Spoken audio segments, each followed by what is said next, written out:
A good It's just example. there. When you're playing the guitar, you know when your guitar is resonating with resonance and harmonics. But to the Oh person who yeah, that's doesn't a play good the one. guitar, they don't know about the resonance. How That's a about the good people one. that read it and don't feel that thing that you're describing?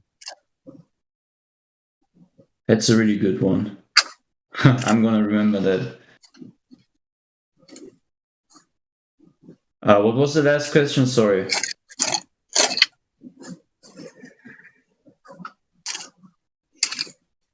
I think about it regardless, it doesn't really matter. Let's just say it's true or not true. The premises make perfect sense. So, for example, if it's true, right, that a singular creator created all the sun and moon and stars, right, then looking at the sun and moon and stars and going, ooh, the sun and moon and stars, yay, and then stopping there, right, and worshiping them when there's something entropically greater than them, which is the cause of them, right, that wouldn't make any sense.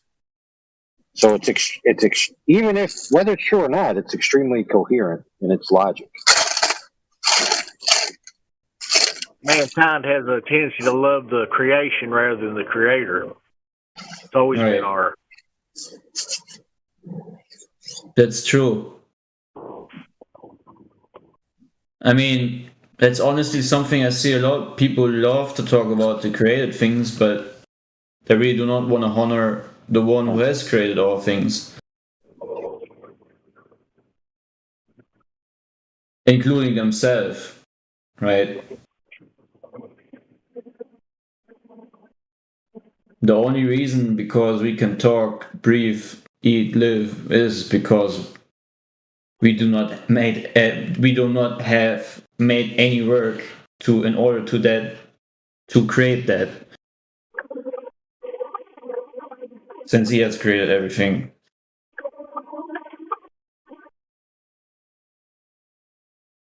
So we actually do not even own our own thoughts. It's all his. So we don't need to be angry if he decides what is, so to say.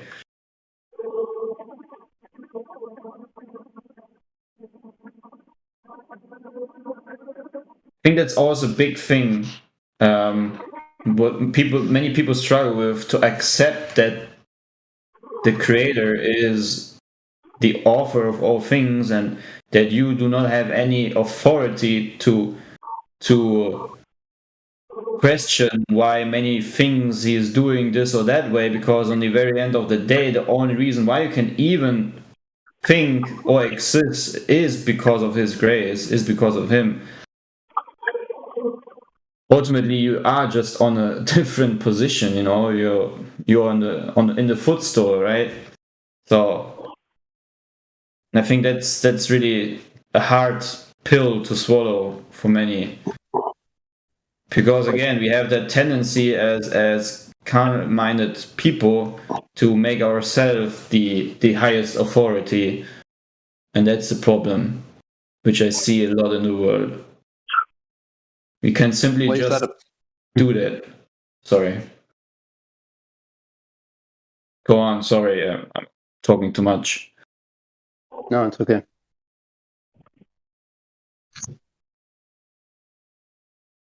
This has been cool. I'm going to go back to work, but I'm going to put y'all in my earbuds and listen along. Thank you. Right, I man. love you Have fun. guys. I love you all too. Y'all make my day go by so much faster. Yeah, take care. Yeah, we'll talk to you soon, Dig. So back to creation, to the flat stationary realm. Diggy, is there anything specific you yourself are already looking into, maybe, or question? I mean, there must be something, right? Gosh, I don't know, man. Like when you read the first page of the Flat Earth book. I'm just joking, but it's just, it's just so obvious that it's talking about a stationary plane. Right. No, not even obvious. It's literally doing that. Okay, sorry, go on. I don't. Yeah, I don't have any questions. Gosh, I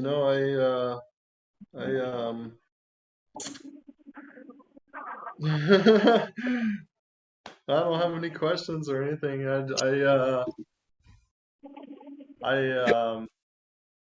Gosh, I just, I try to think, um, uh, man, I don't know. I just, honestly, I like, uh, you know, whatever it is, I just try to, honestly, I just try to walk in the spirit. I try to do everything in faith with God and everything every day. Mhm. I'm and I have my problems. I still have my sins and Oh, stuff. everyone, I dies for them, everyone, So everyone. it's The like you're a soldier, so you're gonna have a lot of scars throughout the battle. This is a battleground, you know. This is not a walk in the park, you know. We're in a spiritual war, which means if you don't have any war or fights going on regarding the flesh or anything in your life, then you maybe should, um, be a little bit worried, because the more you're gonna try to grow closer, the more there's gonna be attacks. It's just how it is. yeah, dude, I get attacked hard, man. They've gone up. I've had spirits, I'd say the devil himself come after my heart and have actually made me palpitations with voices and all kinds of craziness. When I wake up in the morning, sometimes I just see tons of eyes when I wake up in the morning just looking at me, like in my closed eye vision. But it's Mhm. like, you know, and when I concentrate in faith on God and stuff, I can actually, I feel things physically in my body and stuff, actually happen when I'm praying and stuff. I try to focus. I really try to focus on that. For me, it's always like a vibration when I feel the spirit moving. Yeah, it's like a warm, fuzzy feeling, a very beautiful thing. Like if someone is, when someone is like uh, massaging your head maybe, and you get this tingle feeling all over your body. Yeah, This this kind of way, I get but in my from the inside. I get in my feet a lot and praying. I've actually had like zap kind of feelings, come out of my feet, when I've been praying hard and stuff, and I know it's spirits actually like fleeing, you know, from Mm.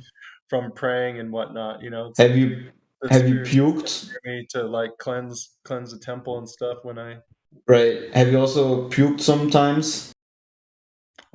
puke. Did you say puke? Yeah, like. Vomit. I had an instance where I definitely got attacked and puked and stuff and got Mm, stuff out. Stuff happened with my ears burning, and mm. Yeah, like feeling I said, they pokes around my body. yeah, they're hiding in every room possible within your temple. I puked for 6 days or 7 days, 6 or 7 days straight. Um, uh, every day. Like my mom was thinking something is wrong. Maybe we should go. We sometimes it was so strange. These puking moments where I just laid on the ground and thought maybe I should call ambulance, but then something within me said no, no, no, because I'm also high. Like I hate pharmaceutical stuff. Like I'm a big, um, I'm against all pharmakia and sorcery and so forth. It's just not my type of thing. I was born into the family gladly, to the grace of the Most High, where I already learned this since the childhood that you cannot trust doctors and pharmaceutical drugs and so forth. No, But they're simple as the two snakes going around the rod, going up the rod. right, exactly. There- it's like yeah, and it even talks about all the, I forgot where it is exactly, where they actually destroy all of their pharmacy books, their sorcery books that cost like 50,000 silver or something like that. I forgot what book it's in. Yeah, it gets even worse if you look into the roots of it, right? Alchemy and what they did, and what the all these rituals and stuff regarding pharmakia. Just the all again, there's the roots that are behind these things, same as with New Age and so on. It's just, it's disgusting. Yep. Yep. Very disgusting things. Are always on the root of the, if the root is already rotten, there will be no fruit in the future also, right? So if the root of pharmakia is already a rotten tree, well, how should the tree ever bear good fruit, right? Right. Right. So yeah, I would always suggest to stay away from any pharmaceutical stuff. Oh yeah, I don't like I haven't gone to the doctor or taken medicine in years. Like the most medicine I'll ever take is some NyQuil if I have a cold or something like that. But Yeah, you don't even need that, not right? do that much. Just try to drink some juices and Yeah, or pray. water, drink a tea and pray. Yep. I haven't been really sick since, I don't know, actually since I'm saved. Like, let me think. The whole, the 2 years that we can't talk about this in here, but the whole 2 years that which were going on, I was not really caring a lot about protecting myself or anything, because I do not believe. I still believe in nothing that happened there in these 2 years. I never had any problems with my health. While other people freaked out. Yeah.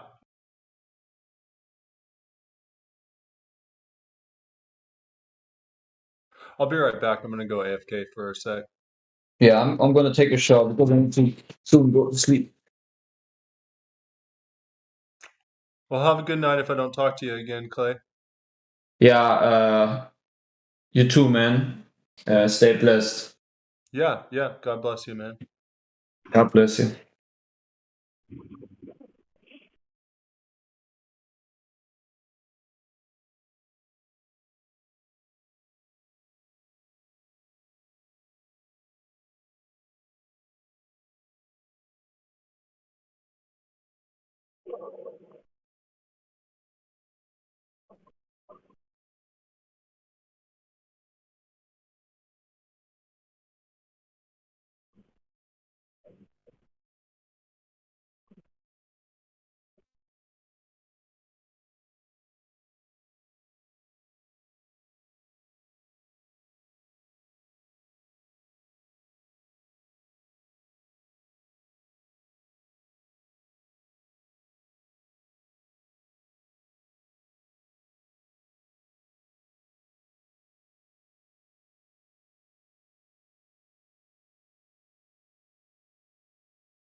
Words.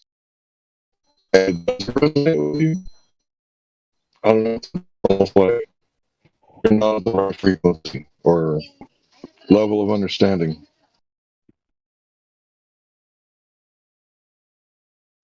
You were cutting out. So, okay, never mind.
No drinking in the server, please, guys.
Anybody there?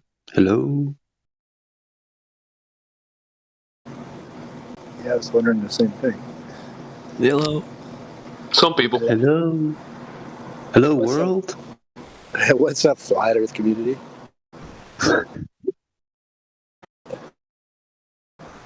I am not a community. I am an individual, okay?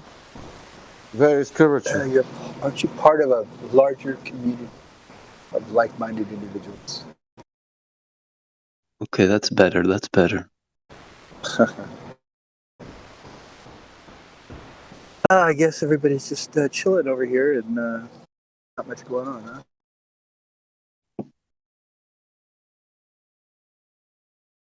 We are praying. We are praying. Oh, moment of prayer. It's okay. You interrupted us, but it's fine. I'm sorry. Amen. Okay, now we can talk. Wish I had something to say. Define talk.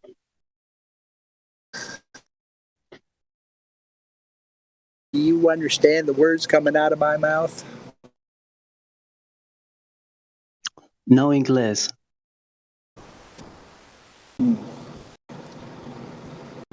¿Cómo estás? Muy bien.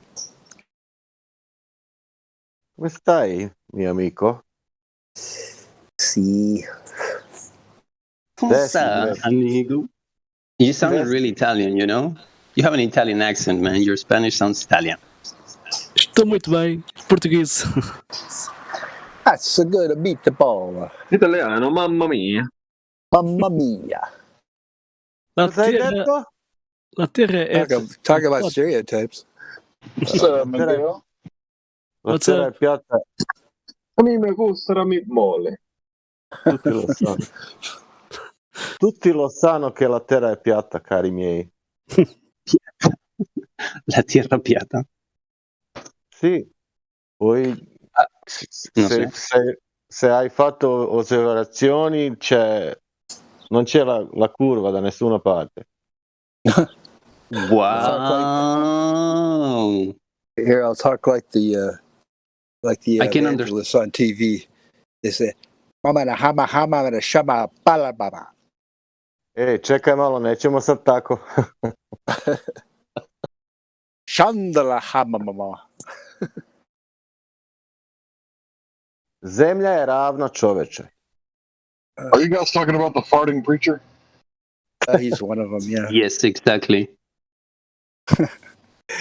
Robert Tilton. What a piece of work. Dude just rakes in millions of dollars from these people sending him money.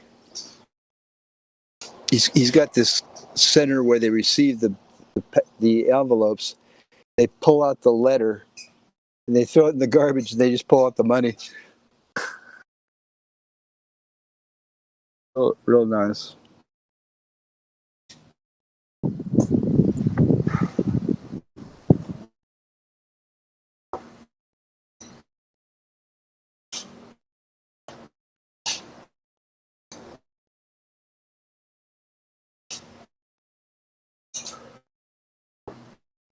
And if you don't get healed, it's your fault because you didn't have enough faith.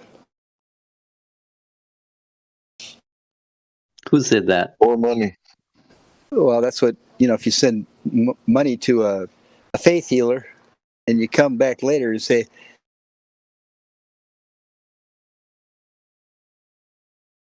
they go, what? I guess you didn't have enough faith, did you?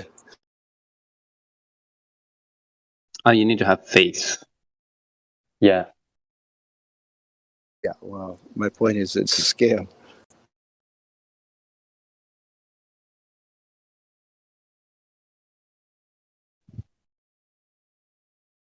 But that is a whole different topic. Well, I guess it would be nice if I could touch a garment. Nobody's got a garment exactly like thee.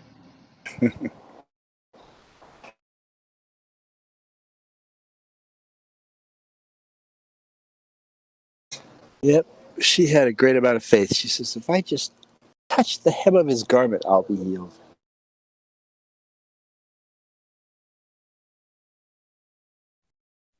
I like what his disciples said. They were like, "Bruh, we're in a mosh pit, and you're asking who touched you." I know. It's like, hey, who touched me? But dude, you're in the middle of a throng.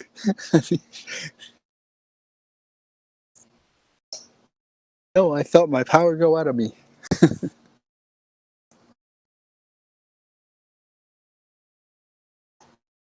Oh, yes.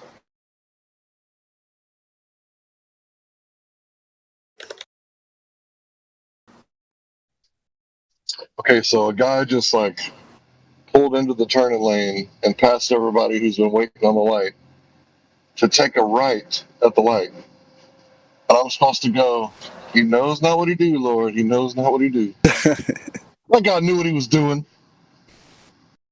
Driving like a fool.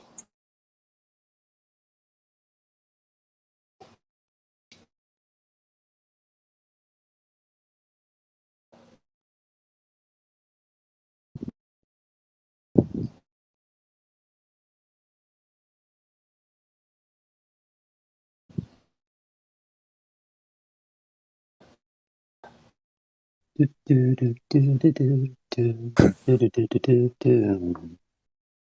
from Ipanema goes walking when she walks. Ba, ba, ba, ba, ba, ba, ba, ba, ba.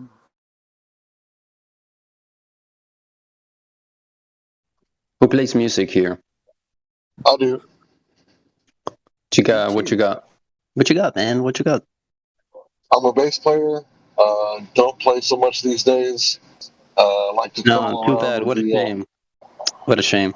I like to fiddle around with the 6-string these days. 6-string acoustic. Where's your bass? It's in the closet. My grandpa bought it for me, so I try to keep it nice. What kind is it? It just says American. All I know is it's got dual humbucker pickups, active pickups, and when it's got a 9-volt battery in it and you tune it, you just set it in the closet for 6 months and pick it back up, and it's still tuned. Yeah. No way. Stays tuned like no matter what. I got a.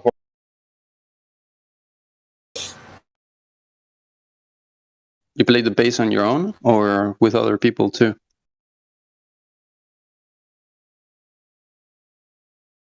Plays in his bedroom. Yeah. Hmm.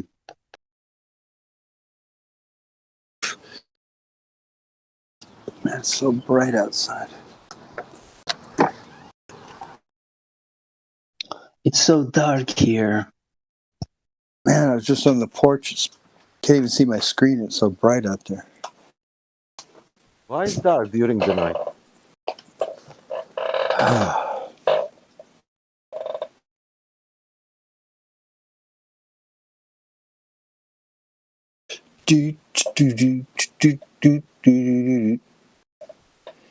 Can you see the force? No, not really.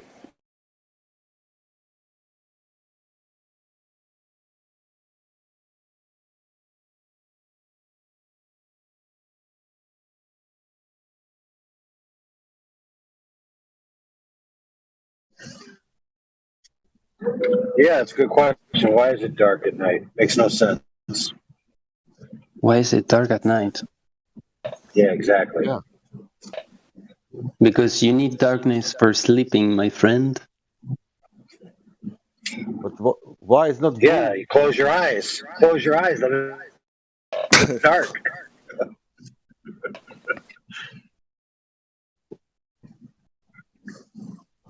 Well, a lot of Glovers come in here and say Newtonian mechanics, Newtonian gravity. But the problem is that Newton himself recognized that if his model of gravity was true, you would need an infinite universe, which means infinite stars, which means infinite light, which means no nighttime. I mean, there's stars at the nighttime. I mean, I don't get it. No, it's called Olber's paradox. It would be daylight 24 hours a day. It's amazing how we have darkness, and then we have complete brightness. It's amazing.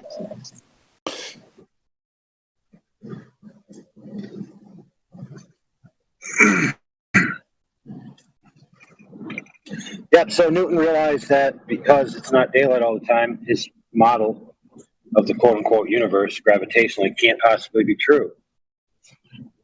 Ergo, they needed a new model, right? Step in Einstein to save the day, right? Oh, that's a big one. Yeah. So now we have an expanding universe, and that solves the problem of an infinite universe. Now, keep in mind, when it comes to Newtonian gravity, Globers will try to say, oh, well, the Earth can't be flat, because if it was flat, then everyone would be diagonal, right? Because the gravity would be in the center, it would be splayed down diagonally. But they're not even understanding, because they're using a concept in their mind of a flat Earth that's very thin.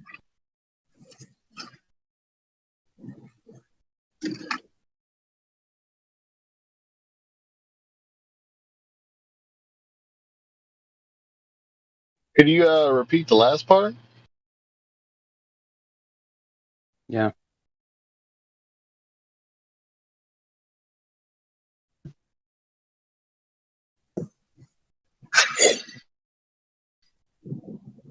Yeah, I was saying they conceptualize the flat Earth as being thin disk, right, floating in free space,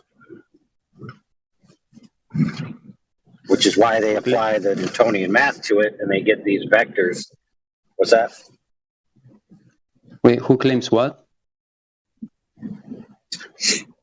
Globers in general, when they try to debunk flat Earth, they imagine it as a disk floating in space, right? That's thin.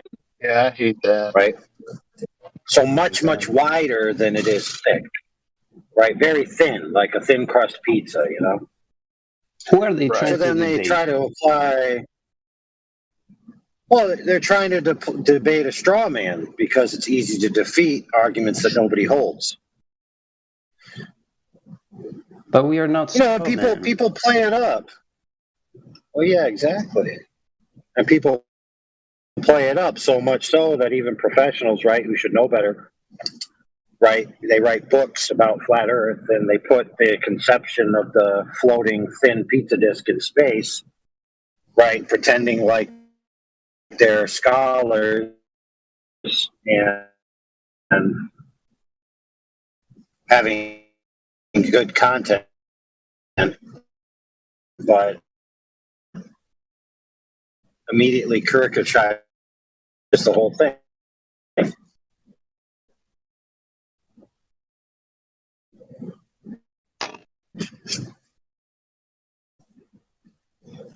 Unbelievable.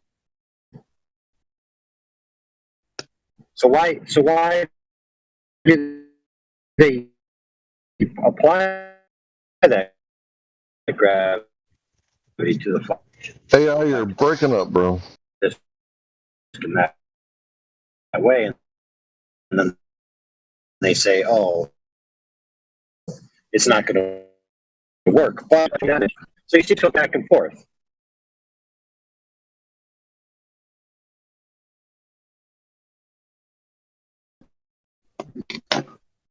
In reality, you can have Newtonian gravity, even Einsteinian gravity, and the Earth be flat. So it's highly irrelevant, the proposition.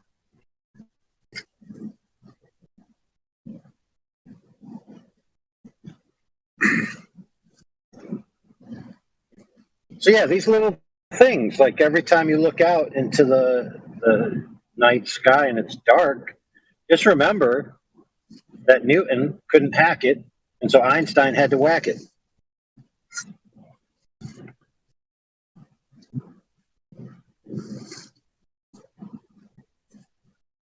It's amazing. Yeah, but Einstein didn't come along just for that reason. He also came along to negate experimental validation that the Earth is moving, such as Airy's failure, or Michelson-Morley,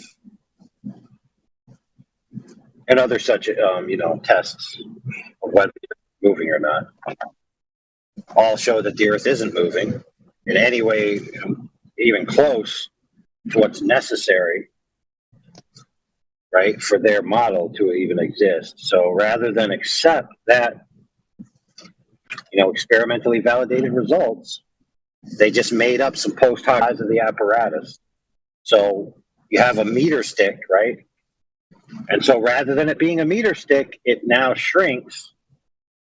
And therefore, we get to keep the Earth moving through space rather than just accept the results. Now, how can you falsify it? You can't, because everything shrinks equally. It's all relative, right?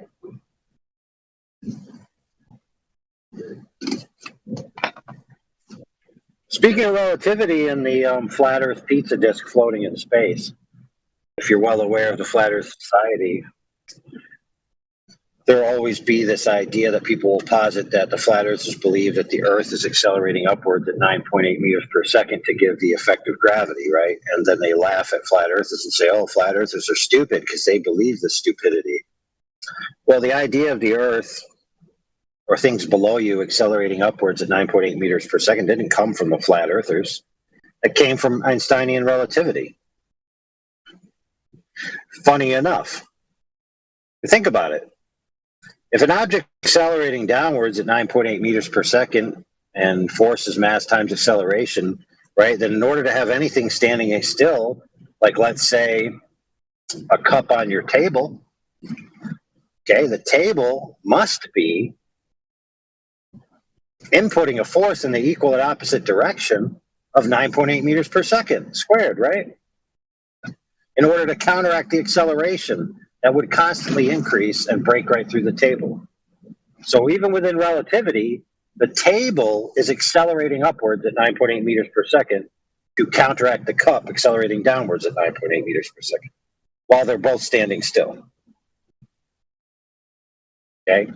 But lo and behold, they'll put it on the Flat Earth Society website and make people think that it's flat earthers that believe such nonsense. Let them play with that, you know.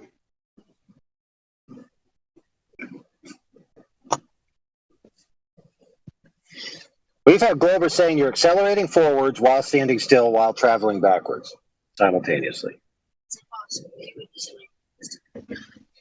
We see what they can't have. In their paradigm, they cannot have absolute stillness. There can be nothing that is not in motion. So the Earth itself, right, just can't be at a static point in free space. It must be moving through space in order for all their mumbo jumbo to work. Crazy, isn't it? Nothing of this is from every angle. Yeah, nothing of this is being observed, but still people cling on to this belief system. It's actually insane, you know. You cannot measure it, you cannot feel it, you can't experience it, but you sure can believe it. You might have already said this. I was out of the room for a little bit, but do you know why they say that the universe is expanding and all that? Is there some validity to the stars separating a little bit, or what's that about? Well, they see some red shift and some blue shift, right? So then they get some shifty math, and then they shift it down your throat. It's just to hold together the Big Bang because everything exploded, right? So they have to lie about that. Because of that theory, it has to be separating. Yeah, which it isn't. If you just look at the stars, they've been in the same place since the pyramids were built. Forever, yeah. I got you. Okay, so that makes sense. Yeah, and don't forget, they also need an expanding universe for their Einsteinian model to work, because Newtonian can't work unless you have an infinite universe. An infinite universe has paradoxes that easily disprove them by simple observations. So they can't have that model. So they need that other model. The problem is that the universe is actually expanding faster than it's supposed to. So problematic, right? So now they have to invent new exotic matter that's pushing the universe apart faster than it should be going apart from the initial explosion of the Big Bang. That's where that dark matter So it's bullcrap like, comes into play. No, dark energy, not dark matter. Dark matter has to do with the galaxy missing gravitation. Dark energy has to do with the expansion of the universe increasing in speed. Huh. Okay.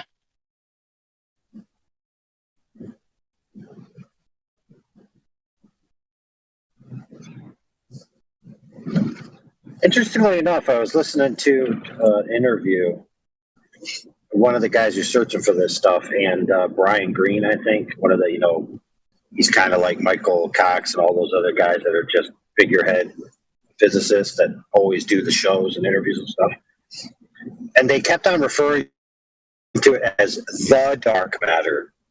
They would talk about everything as just, the table, a couch, a car. But then when it came to dark matter, every time they wouldn't just say, oh, we're looking for dark matter, and we might have found dark matter in this place. They say, we are looking for the dark matter. And I was like, dude, why every time you say dark matter, you say the in front of it? It's so weird. It's like it has an official title. It's not just any dark matter, it's the dark matter. Esquire. The mystery. This video earlier of Lawrence Krauss, he's that cheeky guy who's always, making shit up to make his model fix, to make it work. So he's like the opposite of Michio Kaku. He won't tell you the truth. So yeah, I'll put that up there just so people can hear, what the cheeky bastard's saying.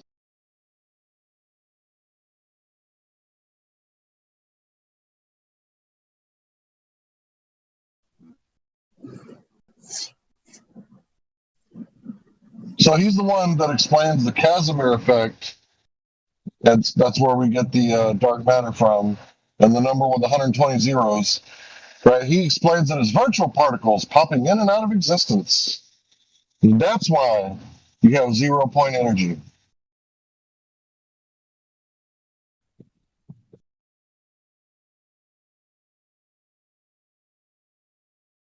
They are really smart. Dude, 0-point energy was like the Cavalier season last year.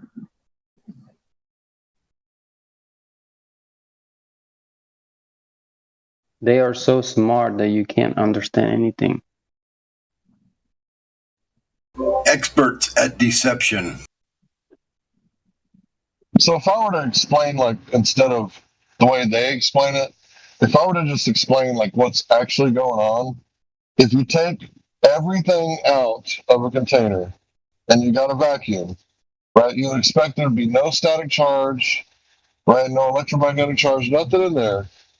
Well, there's still just a little bit, half a volt of energy in there. So they always say 0-point energy because it's like 0.5. So if you have like a 2-volt battery, right, it's going to be like 2.5. Or sometimes they'll give you like a 1.5 volt battery and then it registers like 1.8. And it's because there's always that point energy in every system. But in a vacuum, it's a catastrophe for their model. And it's where we get that number where they're off by a factor of 1 to the 120th power. And he just, hand wave dismisses it and says, oh, it's virtual particles. It's the quantum foam. So Lawrence Krauss, man, I do not like that guy. Yeah, I'm pretty sure he's the guy that quoted, if you take all the positive numbers and all the negative numbers and add them together, you get 0. And so within 0 is an infinity of numbers. And therefore, because of a force called gravity, something can come from nothing.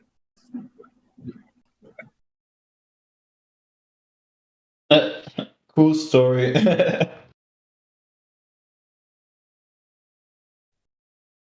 Yeah, he's, as far as I can tell, he's like the shaman guy who's smoking like way too much peyote and like interpreting, the stars for everybody at the village. But everybody at the village is like, this dude's smoking way too much peyote. He can't even understand what he's talking about.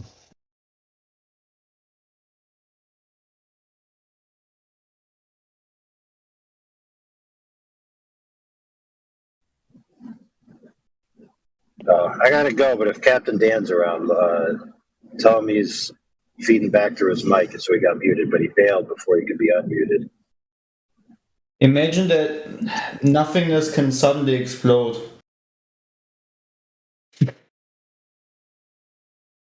So I have nothing and suddenly I have everything. Isn't that a cool story? What?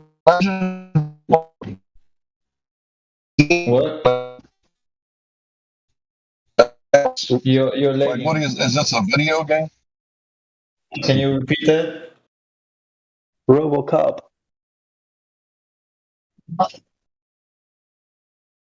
Can you repeat what you said? For me, you were lagging.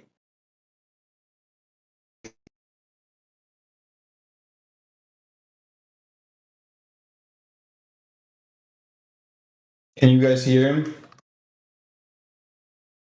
Why do people a robot? Like, why does that happen? Is that a lack of connection or what? Yeah, probably. Yeah. Can you hear me okay now? Yeah. Yeah, perfectly. So most cell phones, they have a 10-to-1 download ratio, which means that I'm downloading 10 times faster than I'm uploading. So I can hear you guys talking perfectly, but when I start losing signal, it's like... it's like, location, right? Yeah, away from the tower.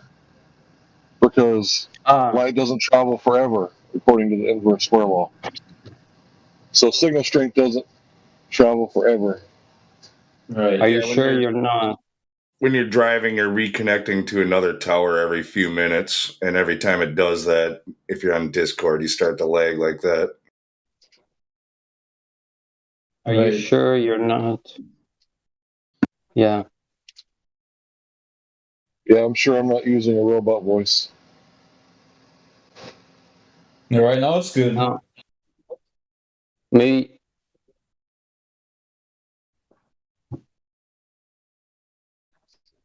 Or you're over the curb.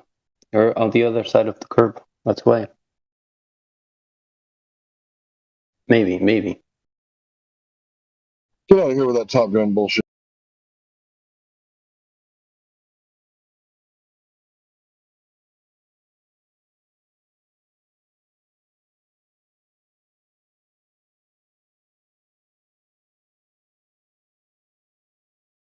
Yeah, I have an antenna, one of those antennas, right, that you have. So like the antenna is like, it's coming from the south. So it's about, I don't know, maybe less than maybe 5 miles from my home. But if I go to the opposite side of my house, I lose connection. But if I face it forward, like in the living room, I have an okay I have a good connection. Crazy.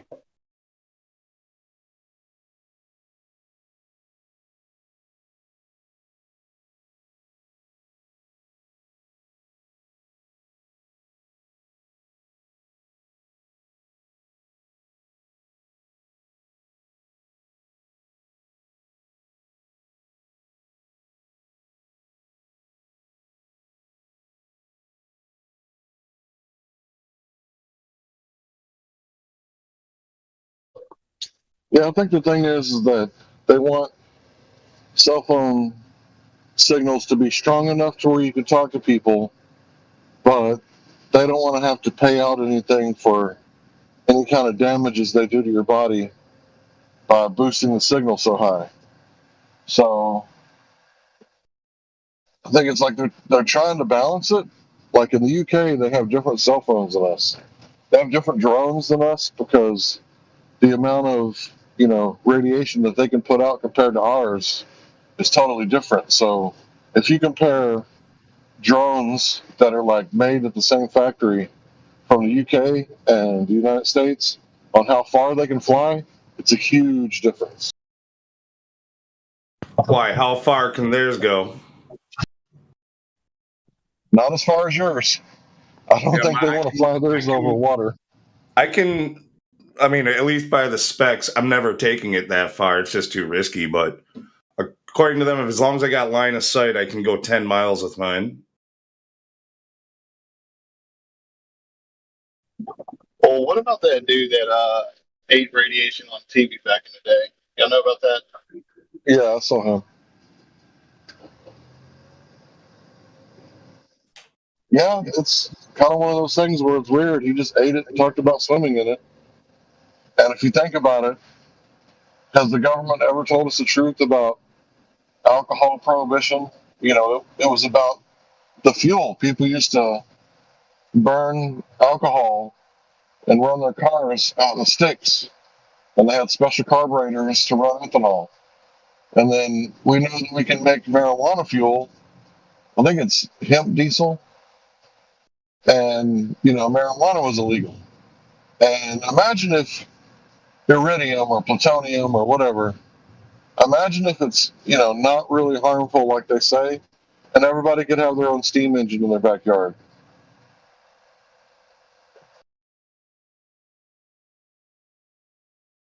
Well, actually, I have to correct.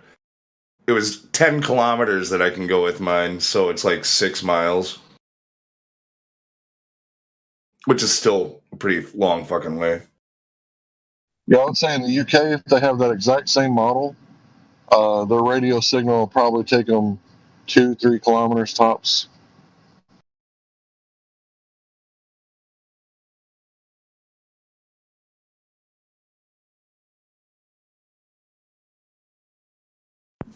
Obviously, they don't have an FCC.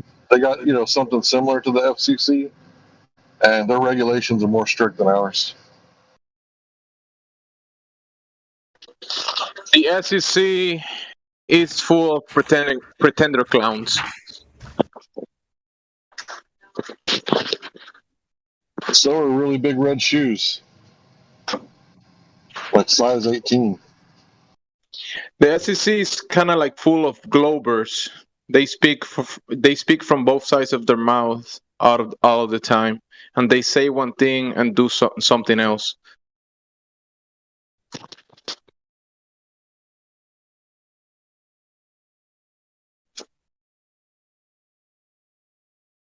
But do they speak for the trees like the Lorax? We're here to protect the consumer, and they do things to hurt the consumer.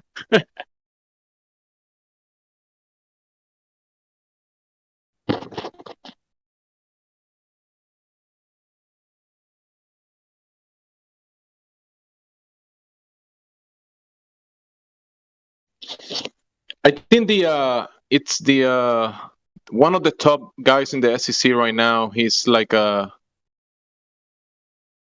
he used to work for what was JP Morgan or one of these big institutions. So many of these people, they finish their work in the SEC and then go to work for, you know, the big guys. So they many times make decisions that are gonna benefit them in the long term for sure. I mean, like all politicians, basically. But the only thing is that the SEC, they're not, how do you say, elected or any of that. They're not elected officials. I think they're kind of put in there by other elected officials. Yeah, it's part of the revolving door that these lifelong politicians get. They're just appointed for a little while here, then they get appointed for a little while there. And they spend their whole life in government never doing anything of value.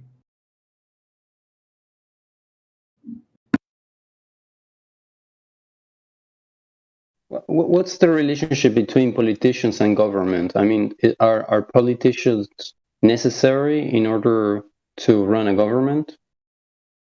Like, why do I always hear people like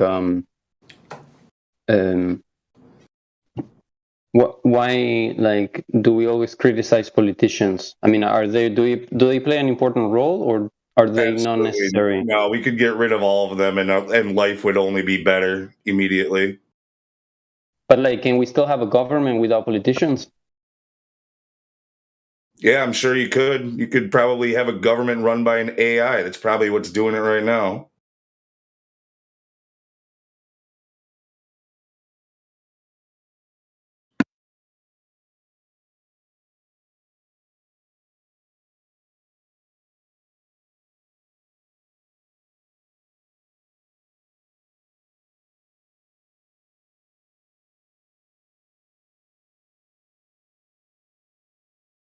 You don't know if you guys know any politician that is worth listening to? Nope, no, sir, I do not. Not a single one. You can. All it does is it sucks you into this left-right paradigm, and it's a trap either way. Neither one of them is on your side. They're for their big corporate buddies and their lifelong revolving door politician buddies, and they're taking their bribes and their deals, and none of it has anything to do with you ever. They don't care about you. You're just a bargaining chip for them. There's nobody out there like defending human rights, like. Nah, they pretend, but they don't really care.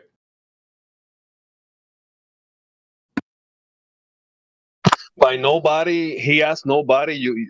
We're gonna generalize and say nobody, but we don't know all the politicians, so I don't know. Look, when it comes to like lower levels of government locally and stuff, I think a lot of people do get in there with good intentions, but it doesn't take long to corrupt. Anybody who makes it high up has long been vetted by other corrupt politicians. They're never going to put somebody in a powerful position that is going to threaten their very jobs. Okay, so it's just a brotherhood where they protect themselves. And they make more and more laws to give themselves more and more power.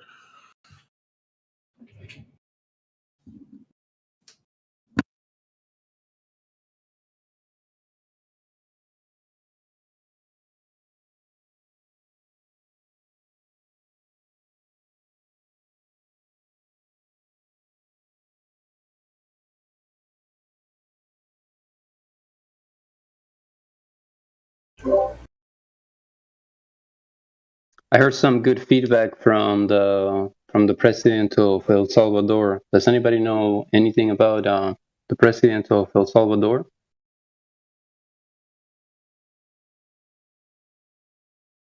He's probably the only good one. No, I know nothing about him. There's a few of them that seem to be decent. The leader of Venezuela, he seems to be pretty cool. Syria, that dude seems to be all right. Or at least pre-invasion. I don't know what he's like now, but pre-invasion, Christian, Jews, and Muslims lived there peacefully for like thousands of years. Iran hasn't attacked anybody in over like 250 years. Only their people. Well, they did shoot down a jet airliner, but the United States did the same thing like 20 years ago. So it's not like we're any better. Bro, Iran will kill you if you're a Christian.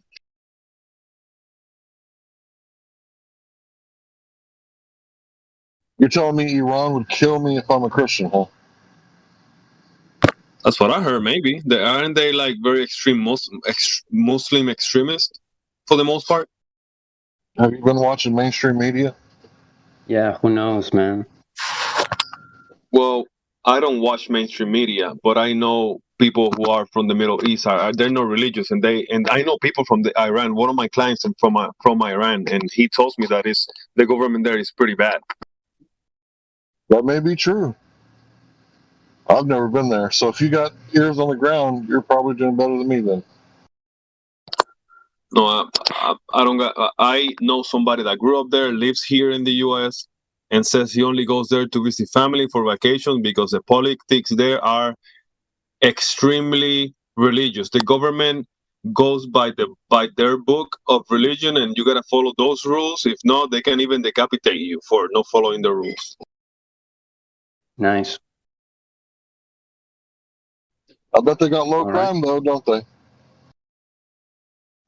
What was that? I bet they have a real low crime rate then, don't they?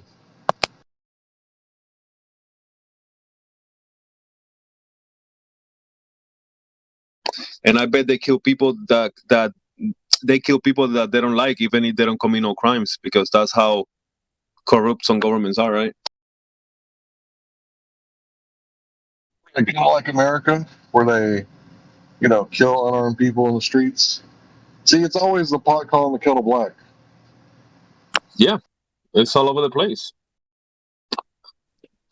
So I think government-sponsored genocide was the #1 killer in the past 100 years.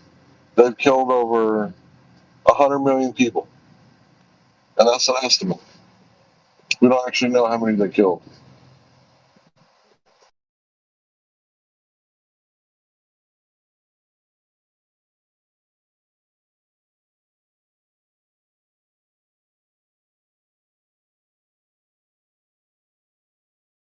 That's like an estimate, meaning of stuff that you can back up that they actually did kill, not knowing the more nefarious, insidious ways that they do kill, like just by, oh man, who knows what shit that they've put in the water, or chemtrailing, or you obviously can't even count that stuff. You never know. People getting poisoned all the time. Oh yeah. So yeah, it's the water supply has killed a lot of people. Even medical malpractice have killed a lot of people. Yeah, they don't. Aside from genocide, like he's saying, the statistic that you usually hear is medical malpractice is the #1 killer every year, and like by a long shot.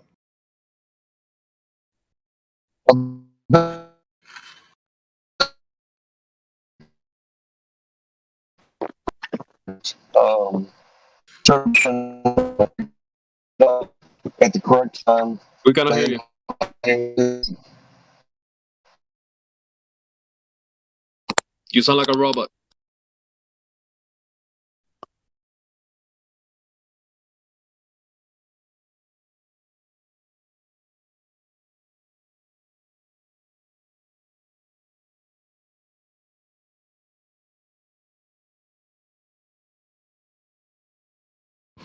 Who do you blame when big pharma, like, I don't know, when people die from pharmaceuticals, is that big pharma's kill, or is that the government's kill since the both, since the Food and Drug Administration passed it? Both. Yeah, it's a monopoly created by the government and insurance companies. Literally, it's just a circle of a bunch of companies that control the whole thing. Yeah, I'm sure the insurance companies get some of the blame there too.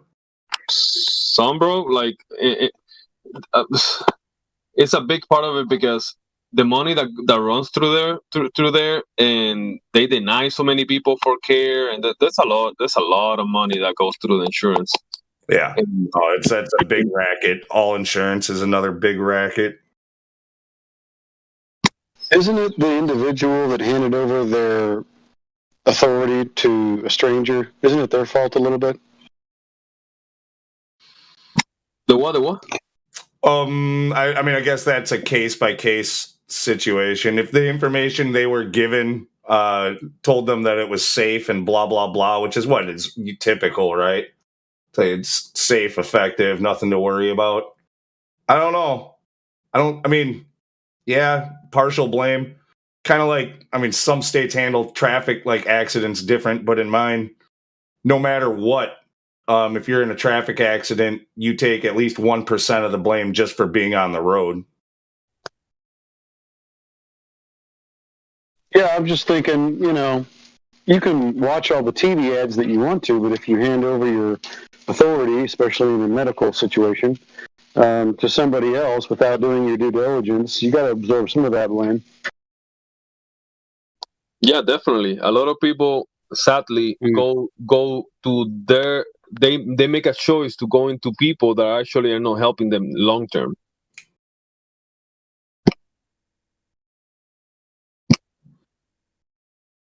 Eating bad diets, they go to McDonald's, they smoke cigarettes, and then they go to the doctor to get fixed, quote unquote fix, and give me the quick fix.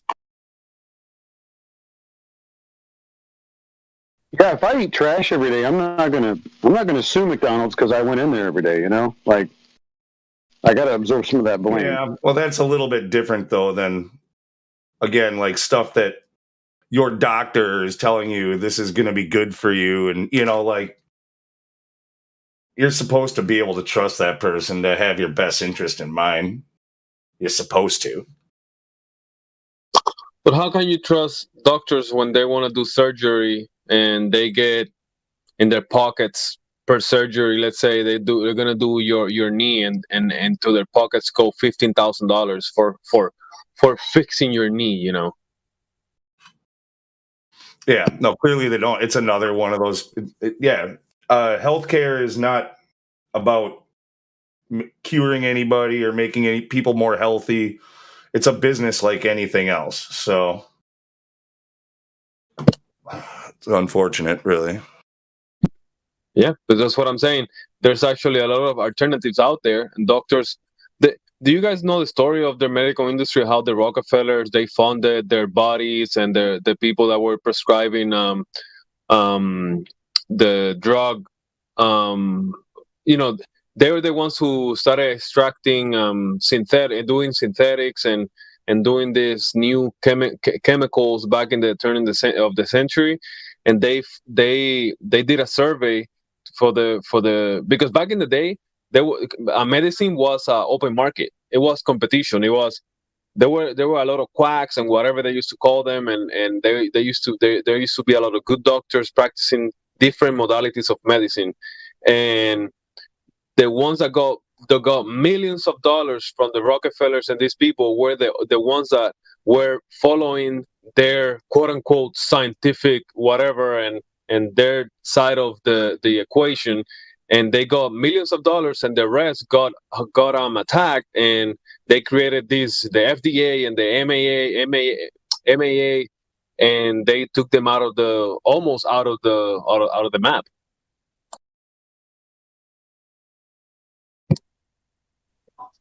Yeah, I know what you're talking about. Yeah, basically they took over the educational system. Yeah, so when you got everybody teaching everybody to be compartmentalized idiots, right? Yeah, so exactly.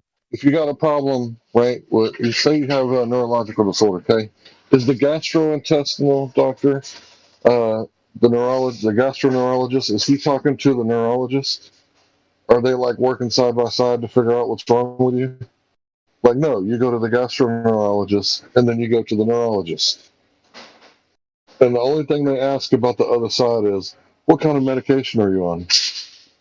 Right? So they want to make sure, that they don't kill you by giving you, chemicals that don't belong together. But they want you on chemicals. Like, that's the whole thing. It's like, yeah, doctor, my hair keeps growing. Why don't you take some methotrexate? We'll get rid of that hair for you. Oh, methotrexate, what's that? Oh, don't ask no questions. I won't tell you no lies. Just a little kind of a heads up with what they're pushing in a lot of countries, and expect it everywhere eventually. Like these new government IDs, like world, like where it's got all of your information and might end up being on a biometric chip and stuff like that, like in your body. That'll be one of those tools that they use, what you just mentioned, Hank, to try to sell it to you. It's going to be how much better health care will be, because all of your information will be tracked along and shared with the next doctor. Yeah, that'll be one of the selling points for pushing that.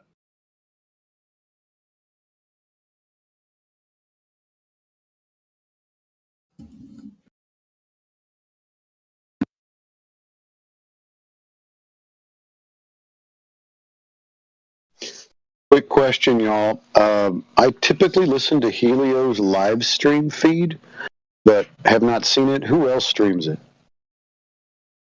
on YouTube? Or is it no longer a live stream? He's got it on his backup Helio Skeptic channel, and then Roger's also got it going with his channel. Does Roger have a name for his channel, please, if you got it? Let me find it.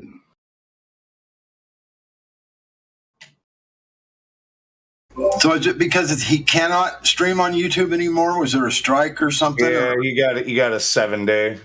Oh, What? That sucks. Are we responsible? Somebody is. do you know? Copyright. Do you know what it was for, Lou? Did someone? I mean, I'm No, not really. asked you for what. I think I heard it had something to do with elections. That's like one of the big things they're still censoring, and yeah. So don't talk about that.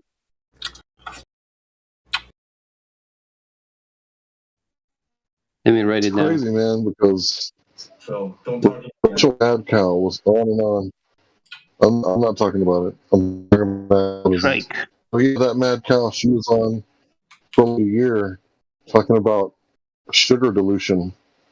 You know, it's like, you know, it's like that was fake news. Well, that's okay.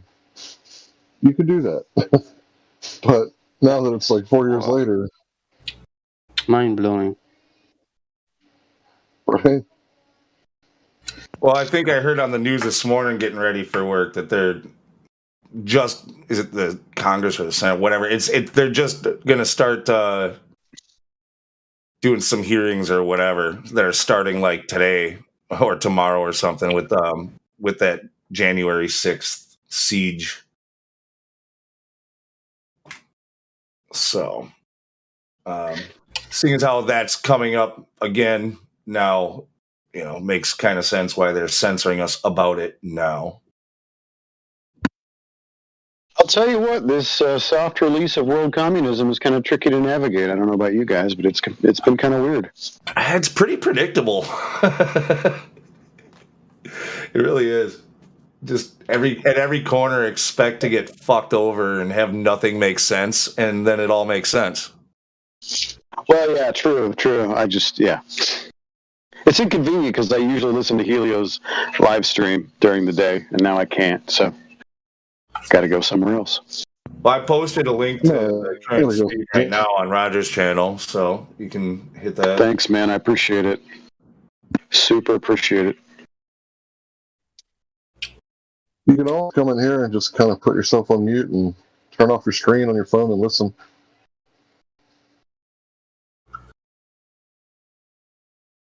Discord's kind of a battery drain, though. It takes a lot of resources. I mean, YouTube does too, but I think it's actually kills less battery if you're doing it on the go, just doing it on YouTube, especially if you've got, you know, where you can black out the screen or whatever, like whatever their service they got. Not suggesting anybody pay Google or YouTube anything. Yeah, Google. Yeah, I agree. My experience has been Discord will suck the battery down, but if I listen on live stream, it's not near as bad.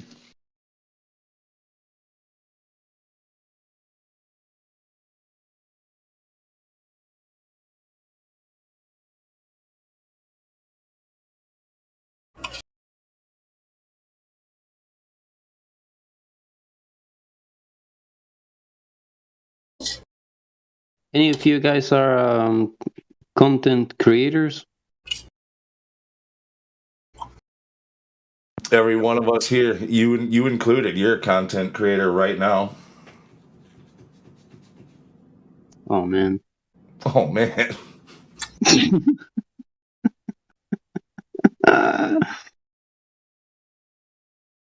Hello world. It's gonna be okay. Yeah, you don't want to be a content creator. Like the only thing you can talk about is like cute kitten videos and celebrities like Johnny Depp and his divorce court or whatever. You can't talk about anything else. It seems like, oh, you're talking about white shoes past Labor Day? That's racist. Can't talk about that.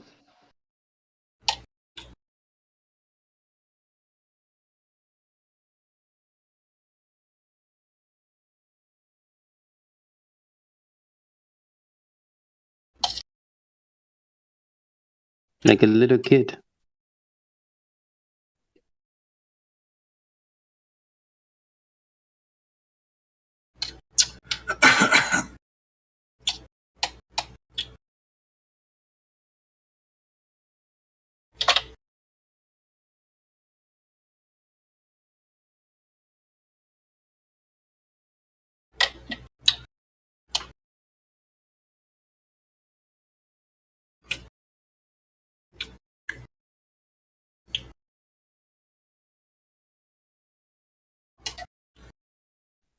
So the other day I saw some lights in the sky when I was waiting for the meteor showers.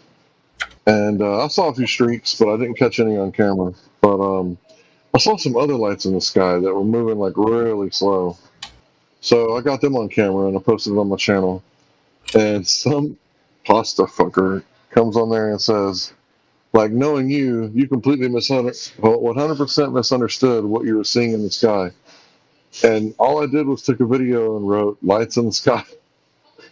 So if I saw lights and recorded lights, have firsthand experience that they were lights, how can I misunderstand that? I didn't make a claim other than that they were lights. So it's like, after all these years of me not using my channel, somebody is still subscribed to me. And like, it's their job to like refute everything that I say. Larry, did you say pasta fucker? Let me go look for his name. The kid at work Let's made see an what- interesting observation 2 days ago. Something I've never seen. Apparently, the way that the clouds were kind of filtering the view or whatever, he saw the moon like right next to the sun. Like, and then when we tried to, he told me about it. I tried to look, I couldn't see it, but it was just for a second. And he was like, he said that he saw all the details, the craters and everything, like, which is intriguing. Like how if the sun's behind it by millions and millions and millions and millions of miles, like it would all be backlit, which means like that would just be what Earth. What do they call that? Like Earth glow or something? That would be shining on the moon. Unless it's translucent and it's coming through the backside. Crazy. But I'm just saying, like, usually when you see the moon during the day, it's got to be on like opposite sides of the sky, pretty much, right? Like, or they can only get so close before you don't see the moon anymore during the day. But just because of the way that the clouds were or whatever, he was able to see it like right next to the sun.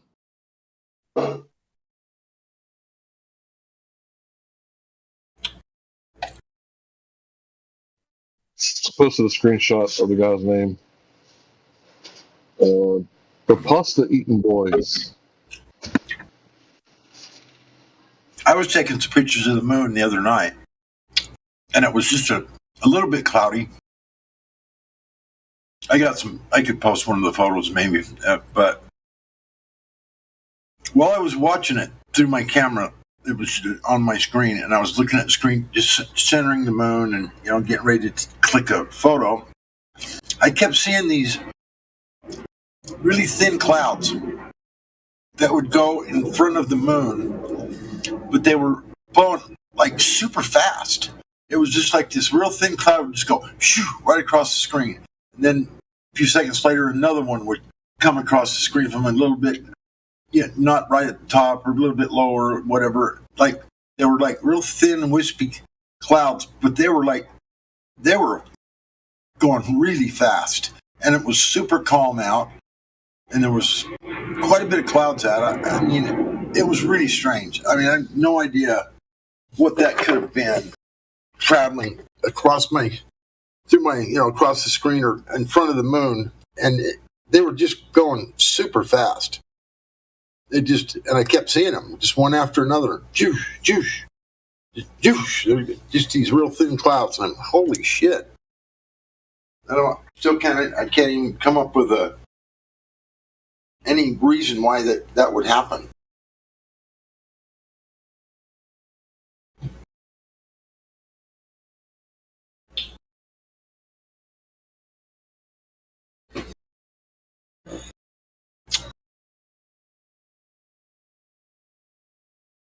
Can you make videos with your camera? Yeah. Yeah. I could, but I wasn't doing it at that point in time. I didn't think of it. That would have been a good idea to have it taken video. This guy's quite strange. Yeah.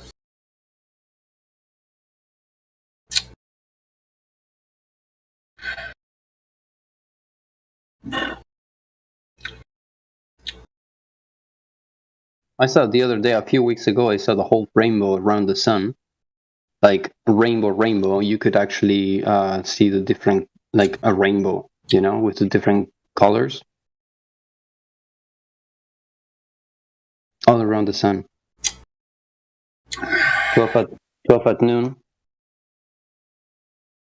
With all the colors, with the green, the purples.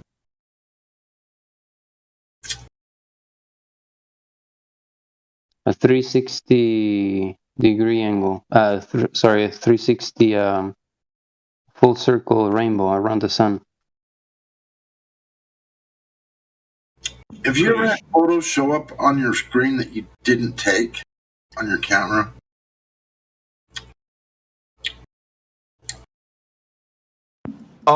Yeah, a couple of random ones, but it's like you can just be like, I don't know what happened there, but you're like, I got a bunch of them that just showed up on my camera, and I can't for the life of me figure out.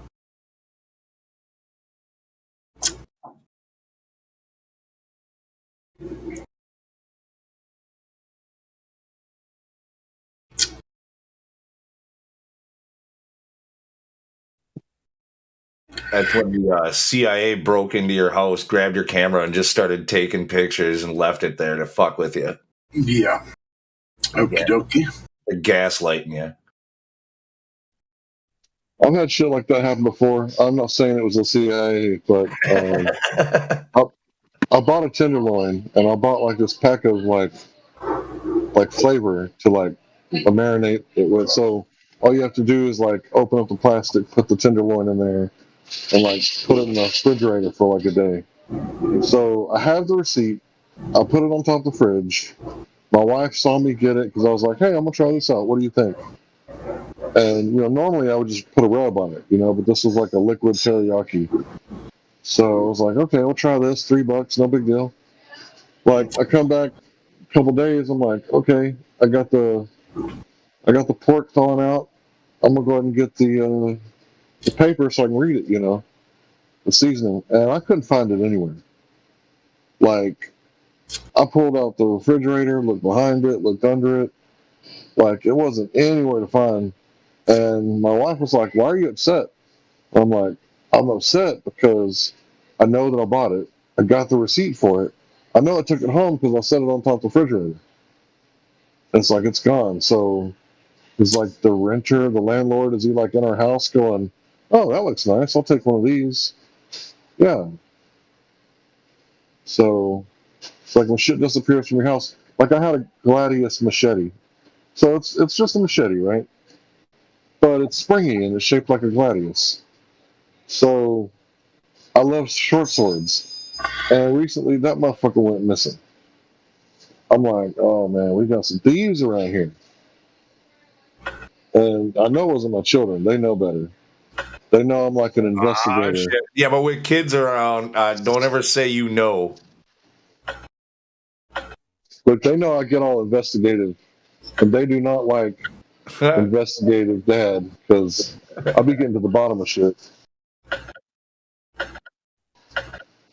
like, oh no, he's in his investigative mode. Oh, they hate that shit because they know I'm gonna get to the bottom of it. I mean, just with living with anybody in the house, also, it's like, nah, somebody moved it. It's misplaced. It's gotta be.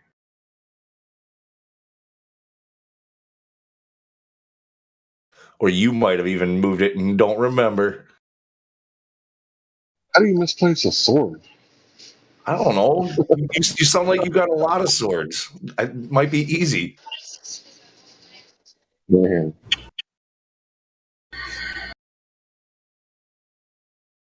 But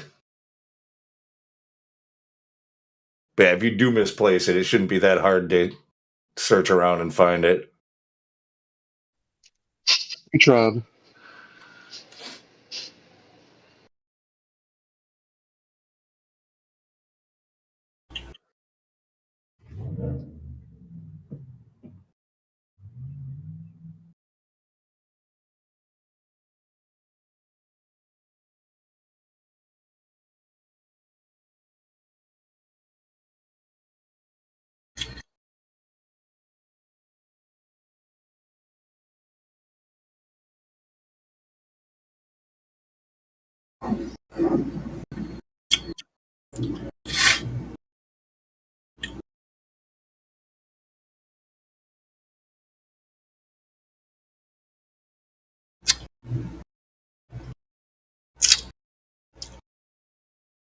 You know what's my favorite thing about nature?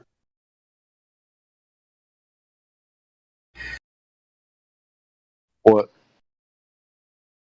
Dude, I love earthquakes and thunderstorms. Freaking love thunderstorms. And earthquakes. I don't know why I have an obsession with earthquakes. I like electrical storms, like when it's not raining or anything, but you just, like on those hot summer nights or whatever, yeah, and the whole sky is just putting on a light show. Yeah, that's cool. And when you get the thunders, like you can. Dude, I felt, you know, like when you're in a concert and you're close to the amplifiers. Amplifiers is called. Yeah, you feel like the hit in your chest. Yep. Yeah, I felt that like in a few storms before. Yeah, I've had a couple of times where I've had lightning strike what sure as hell seemed like it was right across the damn street. It's hard to tell, you know, but that's insane. Makes you jump. Like you feel, holy. I've had lightning hit like not 10 feet, like 30 feet from me. Hit a tree and it started it on fire. We were sitting on a picnic table in the campground, and my hair was standing straight up. I used to have really long hair, and my hair was standing straight up, like a foot and a half above my head, just like all the static electricity in the air. And I could feel the hairs coming through my Levi's on my leg. I could literally. I could pet them on above my pants. They had worked their way up through the weave on my Levi's, and the hairs were sticking up through my Levi's. There was so much static in the air. And then lightning hit like about 30 feet from me and hit a tree. And then it hit a couple of more times that were a little bit further away. And it is too much, man. Just before the lightning struck, you could hear this noise. It went zzz. It sounded like an electrical charge noise. It went zzz, clam. And you could, when it was making that zzz noise, you could feel the air shift. It's like the air moved 2 feet to the left, just whoosh, moved over, and then boom. Dude, my dad got That's insane, man. My dad got chased by lightning like a year ago. Freaking like he's too ashamed to even tell people about it. Like when I heard him, I just looked at him I'm like, what the fuck? He's like, yeah, God hates me. Like, but yeah, but yeah, he was like just nearly missed. He went running. He was out by his pool. He went running into the little like pump house thing that he's got down there. And lightning struck it like as soon as he got in there, and he got thrown against the wall. And he get like 2 strikes. Yeah, 2 strikes within like seconds.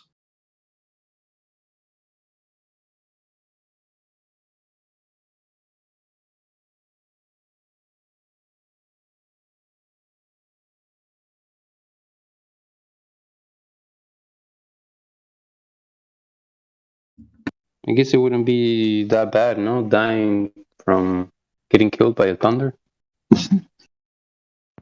Oh my god. Oh, I bet that would hurt like a motherfucker, and it probably won't kill you. Like that's the thing. You know, it might kill you, but more than likely, it's just gonna hurt like all hell. No way.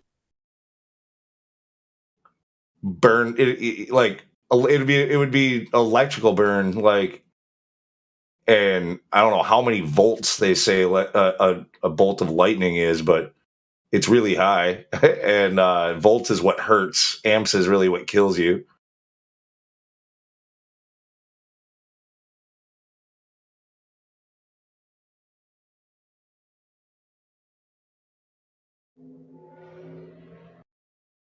That's kind of like the principle, like how tasers work, right? They can shock the shit out of you and be pretty sure they're not going to kill you.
Mic check. Mic check.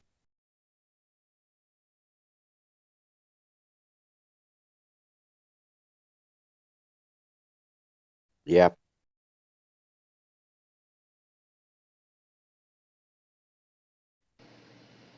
All right, I'm about to show my ignorance. So I got this landlord. I'm starting to think she's a slumlord because the faucet in my shower, it's like stuck on, and no matter how much like man strength I put on it and sprayed it with WD-40 and unloosened the screw and tried to get some axle grease in there, I can't get it to close all the way. So I told my plumber, or I told my landlord, like on the 23rd of last month, and there's still no plumber coming, and it's leaking hot water, so it's costing me electricity and water. So, like, is there a way that I can get her to pay for my next water bill or a portion of it? Because it's like heating up the room that I'm trying to cool down, and it's like using hot water, and energy costs are expensive right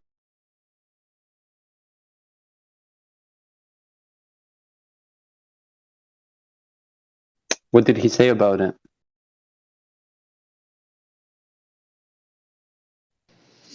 now. Oh, you know, the usual runaround. My plumber's out of town. He'll be here tomorrow. Oh, my plumber's out of town. He'll be here tomorrow. It's like, it's been like a week. Still no plumber. Oh, let me text my mom. She'll call him. It was really weird. Is her mom came to my house the other day while I wasn't there. It was like, I need half of last month's rent and all of this month's rent. And my wife was like, what? Like, what do you mean? Like, you need half of last month's rent. Like, you're crazy. Get in here and fix the shower. And she got all pissed off and left. So I'm thinking maybe it's the middleman. I'm dealing with her daughter.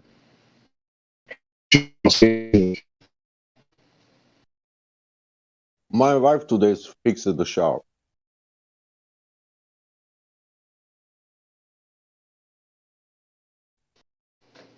Did you say your wife would fix the shower? Yeah, she fixed the shower today. I'm glad to hear it, bro. Well, I couldn't get the damn thing to come apart, and I'm not trying to rip it out because I'm the type of person, like, oh, you got a wheelbarrow? Okay, I use it and I break it. It's like, oh, you got a pulse hole jigger? I break that shit too. Like, oh, I'm gonna tighten this bolt off. Clank, rip it in half. So I got that retard strength. I'm not trying to rip nothing out the fucking wall, bro. Wait, so you're like leaking? So there's water leaking constantly, nonstop? Yeah, it's running down the drain. You got to stop the whole water this thing in the house, man. You need to destroy the house and build it. You need to build a new house. It's not my house. You need, It's can the you? landlord's house. No, you need to stop the water, like from the main what's it called? The main line, but it's still coming out of the hot water heater, right? Nah, what are you talking about? So every night I'm supposed to go outside and turn off my water. Yeah. That's crazy. That's not my house to fix.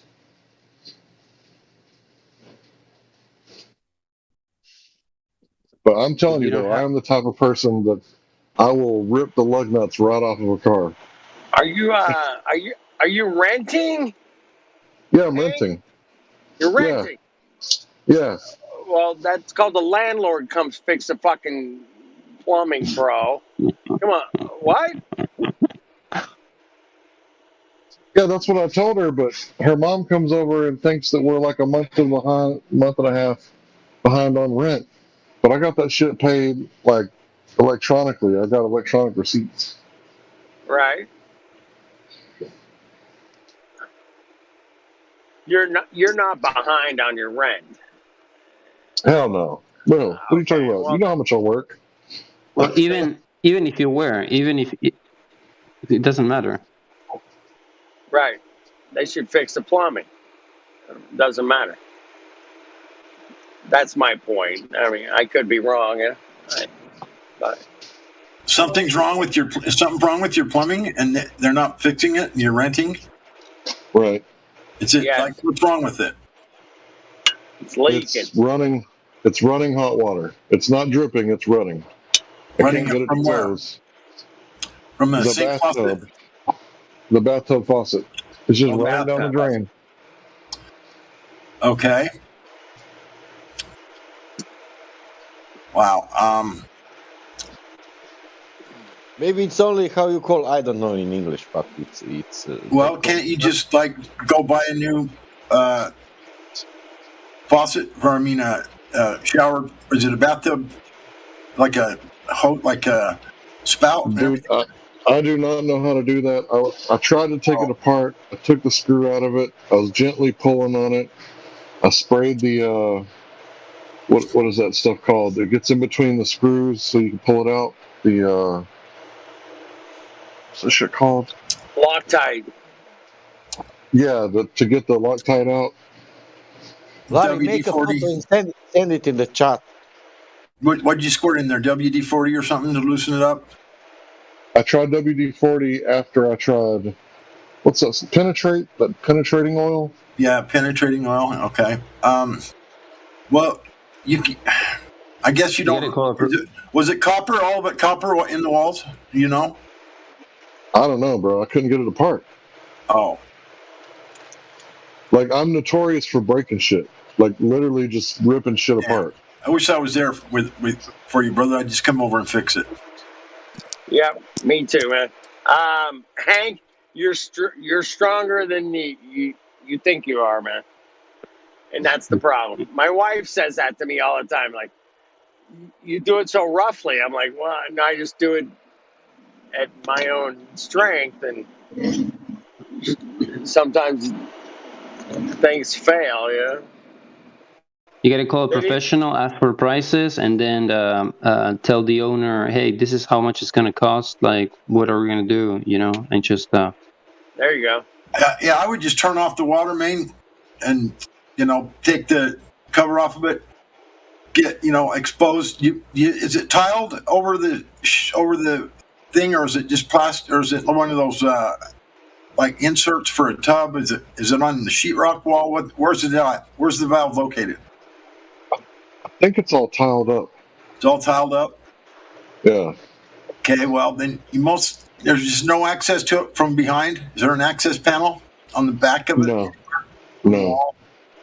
We got two options. You can either cut a hole in the sheet. Can you cut a hole in the sheetrock behind it, or you can't get to it that way? Man, I'm telling you, I know how to work on cars. I don't know how to work on houses.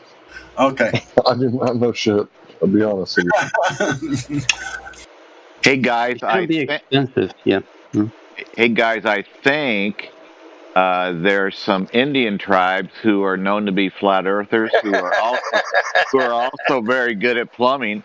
I think the Navajo, the Sioux, and the Blackfeet are known for their plumbing skills as well as their knowledge of flat Earth. So give them a call.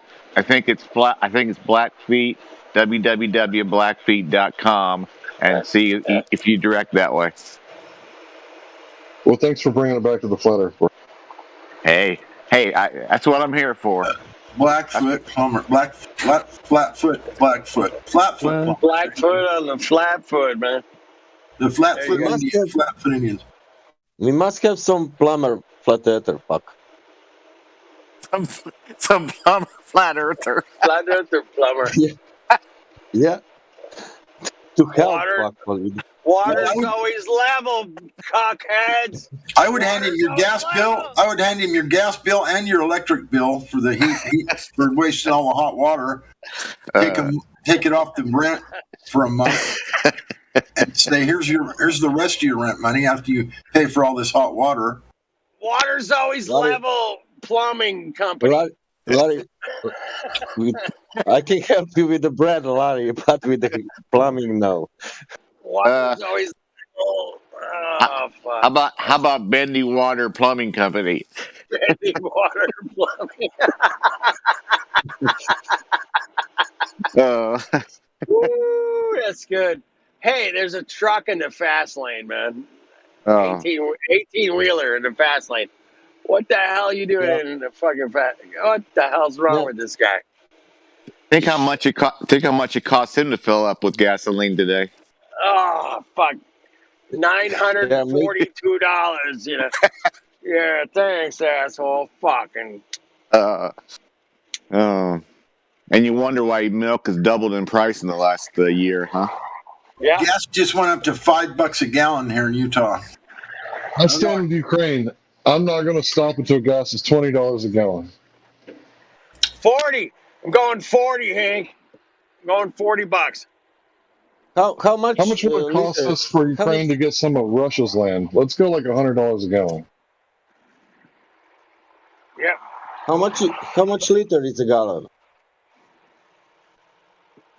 How much liters in a gallon?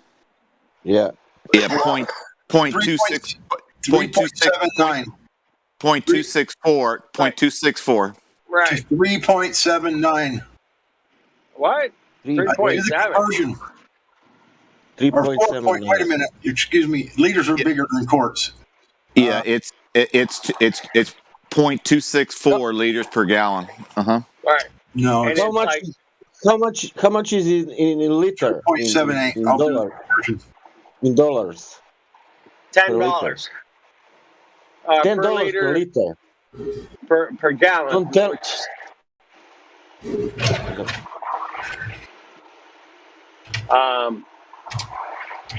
$2. Like $4 a liter. Is it?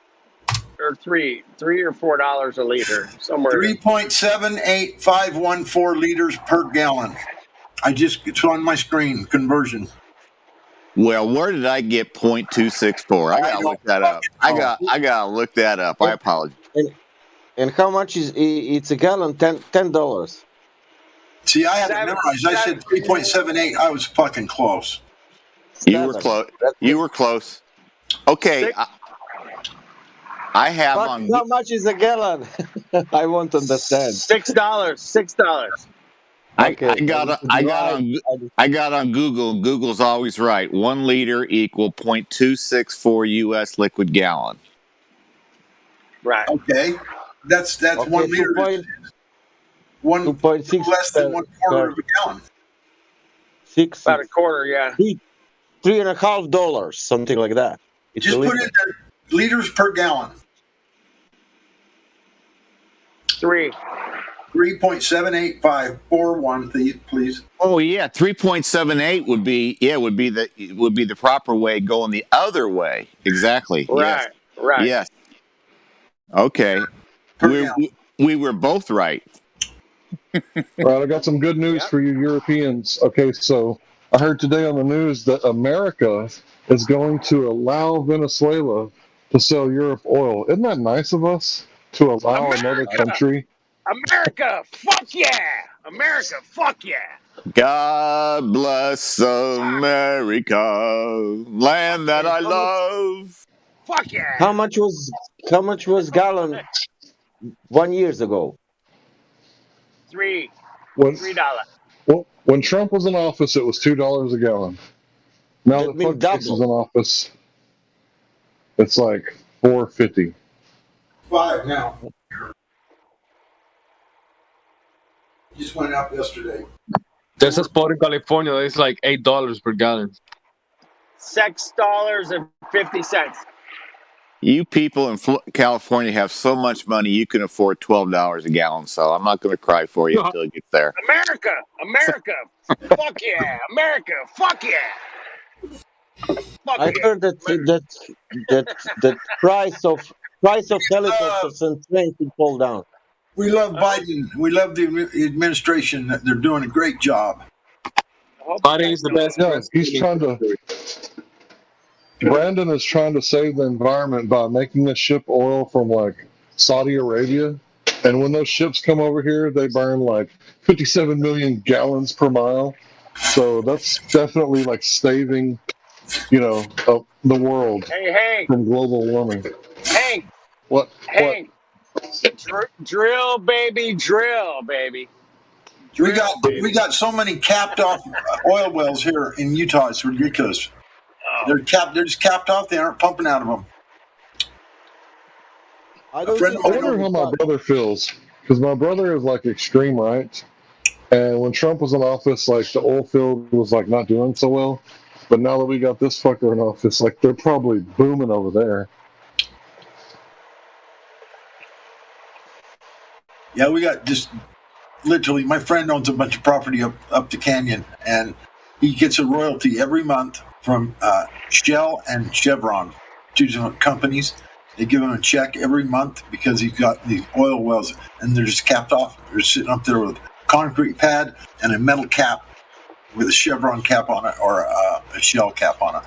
And he's still. And they're paying him not to have it pumped out. You're paying him not to pump it out. Yes. Fucking A. Fuck! I know. Oh shit, man. I hope that pisses somebody else off besides me, man. Fuck. They're paying him not to pump it. Yeah, Yep. that's Royalties for oil wells that are capped off and not even just capped not off. even. We'll pay you X amount a month. And then if we decide to ever start pumping out of them, of course, your royalties will go up. But That's right. for now, we're just going to pay you this much Yeah. Just for paying not this one. to For not pump. just Leave them capped off for now, please. Hey, Flat Earth dude. yeah. And I'm proud to be an American, or at least I know I'm free. And I won't forget the men who died, who gave that right to me. Okay, I'll sing along now. And I gladly stand up next to you and defend her still today. 'Cause there ain't no doubt I love this land. God bless the USA.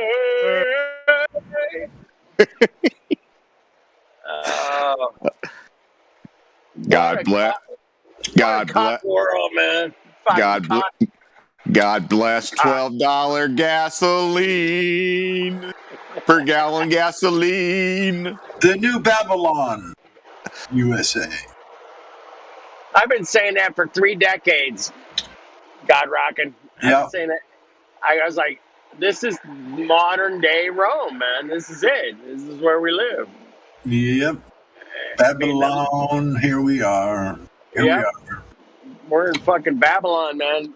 Living lives of luxury, driving air-conditioned stereo cars, man. Come on, you know.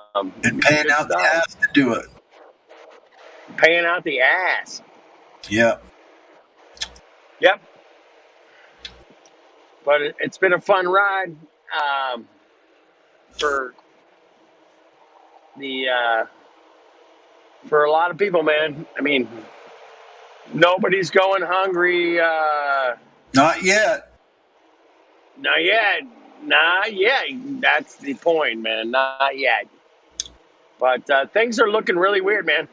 There's a lot of food production places that maybe have had some arson or some kind of industrial fire or something, man.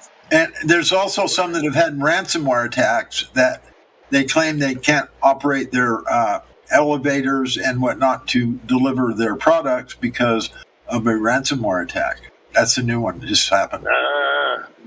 Those cogs. I made the math. I made the math. In USA, the diesel costs like a $1.5 per liter. Yes. In UK, do you know how much cost in UK? I made a count. $3. No, it's 2.4 dollars. All right, 2.4. Okay. Fucking hell. Fucking hell. Fucking hey, man. Come on. In Europe, I think in Europe it's even more. Oh, fuck. Yeah, it's more in Europe. Yes. Yes. Okay, now we need to be respectful. So are you ready? Here we go. I pledge allegiance to the flag of the United States of America and to the republic to which it stands, one nation under God, indivisible, and liberty and justice for all. Amen. Yes. Amen. Woo! So be it. Did you know that's what amen means? Is so be it. Yeah. Can we do that for Yugoslavia also, please?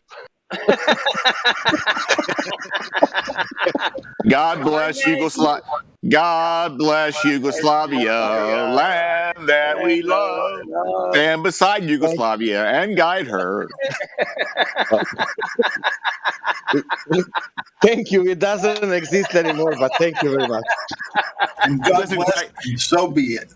Doesn't quite roll off the tongue like USA. Yugoslavia. Yugoslavia. Sounds a little Slavic. The land that I love. Stand beside her, Yugoslavia. Yeah, that's good. Do you know what that means? Slavic. It means Slavic. It means South Slavia. South Slavia, yes. Slavia. I love South Slavia, bro. That place kicks ass, man. We were peaceful till 91. And then boom. 32 years ago. Fuck yes. Damn. I need me some Yugoslavia. What do you think? I need me some Yugoslavia. That's right. I'm gonna have Yugoslavia for dinner. It's so tasty. It's amazing. You never had president like we had. Never, Do you say ever. pasties? They're Slavic pasties? Yugoslavia for dinner. Oh. I'm hungry. Guys are making me hungry. I thought we were going to have pasties for dinner. I was going, yippee. No.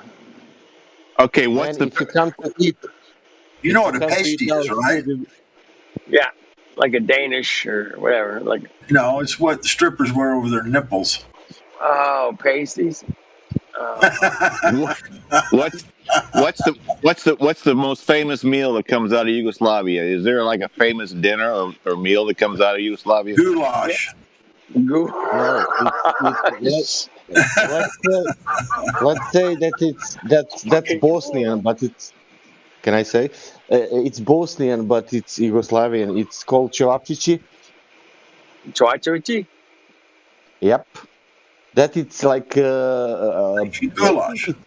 it's a mixed, no mixed. How you call beef mince? Yes.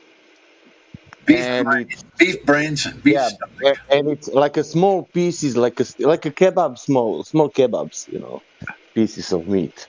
Yummy. I can chilled monkey brains with a spoon. Yeah. Monkey brains. It's like served with a. It's like tapioca pudding. Kind of bread, like a pie bread. And crust. Yeah, no, very very soft. And onion, fresh onion, and that's it.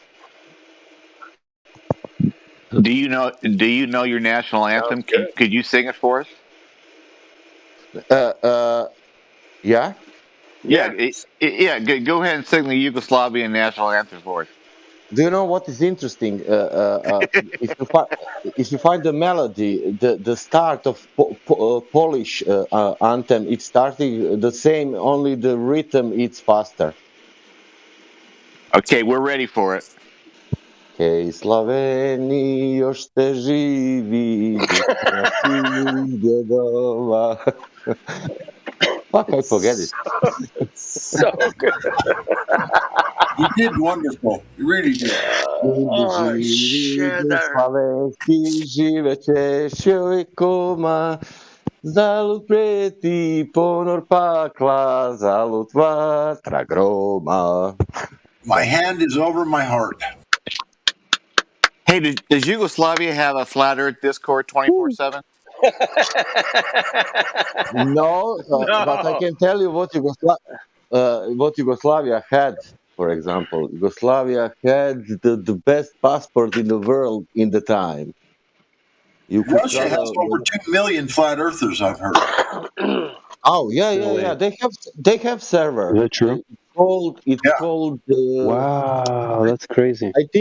I think server is from USA. I'm not so sure, but they are speaking only on Serbian language. There are only people they are not speaking English. Maybe somebody come in English, but this is like a local. It's insane. Croatian, because also Serbian Croatian language is almost the same. Is Serbia and Croatia inside of Yugoslavia, or are they independent? No, now they are independent. Oh. There was even enemies. Okay. In that war, but now you have let's say 7 countries there from that one country. It's Serbia, Croatia, North Macedonia, Kosovo, Bosnia, Slovenia, and Montenegro.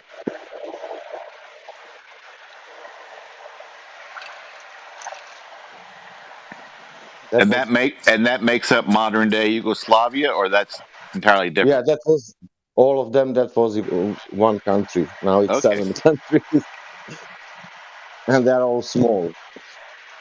We got Yugoslavia was like a little bit bigger than UK. We got a political lesson, a geography lesson, and we got a song. I like it. I like it. Oh, do you want to know? Do you want to know how was the system inside of that? Because we were living in, let's say, in that time you were calling us communists. Commie bastards. I wasn't calling you communist. I wasn't. I mean, not me. I mean, if you make a claim, you got to back it up. No. I'm saying mainstream. I'm saying mainstream West. Okay. Mainstream. Yes. I mean, flat earthers weren't calling you commies. No, commie bastards. That was the term I always heard growing up. The commie bastards. I'm like, oh. Honestly, I was identifying myself like a communist without any problem, and that I was proud of that. Yeah. Hell yeah. Yeah. Wow. Yeah. But I never believed, and I know that communism never existed in this world ever. Right. Only people call it that communism, but that was some kind of bureaucratic socialism. I don't know even how some kind of socialism, but I don't know the name. I know.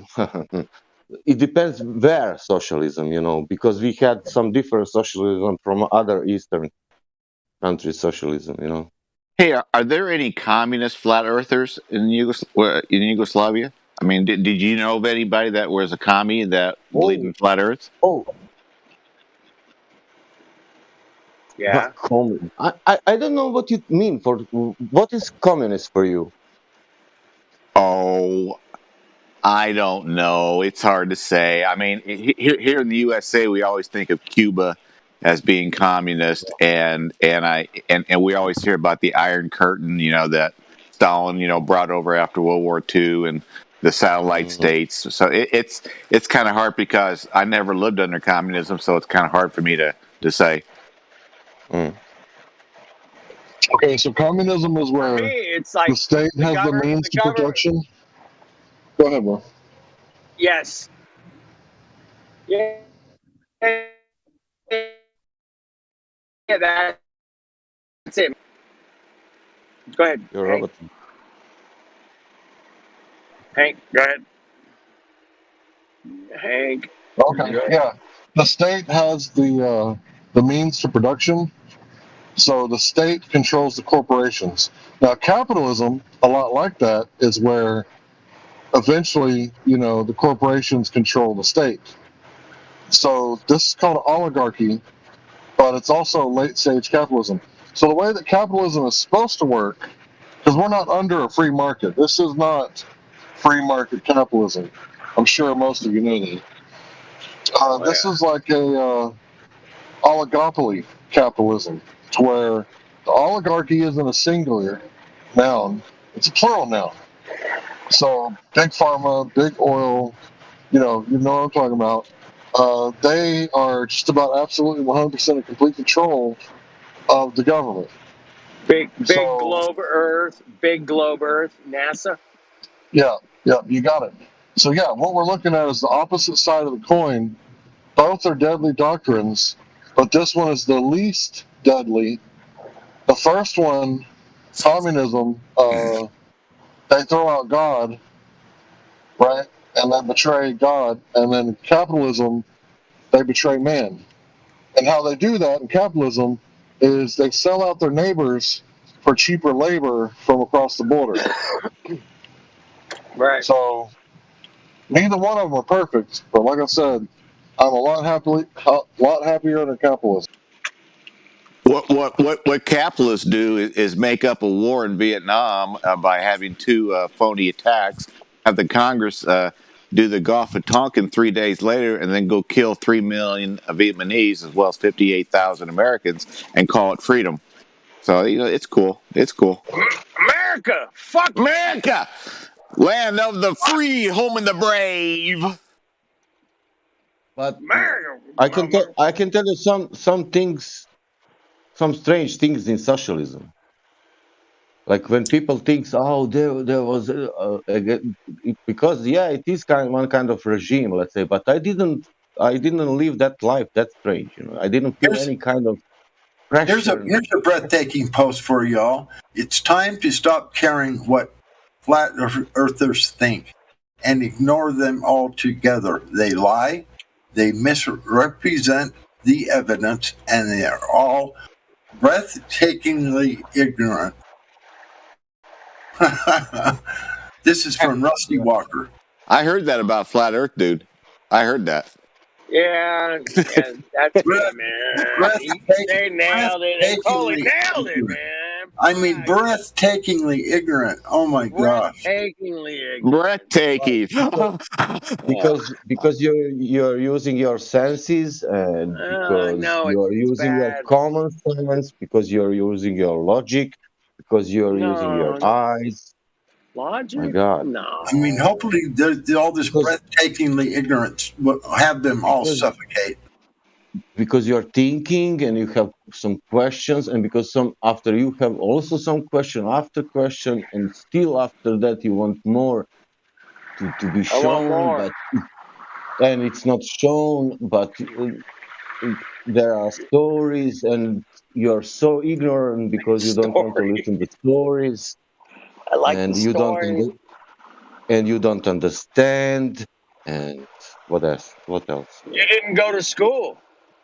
Yeah, you are not on that level that you can even understand. You need to finish, I don't know what to understand. All I know is we got to keep flat earthers from procreating. We cannot have them having kids. Nope. Jim, back in the day, they'd be like, I wish all the flat earthers would just drink some bleach. Yeah. That's how bad it was. So bad, man. It was so Hey, bad. this is not medical advice, okay? Anyone? Or nutrition. we're not in the White House telling people what to do, right? Right. Yeah. Shine up and get your Coco Poco over here. Come on, get your Coco Poco. Was that actually real? He said people should drink chlorine. Bleach. Drink bleach. Bleach. There's a video of Trump saying we're gonna give people bleach. Yeah. Drink bleach, you flat. I mean, it was so bad, man. We were like under.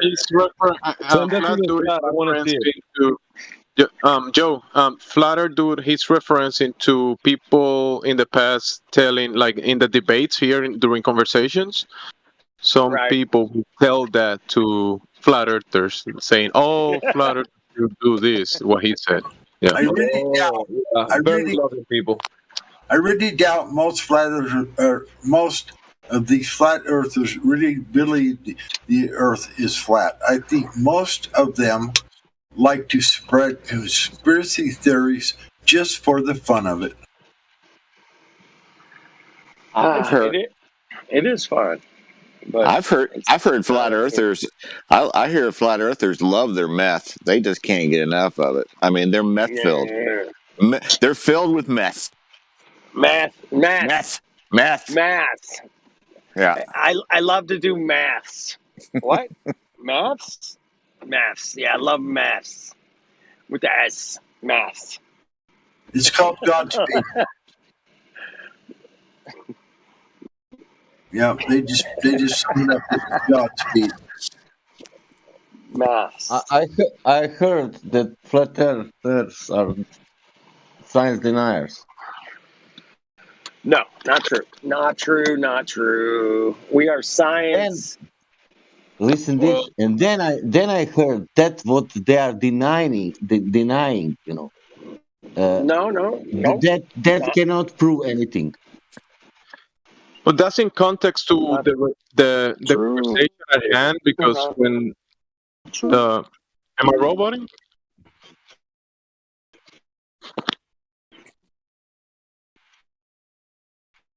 Now you're not speaking. Yeah, you're good. You're good.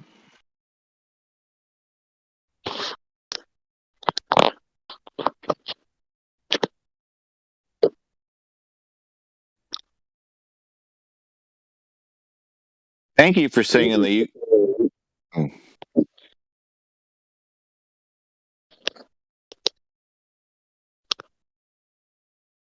Nah.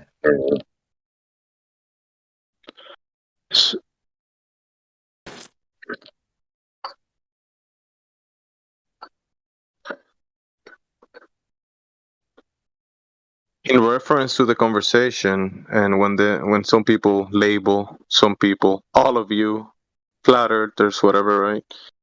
The two words, the term, and the weaponized language that is used following such terms, you're not two words on a piece of paper. You are not a label. So when you wear a hat saying, "Yeah, I'm a flat earther at this moment because we're having a conversation about this," right? But that's not who you are. Like, the mechanic is not the mechanic. He's doing a job wearing a hat. Hey, but when he goes home, he's not talking about the gas pressure that is needed to make the engine work, right? Yeah. James, I have a question for you. Good one. Go ahead. In which country sea level it's called different name? Globe country. No, I didn't say about Earth. In which country? For sea level, it's another name. I don't know, whatever. Hey, I'm gonna hit you guys with this, man. Then I gotta go. But hey, I'm a non-ball believer. Of course. A non-ball believer. Non-ball believer. Yeah, you don't participate on the religion of the globe. You don't agree with the church sentiment. The ground you're spinning, the ground you're standing on is curving and spinning and uncontained. You don't subscribe to Non-believer. that. A non-believer. I'm a non-believer. Yeah, because you know that it's not. You know it's an impossible. It's impossible. So I'm a non-believer. Believer. All right, I'll leave you guys to that. I will make now. Next time we get a concaver, can we call him a non-binary earther? Yeah, that's a good one. Triggering.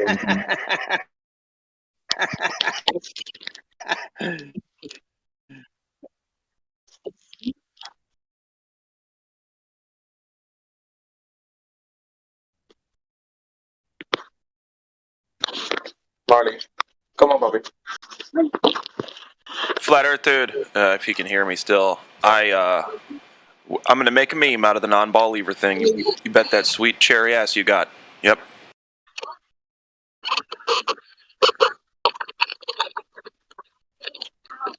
Also, Jamsey, I can hear you eating a popsicle, and I don't want to envision that anymore.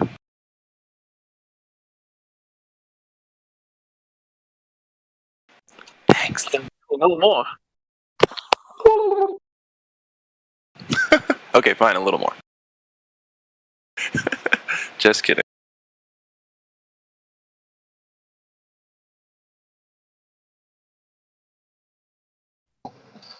Last night, I was watching Scooby-Doo with my children, like you do, you know. And I just happened to be messing with my camera, and trying some stuff out. And I zoomed in and got this. I'm sitting there watching it with my kid, like, what are they doing in that van? That's not just weed, partner. There's something else going on. I would guess opioids. Especially for Scoob. Look at him. No, not for Scoob, for Shaggy. Gosh. It looks like he just wasted his whole life and he got in a car and started talking to the dog about it and they both did heroin. You know, them Great Danes, they got dodgy hearts, man. He better slow his roll. I mean, cartoon world drugs are probably so much better than the real ones here, you know? You guys ever seen Cool World? Brad Pitt movie? It's all animated world. It was a darn good flick, in my opinion.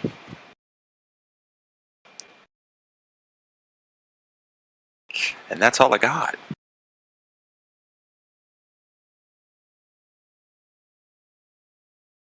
Yeah, wow. So, Larry, is that... So you took those pictures last night, like screenshots, or what was that? Yeah, I was zooming in on my big screen TV, kind of playing with my camera, getting used to it. And I made a little GIF of what I was actually doing. Let's see if I can get that in there. Yeah. So...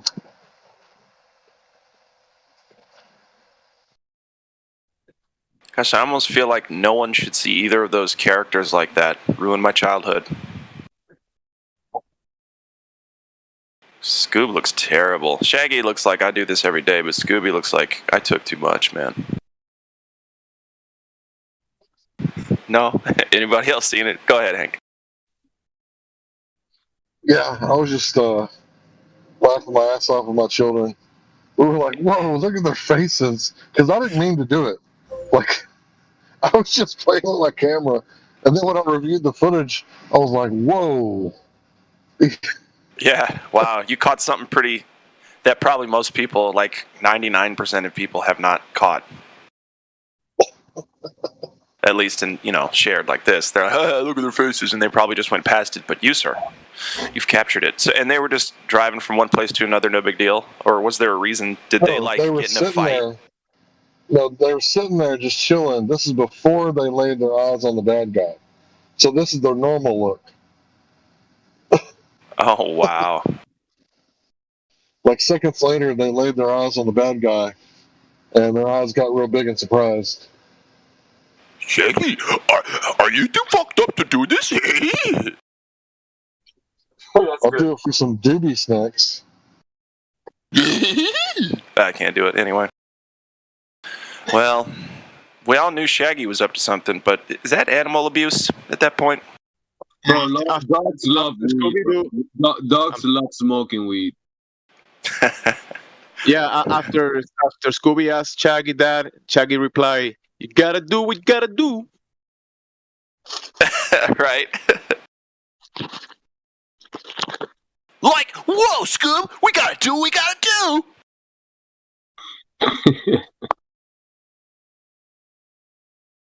Like, this might even be a Jinkies moment, Scoob. We should probably doob it up. Doobie doobie doo. Like, I don't want to be here anymore, Scoob. Where's the needle?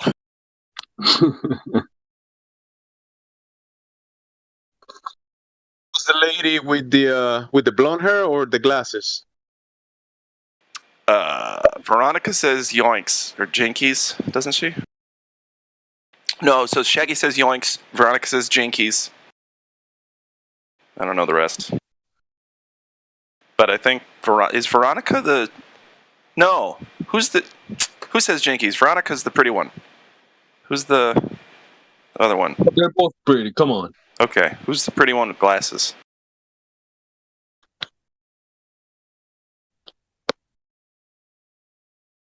Well, anyway. I don't watch Scooby-Doo. Velma, that's right. Thanks, Seb. Appreciate that. Velma. What a bad name for anybody. Velma? Who does that? You're being kind of racist right now. It's like saying, who will call themselves Glad Flobe? That's ridiculous.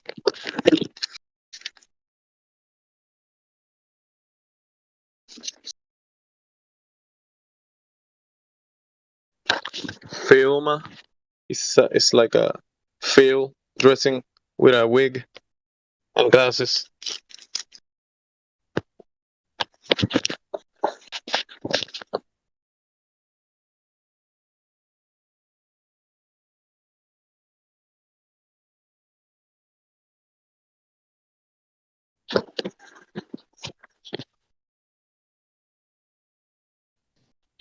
Yeah, last night while watching Scooby Doo, I noticed that Scooby and Shaggy had to dress up like females, and they were like, "Hey, Oh why do we no. gotta?" What's that? Is that it for you? Yeah, they were like, "Why do we gotta dress up like females when there's two females right over there?" You know how they always split up, you know? Because you gotta be inclusive. Or the flat Earth. What? Never mind.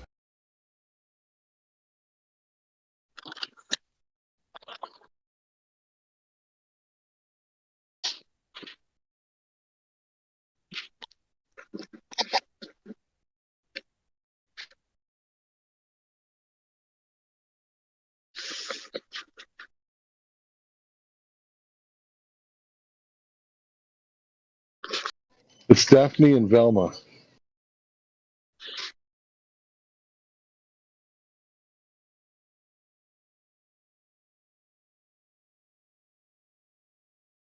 It's always like, let's split up. Velma and the Chad looking dude, we're gonna go hang out behind the dumpster. You guys go find the killer.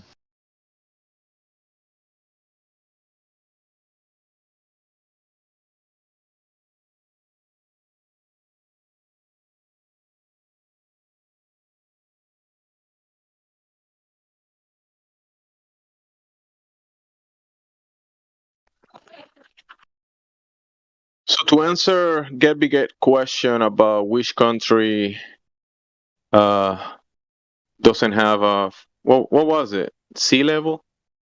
They don't use the term sea level. They use a different term. That's why he wants to know if a country does that. No, yeah, he's asking me like in a joking way.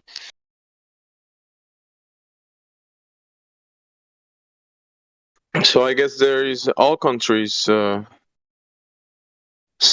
say sea level, and that means what? Get Biget. What means that? What does it mean that no country doesn't use this term sea level, right? It's not in. I don't know if Get Biget is here, but so it's the same level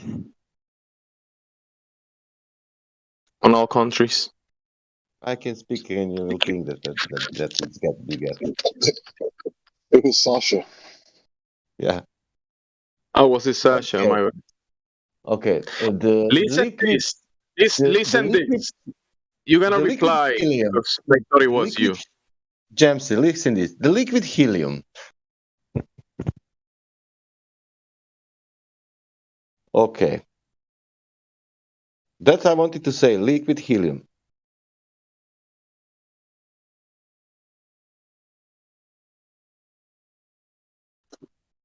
What? I'm sorry. I'm sorry. I didn't hear it. One more time, please, if you could. He said liquid helium.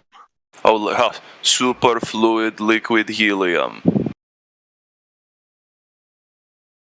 Right. What happens with liquid helium in Russia? So, what happens there with liquid helium? It's Soviet Russia. Liquid helium.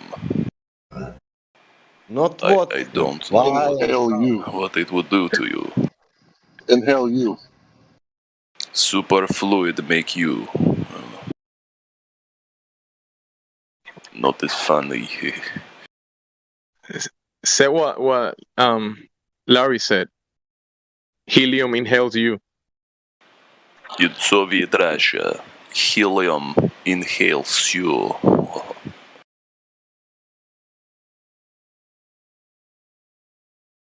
Now get my vodka.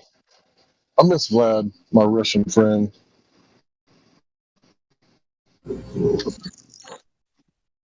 What is glad about? You cut out. Vlad?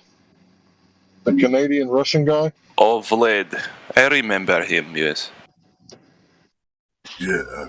He had big attitude. You get a fresh halibut out of there, please.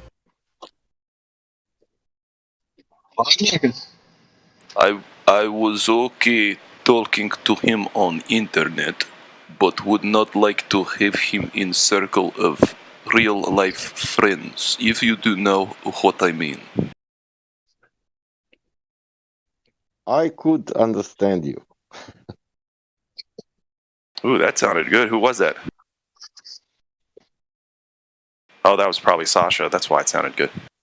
Yeah. I saw Larry's name light up, and I was like, no way. No way. Been hiding this accent stuff from us the whole time, Hank? Come on. Sasha, can you expand on the liquid helium comment that you made and do it in a real Russian accent? I know you're not Russian, you're Romanian, right? It's nearly the same thing, yeah. I'd like to hear it too. Well, I like to know anything about that also. Right? Yes, that I can say something about that. Yeah. So what can you expand on the liquid helium? Yeah, I can. For example, I never saw the connection with the flat Earth. Because of that, I never wanted to look into that. Okay. We can say that gases and gas states and liquids and liquid flying 66,000 miles per hour. Gas pressure and liquid dynamics or whatever, that's dependent on this place, right? No globe required.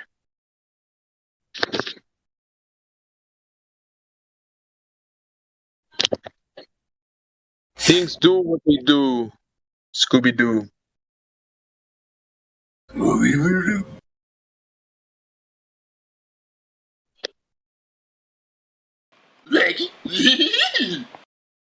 But the thing is that I thought, yeah, when you say liquid helium, that's I was joking because. Oh yeah, I know you're joking, but the Get Biget is the expert on that. So if you have questions about helium, Get Biget, just ask him.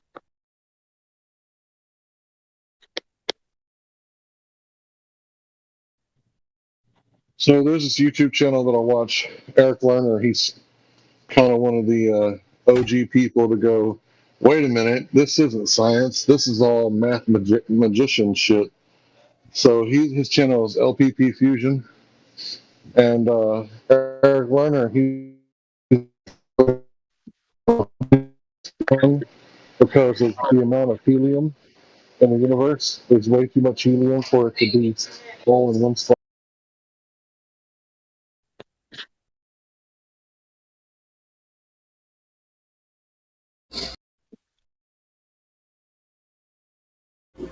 Was he coding out by any chance?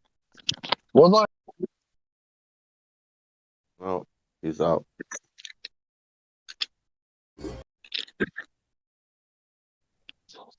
Was I cutting out? No. Yep. No. Okay, well, like I was saying, LPP Fusion YouTube channel. You might want to check it out. The guy works for NASA, like I admit, but he's I think he's trying to build engines, LPP fusion engines. So, I don't necessarily agree with everything the guy says, but the way that he talks about the Big Bang Theory being a whole bunch of bullshit, like I can understand what he's saying because helium isn't it the one element that doesn't go into a solid state? It can be liquid, it can be gas, but it can't be solid. So how could it be like all in one spot?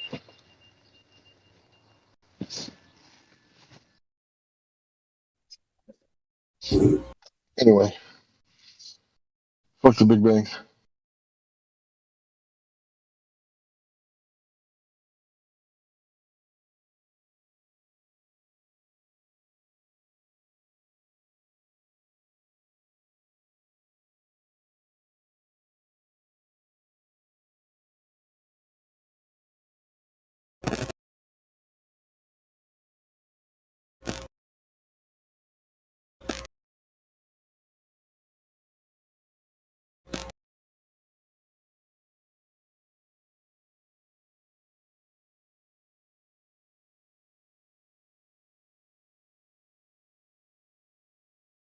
Did I kill the chat with Eric Lerner? No. Wow. I'm listening while I cook myself dinner. Good. I was hoping you were turning on some Scooby-Doo reruns. No, I quit that.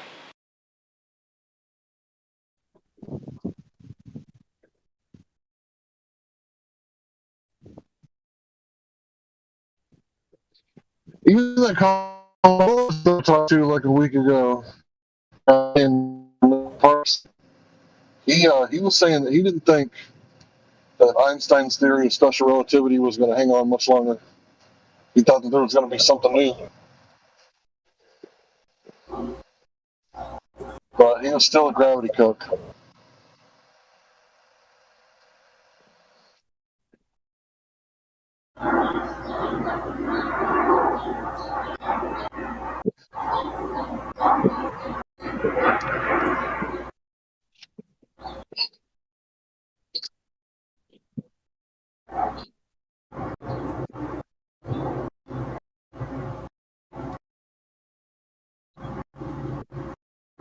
What are we listening to? The Sounds of Hell? Tom Michael. Yep.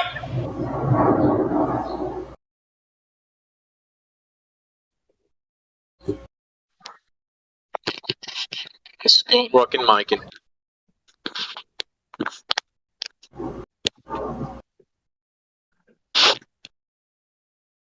Last thing I heard him say, I think he asked for a fish.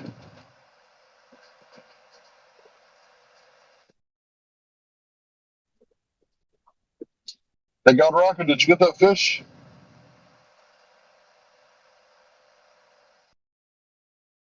I muted him. Wow. Shucks. Yeah, sometimes when he starts like hot mic and then he's having conversations in the background and we gotta protect the privacy, I guess, or no, the inflow of background noise into the live stream.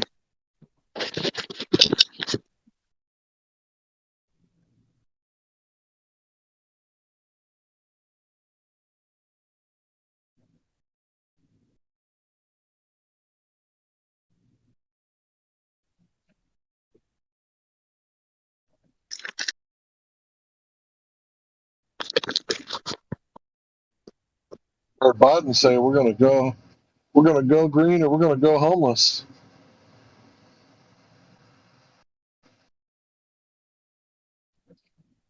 Creepy Uncle said that or something? No, but he might as well have said it. I got a little 3-cylinder car. Well, what he meant to say is, you guys are going to go green, or you guys are going to go homeless. He wasn't talking about himself. Right. I mean, what he's gonna stop? He's gonna stop traveling on his airplanes and all the people he travels with to keep things green. Yeah, it's too dangerous for him to walk up and down the steps of his airplane. See that robot fall? See that robot fall down the stairs? It was like watching video game ragdoll effects. Because you know how in video games they don't try to like brace their fall by putting their arm down? Yeah, it's funny, the people who think that there's going to be a robot takeover. Oh, I'm not being serious. I'm joking. But I would say that these events that are happening, like on your calendar that keep popping up, I would say that they're probably done by artificial intelligence.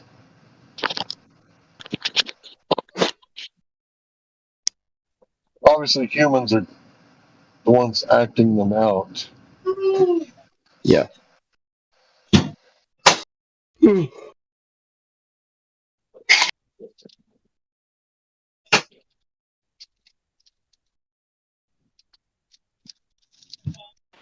Honestly, guys, I can't wait to fist fight a robot. Hell yeah. Shit, I'm gonna tase them. Make sure you live stream it or share it in the YouTube so we can watch it. Or at least Well, no, you'll be fighting them too. They're going to take over, didn't you hear? Yeah, they'll call that game Rock'em Sock'em Human. I'm not fighting any robots.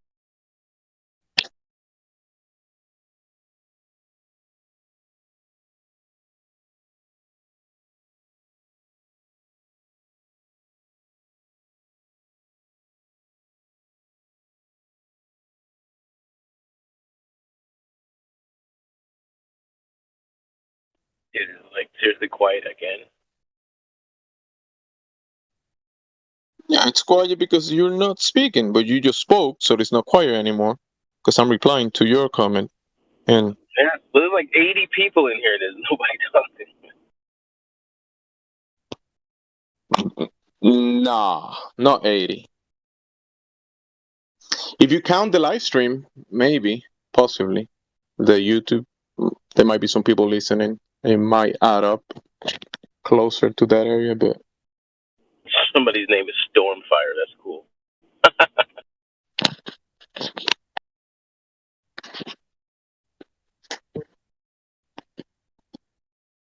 I'm wondering where his twin brother is. Firestorm.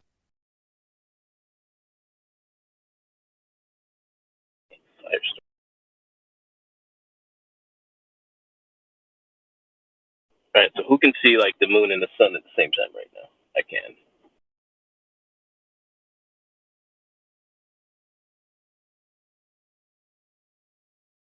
It's raining here.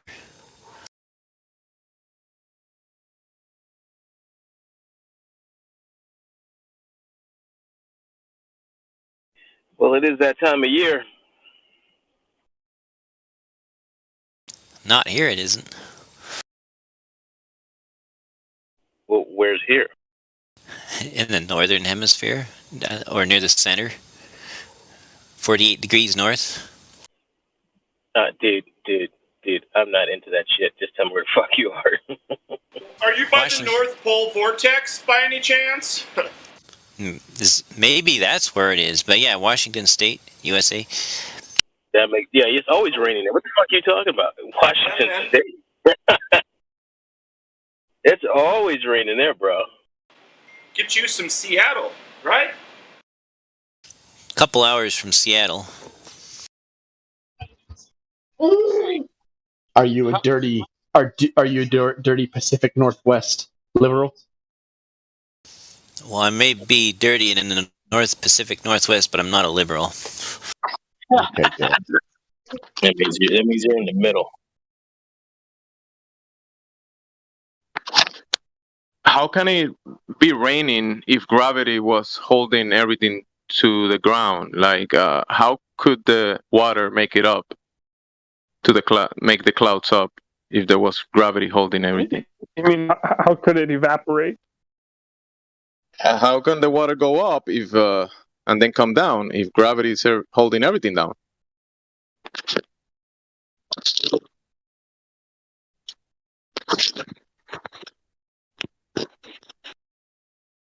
Gravity explains everything until you don't want it to explain everything. So, you know, that's the answer.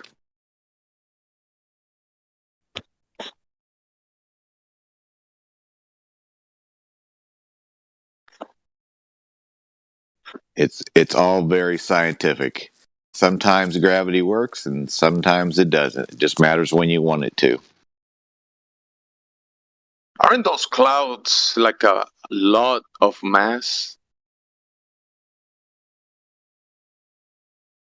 And if big mass attracts mass, should be on the ground always. That water.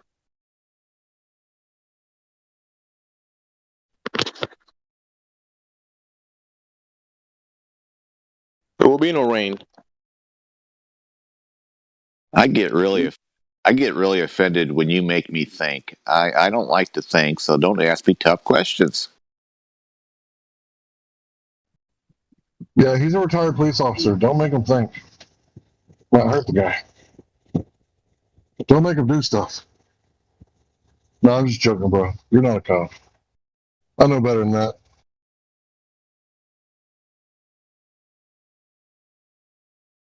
Excuse me, sir. Have you had too much to think? That's the upcoming police officer questions whenever they stop you. Hey, have you been thinking too much?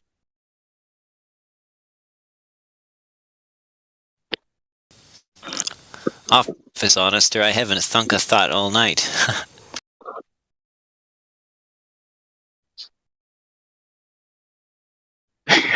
Have you had anything to think? That's a good one, Crypto.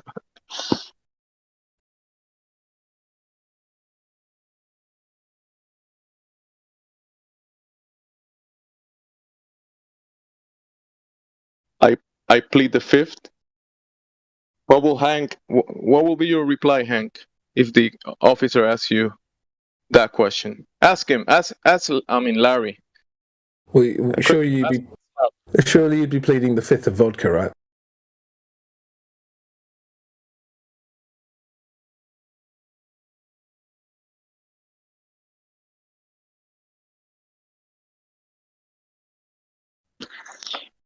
I mean, it was thinking in the first place. Let's just keep it there in the thinking. No, don't voice it.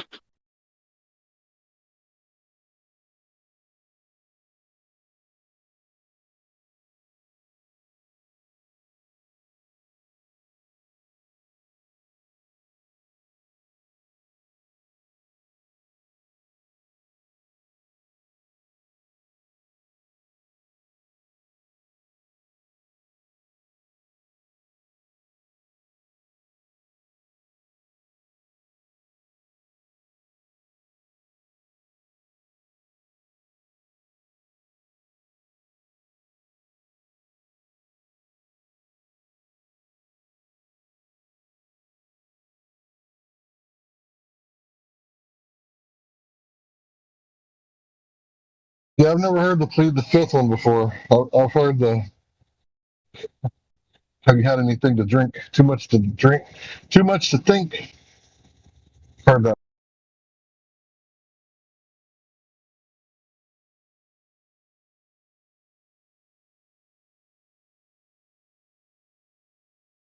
The best approach will just stay silent because thinking is silent.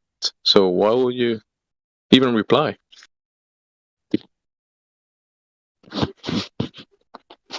I'm still thinking.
You guys talking? I cannot hear anything. No, it's quiet.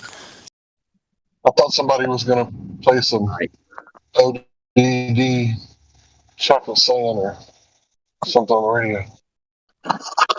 Somebody stop singing about the Earth. We have a special guest.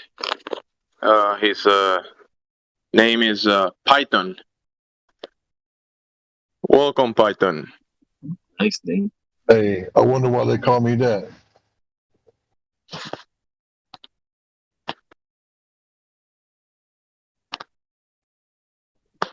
You know, ladies.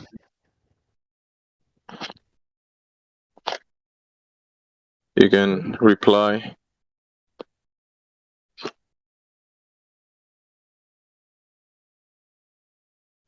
Python is muted again.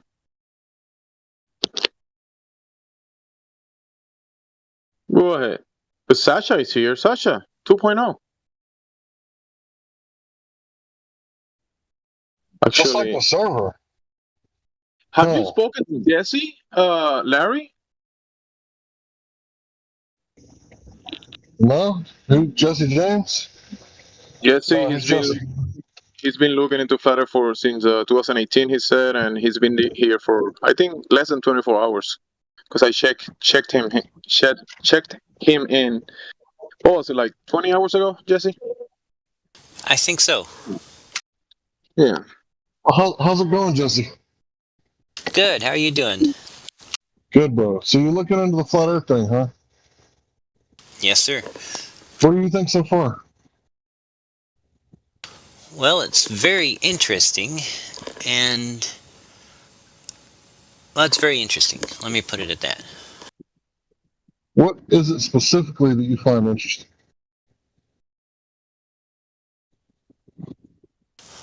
Well, I guess the difficulty in getting a good measurement of the actual surface shape is fascinating to me. You know what's fascinating to me? Would you like to know? Certainly. Is I've been here, like, you know, hanging out with flat earthers off and on for like 7 years. And the fact that the debate is still going on. See, I thought for sure the flat earth was the stupidest thing I've ever heard in my life. And that it was going to be like immediately debunked. Like, immediately. But 7 years later, what month is this?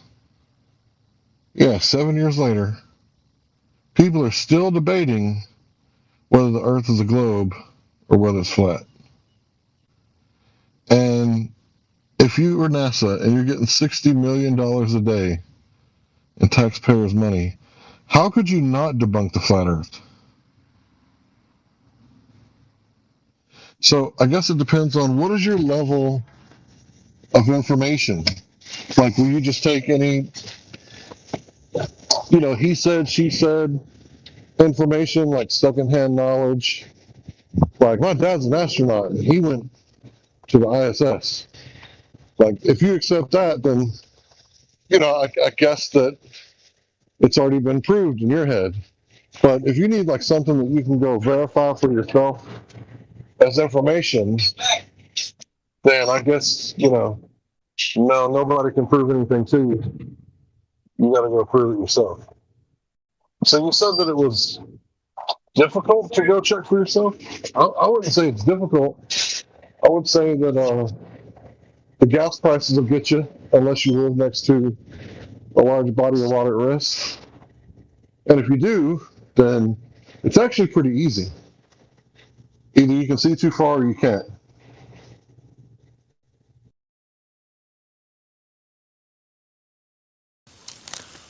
But what I've found is that sometimes I can see too far and sometimes I can't see too far. Is the spherical Earth like inflating and deflating like lungs?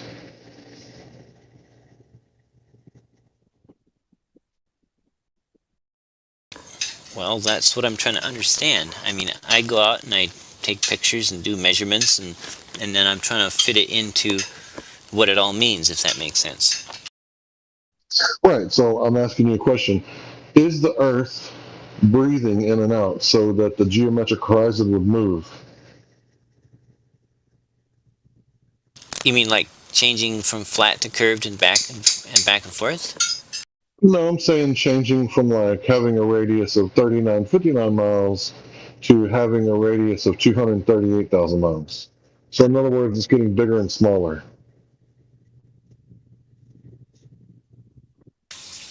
Well, I don't know. My measurements range from concave to convex. What measurements? Like angle measurements and line of sight, and horizon. On Earth? Wait, is the horizon a real place? Well, it's just a term that is used in geometry. Does that hold on? Yeah, but when practically applied to reality rather than mathematically, the horizon is the horizon in the same place ever? The apparent horizon moves depending on moves. something. So you can't use it. So you can't use it to measure anything because it's a rubber ruler, isn't it? Right. Yeah. Okay. Using the horizon. So it doesn't matter. It doesn't matter what you've measured because that's not going to tell you anything, is it? Well, I do non-horizon measurements too. Okay. That's adorable. So Jesse, if someone were to make the claim that all swans are white, wouldn't you only need to find one black swan to prove that claim wrong? Absolutely. All right. And if someone were to make the claim that all horizons are no further than 1.22 miles away at 1 foot observer height, wouldn't you need only one observation showing the horizon to be further to prove that claim wrong? As long as the claim and the proof were using the same definitions. If somebody claimed that the apparent horizon was always at a certain distance, then a single viewing of an apparent horizon. You wouldn't say that claim you would say that claim does exist, though, right? Because when they give us the dimensions of the Earth, they describe it as the horizon. So the claim does exist. I think they describe different horizons, like the geometric horizon.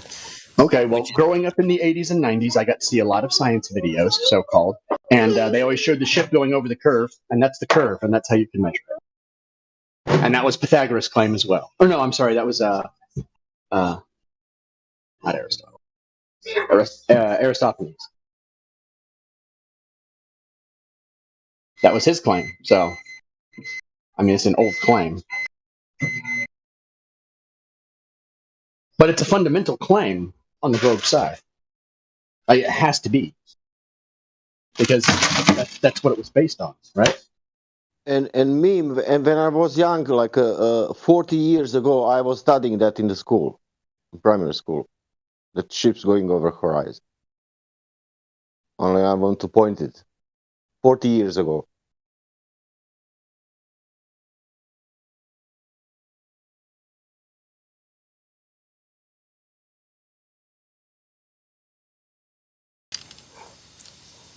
So I guess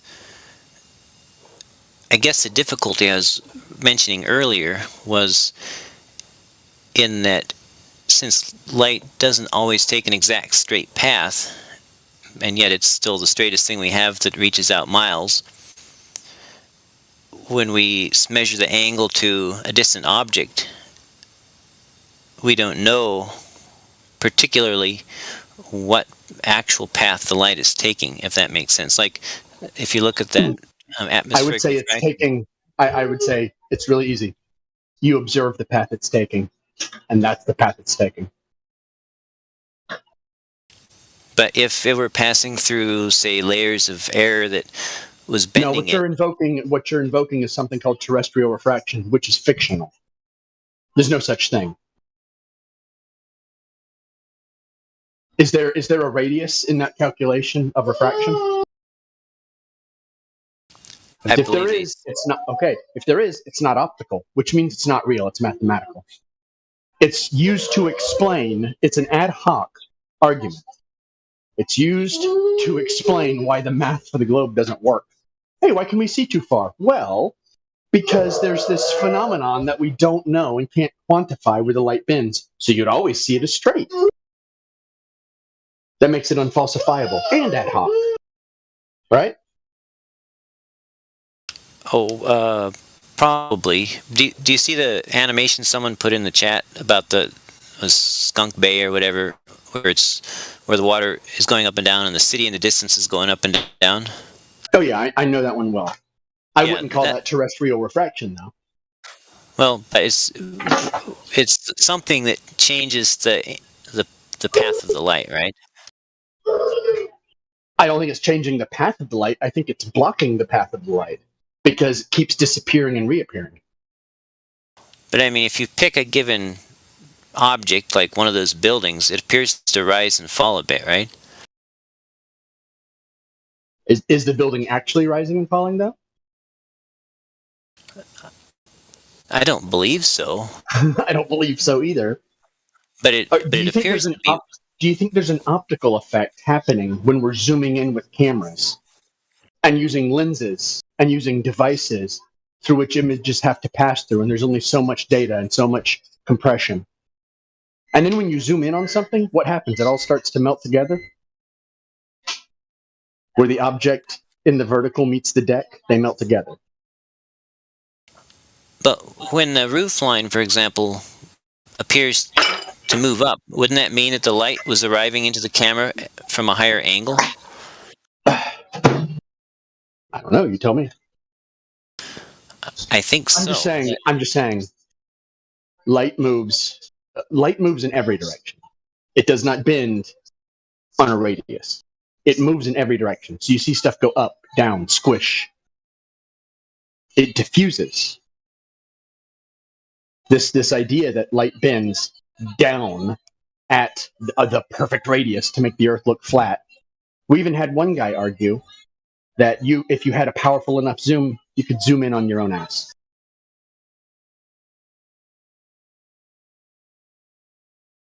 Because he understood that refraction is mathematical. It's not optical. Well, let's see. And it's also not related to actual refraction. Actual refraction that we can test is light passing from one medium into the next. So from gas through solid through liquid or something like that. It changes direction each time. I stuck a picture in the chat there.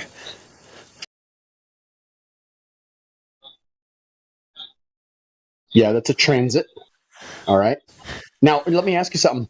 How far away is that boat? That ship? I don't know.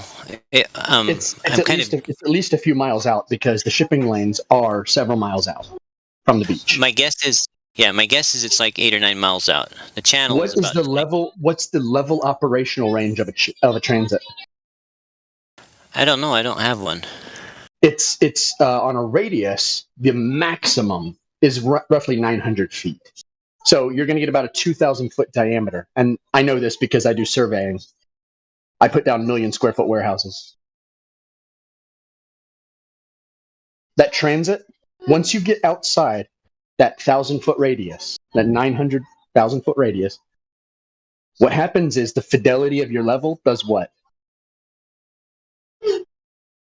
Because your frame of reference for setting level is only the breadth of the transit. The level in there is only about 4 inches wide.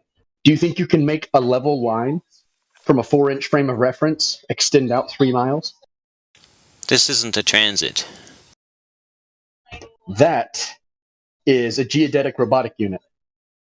It's not robotic neither, my friend. It's just a total station.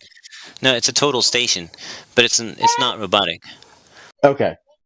What's the frame of reference for the level? I'm not sure what you mean. I'm not sure what you mean by frame. How wide is the level? Oh, the tube level. How long is it? Yeah. About an inch, maybe an inch and a half. So, are you running a straight line 3 miles out off of an inch and a half frame of reference? For real? Well, the answer's no. The answer's no, because in surveying you don't do it. So are you saying my angular accuracy is? I'm not It's sure. garbage. It's garbage because you ever use a torpedo level? I don't think so. Torpedo level is a tiny little level. You get it and you level the pictures in your house. Okay. Okay, that's essentially what that is. It's a torpedo level. It's a tiny little level that you could stick in your pocket. So could we look at the manual? Hold on. Do you think you could level an entire building with a torpedo level? I don't know anything about torpedo levels. If only y'all built something every once in a while, you'd understand why a mason who's laying an 8-inch block uses a 4-foot level over the block. The block is only 8 inches, or 16 inches, I'm sorry, but he uses a 4-foot level on top of it. Do you know why that is? Why is that? Because the larger frame of reference for your level, the more fidelity the line along the entire building will have.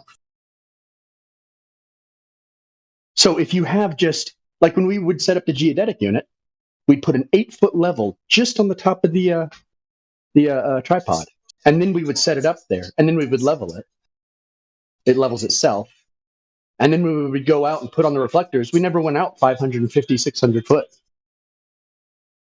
For that, you set up a new station. So are you saying that my instrument that I used was inadequate for measuring? No instrument is adequate for that. There is none. Well, what's the angular accuracy of my machine here? You tell me. Let's you see. have that machine. You have that machine. Yeah, it's a Nikon DTM-420. Yep.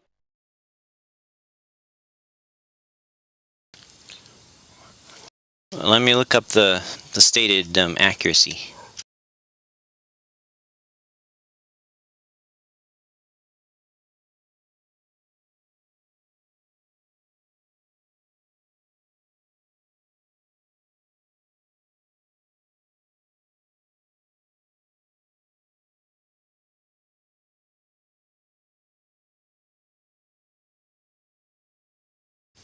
It says it has a 1 arcsecond minimum display and a 4 arcsecond accuracy.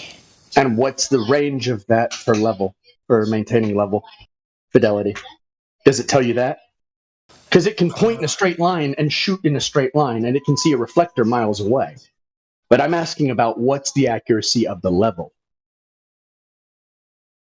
Well, the level, I mean, it's only as accurate as the level, right? It can't be more accurate than the level. Operation, right, you're right. So the practical operational range, like if you're going to put up a building and do something that's responsible for like money or lives, what's the range? Nikon claims an angular accuracy. And they claim that it focuses to infinity, from like 2 feet to infinity, and they don't, that I'm seeing, they don't specify a limit to the distance. They just specify an angular accuracy. Okay. The range that these are practical in, we don't use them outside 600 foot if we're putting up a building. And to measure something, okay, that's a transit. What you're looking at is a transit. I don't know why you keep calling it a total station. It's part of a transit. Can you put the number into Google? It's a Nikon DTM 430. There's the electronic total station. It's a 420. Yeah. Total station transit with case.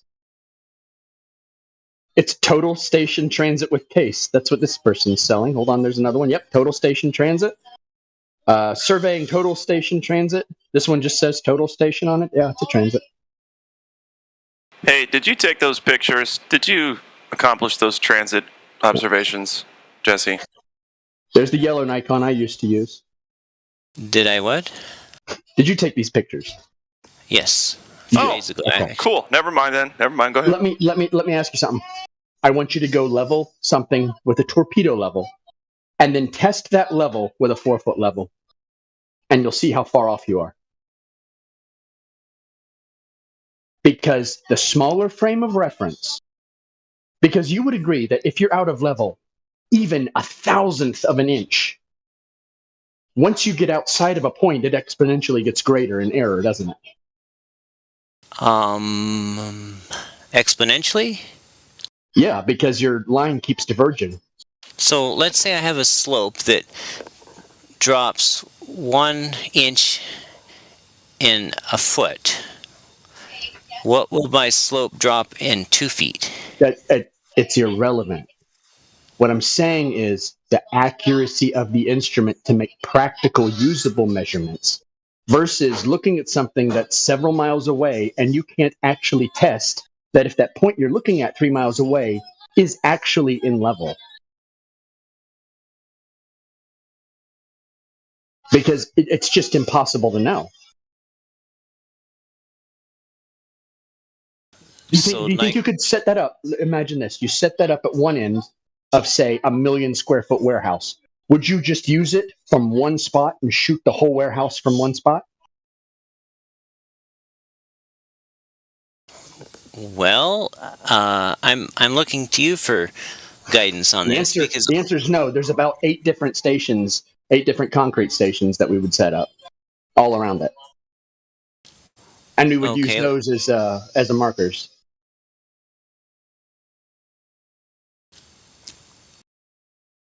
So help me understand, since you use these things, what does Nikon mean when they say it's got a 4 arcsecond accuracy? I don't get involved in all that. All I know is how to use it when I'm building, and I do know the operational range. Does that have something to do with the speed of light that nobody knows? Yes, it does. Okay, good. Not that I know of. Did you say, what was it, arc what? Arc second. Arc second. That means speed of light. Speed of, it's the distance, time taken to make a distance. Yeah. Speed of light. In this context, an arcsecond, it's just 1/3600th of a degree because they have degrees, and then there's 60 minutes of angle, and then there's a degree, and then there's 60 seconds of angle. And so but here's the problem: is for people who are actually responsible for money and lives, the thing has to work and do a job, right? We can't just look at stuff and say this is what it is. We actually have to know how to use our hammers and our screwdrivers and our drills and our transit systems.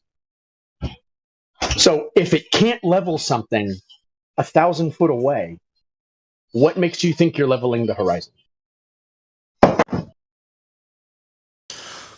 well, the manufacturer states that it does. Okay, well, manufacturers. So the manufacturer says you can look 3 miles away and be in perfect level. Well, it says it's accurate to within 4 arcseconds. And how far is that? That's an angle. Okay. How far of an angle is it? How far out does that angle reach? There's no limit to it. An angle's not a distance, right? All right. There's a point where the angle starts and ends, right? Or is it just infinity? What are we looking at here? No, an angle. Do you understand what they're saying when they're saying that? Do you? Well, I thought I did. Okay. Can that shoot a level line 1,000 foot and still maintain perfect fidelity? Not out 1,000th of an inch. How far? Just 1,000 feet. Let me calculate the possible error at 1,000 feet. Calculate it? No, I'm asking if anyone does it. Nobody does it. If you do that, you'll get fired pretty fast.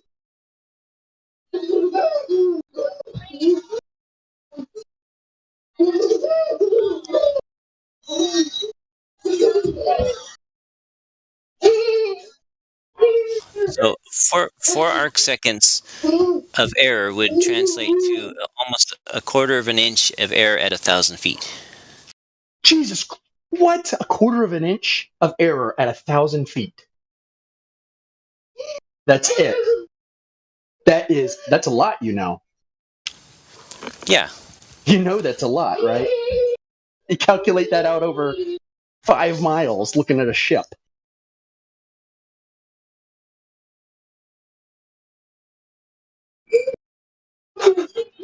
Because that doesn't maintain just a quarter of an inch. From that point on, it's just getting wider and wider and wider. Right, and so 4 arc seconds at 10 miles is a foot. A foot. I think you might be wrong about that, but it doesn't matter. Well, I just put 4 arc seconds into tangent, and then I multiplied that times 10 miles, and then I converted it to inches. Isn't that right? Well, I mean, I guess, but I mean, you're doing this off of what? The manufacturer's claims, right? Well, I mean, this is the question is, how do you know how level it is? How do you know for sure? I test them against the water tube level. Test them against a water level. How big of a water level? You mean it's like an alcohol level, like spirit level? Well, no, like I take a piece of clear tubing. The last one I did was like a 16-foot clear tubing, and I fill it with water, and I put one end at the theodolite, and then I put the other end out in front. Why wouldn't you just get like an 8-foot manufactured level? Well, it'd be a lot easier and probably more accurate. It'd be infinitely more accurate. Why use some weird kind of? Why would anyone use a tube? Just use a level. Use the tool for the job, right? Right? Why would you use anything else than a tool for the job? Well, because I don't. I mean, the bubble level in a carpenter's level is not very long, and that's why you get an 8-footer. There's also 10-footers, and I guarantee you, a 10-foot manufactured level made for the concrete industry is going to be more accurate than a tube of water. I guarantee you. Okay. What if I were to use a 100-foot tube of water? Then you would very quickly become a flat earther. Cool. Yes.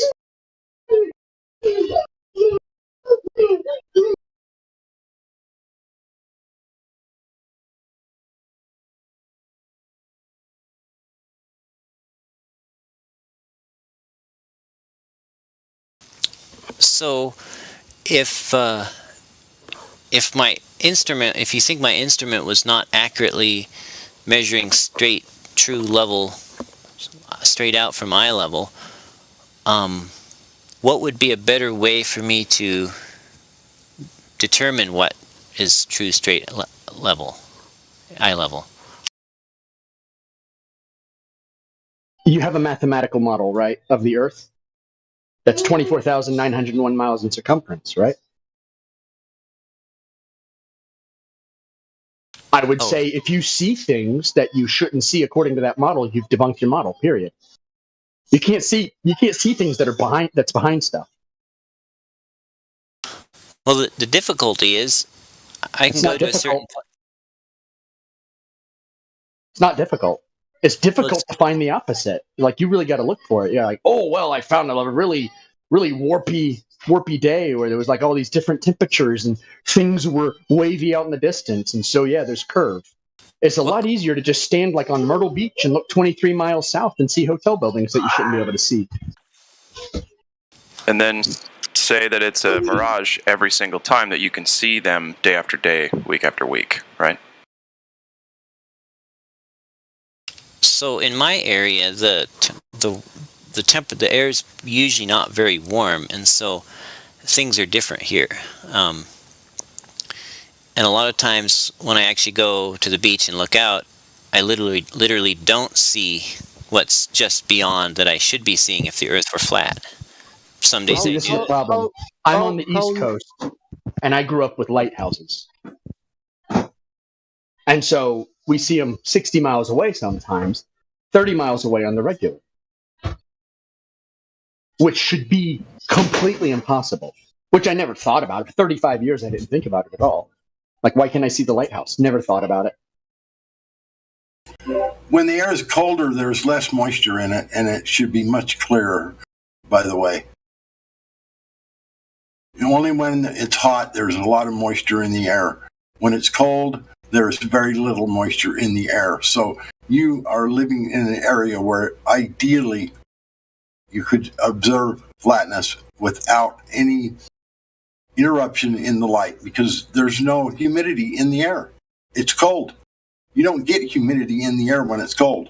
You get just the opposite. I posted another picture, and it shows 3 or 4 different pictures of the same city 20 miles away, taken from different elevations. And this is very typical for this area, basically. And I'm impressed, though. You're putting a lot of work into this. Most Globers don't. Okay, continue. Sorry. Well, at the top picture... What was the swell? What was the swell? What was the elevation of the bottom one? Let me see. What's that? Down near the water. No, that's a little bit. Down near the water. Oh, so down near the water. So there are waves in the way. Okay. I hope that now will look at it. Look at it. Look at it. Zoom in on that. You can actually see the chop at the top of the water. It's waves. But Meme, now will be data. You know, now you will have now a first picture. It's distance that, elevation that, drop that. Second picture, elevation that, distance that, drop that. Is that true? I don't know. I'm gonna be honest. I don't understand what you're saying. I'm saying that all 4 pictures will have the data. You know, what is elevation, what is distance, and what is the drop of the curvature. Well, here's the number one problem: is you can see the swells of waves in the water. You can see them. Look at this picture where it says view of towers. It's the second from the bottom. Look at the top of that. Is that a horizon line? Is that a line of water that's being compressed? No, that's wave chop. Like you can see it. It's actual wave chop. Yeah. Okay. So, yeah. I was 60. My eyes were about 6 feet, or the camera was about 6 feet above the water. Yeah. And the buildings on the other side were all sitting on 100 or on a 50-foot high hill, and some of them were 100 feet tall.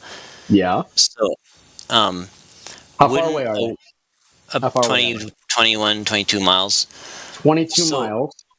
So at 100 foot tall. Hold on, at 100 foot tall at 22 miles? So the View Towers is actually 187 feet tall, and it's sitting on a 50-foot hill. Yeah. Can you get something without waves in the picture?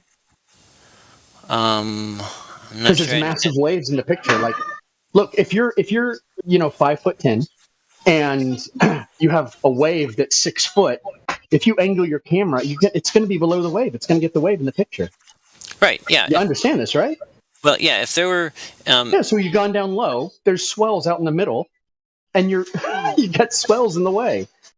Well, but there weren't 6 foot swells because I would have seen the ships bobbing up and down. Oh, really? Yeah, the ships go out there. But hold on. Then why can you see that it's a swell in the image? You can see it in the image, man. Well, I'm zoomed in really big. It's just what it looks like. But scroll up to the the third from the last that says 40 feet above sea level.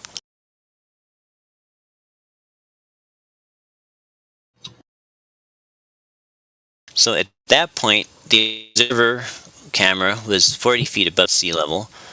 The base of that tall building, 50 feet above sea level. So wouldn't that have required like a 40-foot wave?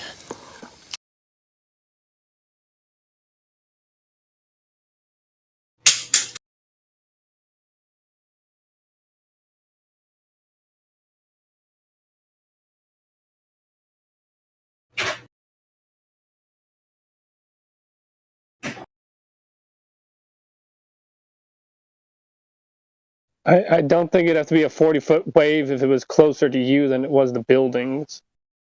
If it was simply closer to you and you're only 6 feet tall, wouldn't have to be a very big wave. I was looking at the 40-foot picture when I was 40 feet up, because there's still significant obstruction when the observer was 40 feet up.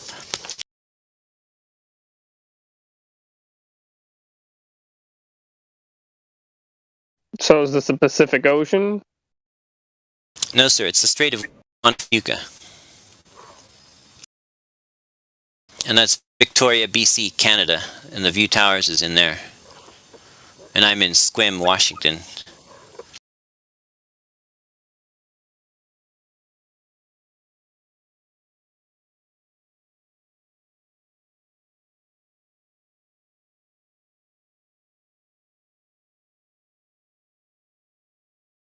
So what are you trying to demonstrate with these? Well, I'm just trying to. Sorry, I got I got cut off. I'm just trying to show what I see and trying to understand how this works on a flat Earth, basically. How that works? Yeah, there's waves in your way. That is a flat. You're looking at a flat image. There are waves in your way. Yeah, there's water. I mean, you can see it. You can see that it's a wave. Like you can literally see that that's a swell of water. Look at the top of the water in the second to the bottom image. Zoom in on it. You can see the chop. Does that look like water going into the horizon, like that's where it's ending? Is that the bulge of the Earth? Looks pretty close, doesn't it? It's very close. Hey, how come it's always these images where there's some wonky wave in the way, and then all of a sudden we got Earth? But then on a nice calm day, no waves, we see all the way to the bottom of things, like the Black Swan image. They tried to do the same thing with the Black Swan image. On a wavy day, they took pictures, said it was Earth curve. On a calm day, they ignore it. Why are we reduced to that? Aren't there better proofs than waves? hey Jesse, have you ever looked at the sun and you can put a finger and cover the sun with your finger or your hand?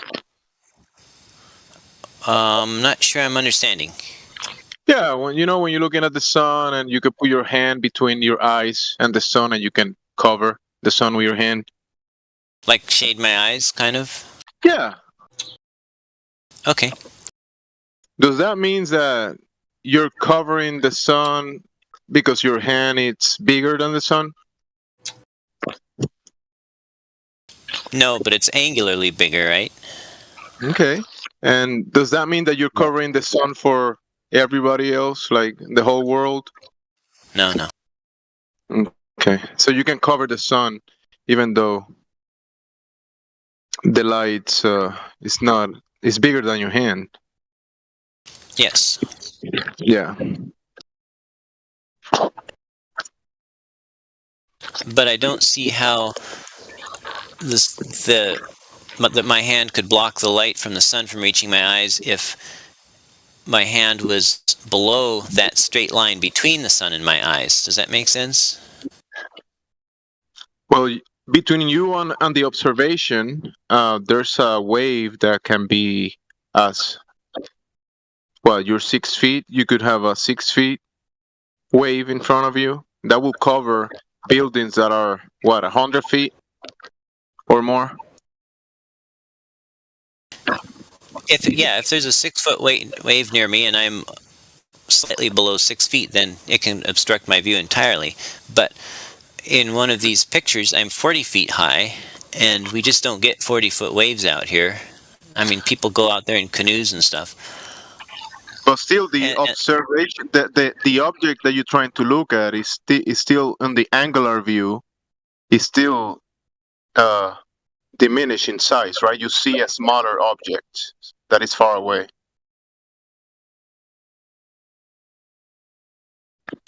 Yeah, it's smaller. I mean, it appears smaller. So there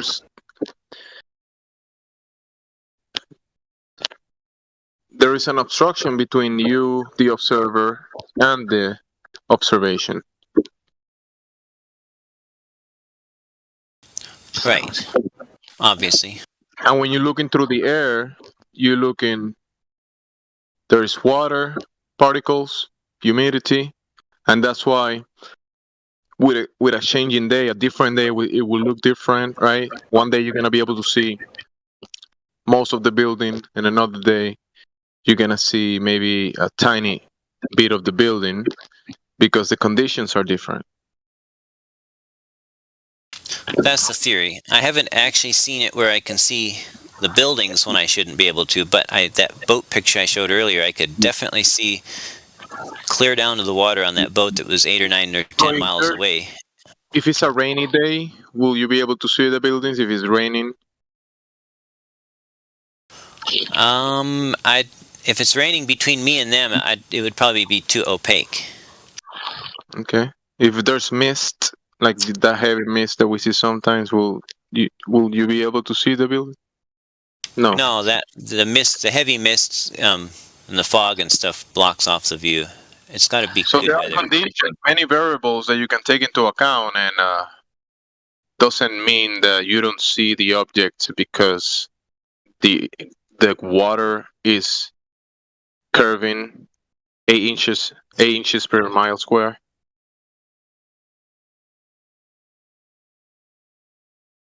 What was that? Is the only reason that you don't see the objects. That's not the only reason that you're saying that this might be the bulge of the Earth. I think Mimus asked you, is this bulge of water that you see between you and the buildings, is that the bulge of the Earth, the curvature? I mean, it mathematically fits, but obviously I wouldn't be here if I just was. That's what I was going to say. Mathematically fits. It mathematically fits. No, I mean, if you it matches the Globies claimed model. Does? Okay. Does it? How much of that building should be obstructed? Well, let's see. Because weren't we just talking about how the horizon is apparent? Is the claim that the horizon is the top of that wave? Because that's the claim, if that's what you're saying. That the horizon is actually the top of that wave. Are you sure about that? Am I sure about which? In your image, if something's obstructing them, your claim would be that the horizon is obstructing them, meaning those little chops at the top of that wave are obstructing the building. Is that your claim, that that wave is the horizon? Because in the globe model, that's the horizon. That's what's defined as the horizon. Well, I'm looking at the whole series of the 4 pictures. Yeah, the whole series of the 4 pictures is some mongrel with a camera taking pictures from something at different levels. And then as they go down, it's compressing. The image is compressing where the vertical is meeting the horizontal. What happens when you zoom way in on something? Do you maintain visual fidelity? What happens to things perpendicular to the deck when you zoom in on them? Where it meets the deck, as you zoom in on them, it loses information, data compresses. I'm not sure I'm following. Okay. But I have a P1000 and I would be delighted to do an experiment that you described next time I'm out there. Sure, about one that's not over the area. Or do it on a calm day. There's no wind. You see the little boat? You see the little boat I just posted? Oh, yeah. Oh. You see how the waves are like chopping up? The bottom of it is shrinking up and down and up and down. Oh, let me play it. I just saw the thumbnail. Yeah. Which, by the way, that's on a flat table. Perfectly flat table. Yeah.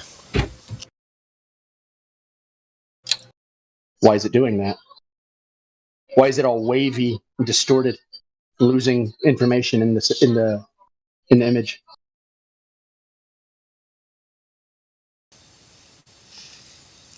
Well, by my understanding of how cameras work, they record the angle that the light rays are coming from, and that shows up as the position in the picture. So for a feature or a detail on the little model boat to appear in a different place slightly, which it has to appear different, then it would mean that the light this boat is doing the same thing Skunk Bay was doing. That kind of wavy up and down, right? Right, exactly. Right. Yeah, but the boat's not actually changing. The boat has a solid position, and it's on a flat table. So you're losing the bottom of it on a flat table. How is that even possible? My camera's above the table, obviously, because I lift it up afterwards. Right.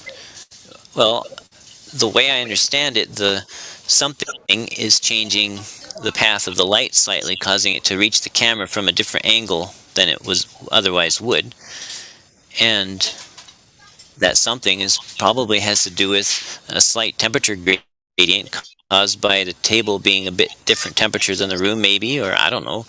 So on a flat surface, things can be obstructed just by atmosphere, just by effects Oh, in the absolutely. atmosphere. Okay. Absolutely. So you've got waves, you've got atmosphere, you've got, I don't know, optical effects, unknown optical effects, compression. You sure you want to hang your hat on this one image when we have a 255-mile infrared image? On which one image? We have the 255-mile. It's a photo from geez. Italy to France. Has no one Oh, and then posted there's that that. yet? Oh, I've probably seen that. And then there's the really nice laser on the lake one, the frozen lake one too. I've seen that. Yeah. Well, I mean, the one from Italy to France, that kills it. It's over. Like, the argument's over at that point. There's nothing that's going to explain that. We're not on a on a dodecahedron, right? We're not just a bunch of flat surfaces. It's supposed to be a ball, presented as a ball. So if you've seen the, here, let me pull it up. There it is, right there. Let's just post it again for everybody.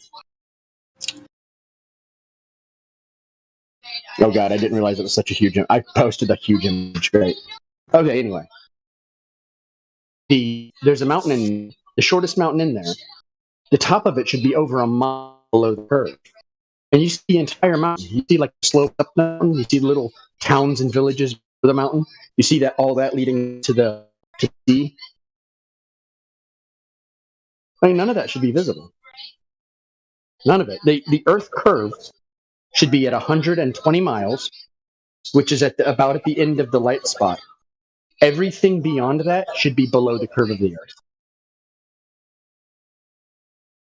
Let me click this and make it bigger so I can see it.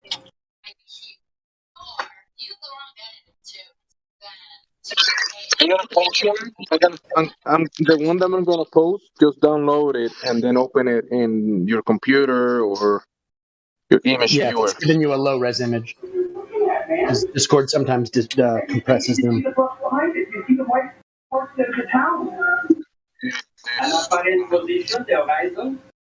But now there's also a picture from the other direction. Somebody's hot micing real bad. Who's hot micing? Who's hot micing? The main one? Who's hot micing? Is it God Rockin'? Who's hot micing? I think it was. Jesus. Okay. Anyway, there's who's got the other image? It's from the other side. It's from the French side, pointed back at Canigou, where they take a picture of the sun going behind the mountain. And it's like 180 miles. And they're like down on the deck. They're at almost at sea level. And they're getting this image that's like over 100 miles away. Like, that should be. So are you telling me that you got an image? Sorry for interrupting. Are you telling me that you got an impossible image going one way, and then you have another impossible image going the other way? Going the other way, yes. Yes, because you can do this from both directions. Were they taken at the same time? I don't know if they were taken. That's a good question. Were they taken at the same time? Hold on, telephone. I'm not 100% sure. Indio could tell me. Yeah, we'll wait for you then. So I got this theory that they're saying that the refraction is happening because the last word in the sentence of the definition is temperature. So that would mean that it would have to be getting colder and colder as the light bounces off the object till it reaches observer A. But if observer B could also see observer A, then the light would have to be getting colder and colder in the From the opposite other direction. direction. Yeah, I know. That's a violation. Yeah. Yeah. The whole thing is retarded. So and if we all can, know. if we can do that, we can debunk their. Yeah, we know it's retarded, but I would love to debunk their refraction claim with, a simultaneous photograph going both ways. Yeah. I don't know if it's simultaneous. I think they may be different parts of the year that they do this. But it doesn't matter. There's no great temperature difference. It's the south of France and Italy. They're about the same temperature, right? Hot.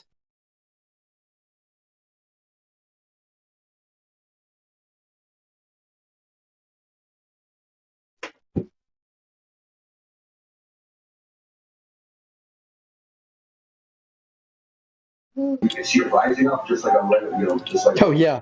Oh, nice spot, India. Okay. Yeah, they're getting crushed. Who is hot micing? Who's hot micing? Who keeps hot micing? Who keeps doing this? You. Someone is doing it bad.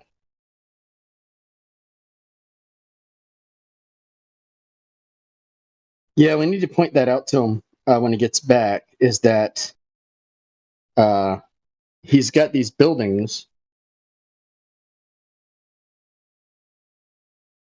and now they're like 25% wider because they're compressing. They're crushing. I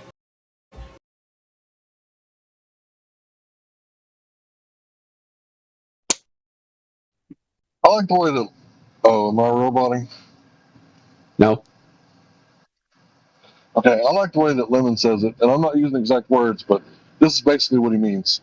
So if you take the middle of the object you're looking at from a distance, and you go down to the ocean or to the ground, like there's not a whole lot of angle there, right? So that angle is going to compress. But if you take the angle from the middle of the object to the sky, well, the sky is the limit. So if you were to do that upside down, right, where you're in a hallway, you turn the camera upside down, and you're taking a picture on the other side of the hallway, it's going to do the same thing. It's going to cut it off because down is the ceiling to the first camera, and the angle halfway down is going to be a very small angle, but halfway up, the floor is the limit. If you get what I'm saying, when he says that, it's like, oh, that makes so much sense that the sky's the limit, so it's not going to be compressed like the bottom half is of the image. It's going to be extremely compressed because the water is the limit.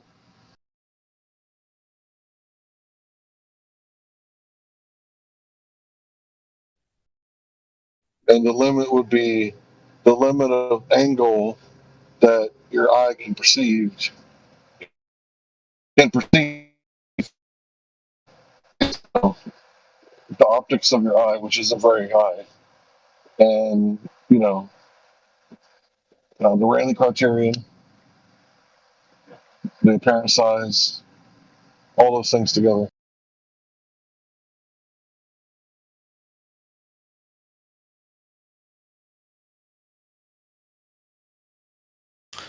I'm back.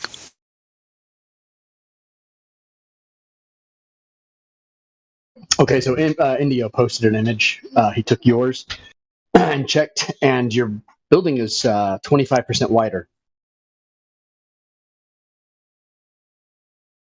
25% wider than what? Yeah. Look at the image Indio posted.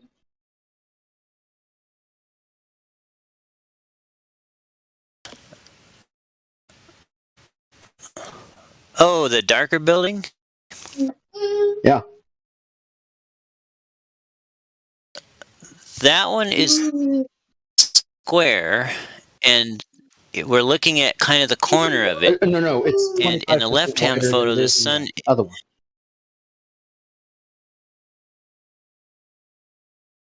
Could you draw the lines of demarcation? Well, let me ask. Do you have a video of this? Did you just take pictures, or did you get a video? Those were just stills on my because I was using my Nikon Canon. When someone did the Black Swan, they got video. That's why it can't be debunked, because they got video showing there were no waves and no other interference, and they were able to show their height with the video. And no Photoshop either. Yeah. And no Photoshop either. Photoshop and cropping, because a lot of people will take these images and they'll crop them to match. And they're not intentionally trying to be dishonest. It's just how you work. You're like, okay, let me get the data that matches me. So we really need video. Yeah. So I still want to understand this question of the 25% wider. Isn't that a camera issue? Like the lower you got, the more distorted the building has got. As you zoomed in. There was a surface mirroring vertically, but Yeah. I'm not sure I But doesn't that understand kind of the invalidate 25. the observation? If it's warping the image because your angle of resolution is crap, like everybody's is at that distance, then Freya, baby. Let's see. It, so Enjoy your kids while you got them. They grow up fast. Yeah, I'll enjoy it So when that- they're gone. So who did the width, or who determined the 25% missing or wider? Here, let's just look at it like this. Does the building look the same? Is it distorted? It's much more blurry. There's obviously there's some optical effects interfering with the image, right? yes. Okay. That's why we need video. We're not saying anything other than the image is clearly distorted. You need video. Because video we could rule out waves, couldn't we? Oh, I see. Oh, yeah.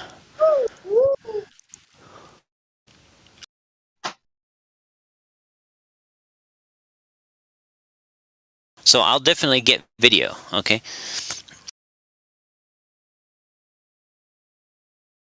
Yes. Plus, if the weather. Let me ask you, what's weightier evidence? 255 miles or 22 miles? Well, I don't want to just, take one picture and say, aha, that's the final absolute truth. You know, if you go to our wiki, we have hundreds of these. It's not just one. Hundreds. Right, but I still need to reconcile it with what I see in my neighborhood, What? What are you talking about, dude? All of a sudden, your neighborhood is the twilight zone of everywhere else? Fuck out of here. No, but it's also real. Oh, so it's real. Wait, so do you see the curvature of the earth when you walk down your sidewalk in front of your house? No. Okay, there you go. I don't see the bacteria on my hands either, but I still worship them. Wait, so then what did you mean by that? Elaborate what you mean by what you see in your neighborhood. Oh, okay. So in other words, like these pictures of the city across the water, the stuff in my local area here. There's a lot of really cool footage from other places, but I didn't take it. I haven't even met the people who took most of it, and you never will. You never will. And so what are you gonna do? So they're lying. They're just flubbing these pictures to sell them. No. But whatever the truth is, it works everywhere, right? And it also needs to work. It also needs to work in my area, and that's what I'm trying to work on. You have a body of water in your area that you've made a video or taken a photograph? Yes. What's the large body of water where you live? It's the Strait of Juan de Fuca. Okay, so it's curving. Is that what you're saying now? It does seem to have that appearance, as far as. Okay, so this is why about an hour ago or so I was talking with you about the black swan argument, and I went through that with you. This is why and I'll do it again. So if somebody makes the claim that all swans are white, all you need to do is find one black swan to prove that claim wrong, right? Right. Oh wow, you're still going over this? I thought earlier you said you understood the black swan thing. Well, let's just talk this through. I'm talking to Jesse, but yeah, okay. If somebody makes the claim that the horizon can be no further than 1.22 miles away at 1 foot observer height, can be no further than that distance away at that observer's height, then all you would need to do is make one observation of the horizon being further than that to prove that claim wrong, right? Right, but I don't make that claim, and I don't know anybody worth their salt who does make that claim. Well, it doesn't matter if you make it or not. What I'm saying is, in order to prove that claim wrong, all you need to do is find one observation of the horizon being further than 1.22 miles away at 1 foot observer height, right? Yeah, you'd have to come against this one observation here. to be able to I just come don't think against he it. understands. He doesn't understand. No, I understand. He's quite silent when you're explaining this. He obviously doesn't know what the 1.2 miles means. He has no idea what that looks like on a straight line. He has to curve for him or something. I don't know. Jesse, it was an hour ago that you said that you understood the black swan as an argument. But here, let me help him a little further with this. So these things that you're showing us, these pictures that you've taken, these are all a bunch of more white swans. Plenty more, lots and lots of white swans. But you see, showing us lots of white swans doesn't stop us from having already found a black swan. And us already having found that black swan proves wrong the idea that all swans are white. So while you keep pointing at all these different white swans, like, wait, what about this white swan? What about this white swan? It's like, no. It doesn't matter how many white swans you find. As long as we've already found one black swan, not all freaking swans are white. So since we've already falsified the radius once, the radius has just been falsified, and that's it. It doesn't matter where you see the horizon being closer than 1.22 miles away at one observer height, or you see it further, it's already been falsified. So it doesn't really matter where you see the horizon. It's already been falsified with one observation.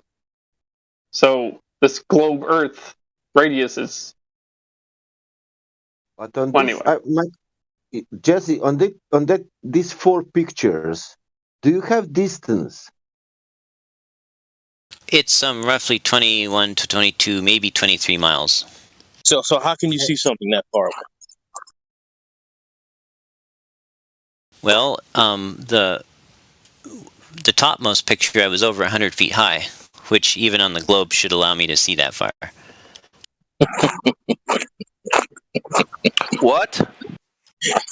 Listen, brother, your globe is only 25,000 miles at most in circumference. Your radius isn't even 4 grand. It isn't even 4,000 miles. So this observation is impossible at the very least on the current accepted globe narrative with the math they use. Which observation? The black picture? Our black swan. If you trust the image and the video to be genuine, that picture alone is a black swan. And we have a bunch of them, okay? But this started it. It's 1 foot observer height he's at, and he's seeing something 10 miles in the distance. And you just said at 100 feet, I could see 22 miles, and that should be perfect. He's seeing something at 10 miles, so that's half the distance you're talking. So how is he seeing that at 1 foot observer height? Explain that. Jesse, you can't. That's the thing. That was his statement was right. He added 99 feet for 20 miles. Right. Okay, Jesse, here's the thing. We see too far. Okay? That's what's happening in reality. So can you admit that? We see too far for the math to be correct. Can you admit that? There are times we see too far. But we should never be able to see that far, or as far as we can see. Right? Jesse, you just said right there are times we see too far. Don't you understand that? That's the whole point of the black swan argument. It's not that, we sometimes find black swans, but we sometimes find white swans. So all swans are white because we sometimes find white swans. You see the problem with that? It's not all swans are white because sometimes we find white swans, sometimes we find black swans, thus all swans are white. You see how that doesn't make sense? You're saying, sometimes we see too far. No. It's not sometimes we see too far. It's that we see too far only once. It only takes seeing too far once to mean that we see too far, period. So it's not like, that doesn't make any sense to say that, we see too far sometimes, and we don't see so far sometimes, so I don't really know if it's flat or not. Like, no, we just see too far, period. Thus, this claim that the horizon is 1.22 miles away at 1 foot observer height has been falsified. So, do you see how seeing too far sometimes and not seeing so far sometimes, see how that doesn't matter? It's if we see too far at all. Do you understand that? And also recorded with video. It's not photographs also. Can you imagine that? geometric obstacle would have to be limiting your sight all the time if it existed. Right, so Jesse, all of what they said is 100% on point. And that does mean that in reality, the one you live in, the one I live in, the one we share, so far it measures flat. And so now the deal is, can you accept that and move further into learning more about our flat, stationary, enclosed Earth? Or are you going to stay stuck in the paradigm that you would rather believe than know about? Well, and that's what I'm trying to do, is I'm trying to understand how what I see and what I've shown you does work on a flat Earth. So you should see something 10 miles away at 1 foot observer. No, he just said it should work on a flat Earth, and it does. Correct, sir. Correct. He didn't say that. He said something slightly different than that. But Jesse, let me ask you this, Jesse. If someone were to make the claim to both you and I that all swans are white, and you and I, we go out and we find a black swan, and we bring this black swan to that other guy and we show him the black swan, and he's like, oh, okay, yeah, not all swans are white. Now, after that point in time, would you continue looking for white swans or black swans, or would you just be accepting the fact that not all swans are white? Like, why would you continue looking for swans after that, is my question to you? To figure out if they're black or white? I guess the difficulty I'm having is when we say, look, there are black swans, okay, not all swans are white, but then we're taking that to be able to mean only one possible thing, and that is that there's no radius. And in doing so, we're basically saying that then there are no white swans. You know, I don't have a problem saying, yeah, look, No. We're not saying there's no white swans. We're saying not all swans are white. So what we're saying to you is because of turbulence, because of conditions in the air, you can see the horizon closer than 1.22 miles away at 1 foot observer height. You can see it as closer to you. But what we're saying is, with the math with the dimensions that the heliocentrists have given us, you can't see it any further than 1.22 miles away at 1 foot observer height. And we're not saying you can't see it closer. You can see it closer, but you can't see it further than 1.22 miles away at 1 foot observer height.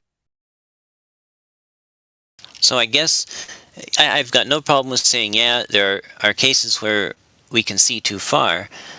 What I'm struggling with is us then taking on a conclusion that is proof that the Earth is flat, because we don't know whether the light bends or not. And in fact, that Skunk Bay video literally shows things appearing to rise and fall, as does Joshua Nowicki's time lapses of Chicago over the, Lake Michigan. So to me, it's not just clear cut as to whether. Here, I can help you with this, Jesse. So you're saying you're unsure of whether or not the light is conforming to the shape of a sphere and just bending downwards, making it appear flat when it's not, right? You're saying you think that might be happening, right? Well, obviously, when we look at the same scenery and something can be up above where it should be or down below where it should be at different times, we know they both can't be right because they're contradictory, right? No, it's just turbulence. You're just talking about turbulence, I think, as far as I can tell. I don't know what you mean by turbulence. Okay, I'm Jesse, you said that you understand the black swan example. Can you tell me how much time how much time we see more? How much of the time do we see more than we should? Yeah, because that's the point. Like a black swan, we don't need to speak black swan. It's 1.2 miles on 1 foot height. That means how much we see on that example? 10 miles for sure. If it's 1.2, you know, how much is that? It's almost 10 times. Yeah, in order for the second rig to be, the bottom of the second rig to be seen, your Earth would let's have say to be yes. the size of It's all it had to have is with that math. Only it is 250,000 10 miles. miles. Yeah, it's almost 10 times. Is that a lot, or that's not a lot? Could someone bring that up for me? I like to say it like this: for that horizon in that picture to be geometric, the Earth would have to be 6 times the size that the globers say Jupiter is. He doesn't care. He's going to continue to be a contrarian no matter what we Here it tell is. him Here it or is. show Look. him. Let's follow this along. The platform habitat on the left. 9.41 miles. Observer height 1 foot. Distance to the geometric horizon, if you're on a sphere of 24,901 miles, is 1.22 miles. That should be where your curve is at 1.22 miles. So help me understand what's going on with the boom there on the left. It looks like part of it's raised up. No. Why do we see the bottom of habitat? He just goes to Narnia every fucking time. Well, hold on. I want to know why we see the bottom of habitat.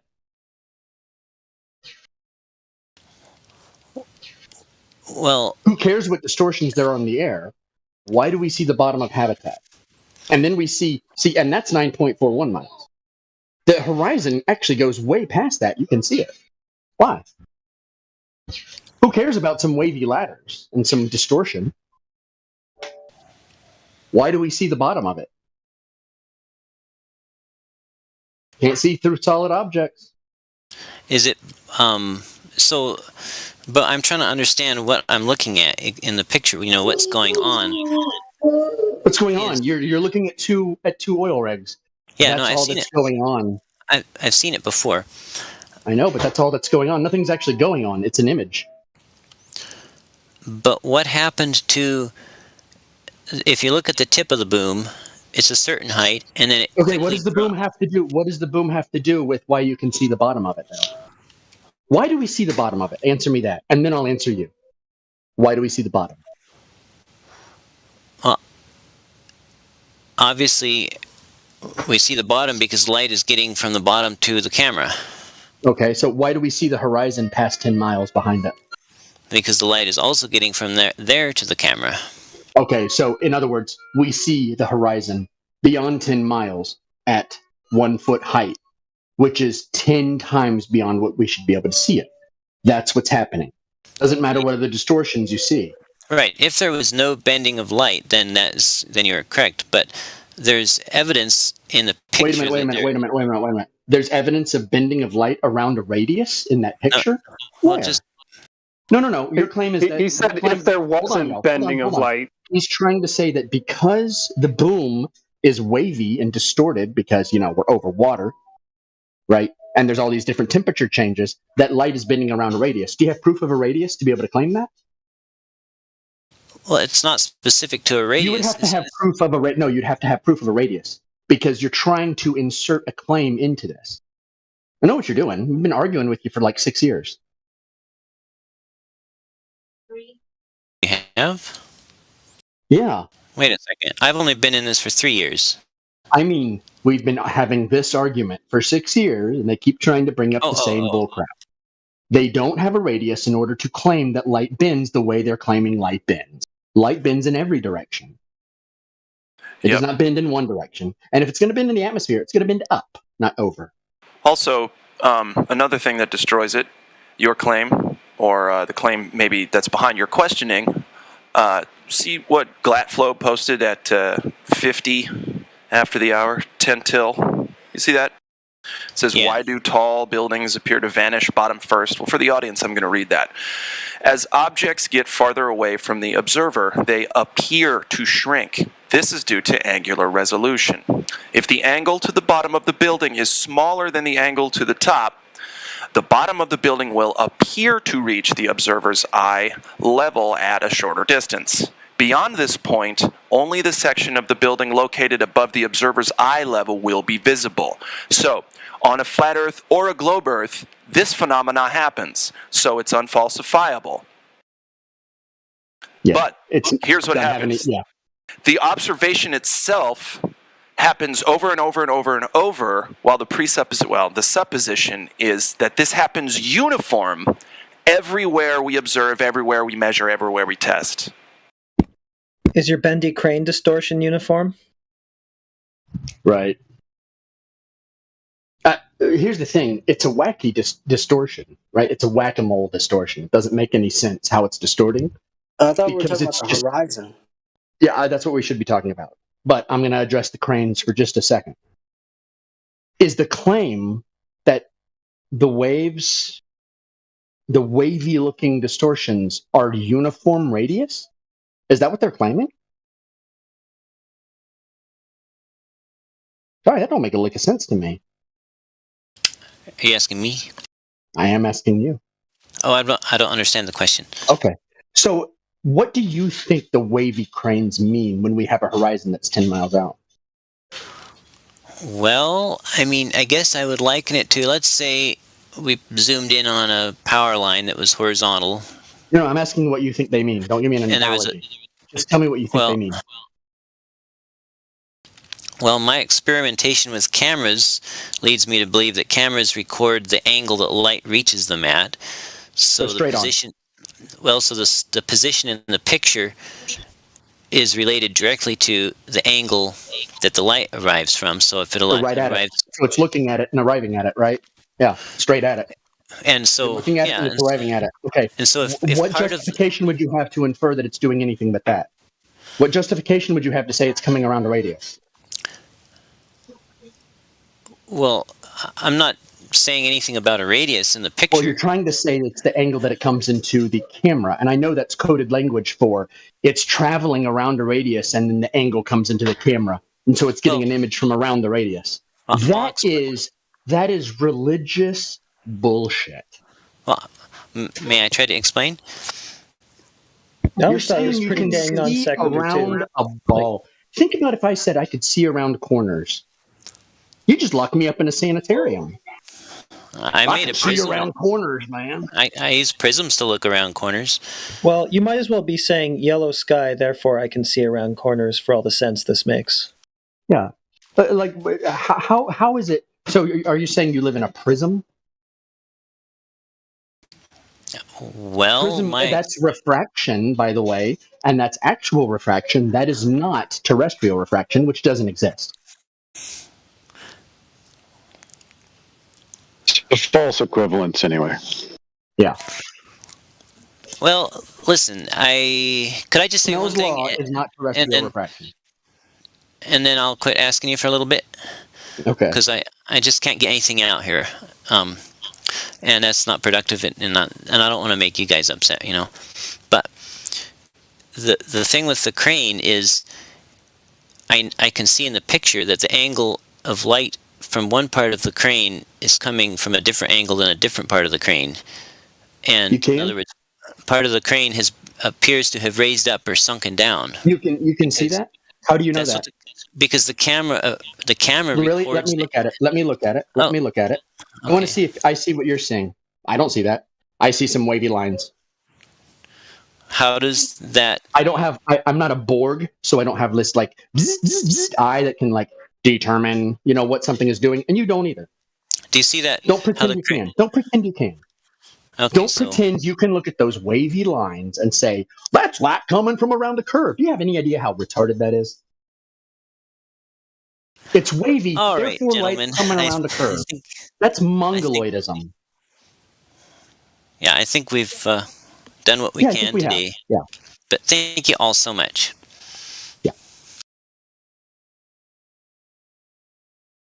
Oh, that sucks. I came in on the tail end. Wavy lines, therefore radius. These people, I swear they're taking drugs. They're taking drugs. Not the good kind. They're taking copious amounts. I don't think so. I think that belief it's stronger than that drugs. Belief is one hell of a drug. Yeah, it's called mainstream religion. That's the drug. Yeah, they don't want to just get rid of their mainstream reality that they had all their life. It's understandable. It's okay. Wavy crane, therefore radius. Hell of an argument, right? But yeah, the denial of proof, like that's hard. I can't do it. I don't understand how you can see the horizon and then they want to go to the wavy crane. Someone is roboting really bad.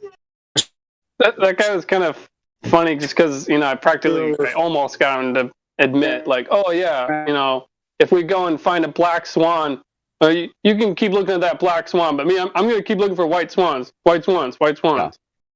Well, yeah, that's the thing. It's like he didn't understand. It's not like he didn't understand. He didn't understand. Plus, that was not his Nikon. That was not his transit. And that wasn't his picture. He didn't take these pictures. How could I prove it to you? How about film it? Film your Nikon.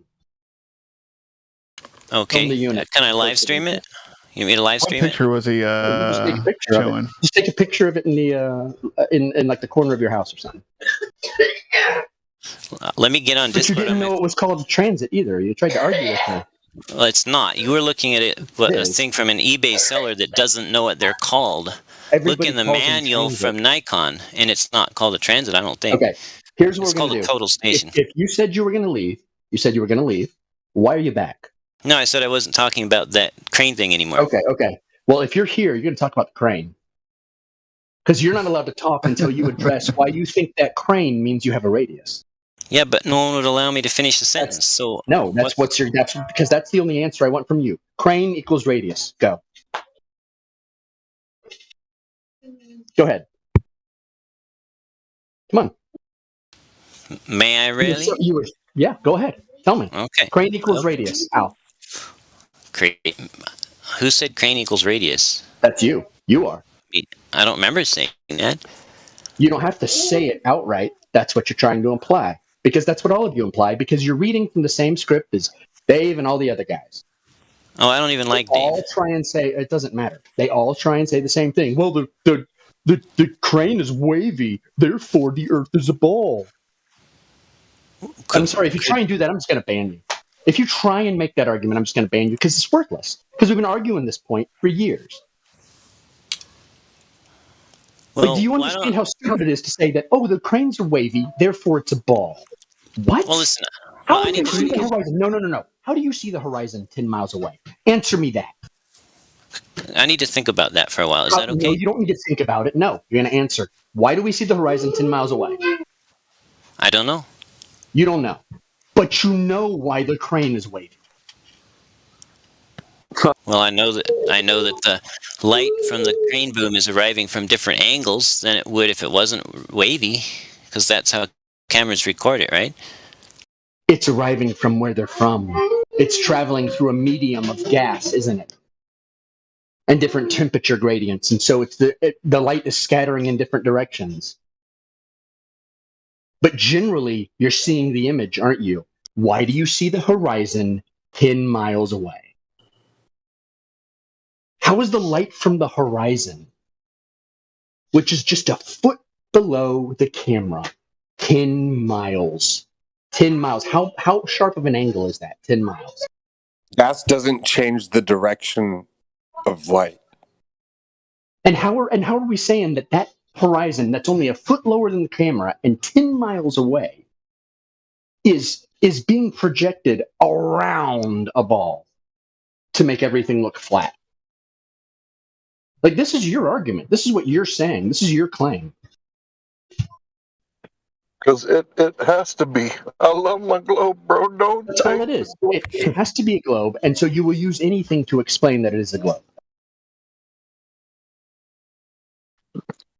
Yeah, so you're basically saying that it is a globe because it looks so flat. Yeah. The reason it looks flat is because light goes around a radius. That is unfalsifiable stupidity.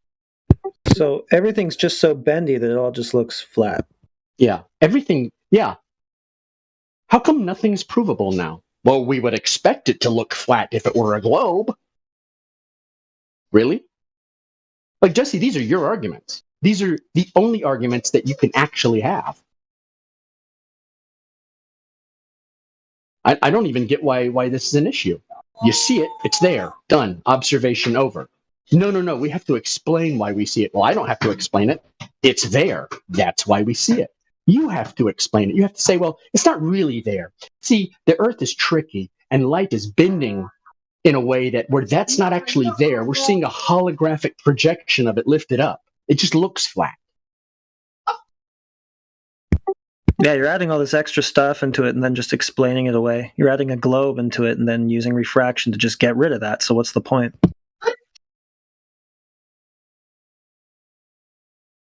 Earth is some kind of malevolent trickster god or something. It's a globe, but I want all y'all to see it flat. What?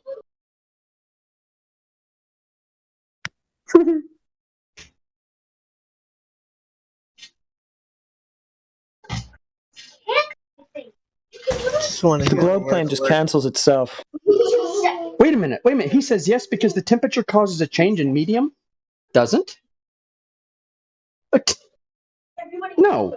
Jason's in there. He says temperature.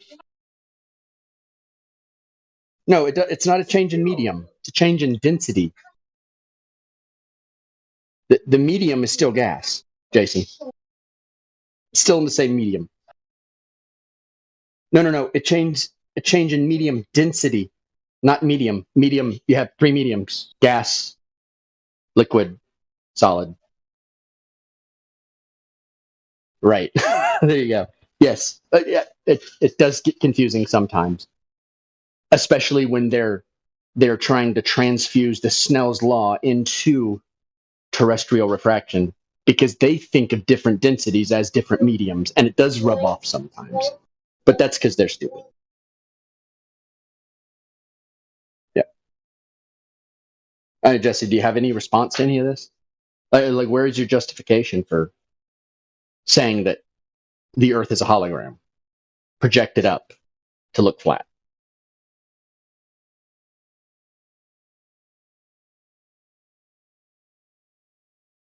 No answer? No answer, I guess.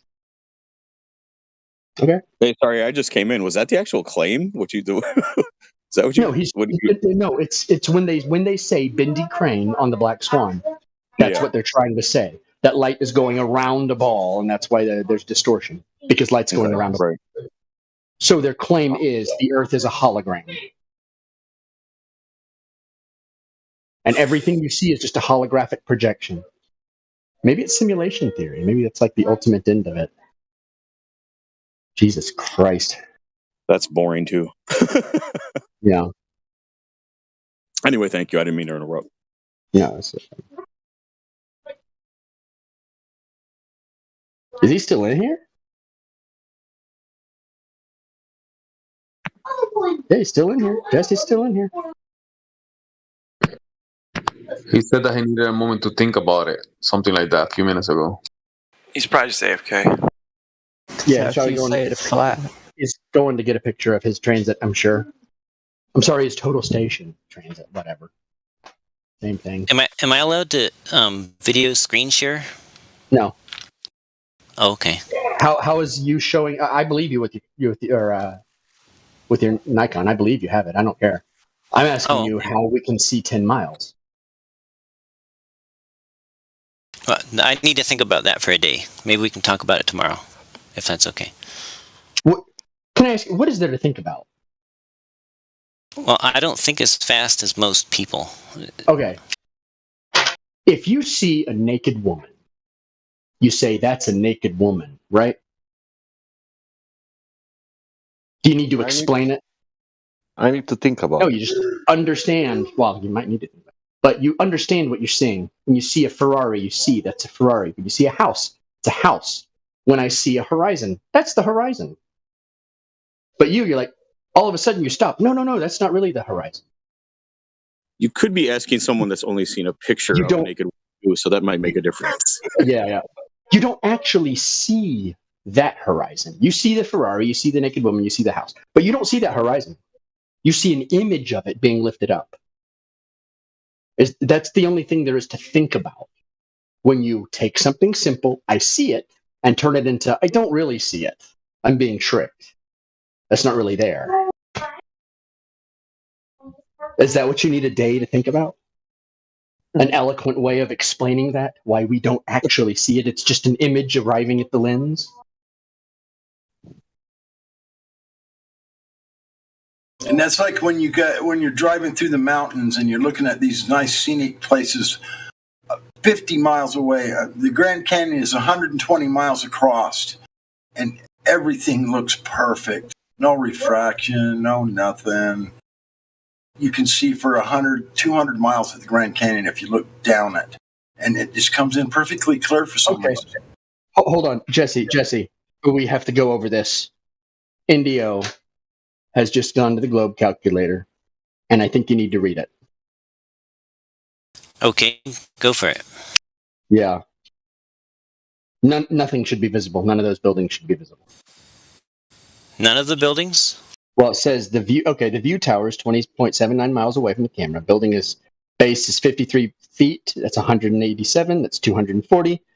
Globe model predicts none of it should be visible in the image that he posted. From 1 foot up, and that's the 1 foot up image, and none of it is visible. Yeah, you can see the top of it. Really? But are we actually seeing it or not? I don't see anything. Directly below the orange arrow? The other building is a different building. It's a lot taller. The one with the crane by it, the red crane. Oh yeah, maybe I'm just looking at the wrong building. Yeah, I can get you the height anyway, of it that doesn't other matter building. because that's a wave. And like any mongoloid can see that it's a wave because there's chop in the picture. There's chop in the picture. It's a wave. You do have my word. The waves were just like a couple inches. They're just like little ripples coming. You were a foot. No, I'm not going to take your word for it. You weren't out there. It's 20 miles across. Dude, you can. No, I mean at the shore. At the shore. Waves. Are you saying that's the globe horizon? The top of that wave is the globe horizon. Do the waves get bigger or smaller is the when top they? Of that wave the globe horizon? Man, I just took the picture. I'm asking is you. The top of that wave? You're claiming that works out. That checks out. That's right. Is the top of that wave the globe horizon? I don't believe it's the globe horizon. It's you do. Well, let me get the height of that other building. Actually, that other building wasn't finished at the time. That's why there's still a red crane by it. So the height, it might be high, it might not be quite as high as it's listed on Wikipedia. What did you set the camera in? Did you set it in a leveling gimbal, or did you just set it on the sand? No, I just held it in my hands. I just kneeled down and held it in my hand. Well, it doesn't matter. If it's a straight line shot, it's a straight line shot. The only problem is there's no way he can tell what the sea was like that day. Or the lake or whatever. Do waves get bigger or smaller when they come to the shore? Depends on the underwater terrain. Let's say the underwater terrain gets shallower. Yeah, let me think. In Hawaii, the waves get bigger when they get close to shore. And where I am at on the beach, the waves curl up when they get close to the shore, and that gives them the appearance of more mass. They get lower though. If there's white water, that white water is jumping up, and it's white because it's thin. It's like you're saying, it's curling. It's at the top of the wave. You don't see white water unless the waves are quite high and choppy. Yeah, you actually see the chop at the top of the water. Like why are we even arguing about this? It's a wave. If there's white water, that's way more than 2 inches, my friend. Way more. Where's the white water? On the tops of the waves. Yeah, there may be some spray up there. I don't see a lot of it, though. Well, wait, over on the right, there's a little bit of chop. Yeah, over on the very right. Of course, that may just be color data being lost. I don't know. It doesn't matter because, look at it. Look at it. Are you saying there's 1, 2, 3, 4, 5, 6, 7, 8 dimples of waves from the top of the words to the horizon? Come on. Are we serious? Are we serious, man? That's the edge of the globe.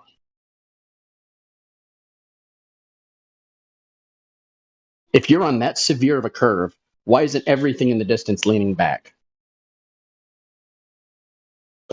What do you want, a beach ball?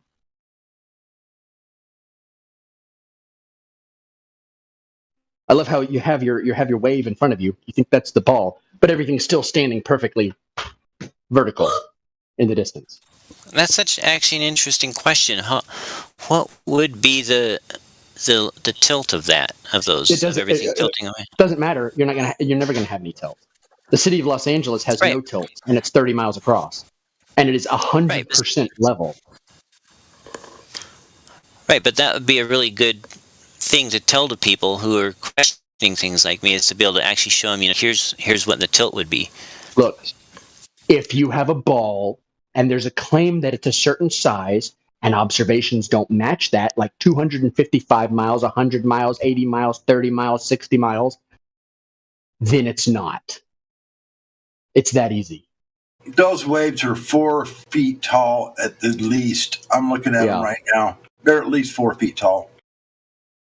That would change the angle of your view so severely. Because you're at 1 foot with the camera, that means the only thing you're going to see is an angle upwards from the wave on. Yeah. How about my long distance observation that doesn't involve waves at all? And what does it show? Lookout Mountain. I finally made a graphic for it. Lookout Mountain, the actual distance from the Lookout Mountain. There you go. I have all the math right in the graphic. You can check it out yourself.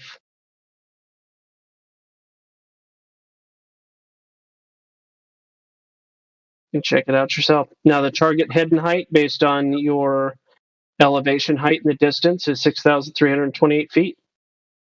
Mount Pinnacle is only 2,440 feet. Uh-oh. Ooh, that's not good. And then you might not be familiar with the geography of Southeast United States, but you could play around on Google Earth for a little while and figure it all out and come to the realization that, this isn't going to work out. From a 1,628 foot elevation height, you've got a 49-mile horizon, and yet somehow you can still see Virginia and Kentucky. When everything should end at 49 miles.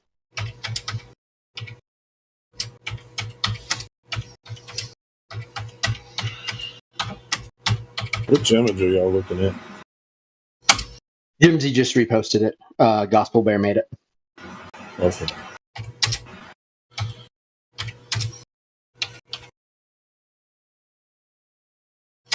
Speechless? I mean, I know it was good, but I didn't think it was like that good. I mean,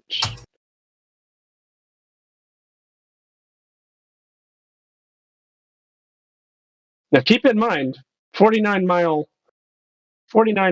horizon. You can also see South Carolina from this location, which is 80 miles away. You can also see North Carolina, which is 50 miles away. I'm not going to watch it. It's quite a bit more. Watch it here if you want, but I'm not. You're hot mic and Huh? I only blame him talk. I don't know. God rocking your hot micing. They had him. There he goes. Now they actually they don't inflate the numbers; they actually deflate the numbers. If you look at the stone, you'll notice that they say it's 120 miles from this spot, and that is not a fact. But even if it were, you're still talking about thousand. The peak of Mount Pinnacle is still thousands of feet below the hidden value. And yes, play with refraction all you like, you'll never make it work.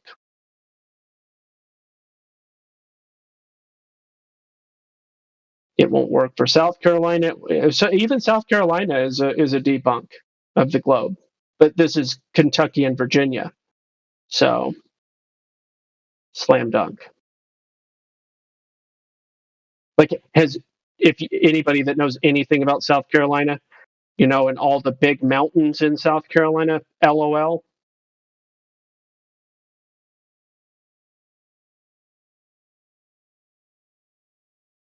Just to be clear, there's not big mountains in South Carolina. We have no big mountains down here in the southeast. Yeah, well, I mean, even moderately sized, like South Carolina is very flat. Well, guys, Jesse joined about 20 plus hours ago, and he's been having a conversation here and there with many people. Very polite guy, and he finally built the courage to pose his, I guess, his observations that he's claiming. But he did it at the wrong time. Meme was here, so too bad. Yeah, I know. It wouldn't be so bad if he didn't instantly pick up the exact talking point from 3 years ago. Exact, like to the letter. Did he get banned? No, he's not banned. He's just silent. No. He was warned, though. I think that it will be this argument that he's bringing about, these observations that he brought up, and we're discussing this here. This is just one of the topics that we can discuss. But he says he owns these theodolites and he's doing these observations, but he doesn't know how they work. Doesn't know how to use them.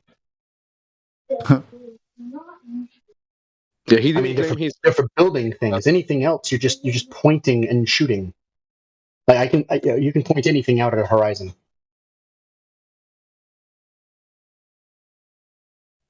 So Jesse, have you gotten or learned anything today about the theodolite? Because you say you're not a surveyor, but you say you own these devices, and you've been having a couple conversations with multiple people in here about this. Have you learned anything? Well, they explained that or they told me I was using it beyond its rated capabilities. Yeah. But looking in the manual, I don't see how I am. And how do you validate we didn't actually a 4-inch level, keeping a level line across 3 to 5 miles? Well, I'm still learning. Could we leave it at that? Okay. Try building something. Because I've noticed that a lot of the people who come in here with arguments about this device and that device have never had to apply it practically for anything. They just think, oh, I can point it and this instrument is perfect. That's it. Right. No, I don't think it's perfect. I mean, the manufacturer specifies a margin of error of 4 arc seconds, plus or minus, and I know how to calculate what an arc second translates to in vertical error at a given distance. But how do you know you have it set up perfect?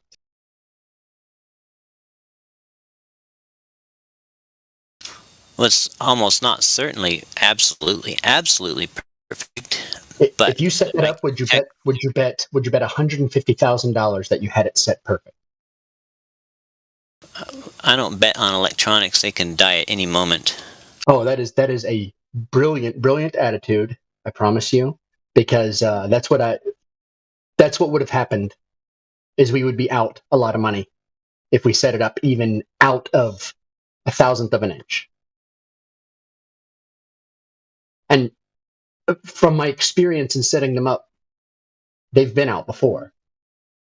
Like the wrong technician sets it up, or one technician will set it up, it'll be perfect. The other technician sets it up, they're like, we need to do some adjustments. What model do you work with? This was I forget what it was. I think it was a Nikon. It was just the GTR or GRT. It was a geodetic robotic unit. It was one that you could set up. You set up all your reflectors, and then you program the terrain into the bulldozer. Cool. With an auto leveler on the blade. And that's how we put down foundations and stuff.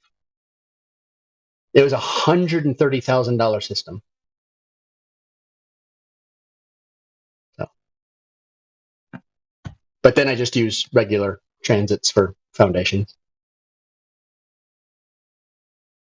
No robotic units. And when I say robotic, I mean it knows what to do. Yeah, those are cool. I've never used one of those, but I've seen them. You know, they have a. It took a solid 3 months to really learn how to use it, so it's got a. It does have a learning curve to it, but I mean, it's also a really expensive piece of equipment too, and it's really delicate. But we would be out there. We would spend 2 hours setting this thing up and getting it absolutely dead on balls perfect, and then we didn't go outside 600 foot when we set up the reflectors, and the reflectors are what marked out your terrain. So you got this perfectly flat elevation area, and then it just marks the deviations up and down with the reflectors, and then you program that data into the bulldozer. Yeah, I've seen videos of that. It's really cool. Yes, it is.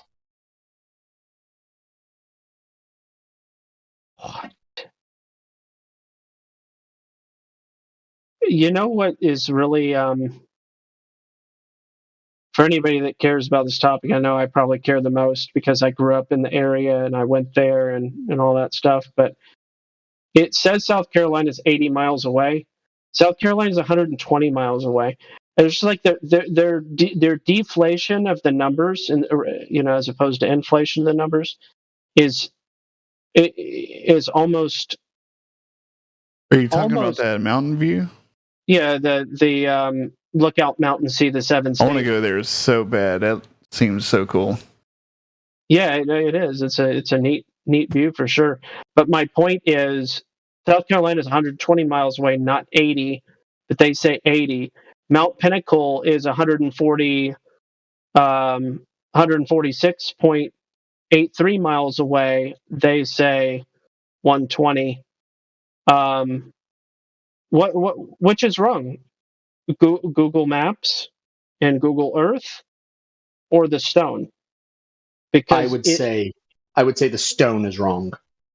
Because it serves to to not raise too many questions of curiosity if they provide a lower number. But even with the number that they provide, it's still false. I mean, it's still invalidated. I was about to say that's still too far. I have a question. That's pulling a straight line measurement, right? Yeah, I'm on Google Earth. I would say it's the stone. I would say it's the stone that's false, because Google Maps is responsible to a market for being correct. The stone is not. Well, no, they would just be hypothetically misrepresenting the claim that is the tourist destination's feature point. Yeah. Or correctly called a tourist trap. And so it doesn't have to be right. However, it has historical significance that it is, and it literally names the mountains that you can see, like Mount Pinnacle specifically. Look out! What's that? I said, look out! Yeah. Well, look out, because everyone fell. The Smoky Mountains of North Carolina. I never did the South Carolina measurement until just now, and I'm like, oh my gosh, it's actually way off. Like, way off. And in fact, even the North Carolina where it says 50 miles, no, 60. It's 60 miles. The closest tippy tip point would be 58.38 miles. So, like, in every case, they're 10 to 20% or more. I mean, gosh, 80 to 120 is that 50%? Yeah, that's a 50% error. I mean, that's super huge. That is super huge. And then 20% error, and then another 20% error on the other one. They're like majorly deflating the numbers. It's very peculiar. How long do you think it would take you to look up how they did the straight line measurements? How much you want to bet they used a theodolite and just line of sight and did an angle measurement to get their miles? Like, whenever they did that, how long ago did they put that rock there? Oh, I mean, that's a good question. I know that the observation was made in the mid 1800s, but yeah, they did some Al-Biruni nonsense. That's what they did. They did a calculation instead of an actual measurement. They did a calculation. That's what happened. I guarantee you that's what happened. Which is weird, though. Yeah, because they would have exact measurements back then in the 19th century. I would expect. Yeah. But yeah, anyway, I figured I'd point out all those details for everybody's benefit. If anybody chooses to talk about the Lookout Mountain, you can point out a little chuckle funniness of them misrepresenting the numbers. But yeah, it is a globe invalidator. Yes. So, even more when you use the Google numbers, right? Yeah. Yeah. Absolutely. Well, like I said, once you're responsible to a market or you're responsible for lives, all of a sudden nothing's theoretical and you can only apply reality. I need to save this Rayleigh criterion. Thanks, Drace, for posting that. I bring that up from time to time.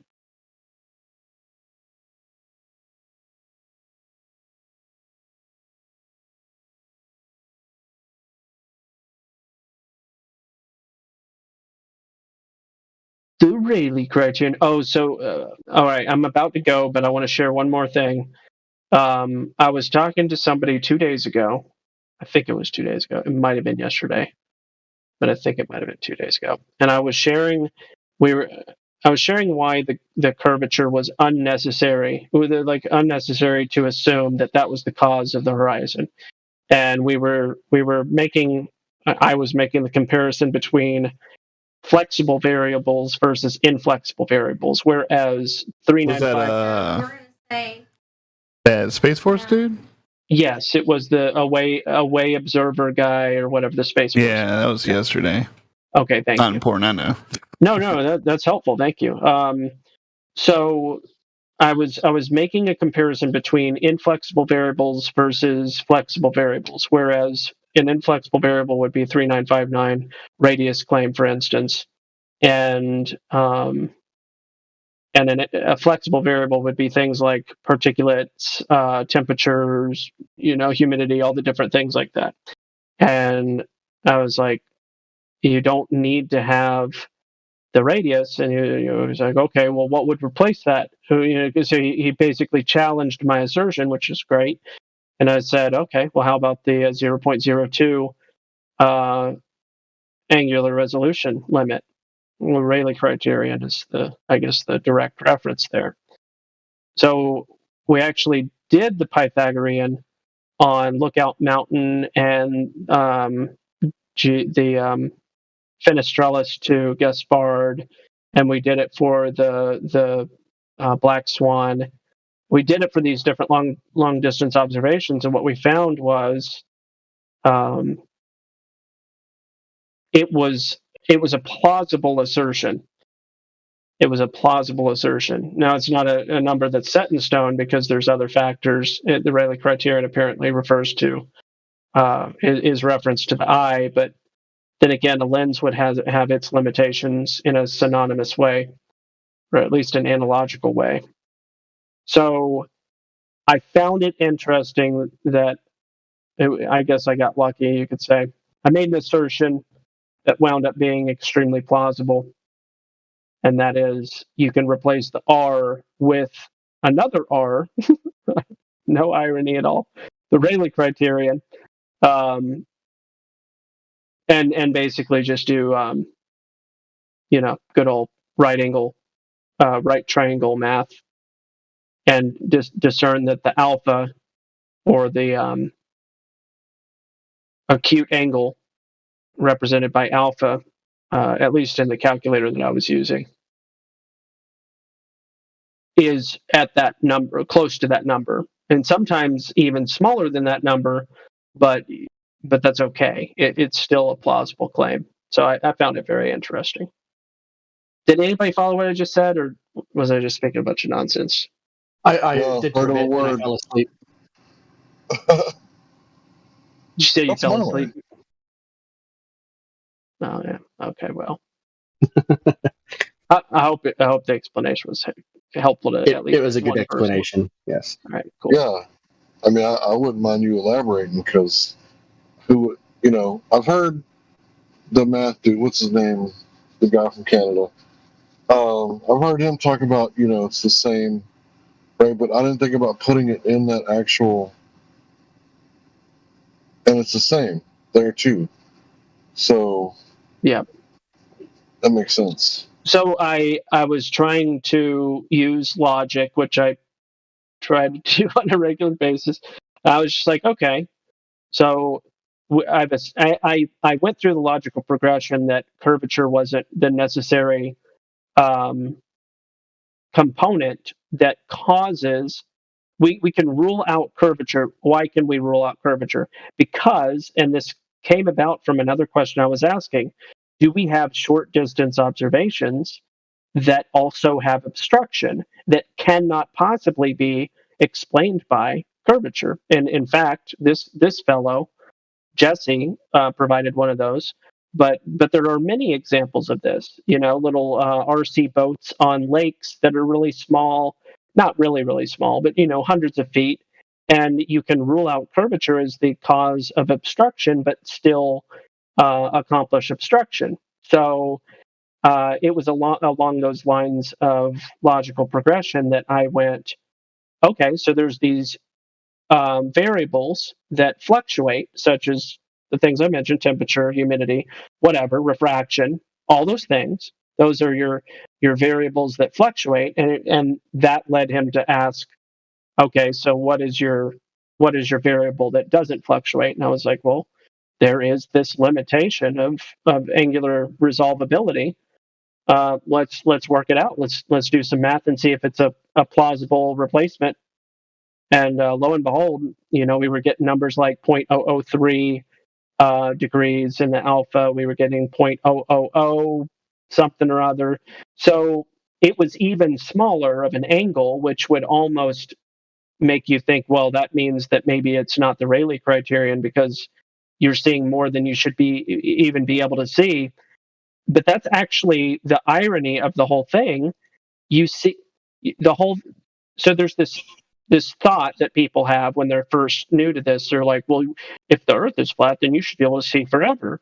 Well, no, obviously not, for a number of different reasons, including an inflexible reason, the Rayleigh criterion, which I think that analogizes over to the lenses of a camera, besides not just applicable to your eyeball. So anyway, I don't think I need Did to you go see on. that the entire set of images has now been invalidated because of the insane tide? Sure.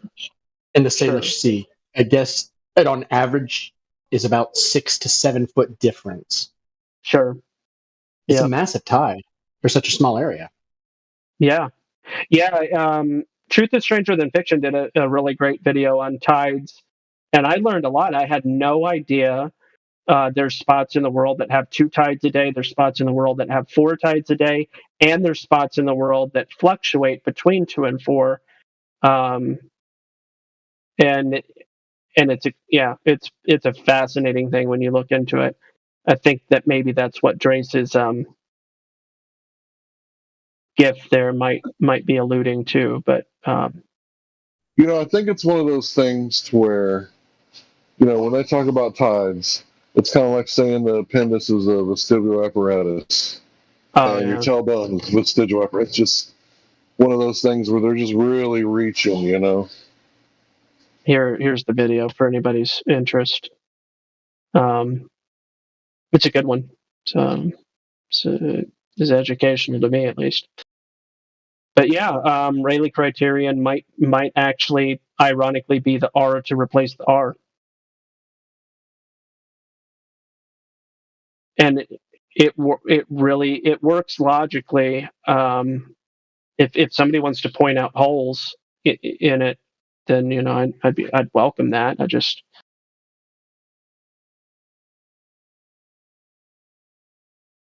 Oh yeah.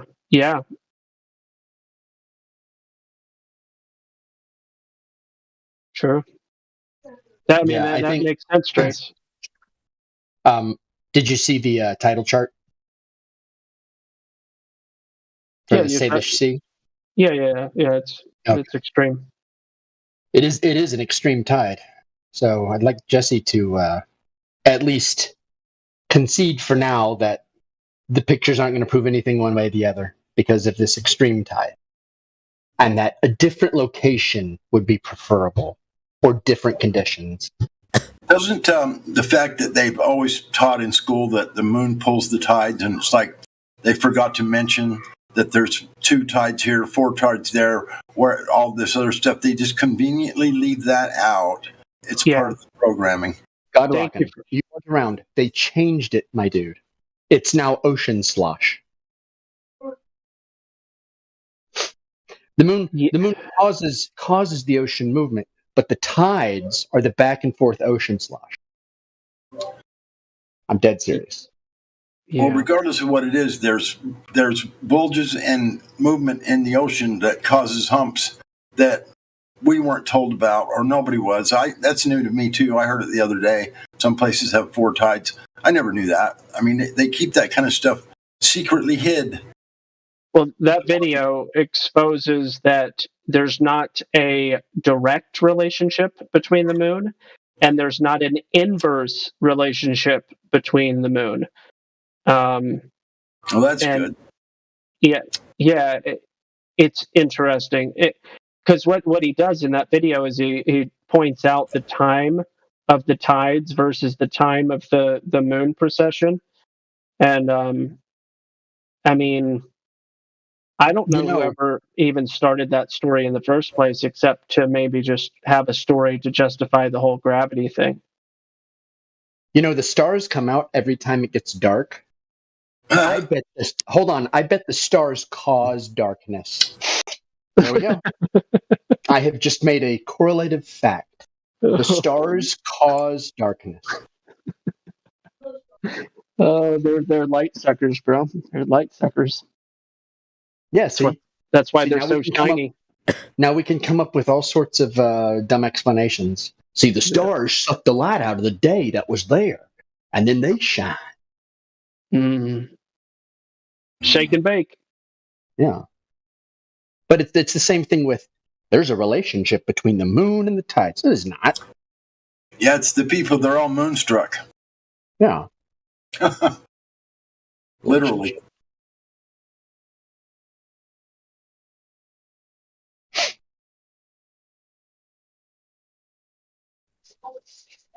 Just so you know, I've heard that the appendix is for when you wipe out your gut bacteria from taking like something or eating something.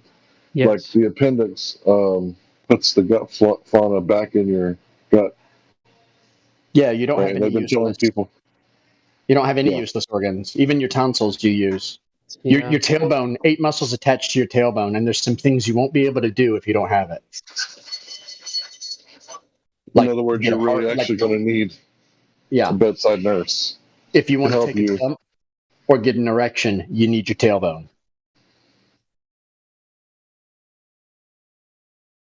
So what, they're starting to remove tailbones on all children? No, they say it's a vestigial. Not yet.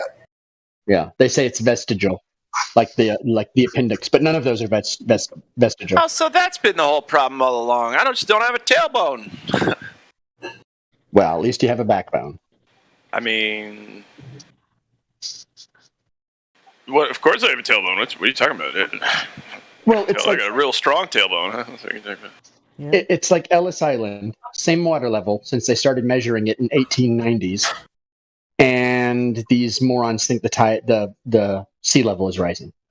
Well, if the stars take away the light and creates the darkness, isn't that their dark matter? May Monsieur, sweetheart. Thanks for saying that. Yes, sir. Sorry, go ahead, guys.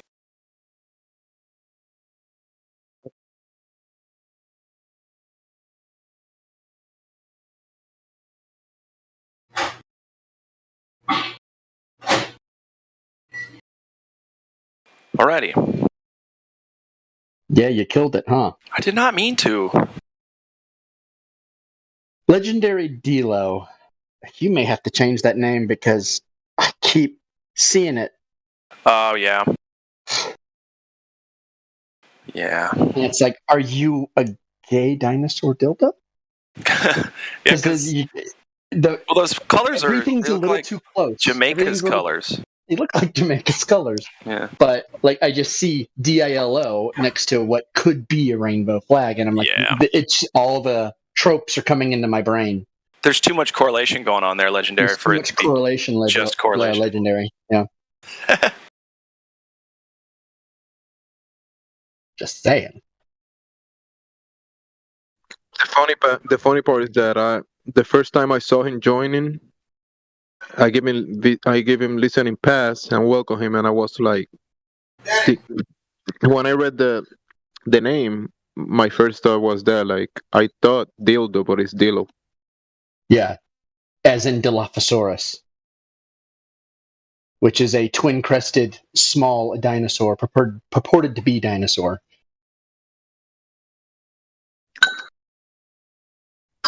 What do you think about dinosaurs? I have no idea. Let me ask you this. Here's what I think about dinosaurs. Who's asking me the question first? It's me. Who's me? Is that Kai? Kai. KY. I'm just going to call you KY because that's funnier. Go ahead. Got him. Yeah, sure. No, it's like like if they found a baleen whale fossil and baleen whales weren't alive, they would draw this ridiculous like shape of a creature around it and pretend that's what it was. I mean, they have no idea. And like 80% of these things aren't even found. Most of them are like made up. I mean, I don't doubt there were giant lizards and giant sea monsters and giant stuff in the past. But like the stuff they make up all these different kinds, and like they have all the answers, and it's like you're really finding pieces of things in the dirt and extrapolating out a lot of speculative stuff. Like you find a leg bone and say, this is the leg bone to something called an Ultrasaurus. No, we didn't find the rest of the skeleton. We just found a leg. And I know because that was my favorite dinosaur growing up, was the Ultrasaurus, because it was the biggest. But I also knew that they only found the leg bone. And they built this whole dinosaur out of the leg bone. And I was fine with that when I was little. I was like, oh, cool. So you do believe that dinosaurs are real? They were real? Dude, look. They were real? There's one in the chat right now. I just posted a real life dinosaur that's still alive. Check it out. Is it Joe Biden? Okay, yeah. No, it's a bearded lizard. It's a bearded lizard. Dinosaur just means terrible lizard, right? So, I mean, is a Komodo dragon that a dinosaur? Is a crocodile that a dinosaur?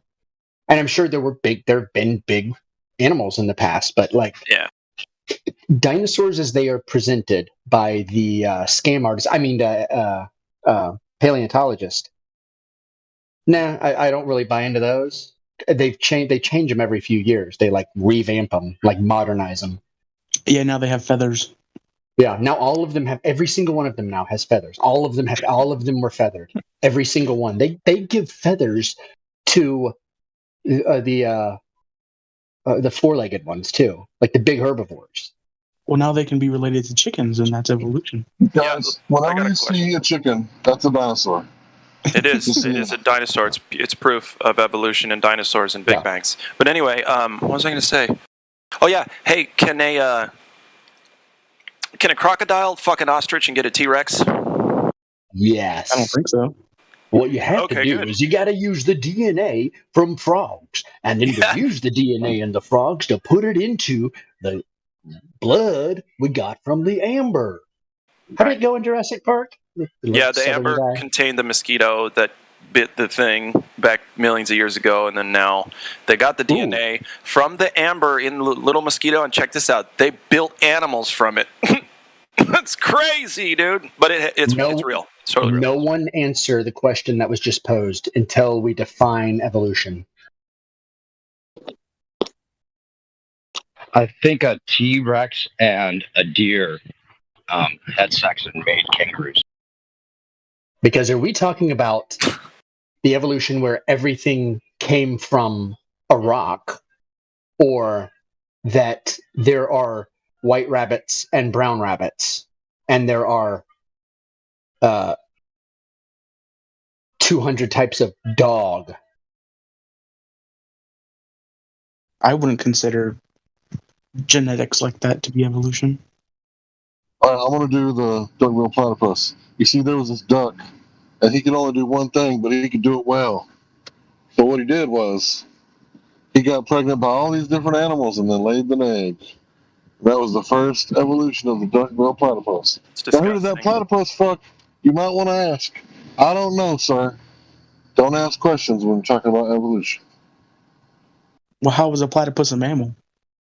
Hey, if I put a bunch of metal in a pile and wait a million years, will it turn into a car? Thanks.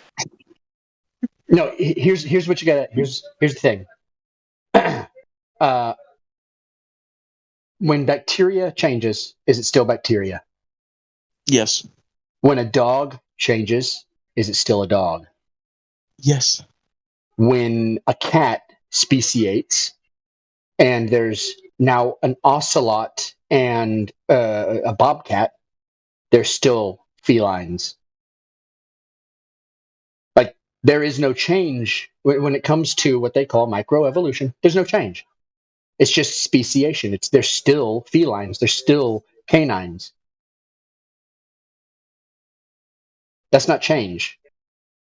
And you can't extrapolate that past speciation. You can't say, well, because this cat is a different kind of cat than the cat it came from, therefore zebras and roses have a common ancestor.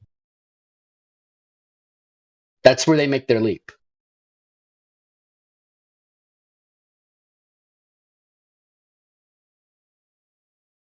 Python, you can unmute. I'm not going to be hostile to you. If you want to unmute and talk about it, it'd be easier. So you said that you believed that there might have been, or there was, giant lizards or bigger lizards or something that resembles a dinosaur. What do you think happened to them? No, I don't think anything that resembles. I have no idea. I have no clue. I mean, for all I know, they were just larger. They were larger in a genus of species that we have today. For all I know, I'm not sure how I feel about dinosaurs. No, I don't know. That's the thing. I have no answers. I have no answers on it.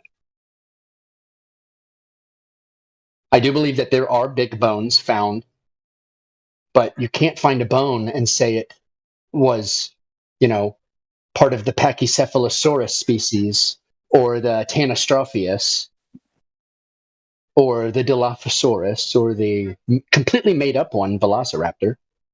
There was the Deinonychus, which the Velociraptor was based on. So I was a huge dinosaur fan. So if they happen to find, I'm not sure if they ever have, or if they have ever found the head of a Tyrannosaurus Rex. I think they've only found a percentage of a head of what they're calling a Tyrannosaurus Rex, which oddly looks exactly like a chameleon skull. But bigger? Look, here's the thing. It just looks like a massive chameleon skull. If you take a look at the amber back in the day, what it actually does reveal is there was twice as much oxygen in the atmosphere. If you could minus this world, if you could see this world minus all the concrete and back the water up to the level that it used to be at, there'd be a lot more, green and a lot less desertification that has taken place over the past 3,000 years-ish or so. So the thing is that if there's twice as much oxygen, what is oxygen? It's fuel, right? So twice as much fuel, right? Things grow twice as big. In fact, if you look at the award-winning vegetables and fruits, people grow them in a hyperbaric chamber full of like CO2. What if you did a human like that? What if you grew a human in a jar, like an avatar body, in a hyperbaric chamber with O2, right? Maybe they might get bigger, run further, stronger, faster, smarter, twice as much oxygen. Because remember, what does oxygen do? I thought you were about to start singing Daft Punk.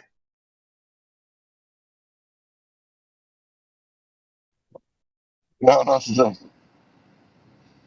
So, I mean, if you gave a lizard like a really good environment, and some of them live forever, they live like a really long time, and they don't stop growing as long as they're living.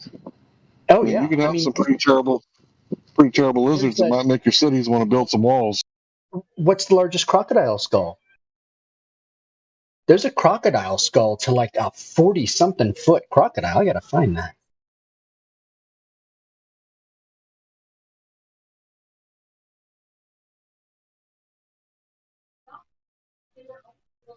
So I'm not saying that dinosaurs exist or don't exist, because what I'm saying is, how do you know everything that everybody has ever said about dinosaurs is true? So it's like, yeah, there's also another huge problem. There's another huge problem, that is the Great Dinosaur War, where 2 paleontologists found the vast majority of the bones and were in a competition with each other to name the most. So it's clearly a ridiculous thing that is wrought with fraud. So do you think that maybe there's a side of things that we don't know because people were just so antsy to tie these bones to a great beast or something like that? Yes, instead of just looking at bones like, hey, we found some bones, we don't know what they are, they said, we found some bones, we know what they are, and now we're going to make up a bunch of bullshit. Instead of erring on, we don't know what these are, they said, they made the impossible claim that they know what they are. They know what they ate. They know how they made it. They know what the world looked like, and they know what kind of swamp or desert this thing that they're talking about liked to dwell in, based on a bone, or 14% of a skull, or a tooth. One of them, the iguanodon, based totally off of a tooth. Yeah, they know what happened before the world was. Yeah, you don't know what your great grandfather's favorite color was, but we know T-Rex's mating habits and how they had their babies. Sure.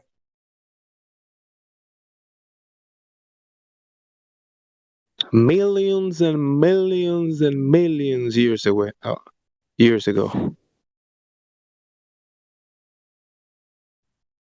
Yeah, so the thing is, this isn't like a hard-nosed science. There's no scientific method involved. So basically, whenever they find bones and shit, they just find bones. But they say that they date the bones by the layer of which they find them in. But at the same time, they also date the layer depending on what bones they find in them. So that's kind of one of those things to where it's like saying the Bible's true. How do we know? Because the Bible said it was true. That doesn't check out. That's not how that works. You can't just say, this is where we get this information from. Oh yeah, how do you know? Because we circle back around and got our information from the other side of the coin. Circle reasoning. So yeah, they can't date them. The best they could do is estimate and calculate, but it's not dating. Well, they have this medieval alchemy where you have to fill out a form to say how old you think it is and what layer you found it in before you send it off to have it carbon dated so they know what date to shoot for.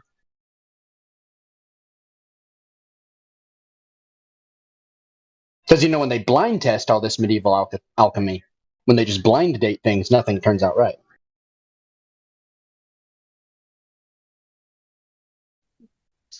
Yeah, I remember the snail, it was alive, and they dated it to like so many tens of thousands of years old. I could post that. It has a reference in the bottom.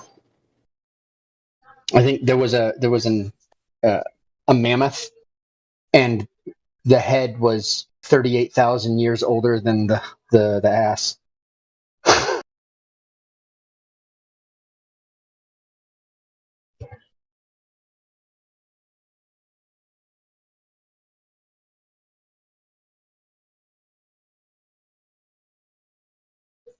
Yeah, I'm not actually against the idea of dinosaurs or anything like that. It's just, if you find big bones, you don't know what they were to, you don't know what it looked like, you don't know what they ate. Do you think dinosaurs existed along with people? I wouldn't even know. I would not know how to answer any of that because I would be just as stupid as them making claims. So there's this place in Texas called the Biloxi River, and they have found dinosaur footprints right next to human footprints. Now, I don't know if this is a hoax. Of course, if you look at the mainstream media, they're going to tell you it's a hoax. But the people that have looked at it, what they said was that when you compare like the stride to how a human walks naturally, it leaves like an imprint on like the front and back that people can't usually fake because you actually have to do the stride to make that kind of imprint. And they did it for the dinosaur too, and the dinosaur also had that stride and left the correct imprints for it to be not fake. But I've never been there and examined it myself, so I can't say I have any primary first-hand knowledge. But yeah, you can check it out, the Biloxi River, Texas dinosaur human footprint.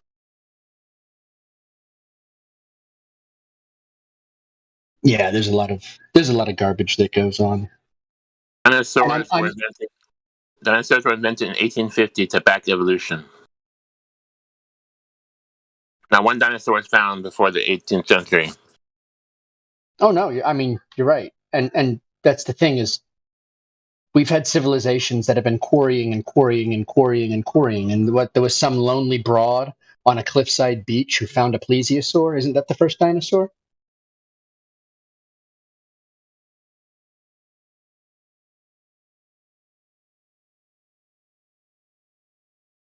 Yeah, they said, let's go find dinosaurs, and they dig a hole. Oh, look, we found a dinosaur. I don't even understand how they would think that would. The 19th century, let me tell you something. The 19th century was the wackiest time to be alive. There were so many weird religions. That's like where like the UFO cult mentality came from. Was like all these weird religions that came about in the like 19th century post-enlightenment claptrap.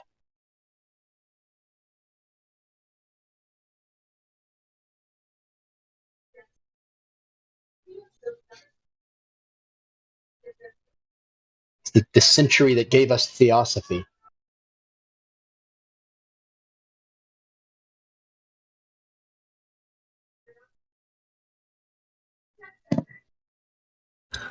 Now, we have large birds and large sharks and large crocodiles, but no like Brontosaurus 80-10 kind of dinosaur. Those are ridiculous.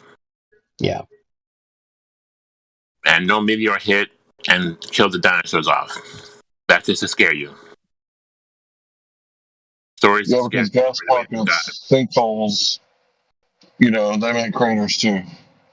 So I was going to say that if you were to be so inclined to really want to get to the bottom of this whole dinosaur thing, I would urge you to go to chroniclingamerica.gov. It's where they have all the newspapers from back in the day in America. And I would set the parameters between 1800 and maybe like 1920, right? And search giant bones. Now, giant bones is, it's going to pull up dinosaur or human, right? It's one of those things where it's going to pull up the word giant and the word bones. But when you start, reading through them, you're going to see that time after time, they found a shitload of giant bones, and they tried to cover it up with the giant dinosaur bones.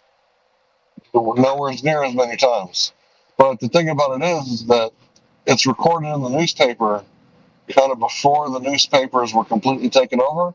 Like today, 95% of the media the American populace consumes is 6 companies. It wasn't like that back then. They hadn't got all the control yet.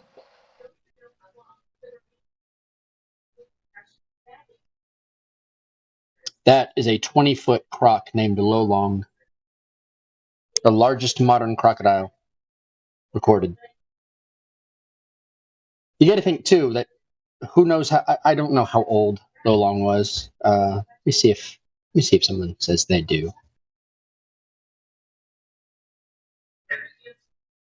No long age.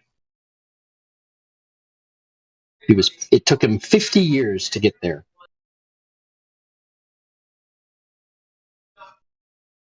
He was estimated at 50 years. So they don't really know.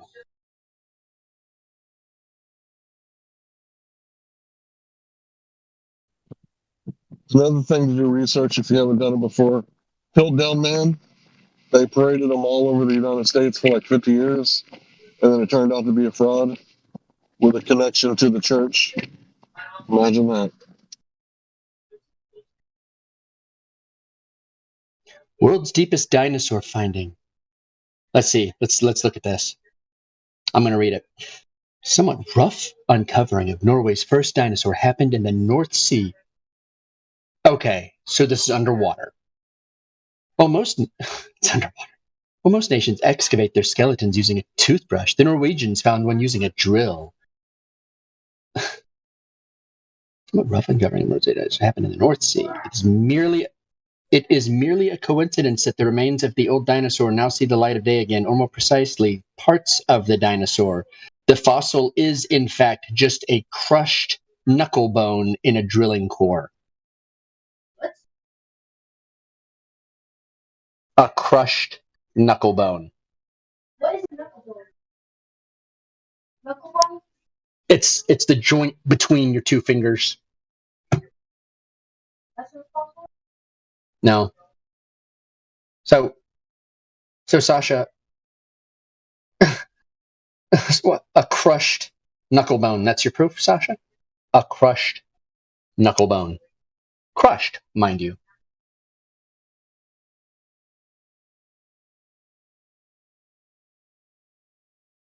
So the drill, what happened is this drill pulverized a knuckle bone.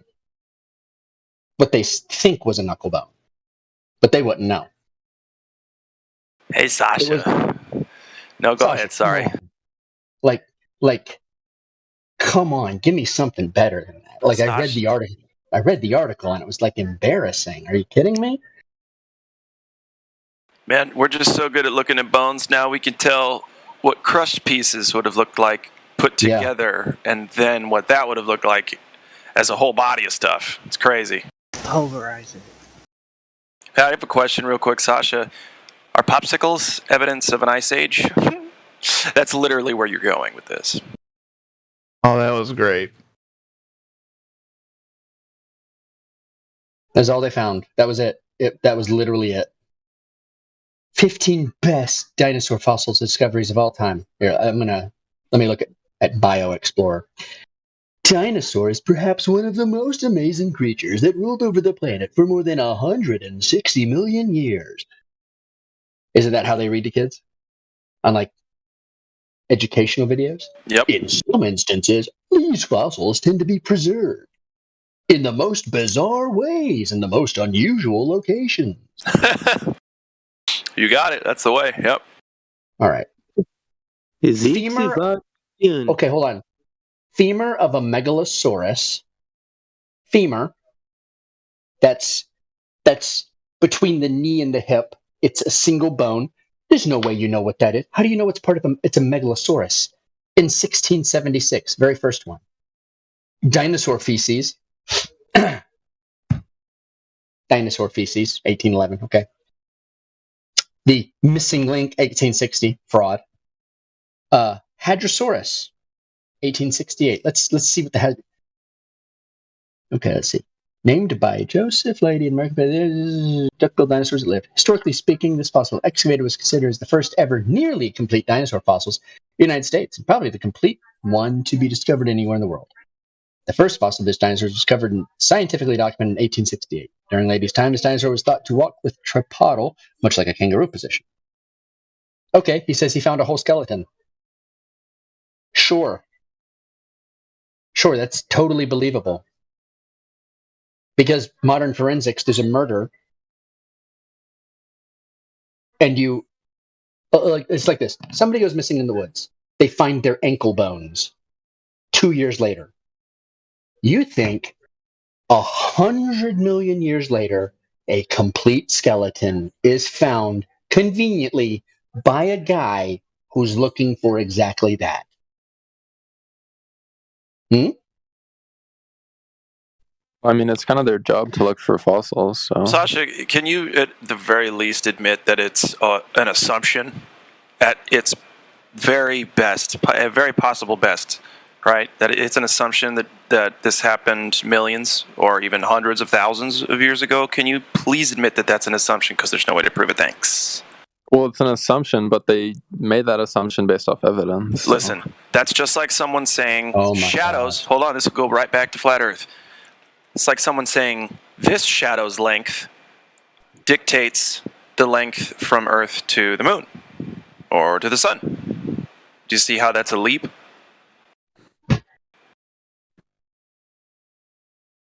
I mean, I guess, but like, if it's not a dinosaur, what else would it be? Like, oh, so you're just Not going a- to accept not a the dinosaur. first story told to you?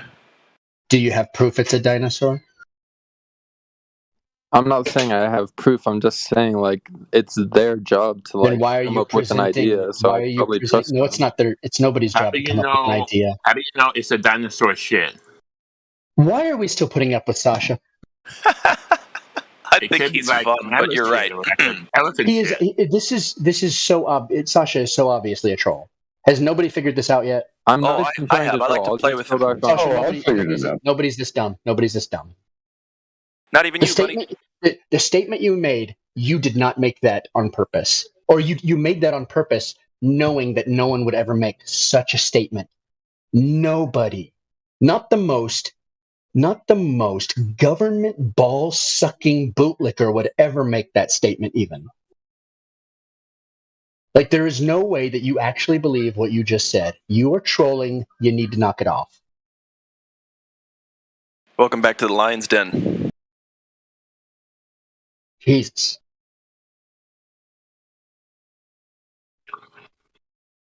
He just really Dinosaur bones are like going to space. dinosaurs, man. Right. Remember when you were a kid and you were playing with your dinosaur toys? Godric, was that you hot micing, or are you talking to somebody else? No, that was me. Oh. I was just saying space and dinosaur No, bones are the Godric, don't same. leave. Oh, shit, he left. I think he was talking here. No, you're good. Okay, so Godric, sorry. This is bad. Godric, were you talking to us or someone else? About the dinosaur shit? Yeah. Yeah, like, how did you know that was really dinosaur shit? You know what I mean? Like, it could have been any animal. Absolutely. Well, and here's another thing. Okay, so it's poop. I guess you can figure that out empirically. But can you empirically figure out what it came from? Like, by first testing a dinosaur millions of years old, that thing's poop against the poop that you found. It's unfalsifiable. All this shit is. Pun intended. There's one way to prove it. If you had the full T-Rex, right? And then that was, let's say, fossilized. And then the shit was coming out. Wow, he died, fossilized. And it was as big as like an orange tree, you know? Do you know the story? Like a tree, like a tree log. Do you know the story of the most complete T-Rex? Do you know the story of the most complete T-Rex? Tell me. Okay, so there were these two paleontologists, and their funding was about to run out. And on the last day of their dig, they'd sent everybody home. It was just the lead and his assistant. And after everyone had left, they were backing up their Jeep, and the assistant stopped them and said, "Look." And they found the most complete T-Rex skeleton underneath the Jeep. It's a true story. Dude, lucky them, because they would have been like fired after So that. lucky. So, good find. Oh my God, so lucky, guys. So Like a straight lucky. slash. Sent everybody home. Yeah, they sent everybody home and then found the most complete T-Rex skeleton ever. Oh my God, guys. Totally true. It's like when I got a straight flush in poker, man. It's very rare, but it happens.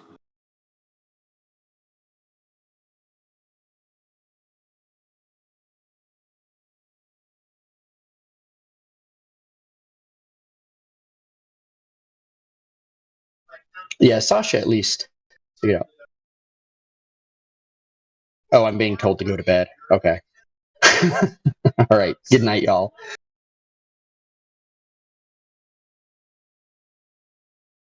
I will see y'all later. Later, dude. Good night, Gospel Bear. See you tomorrow. Oh, I don't think that was Gospel Bear. it definitely wasn't. Oh shit! I'm sorry. I'm sorry. My bad. Who was? I don't know my people. I don't know these. You know, it's me. It's me. Later, man. Did Mimas go? No. He Oh, he people are saying goodnight. he went to bed. He gone. Okay, that's what I asked. My bad. Who was that? You guys want to talk to I Want Waffle Fries? I really do. I really do want waffle fries. Yes, let's do it. Let's do that. Glad, can you lead with this one? I think this is your type of Glober, this one. Okay. Nick the Noble, or who is it? Oh, waffle fries. Yeah. You sound like, oh, they're gone. Already dropped. Okay. Dang it, they knew what was coming. They knew right away. They saw us coming. Levelist, come on down.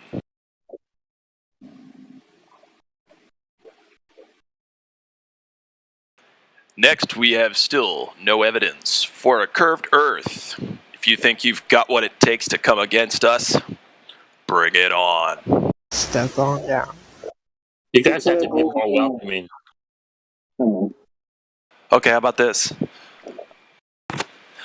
Ladies and gentlemen, the purpose of us being here is simply to try to inform you that you've been lied to, and it's okay. And we'd like to tell you a little bit of truth about your world. Inform you about the things that truly matter. We aren't going to lie to you, and that's why we're here. Spank! We're the only ones who care about you that much. I care about you more than your mother and father. How can I prove that? Because your mother and father lied to you about Santa Claus. Case in point. We'd never do that. Why am I being bullied? What did I do? Who said that? Who? Nick the Noble. Hey, here's what I'd like you to do. I'd like you to clean the peanut butter off of your microphone.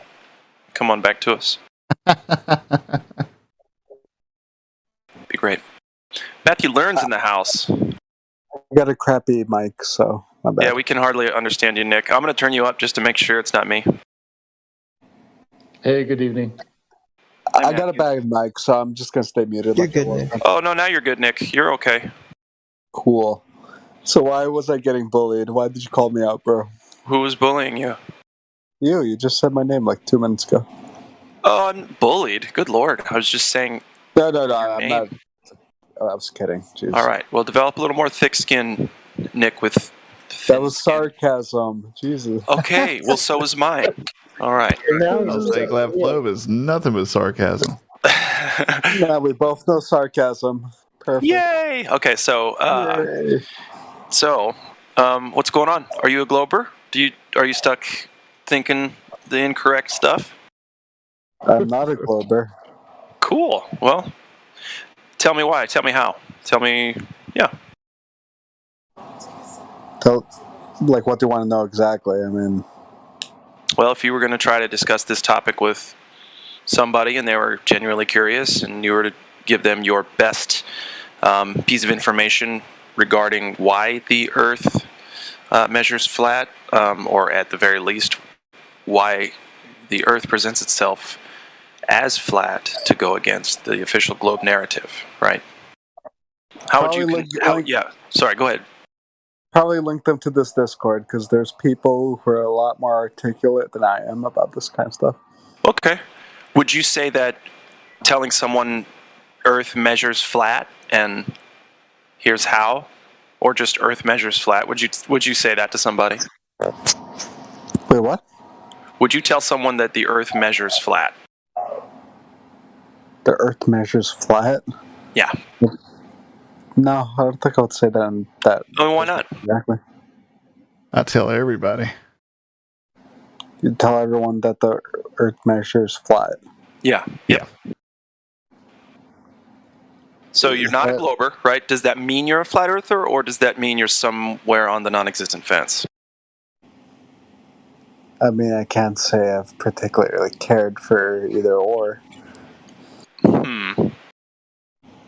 Did you grow up thinking that Earth was a spinning water ball at that, in outer space, zipping around planets and such? Yes, because that's how I was taught. Okay. And now are you questioning that? Questioning, yeah. Okay, nice. Well, you are in the right spot, I'll tell you that. And regardless of how sarcastic I sound, because I don't know if I can even control it at this point. I'm here out of love because I want people to understand they've been duped big time, and they are better than that. And here's how, and here's why. And that's to me, why I usually listen rather than talk. Cool. Yeah. Well, we're all here to chat at you. I don't want to take up the mic space. We got you and Matthew Learns in here, both interesting folks. So, but yeah, I mean, you're the what is it they say in certain groups? The newbie is the most important person in the thing. So yeah, Nick, ask us questions if you got them. Anybody else want to talk to Nick the Noble? He says he's somewhere in between belief systems. He's not sure yet, and I think, are you here to learn then, Nick? Yes, that's accurate. Cool. Okay. Thanks for letting me bark your ear off. Guys, take it away.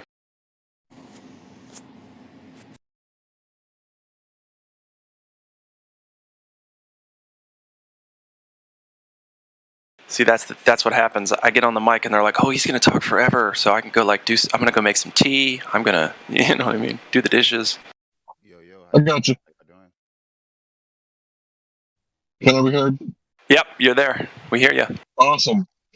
So, didn't catch a whole lot just now on a rescue mission. But anyway, yeah. So, new guy, you're here to learn.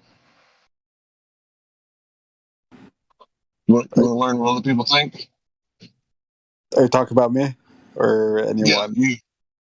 Yeah, his name's Nick, by the way, Hank. Nick. Yes, Nick. Nice to meet you. Nice to meet you too, Nick. So, are you here to learn what other people think, that even though it may be different than what you were told?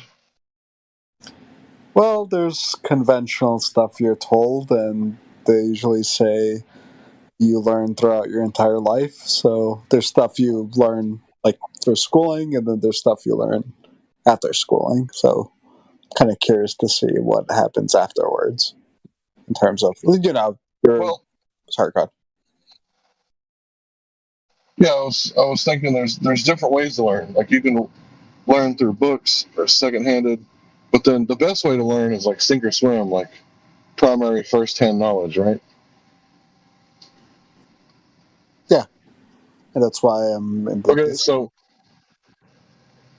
right, so if you were to do me a favor, and we'll do the word association, right? Close your eyes, and what pops into your mind's eye when I say the word Earth?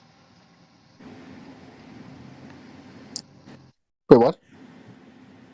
So what pops into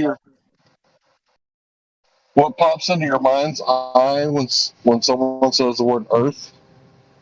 I would say people, actually. That's cool. That's definitely unique, because where do people get their meat suits from? Their mom writes it from the food that she eats from the earth. So the nutrients in the food and the DNA code and the womb write the meat suit. So yeah, I think it's also in the legal dictionary that the people and the land are synonymous. But anyway, back to the earth. So have you ever seen it as a sphere, like floating in space, or have you always experienced the earth as the dirt between your toes? What do you mean by have I seen it? Like through like Google Images, like Google Earth, that kind of stuff, or? Right, but I'm that's like TV and stuff, right? I'm sure you've seen Bigfoot and Unicorn on TV. I'm saying, have you ever experienced the Earth as a sphere floating in space, or have you always experienced the Earth as the dirt that gets between your toes?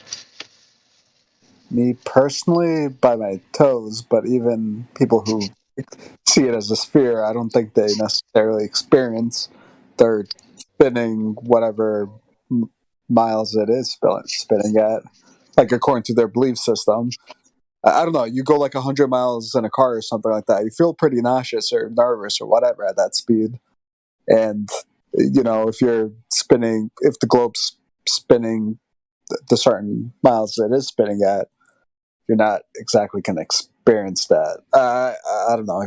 Either if you're on one side or the other, you don't experience that necessarily, in my opinion. So I would say that no one has experienced it this way, except for the people who have been, like to the moon. Like even the people at the ISS claim that. Well, I've heard mathematicians say that they can't see the curvature from up there. So, if you believe in the moon landing, that's the only place we've ever seen the Earth as a moon. Excuse me, sorry. The Earth as a sphere. So, you saw that on TV, right? Like, it's pretty much one of those things where it doesn't hold up in court where he said, she said stuff, right? It's like hearsay. So, you have no primary first-hand knowledge on the Earth as a sphere, do you? Yeah, that's fair to say.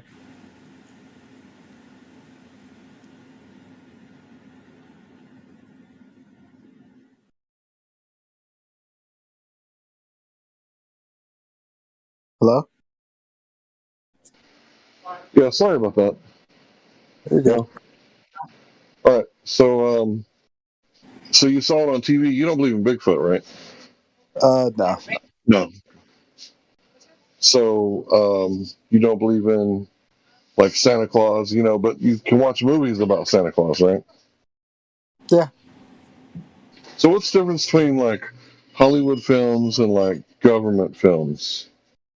They're both the same thing, right? Well, what do you mean by government films? Well, Hollywood is, full of corporations that make films, right? And the government is full of, I don't want to call them corporations, but subsections of the government that make films, like propaganda films or educational films, right? Are you talking about like kind of like the 1950s, like, oh, the Soviet Unions are gonna like bomb us, like those kind of videos, like classic. Right. Yeah. I'm sure you've seen propaganda films from the government before. Yeah. You may not have known they were propaganda at the time, or maybe you figured it out later. But there's no difference between like Hollywood propaganda and like government propaganda. They're both using movies and movie magic to get a point across. So the only place you've seen like the globe is on TV or in a magazine. You've never actually seen it, and you do realize that it's a model. Like they're telling you it's a model of the Earth. So it's not actually the Earth. Like the difference between a model portion and a real portion that you can drive like to your grandmother's house and take her for a spin, right? Yep. So I would ask you, what secondary knowledge has convinced you to ignore your primary knowledge that you live on a flat stationary plane? I mean, I feel like I was just generally like that in terms of like, okay, you're exposed to certain information. You kind of think that, like as you're growing up and everything like that, you just assume that's right your entire life. But I've always been kind of self-aware, self-critical about certain things, and there's many points in time where I'm just like, okay, maybe I don't know if I actually agree with that, or blah blah blah blah blah blah. Like it depends on the topic, obviously, but and I'm always willing to change my perspective depending on the new evidence that I'm exposed to. Whether I agree to that or not is based on my judgment.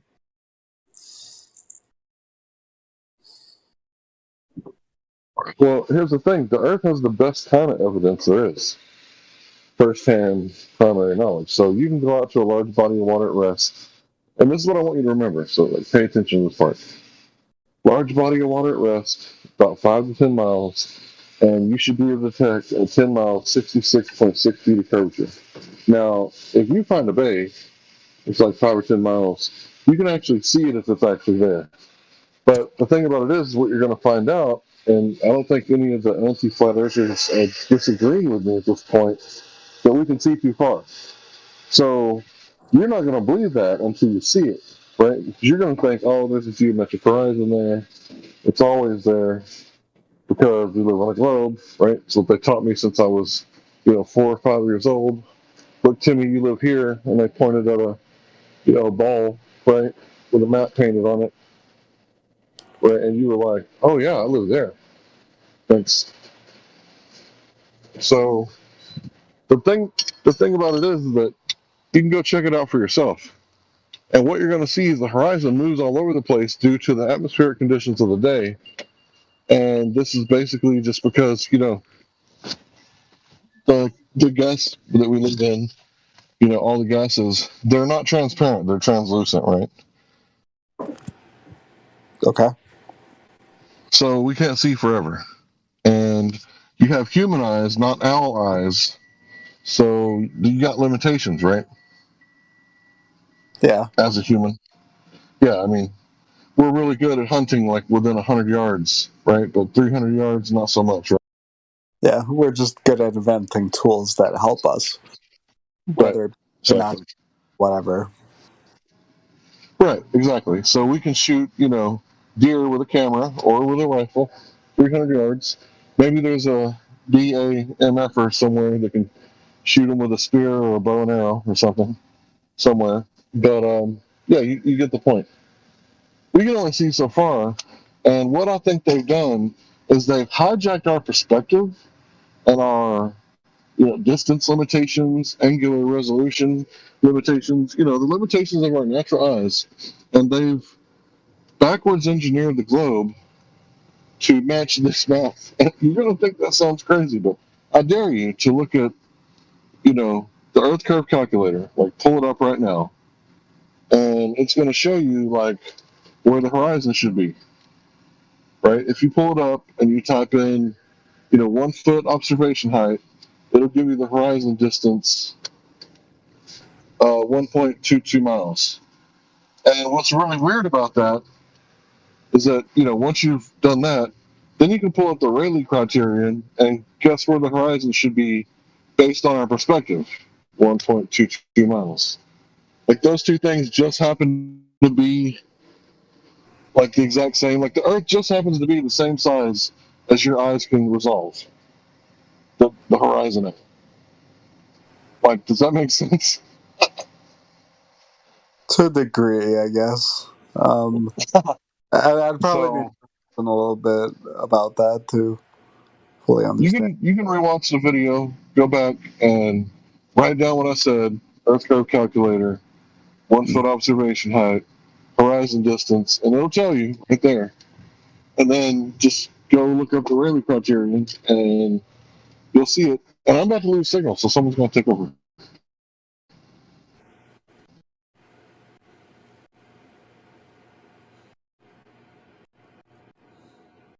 Yeah, so it seems like they reverse engineered their geometric claim about the size of the Earth and where the horizon would be from the limit of human sight. To put it simply.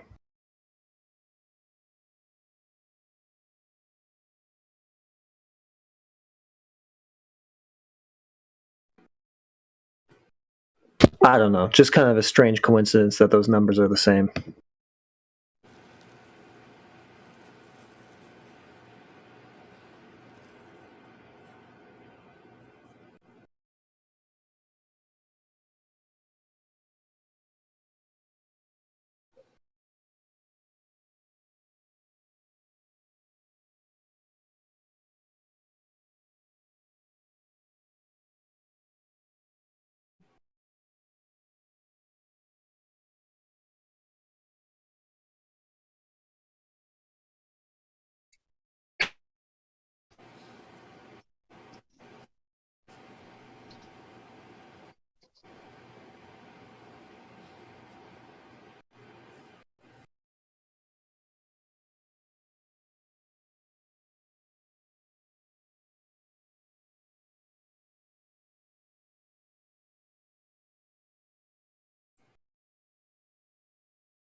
So how do you guys answer the question about like the edges to the world? Like, is there like the ice edges or whatever? I'm not exactly too familiar with that. It's not our problem. It's not what? It's not our problem to answer that question. I got a question for you on that. Do you think anything to do with ice has to do with the Earth measuring flat all over the place? Do I think? Wait, can you repeat that again? Okay, so Earth measuring flat is one thing, right? Okay. Does ice have anything to do with that? Right, you say ice walls, ice this, ice that. Where's the edge? Does any of that have to do with where we live measuring flat everywhere? The two are mutually exclusive, aren't they? I think so. Yeah, like what are they getting at? It can't measure flat if you can't show me the outer limits of this place. There we go. There we go. Yeah, mine was shitty. Thank you for saying that. Yep. So I would say yes, I guess, in that case. Oh. It can't measure flat? So listen, what does ice have to do with that? Do you see what I'm saying? Ice or ends of the Earth or any of that. We've demonstrated that Earth measures flat. Okay. Right, so what does ice or ice walls or anything like that have to do with that? Earth measuring flat.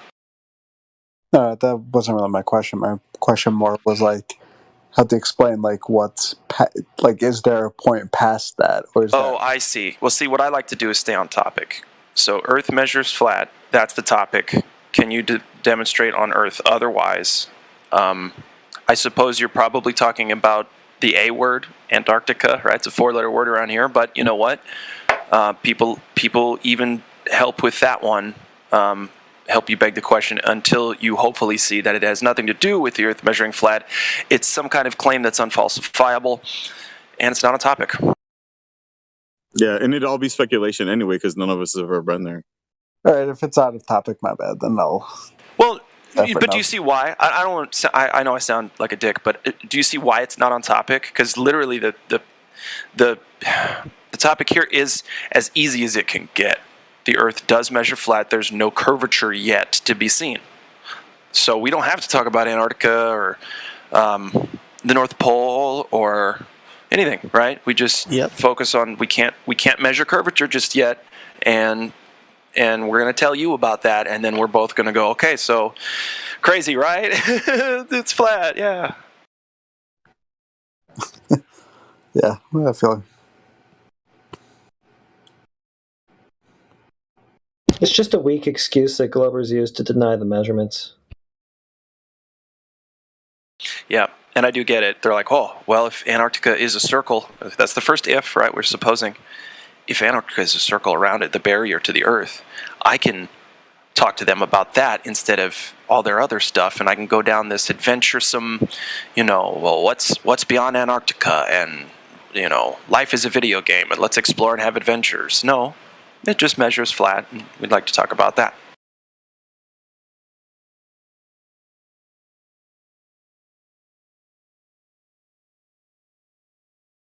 Yeah, we need to get beyond that before we can have a discussion about anything else. Because if a Glober wants to come in and show measurable curvature, okay, then let's move on to something else. But nobody can. So why would we, why would we deviate from that? That's all there is. That's all that is needed.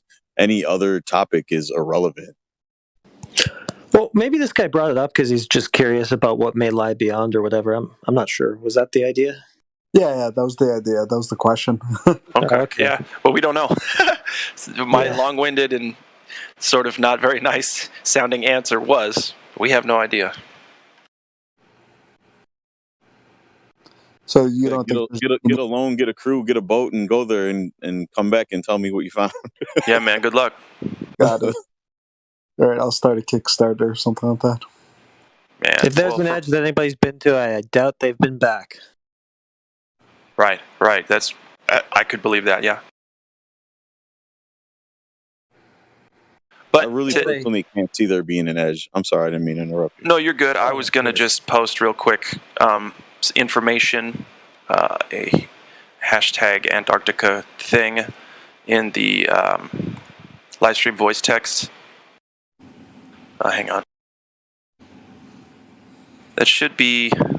that channel goes specifically to Antarctica, additional information about Antarctica that we have in this server, and it's a smorgasbord of stuff that you can peruse. Again, that's in the live stream voice text I posted at 36 after the hour. Cool. All right. I kind of do envision if you were able to go there and get on the ice shelf and try to travel, I think that it is probably so vast that no human can reach the,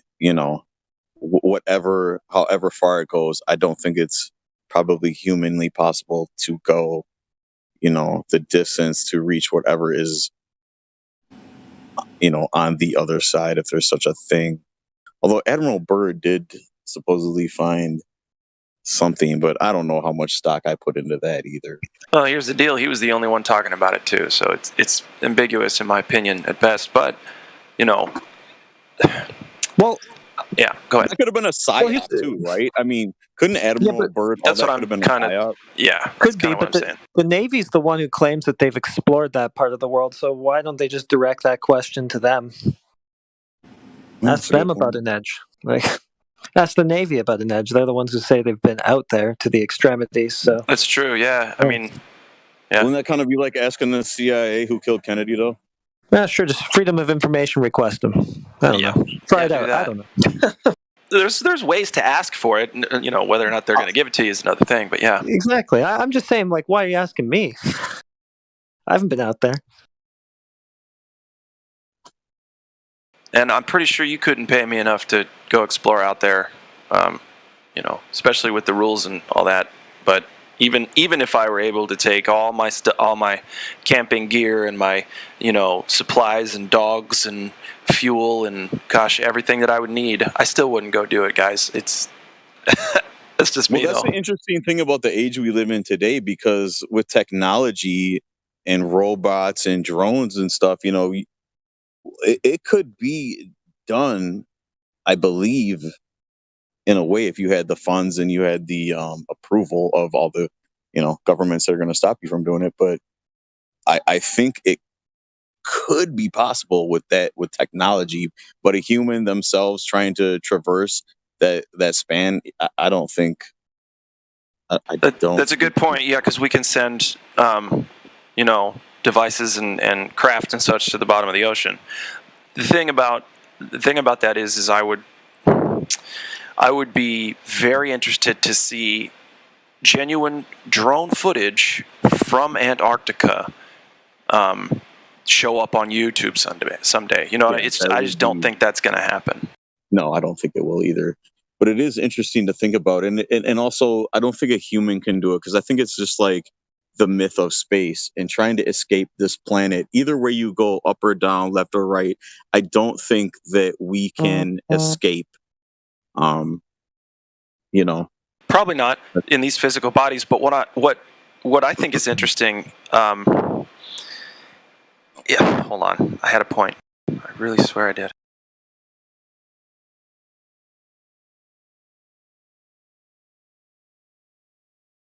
Oh, here it is. They promote space so much more than anything about Antarctica. And Antarctica is supposedly right here on the ground with us. Why are they doing that? That's so weird, right? Space is apparently harder to get to, right, than just, down the street to some ice. Yeah, put a coat on, get a boat, don't be a pussy. You go to space, well, it's a little different. It's harder, right? But all they're doing is space compared to Antarctica. And doesn't science want to explore, try to get things going, get things right? It's so much land, even if you believe the globe narrative, it's so much land that nobody's down there going, man, yeah, what is overpopulation? You can't build a place where 1,000 people can live right next to the shore that's warm enough. You can't build 10 of those. Are you kidding me? I don't know. Yeah, overpopulation. Jaw flapping. There is so much land that is. I mean, if anybody's traveled, if you've ever been in an airplane and traveled anywhere, and you look down, there is so much land that is not, nobody's living at, that the government owns and bought up. If you drive from Nebraska to Texas, you'll see a certain way, especially, you'll hardly see any cities, anybody. It's ridiculous, and that's overpopulation. 1,000 miles. Yeah, it's complete horseshit. I mean, there is cities that are probably overpopulated, but that's not the world itself is not overpopulated.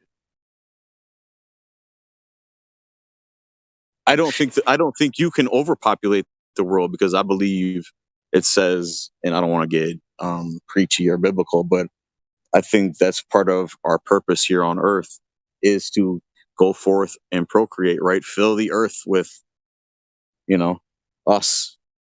I don't believe it ever said don't create too many humans. It said just go out and fill the whole earth with as many people as possible. I don't think it's Well, and related to that, so say there is a barrier, an Antarctic ice wall barrier that we can't get past. They can still lie to us about resource scarcity, right? Yeah, absolutely. So that's a thing. I don't know what it means, but yeah, crazy. Well, and they create scarcity by paying farmers to, they subsidize farmers to not produce certain crops and to just throw their crops away that they produced instead of putting them out there for circulation. They do that all the time to manipulate prices of certain, commodities, and to make shortages, and they do that stuff all the time. Yep, gas prices are highest I've ever seen them in my entire life. I'm 40. Not from 40. Anyway, so yeah. And how long have we been hearing about water-powered cars? Like it's not a thing. It's a thing. You can fucking do it. You can build it. You try to sell, you get killed. But whatever. Like that's what I'm saying. So when I look at gas prices, I'm like, nope, that's completely incorrect. Not because gas itself isn't that scarce or whatever, but there's different forms of energy. So I look at it and I go, we don't even fucking need these prices for anything that can fuel us. But here we go, letting them do it to us. Yeah. And I think I've been hearing about like water powered cars and stuff, I think probably since the 70s. I mean, I was born in 79, but I know probably even before I was born, there was people working on that and probably came up with something, but they did. And you've got your hemp cars too from even further before that. I think there was a water powered car in the early 1900s. There's all this. See, the thing is, where there's smoke, there's fire. So if there's only one or two or even five people, or instances of perhaps a water-powered car having been built and used in the last 100 years, I don't know if I believe it, but there's countless. And there's countless stories of we know that people were disappeared and killed because they had this technology, and they made it so that a layman could build it, right? Mm-hmm. So anyway, and I'm not even against. I got a water-powered car, guys. I'm not against the hybrid cars and all this stuff. What I don't like is how they're trying to force it on everyone, and because that seems odd. And not only that, my dad bought a hybrid car, and every time he renews his tags, he gets taxed like crazy because he has a hybrid. So the cost that he saves on gas, he ends up paying back at the end of the year, because they give him, there's like a gas tax because, okay, you didn't pay enough and buy enough gas, so we're going to charge you an extra fee to make up for the gas you didn't purchase because you have a hybrid. So weird, dude. So weird. Oh, Ryan, go ahead. I got to do some stuff. So I have a water-powered car. So I have a plug-in hybrid that runs off gas and electricity. Plug it in the wall, but also fill the gas tank. And since I live here in Oregon, 70% of our electricity comes from hydroelectric dams. So I have a water-powered car. What kind of water-powered cars are you guys talking about? Yeah, there you go. I mean, that makes sense. But I mean, seriously though, like if you're gonna bring the term water-powered car to a server like this, you guys, you need to bring a lot. You need to elaborate on the design, and not just say that, because otherwise, no offense, but you kind of sound crazy. I mean, are you guys talking about hydrogen fuel cell powered cars, or are you talking about water powered cars? Because I know what a hydrogen fuel cell powered car is, but I don't know what a water powered car is. All right, so here's the deal. Basically, some people say that it can be done without gasoline, but from what I've seen, you want to supplement your gasoline with a hydrogen fuel cell on demand, right? And the reason hydrogen gets such a bad rap is because the Hindenburg blew up. Oh, the humanity.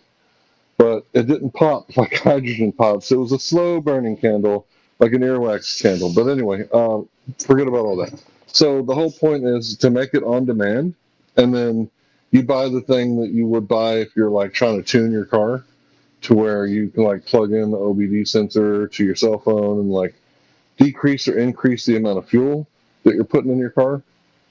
And when you do that, you can supplement the gasoline with the HHO or the hydrogen, and it'll increase your efficiency to the point to where when the exhaust comes out, there's so little hydrocarbons coming out the backside.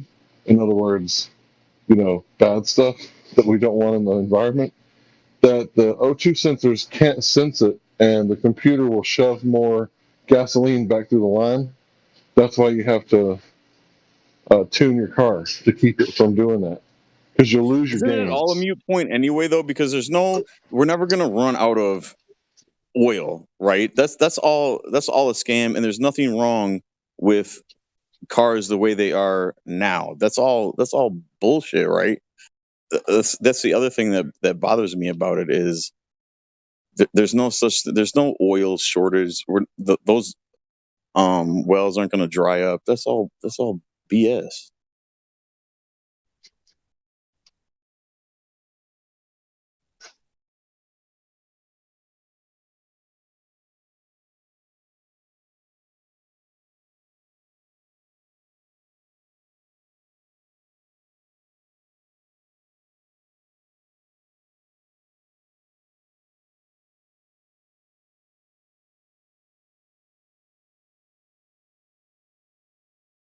I'm sorry, I didn't mean to shut the conversation down.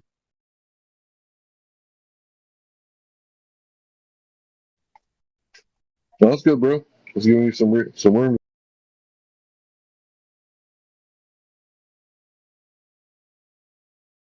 Okay, I got something cool, but y'all, it's right now it's an Instagram video. I'm gonna share the link. So I shared the link in the live stream voice text. No, I didn't. Hang on a sec.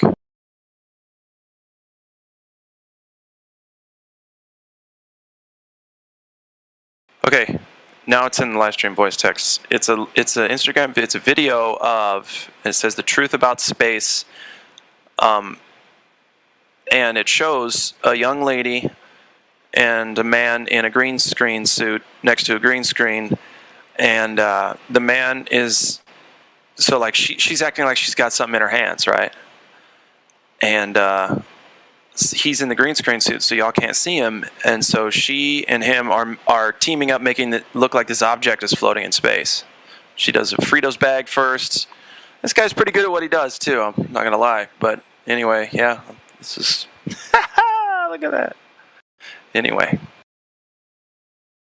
they're faking space right there in like someone's bedroom. I think I even see like a cat tower next to it. She's just doing this from home.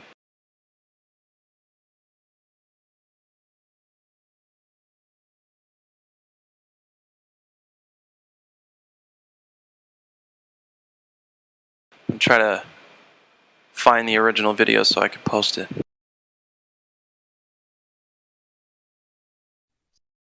You know what the easiest thing to fake is?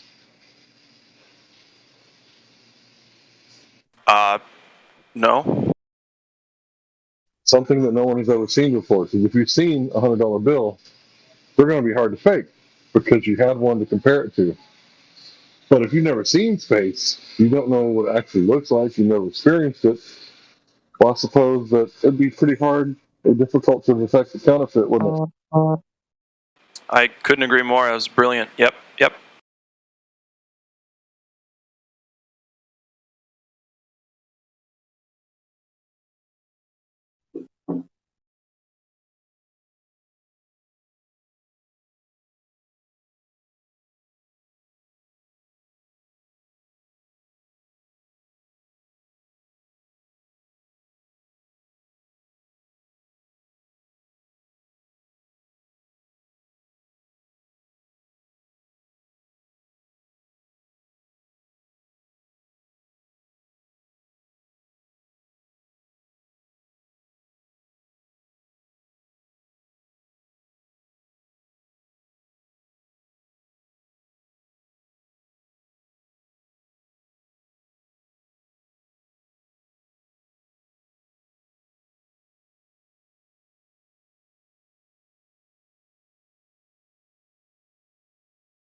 Hello.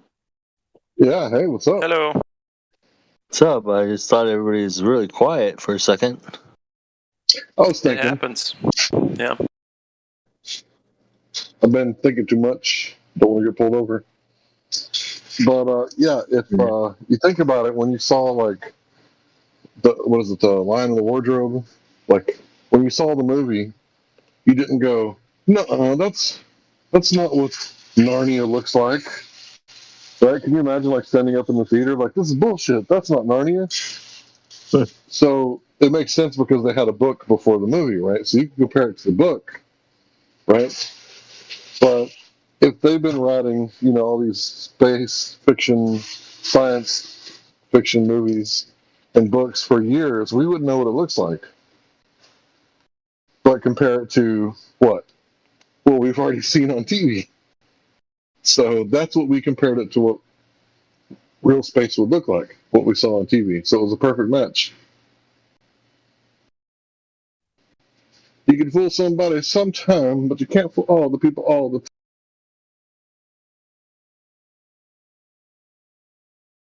Yeah, and I'm now just looking at a picture of a rocket being launched, and going where it always goes, up and to the left or right or whatever.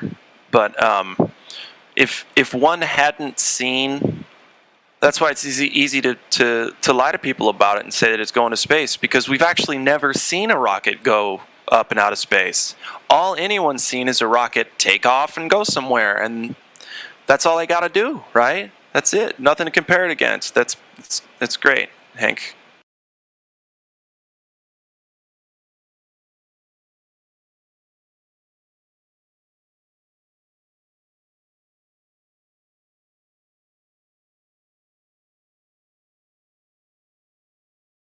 The following is intended only for mature audiences.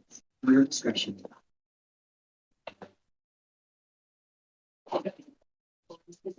Every episode now streaming on Hulu.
All right, so here's a perfect example.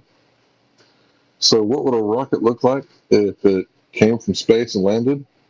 Well, we got a movie from 1959, The Sky Calls, and it looks like we upgraded some atmospheric conditions and smoke and did the exact same thing with SpaceX Falcon 9. But when you compare it to what you see on TV, looks legit. I mean, it looks like the same thing almost. So that's how they did it.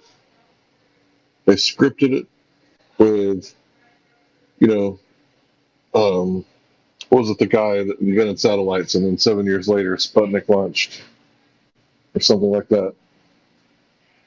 So that's how they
Do you guys have any questions you want to ask a Globe Earther?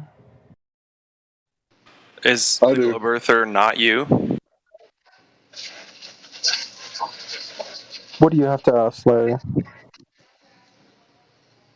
What causes you to reject your first-hand primary knowledge and accept secondary knowledge to be more valid than that? What first-hand primary knowledge are you talking about? The fact that everyone experiences a flat stationary plane, that's the only thing they've ever had first-hand primary knowledge experience from. I would disagree that that's knowledge. I would say that's sensory information, and I would say it can often be misleading. So you can't trust your senses. Okay, go ahead. Sorry. Well, I just thought it's kind of funny. You can't trust your senses, so why should we trust anything you have to say? Because logic is more empirical than sensory data. So you're senseless and you don't know where you are, but listen to me. Dude, listen to what you just said.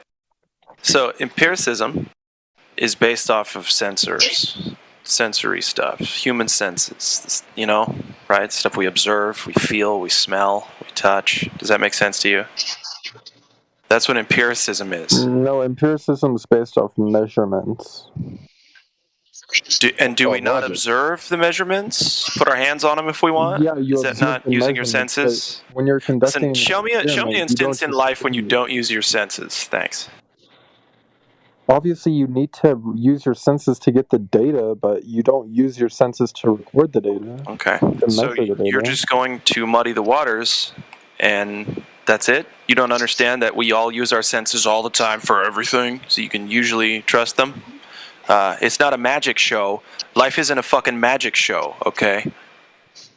There are, one example of how sensory data can be flawed is there's often illusions. There's optical illusions.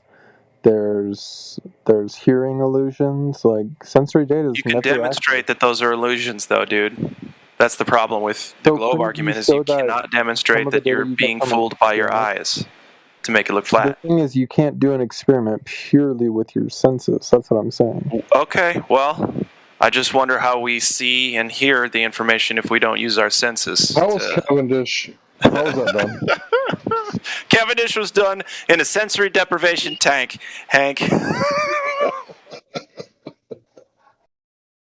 I'm sorry, Well, go ahead, guys. I guess I kind of derailed Hank's attack there, but yeah, what secondary information do you have that tells you that Earth's the globe?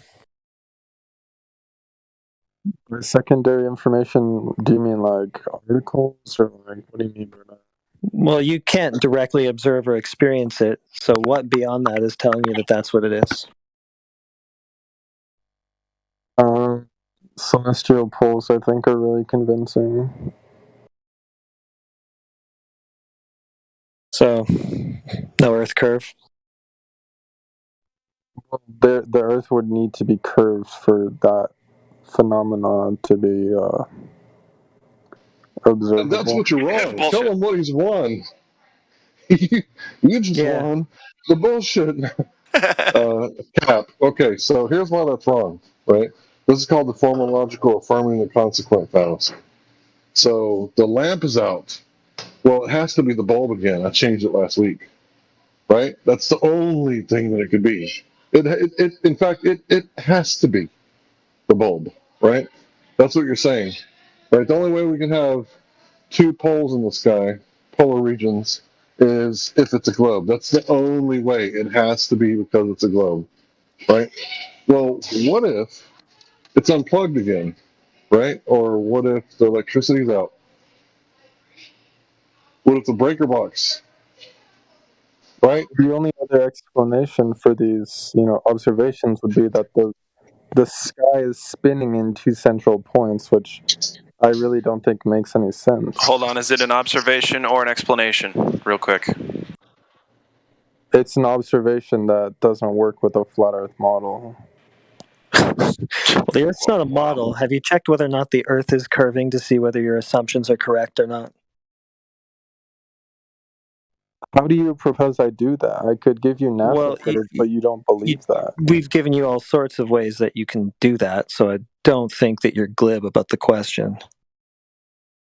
Well, I don't think the black swan is a really good way to do that. It's a horizon measurement, and it's way too far for Earth to be a globe. Wait a minute. Let me check this. Let me check this real fast. Okay, so hold on. First, you just said that you don't think measuring the Earth directly is a good way to find out if there's curvature. You think we should look at the stars? I'm saying there's other variables that can impact that measurement. I think a better way would be to go to space, but you guys don't believe in space, so that's the next best way. Dude, can you take me? Can we go next week? Bro, let's go tonight. Me and I'll you. go We're right going to now. space. I'm coming. Yep, let's go.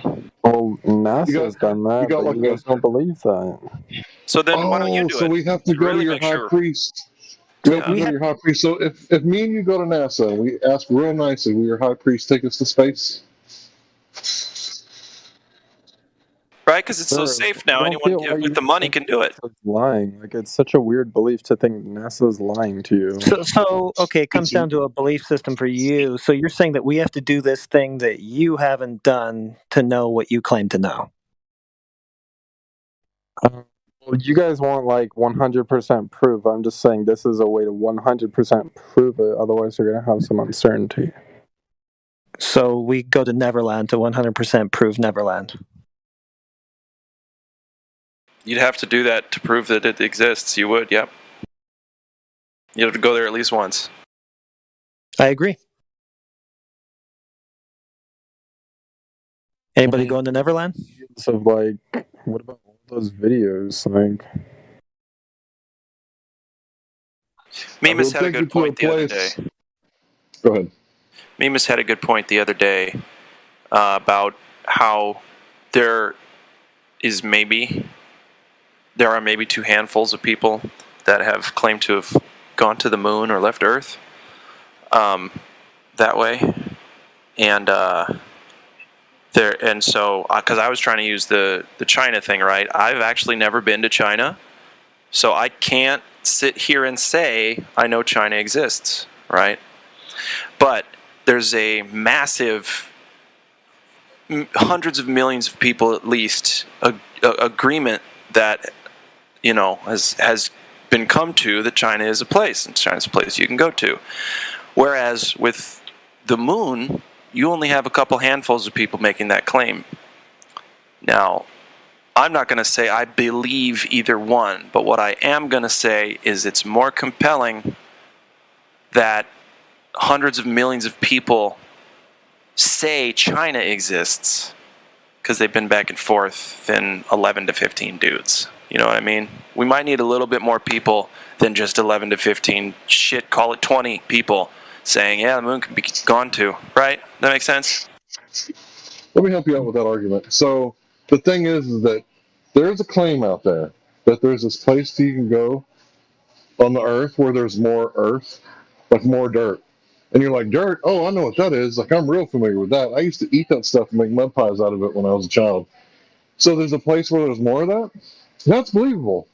But you're telling us that you can take us to a place where there's no dirt?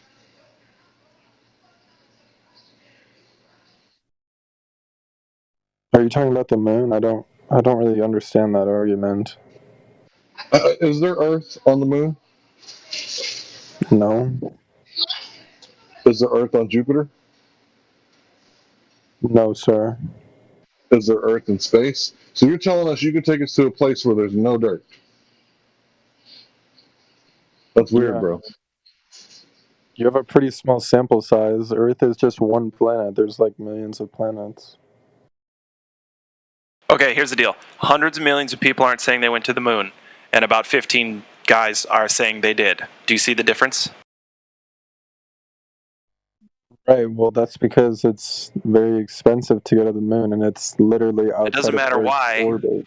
Your sample size, listen, you got hundreds of millions of people, and billions, believing in the globe, but they've never been to, believing that the moon is somewhere you can go to, but they've never been to the moon. So that's hundreds of millions of null and void, opinions.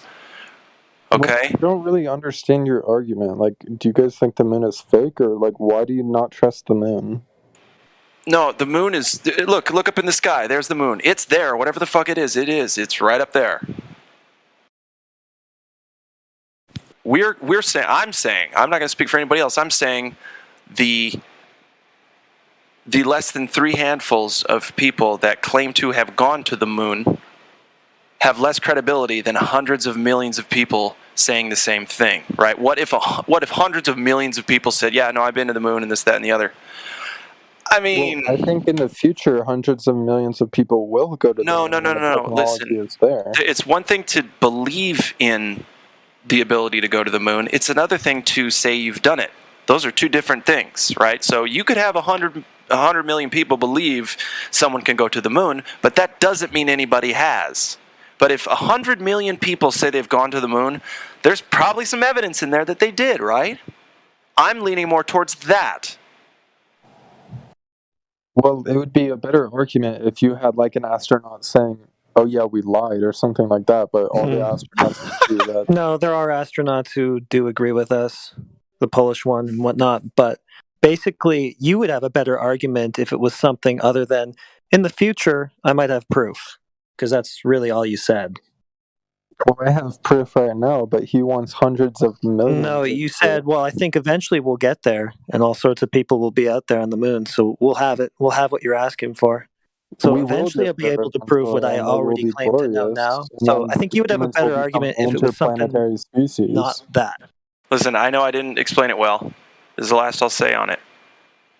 I'm not going to believe one thing either way, unless I'm sorry. I'm not going to say I know something one thing either way, but it's more than likely China exists than it is that you can go to the moon.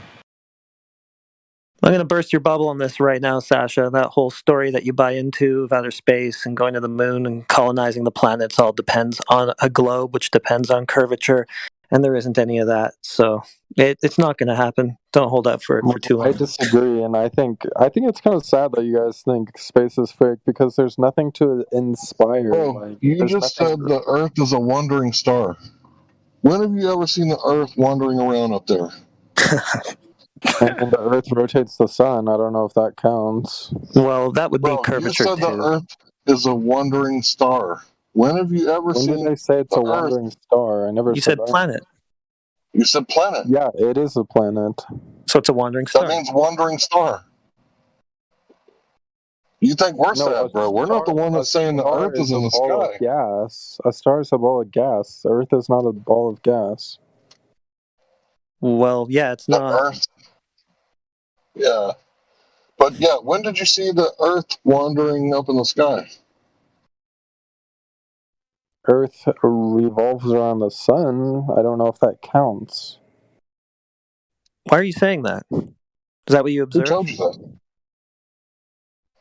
It's the heliocentric model. Oh, yeah, that needs curvature, so yeah, that's out. Wait a minute. You know that a mouse can be a model for a human during the testing phase of new pharmaceutical drugs, right? Mice actually do make a pretty good, lab rats, they make a pretty good model for humans, because if you give them a poison and it shuts down their kidneys, you probably don't want to test that on humans. You know that, right? They use monkeys as a model for humans too. Yep, I understand that very clearly. Is a monkey a human? No, but they share many similarities. Right, like they have kidneys and teeth, right? But a monkey isn't a man, just like the Earth isn't a globe.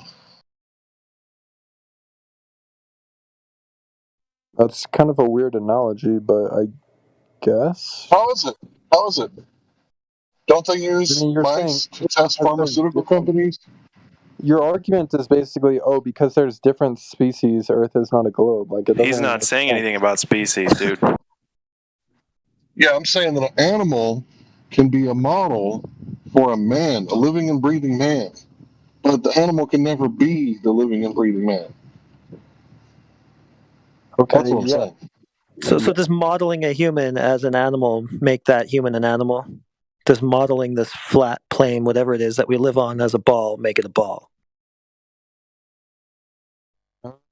Definitely gives more credit to the ball argument if your model correctly predicts the future. Okay, so if we do some testing with some rats, right, and we make some prediction, does that make you like related to rats? The predictions, like I predict if we stick this. We share genetic similarities with rats. You do. You do? Your family's like related didn't to you rats? just admit that both rats and humans have intestines? He was Like, being we're both- sarcastic, but yeah. You don't know sarcasm very well, Sasha, or you've been trained on this live stream not to acknowledge it. Go ahead, Larry.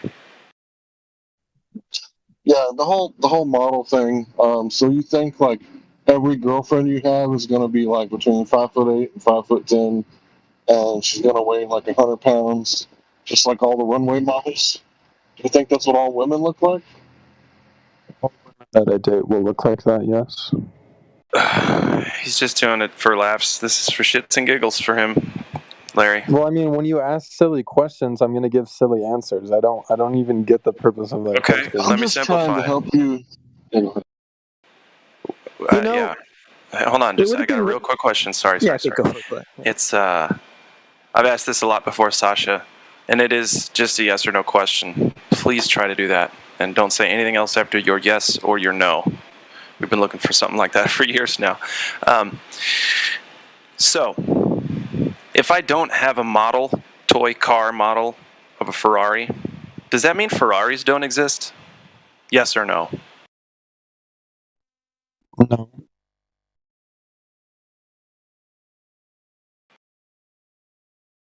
Yeah, good. So you know now that you don't have to model something for it to be real. Did he say yes or no? I cut out for me. I thought he said no. I said no, but that doesn't really help the flat earth. So you said no. Okay, thank you. See, that was intellectually honest of you. Just because I don't have a toy model of a Ferrari doesn't mean I can't go buy a real one.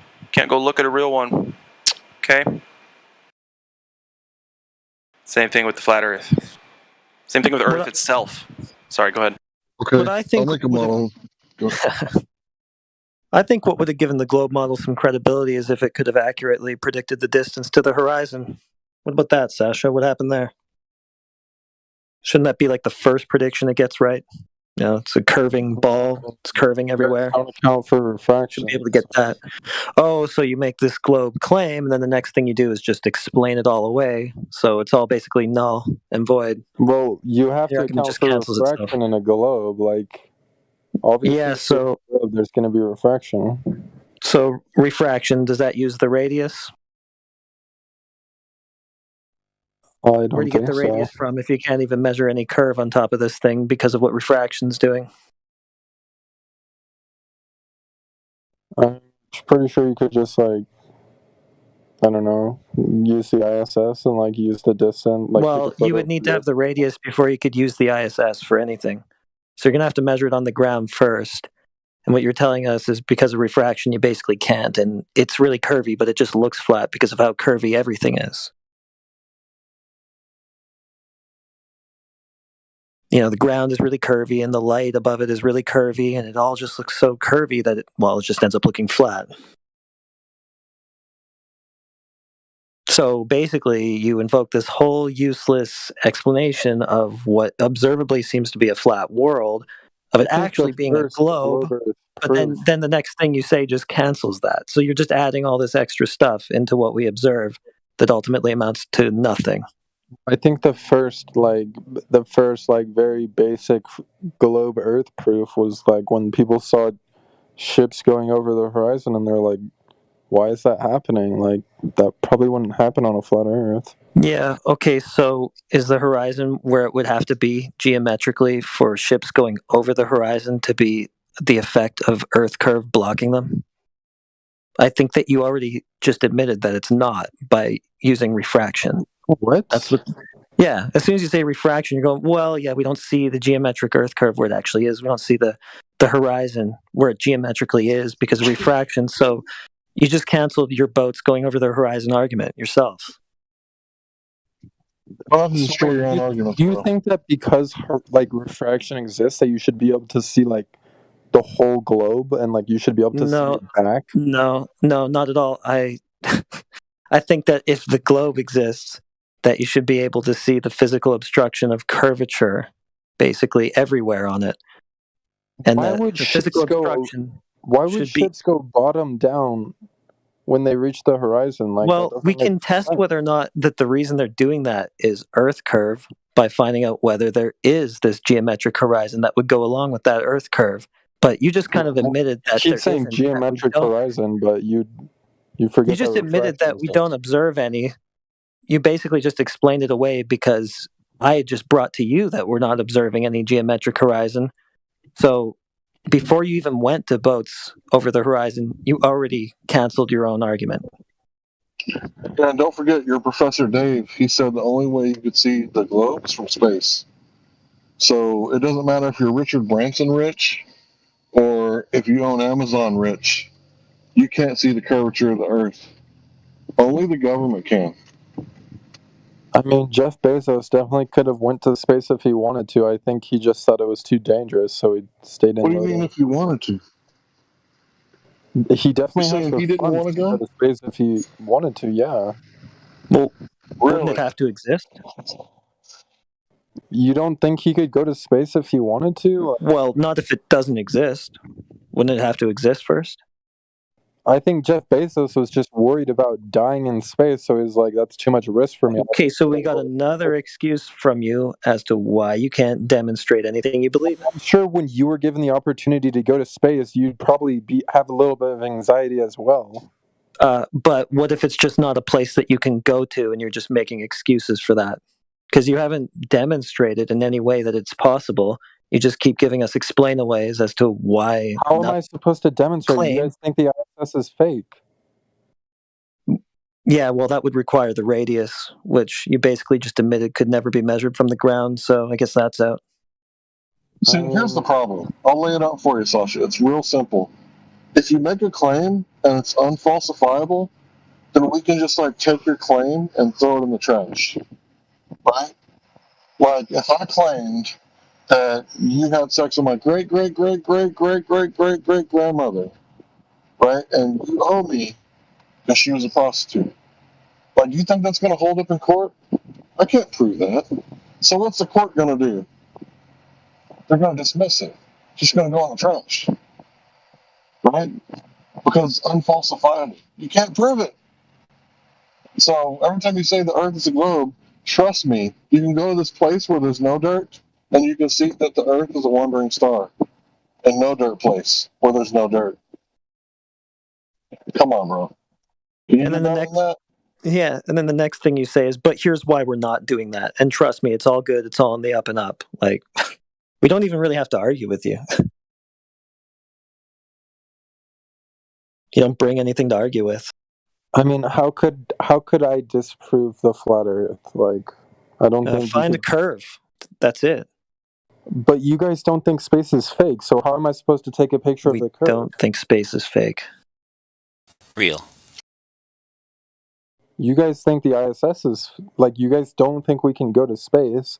And the only way you can take a picture of Earth's curve is from space. So how am I supposed to do that? Well, why would that be the case? There should be quite a noticeable curve at 8 inches per mile squared. That adds up to quite a drop over just a few miles. So why would I have? I don't even know where you're getting that formula I from. should be. because Well, a that's straight circle- from. I guess you don't know your religion that well because it's straight Well, from no, the globe actually, a circle, radius. I don't think you know the geometry of a circle because a circle doesn't have consistent rise over run. It goes It's not rise over run. Not Dude. It's not linear. slope. You're saying if you go 1 mile, you should. If you run 1 mile, you should and it's go down squared. 8 inches, right? That's Yeah. rise over run. No, that's what you guys claim. We're saying that doesn't actually happen. So you guys are the ones showing us, theodolite Well, that's not my claim. a mile Dude. away. I never claimed that. Hold on, bro. Hold on. Your people, the anti-flat earthers, are claiming that you can see curvature half a mile away. And you're saying we're claiming that you can see curvature at 8 inches per mile, or 8 inches a mile away. No, bro, we never claimed that you can see curvature. What we're claiming is there is no curvature. And if you want a model, here's the model. There is water, and in between the water, there's earth, right? And above the water and the earth, there's gas, right? That's our model. And guess what it predicts? That I would be able to breathe if I lived there. Guess what I'm doing right now? I'm breathing. So it has to be, a flat puddle of water with dirt sticking out in between. Because my prediction came true, right? Isn't that how you got science? Isn't that how you do it? That would help build up your claim, but it doesn't prove it. Sasha, you actually just debunked your own claim again, because a minute ago you argued that we can see Earth curve as it blocks things as they get further away from you. And then right after that you said, well, no, we can't ever see it on the ground. We got to go to space. And if we can't see it on the ground, how was it ever measured in the first place so that they could get R, so they could get orbital mechanics and all these things, like the distance to the outer space vacuum, etc.? I mean, again, you don't bring anything to argue with. You just make statements that are incoherent, that contradict each other, and it all just falls apart on its own. I think the first way they measured it was through sticks and shadows, and then over time they got more robust with their measurements. Well, you've probably heard us argue with that enough times that you know why it's just totally invalid. So what other measurements have you got?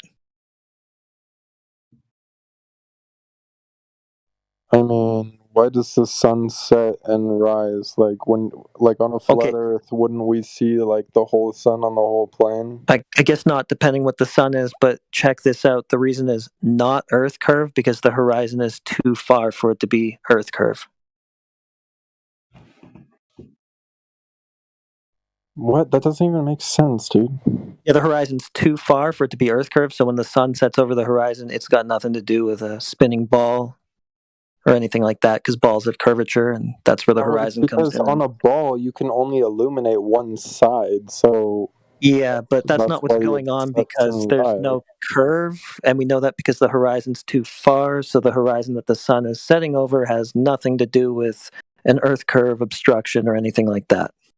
Well, it has to do with the fact that the Earth is a ball and it's rotating. Well, that's not a fact, because that would need curvature, right? Right, but you're just presupposing that curvature doesn't exist. No, I'm not presupposing. We checked it out. You're just presupposing that it does. We took your model, we tested it, we went and looked and tried to match it to reality and found that there was no match.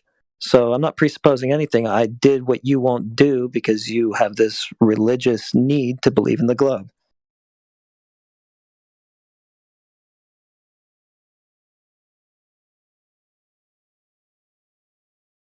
Hey, Sasha, remember I said that I could make a model?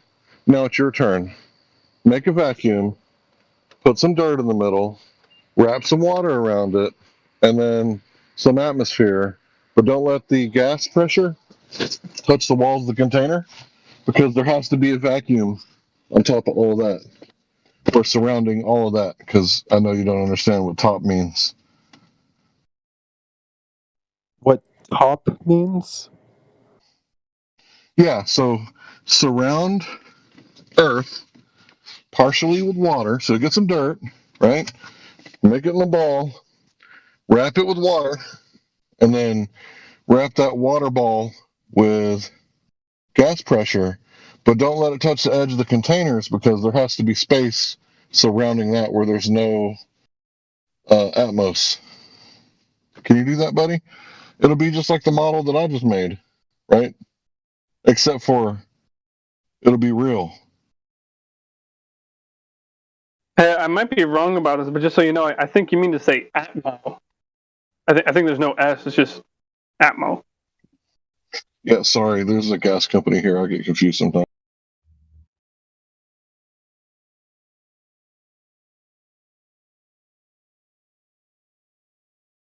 Maybe you guys would call it the Atmo plane?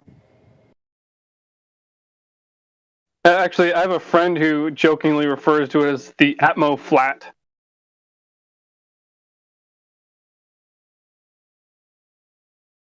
He says that he'll stop calling it that once everyone else stops calling it the atmosphere. Then he'll just say Atmo.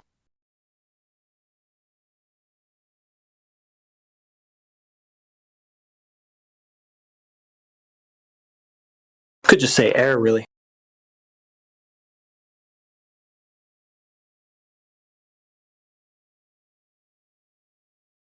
Oh yeah, it's the same as saying Atmo, as far as meaning goes. So Sasha, have you made that model yet? I would love to make predictions with it. Yeah, I'm going to predict that you can't make the gas pressure not touch the edge of the container. And when you fail like 1,000 times in a row, eventually you realize that you don't live on a spinning water ball floating in a vacuum where there's no dirt.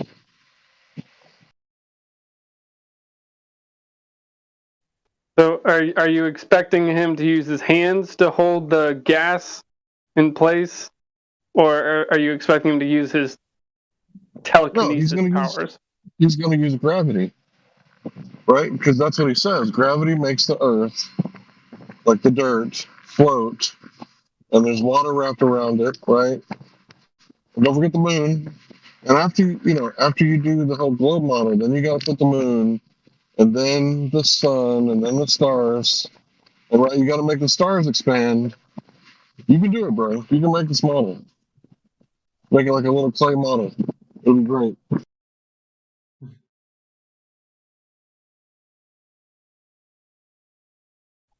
Oh wait, you can't do it. That's right. But we can.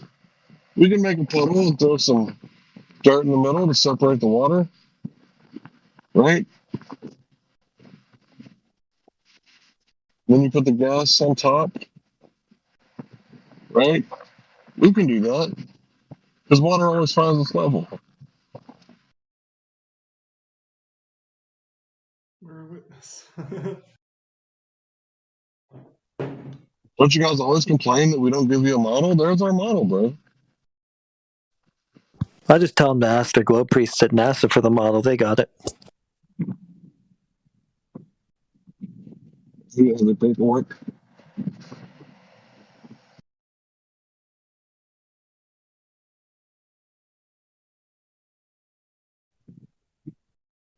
I don't know, man. I can't handle these bootlickers, man.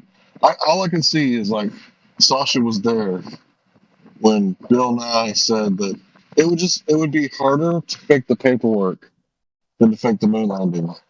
And Sasha was just like, oh, let me kiss your boot. Oh, your boot's so wonderful, Bill Nye the Science Guy. Oh, let me lick it.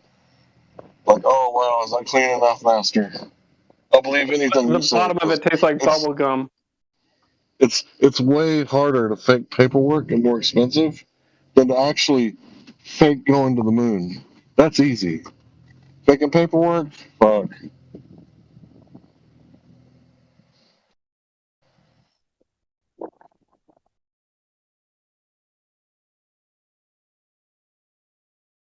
That is the worst use of Occam's razor probably ever.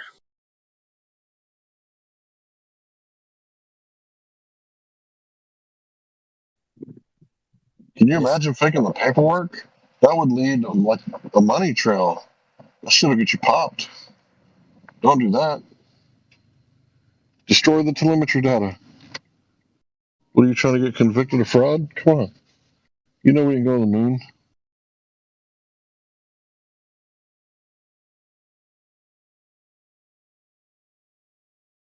Yeah, it would be way too hard to fake all that telemetry data that they destroyed.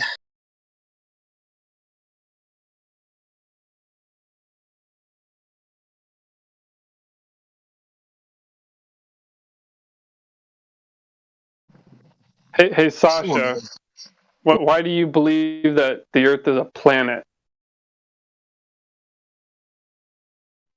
I don't know. You guys have like this weird definition of planet. So by planet, do you mean wandering star? What do you mean by that? Well, why do you believe that the Earth is a spherical object? Because that seems the most logical explanation. So what's the logic behind that? Celestial poles. The fact that literally millions of people would need to be lying and working together to propagate this globe lie. Like Santa Claus, right? That would never happen. Millions of people all over the world. They wouldn't like get together and say, "Hey, let's lie to the children and tell them that there's this guy that goes everywhere in one night." So by that same logic, you believe in Santa Claus, right? Because there's no way millions of people all around the world would lie to their children about Right, old but Saint Nick, eventually right? people naturally come to the conclusion that, okay, this is just like a cultural lie that we tell for fun. Like, I think there's a difference between that and like a scientific lie. Now Well, you're what's getting it. interesting is Cultural lie. So Sasha, why can't the globe be a cultural thing also? I mean, isn't that just part of our culture? We were taught it in school. It's just part of our culture, but that doesn't, just because it's part of our It's a culture. scientific question. It's not like it has nothing to do with culture. It has to do with science. It's geometry, and what you're doing is sociology, so none of that's science. Yeah, your first proof was like it wasn't even Earth. It was people's opinions of Earth. Yeah, My you just first said because proof millions was of people celestial believe in it poles, is which you what guys your still reason, can't right? respond to. And then the confirmation of that proof was the fact that so many people would be lying from so many different geopolitical backgrounds. It just doesn't make sense for that many people to be in on one lie. Well, you're kind of stretching a little far there, Sasha, because keep in mind, a lot of these people you're talking about are more than likely repeating a lie that they themselves believe. So they're not actually intentionally deceiving someone if they themselves believe it. So, careful not to get ahead of yourself there.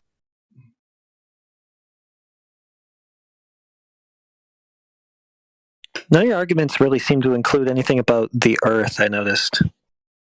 It's all just about, like, Well, these you people guys wouldn't lie say to the me, that many ISS is people fake. couldn't So if lie. I say, the ISS footage, you guys would say, well, that doesn't count. Well, it can't count because we're not measuring any curvature on the ground, so whatever they're showing you in those cool movies, it's just that. Sasha, let me ask the question again. Why do you believe the Earth is a spherical object? There's many proofs. For example, another one is I think the sphere is the most simplest shape, and when gravity is omnidirectional, a sphere is just the most logical thing that Gravity would form. sphere. Did you check the ground to see if it was curving to make sure whether or not it could actually be the sphere that gravity was supposed to make?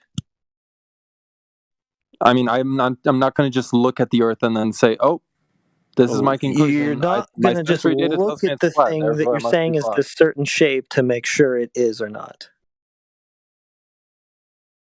How am I supposed to look Sasha, at the Earth our and then base conclude from axiom. that? Like, you can't just look so at something and then make a conclusion like that. Like, it's a lot more complicated. Well, yeah, it could be, Sasha, but let's just make sure we have our two separated sections here. So we're starting out with the base axiom. The base axiom is we see the Earth as stationary. I mean, we see the Earth as flat. We feel it to be stationary, and we do not observe gas pressure existing anywhere without containment. So, I mean, that's dude, the just base because axiom. the horizon is far away doesn't mean that it's flat. Like, that's not you seeing it as flat. You're just Well, like it assuming means that your Sasha, globe is a fairy Sasha, tale. it was just base. I was just talking about the base axiom. Now, moving on from that, do you have any evidence? But you're building your base axiom off a really flawed, assumption. No. It just. What do you mean building a base axiom? The base axiom just is what it is. It's No, I said building your What are you argument. talking Your about? base axiom is what you build your whole argument off of. So it's All right, supposed to be so let's make sure we understand each other when we say the words base axiom. Sasha, do you see the curvature of the Earth from your back porch? No, right? You don't see the curvature of the Earth from your back porch, right? Yeah, Earth is a little bigger than that. So Yeah. So that's the whole point. What a base axiom is in regards to this subject. So we start with that. But now the question is, since our base axiom is we see the Earth as flat, we feel it as stationary, we observe the luminaries in the sky moving above our heads. So why do you believe the Earth is a spherical object? Is it because millions of other people do, or you got that's another a really weird base. Like most base axioms are something that's like undeniably true. Like, 0 is a natural number. Like, Well, yeah, but we're about what you can The sun prove, rises Sasha. in the east. So, Like that's like base Sasha, axiom. You can't like. I know, Sasha. Don't dwell on the base axiom. Don't dwell on that. That's why I specifically said two sections of what we're talking about. That, and then whatever evidence we could ever find to the contrary. That's what I'm asking you for.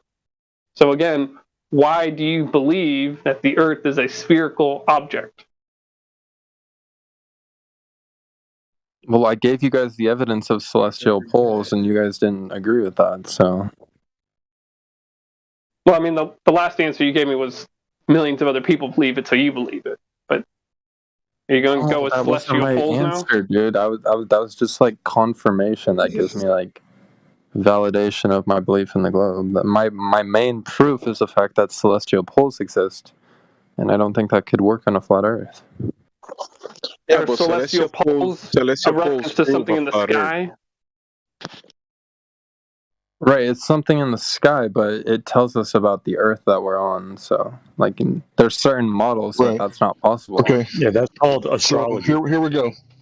Here we go. So celestial poles. So when you have a drone and it's right over your head, 399 feet, right under the legal ceiling in the United States, and you fly it, let's say, to the west, like it's going to appear to get lower and lower and lower. And if you got a really good drone that can go like 10 kilometers away, eventually it's going to disappear into the horizon, correct?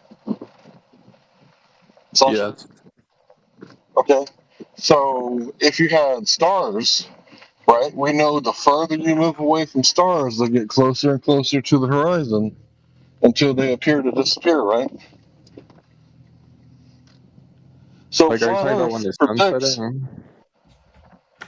No, I'm talking about if you live in Texas and you go to New Zealand, you're going to have different stars over your head, right? Yeah. Okay, so the further you move away from your home, the lower and lower the stars are going to get until they shrink into the horizon, just like the drone, right? So the flat Earth predicts. Well, I don't know if that's because you're moving away from the stars or if that's because the Earth is rotating. Yeah, I know that, but it's a fact either way, right? Yeah, but correlation doesn't equal causation. I'm not saying this is the cause of anything. Can you just follow along? Okay, sure. Can you? Okay, so the further you get away from your home where you were born, the stars will appear to get lower and lower and shrink into the horizon just like the drone because of perspective. That's what I'm claiming. And the flat Earth predicts that if the Earth's flat and there's more land to the north and to the south, like we all think there is, then that would cause a effect where it's like a long corridor hallway. So if you had the stars all spinning like a long corridor hallway, and you're right in the middle, the furthest point there's going to be like a polar region where the stars are going to be appearing to spiral around like a polar region, like a center point to the left and to the right on both ends of the hallway. Now the hallway is pretty fucking flat, but you still get two polar regions because of perspective and what the stars look like. The further you get away from them, the closer they get to the horizon. But in this case, the closer they get to the center. So that's what the flat Earth predicts. And guess what? That's what we actually see. So according to your science, prediction is truth, right? If I predict something and it comes true, even if it's a post-diction, then it has to be a flat Earth, bro. Yeah, but I'm pretty sure the globe Earth would predict that also. So it doesn't prove anything. Now you get it, bro. I'm so glad you're graduating to it doesn't prove anything. You got it, bro. You got it. I'm so glad. You're never going to say that same stupid shit again because you just admitted that it doesn't prove anything. Right, but there are certain things that you would predict on a globe Earth that you wouldn't predict on the flat Earth that do come true.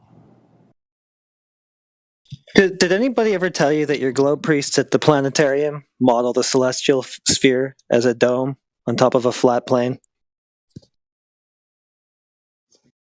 If you don't get how it can be modeled that way, you might just want to ask them. They got it for you, bro. I don't even know what you're talking about right now. Yeah, I tell know us you- about these proofs. Tell us about these proofs. You just said that there's, all these proofs of things you would expect to see if we lived on a globe you wouldn't see on a flat Earth. Let's start with number one. Curvature. Where's that at? What do you want me to prove curvature? Like Yeah, it's kind of strange that we don't see any curvature on a sphere. I would expect to see that. yeah, when as you increase the radius of the sphere, like the rate of curvature is gonna go Okay, down. well, I guess you're claiming a new sphere then, because the one that they claimed has a pretty noticeable curvature rate of 8 inches per mile squared. So I guess you've got a whole new globe that you want to claim here for us. How big is that one? Well, on average, that's if it's a perfect sphere. The Earth is Yeah, a it ball doesn't. spinning It in doesn't space. matter, because to get the horizon measurements and stuff that we're getting, you've got to have irregularities on that would land, make it's the more Earth in likely to that be section look straight. like it's about 6 times the size you guys say Jupiter is. Sometimes it looks about 3 times the size you say the Sun is. So, yeah, that's beyond a little bit of an irregularity. Theoretically, if you had a circle with an infinite radius, theoretically every part of the circle would be flat. Okay, infinite globe. So then it's just flat. No, Okay, sure. I'm just giving you an example. Like the bigger the ball is, like the less curvature you're gonna see. Okay, And the Earth is you're really just big. telling us basically that your globe is flat theoretically. All right. No, I was giving you an example. Like I just think that's a cool thing in math. Yeah, but it just means the same thing that we're observing, flat. So it's like you're just taking the same thing that we're all saying and just adding extra steps to it. You just have to add this globe into it somehow, but like it's unnecessary. Okay, dude. Come on now. Let's talk about number two. What else you would see if the Earth was a globe? You would see the Earth spinning. You ever saw the Earth move? Sasha?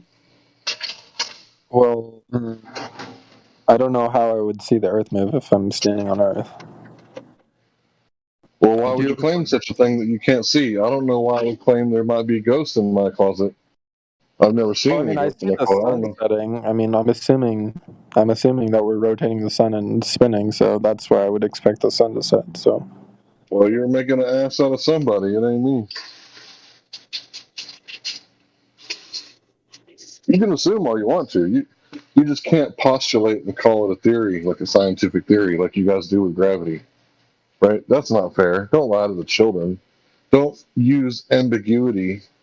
It's a fallacy, bro, to say that it's like a scientific theory. Gravity ain't no scientific theory, bro. Don't lie to the children. There ain't no science involved, bro. In fact, when you actually look into the gravity, it doesn't work at the galactic level. So your galaxies, your deep space, gravity don't work there, bro. That's why you gotta have dark matter and black holes, because your gravity sucks so bad that it takes dark matter and black holes to create enough gravitation to hold your galaxies together, bro. If it wasn't for those theories, they would literally fly off like kids I on a never said merry-go-round. that I Fun believe 10 in times dark too matter fast. and dark energy. Like these are very theoretical You concepts. have to. You have to. If you believe in gravity, you have to believe in dark matter and black holes. Because, like I said, You don't think it there's would any literally alternate explanation? Okay, well, what do you believe? Do you believe in the dark Regarding gravity what? theory? Well, if there's no dark matter and no black holes, there has to be something holding it together. What could it be? I mean, I think there are black holes for sure, but I don't know about dark matter. I think that's like very, like, that's still in the theoretical stages. Well, let's call it black matter. Do you believe in it now? You seem to like black holes. Yeah, I mean, I think general relativity proves that black holes have to exist, and I think we've taken pictures of black holes. So I No, think it's pretty certain. no, that black holes you need. Wait a minute. You're telling me you took a picture of something in the middle of the Milky Way galaxy? You and who else, bro? You got a Yeah, mouse in the closet? it's actually a remarkable feat of human ingenuity. Like they created a program with over 1 million lines of code in it, and then they used it to take a picture of the first black hole. So these crackheads got a Not as million lines of remarkable what? as NOAD tracking Santa, though. So you got like a million lines of what? Code, like the software that they used to take the black hole, it had like over 1 million lines of code. So I could write you a story with like 1 million sentences about space. Does that make it real? No, Or I'm isn't not the code using just that a as a proof language? that it's real. I'm just saying it's very remarkable and it's very interesting. Okay, so they took a picture with code, and that's remarkable to you?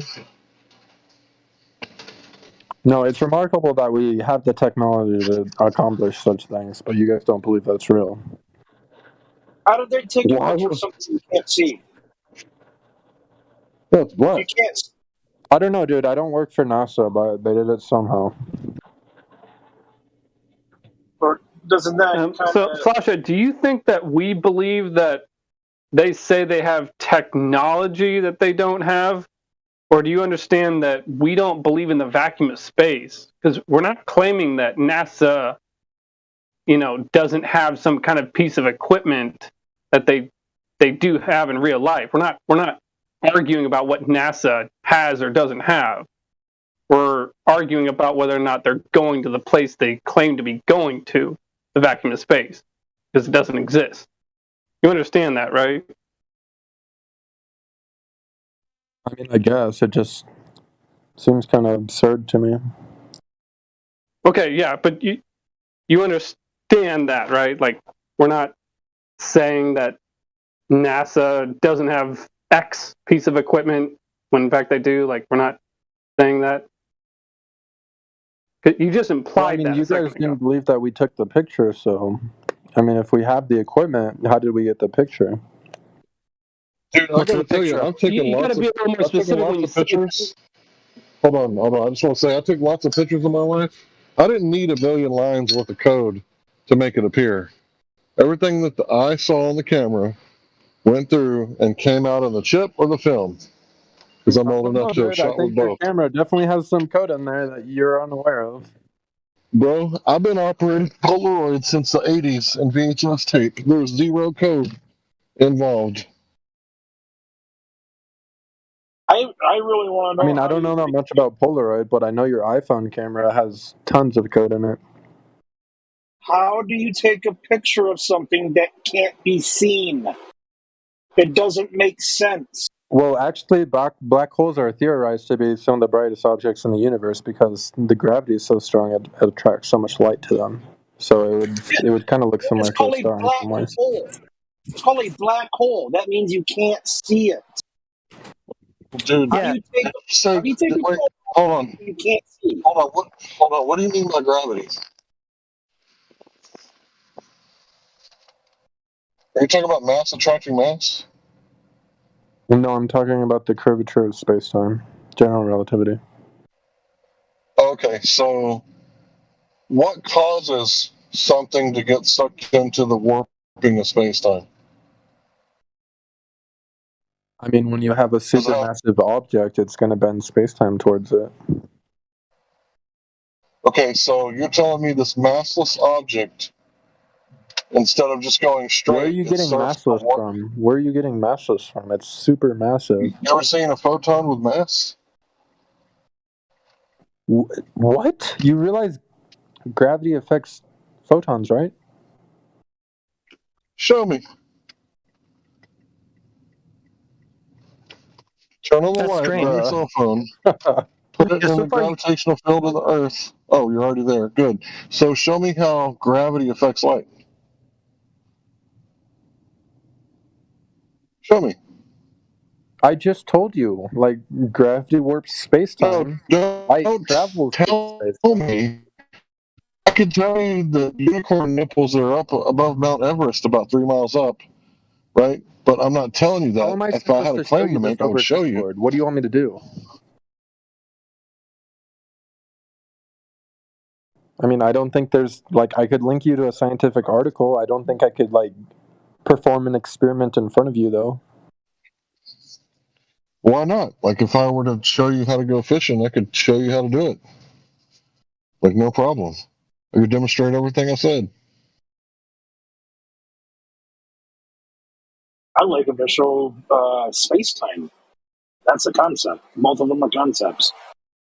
How can you bend concepts?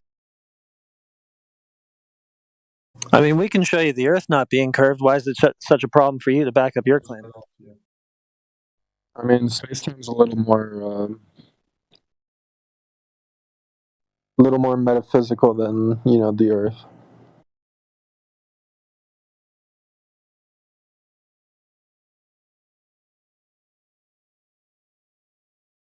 You know what I mean? So I'm just a little curious to see what his response is to this. Sasha, do you know of any time that anyone's ever proven axial rotation of the Earth or measured axial rotation of the Earth, proven that the Earth is spinning and the sun is relatively stationary? Sure, it's been done somehow. I don't know off the top of my head. Yeah, he already talked about that a few minutes ago. He said he's on the Earth, so why would anybody think that they could see it? My question is, if you can't see it, why would anybody believe it? Well, I gave you the example of the sun setting, and yeah, the horizon was too far. So you think that the Earth is spinning around the sun rather than the sun is spinning around the Earth. That was great. You debunked the globe for us right there. The horizon. That's perfect because it's too far for it to be curved. So yeah, that was awesome. Thanks.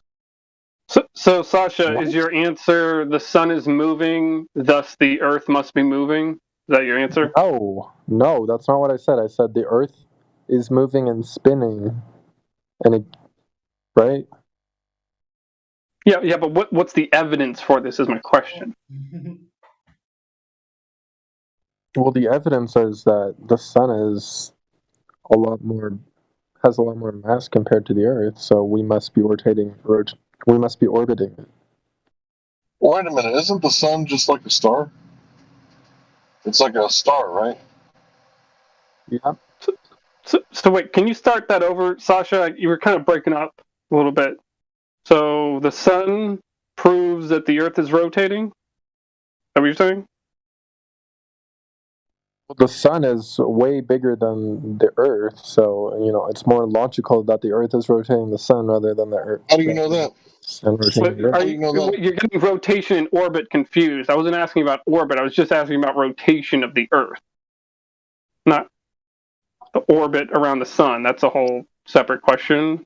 He made a claim. He said the sun's larger than the Earth. Who told you that? They used a solar telescope, so NASA did. Yeah, so did anybody prove that the sun was larger than the Earth? How did anyone ever prove that to be the case? I think for them, it just has to be.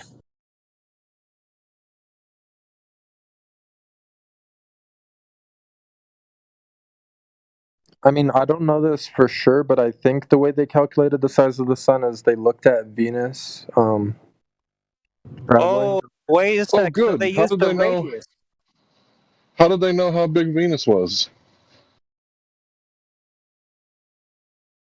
Like I said, I don't know this 100%. This is just the theory. I can't remember. They think Venus is about the size the Earth is, right? You're saying they think that the little dot in the sky during evenings and mornings, after and before the sun goes up and down, they think that that's the same size as the Earth? Why would they think that? The Earth? I don't know. I'm kind of getting tired of compared to arguing with you guys. I might just go on mute for now. Oh, okay. Well, get you some preparation H. Come back and see us whenever you're ready.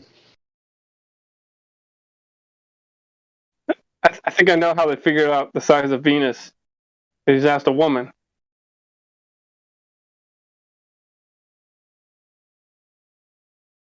Women are from Venus, men are from Mars. They didn't figure out the size. They just automatically assumed it was the same size as Earth. Yeah, they just stacked one assumption on top of another on top of another. They assume that the Earth is a certain size, then they assume that Venus is that size, and so on. That's really logical, Sasha. And then they teach it in science class to the children, and they tell children that science means knowledge. So they teach it as if it were knowledge. It's one hell of a religion right Look, there. I would actually look into how they determine the size of the sun rather than you're the one that's assuming that they're assuming, which is kind of ironic. Well, Dude, you're it's your assuming they only claim. did it once. You're Yeah, assuming they only did it once. It used to be 3,000 miles away, then it was like 100 million miles away. It's changed several times, but they forgot to measure it each time they changed it. So it's only based on calculation. And see, the thing is that you don't believe any other of their guesses, right? I mean, postulations, right? But for some reason, you believe the last one because they told you. So I'm just like you. I don't believe all the other ones that came before this one. But the only place that me and you differ is I don't believe in the last one, and you still do.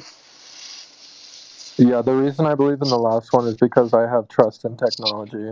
So Trust in technology.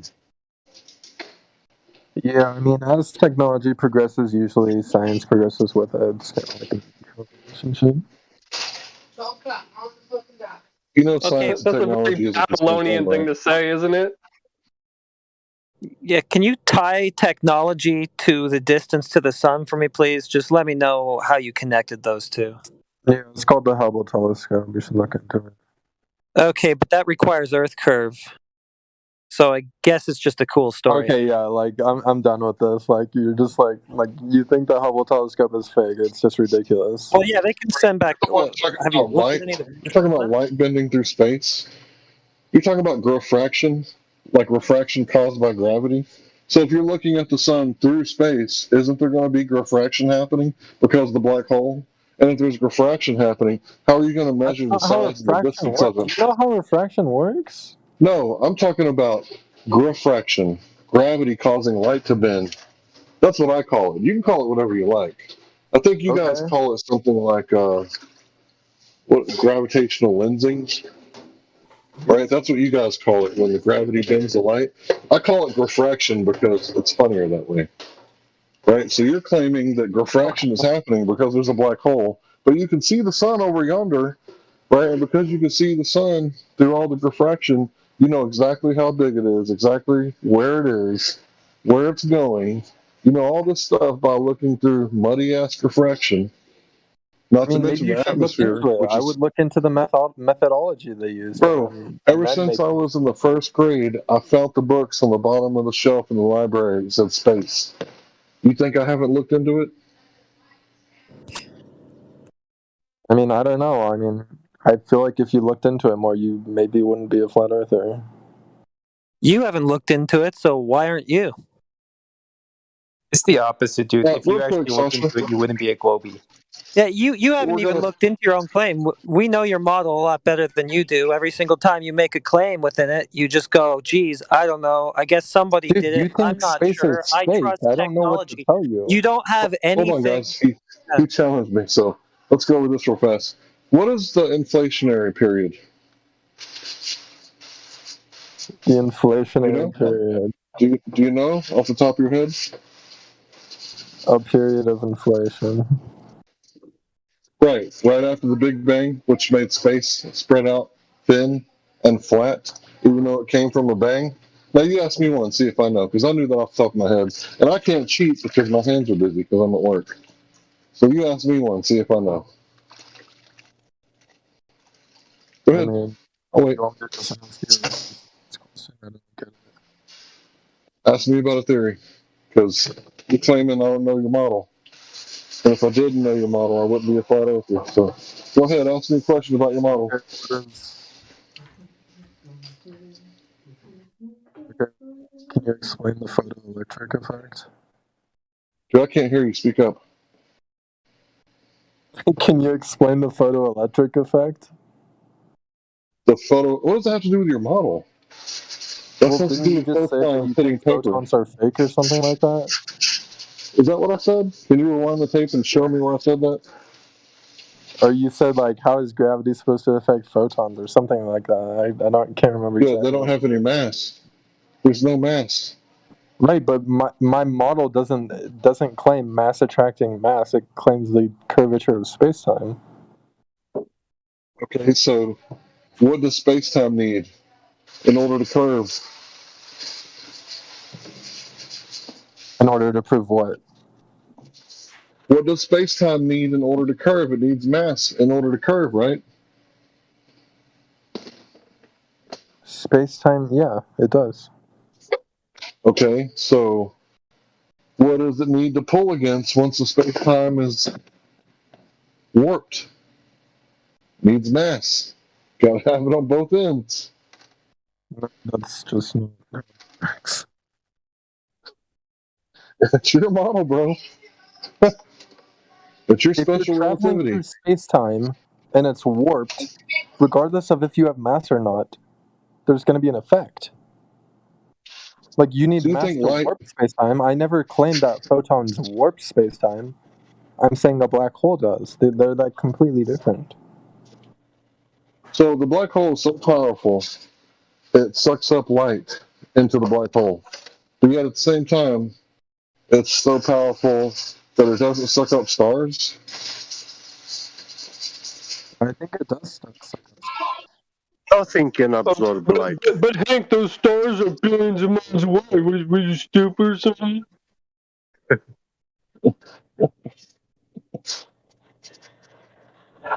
Yeah, bro. I know your model better Like than you. billions of years, so He's not really sure how they got the size of the sun, but it's really logical that it's the size that he says it is. Yeah, and the size of the sun proves that the Earth is rotating, apparently.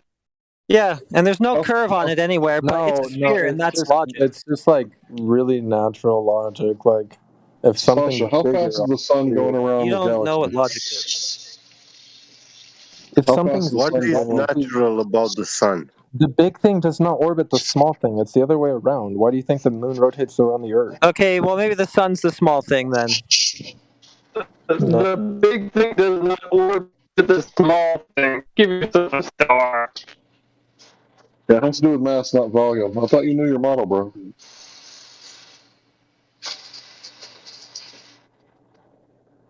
No, When you talk about orbital mechanics, when you talk about orbital mechanics, yeah, you can have something the size.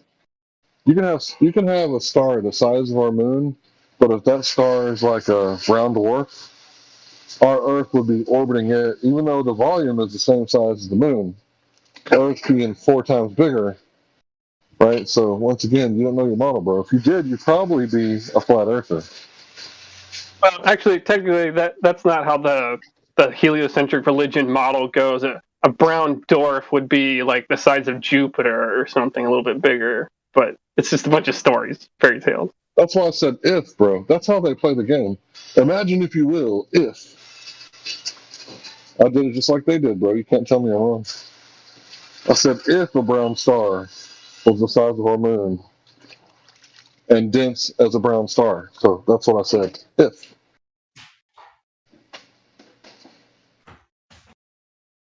So, Sasha, back to the question you didn't answer. Do you know of any time when anyone's ever proven that the Earth is rotating on an axis, spinning, the Earth spinning? How did anyone ever prove that to be happening? Like I said, I have stuff to do, so I can't really talk anymore. Bye, Felicia.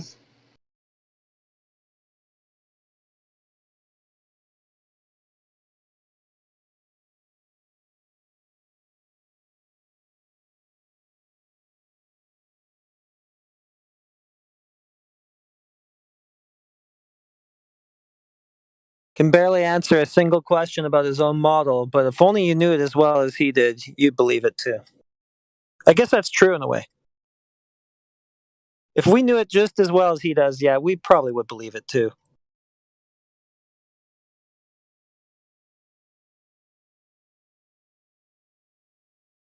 If only we could drink enough antifreeze to have the same level of logic as he has. I'd be right there with him. Yeah, those people that find dinosaur bones, they find dinosaur bones because that's their job. Because they would lose their livelihood if they didn't find dinosaur bones. Like T-Rex tailbones or whatever.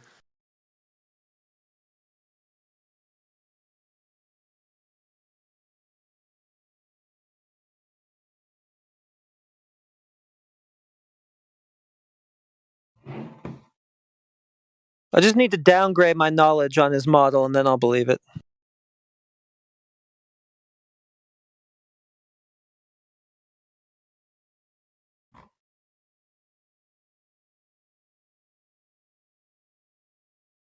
No, you just need to not think about it very much, and then you'll believe it. Yeah, just take it all at face value. See, when you look at all the gravitational wells that we're in, including, the galaxy, and we're, and going all these different opposing, random, arbitrary motions, going around the galaxy, around the sun, all this stuff's going on, but we can't feel any of it. But the thing is that all this acceleration is going on, and we can't detect any of it, right? I mean, it's kind of weird. How come we can't detect any of this acceleration? Because the orbits, they're not perfect circles. So we should be able to detect, different weight of different objects on different days, different months, different year. And we would actually have to build that into our scales in order to do, like, proper business. It's like, oh yeah, it's September. Guess what, guys? Go ahead and set your scales, for September, because this time of year, I bet real estate would be more expensive, like maybe closer to the equator. It'd be lighter there, easier to walk around. Yeah, it'd be good for your back, wouldn't it? Or make it weaker. I'm not sure. One of the two. The centrifugal force cross-canceling so-called gravity would make you way lighter, and it would actually be easier for your back.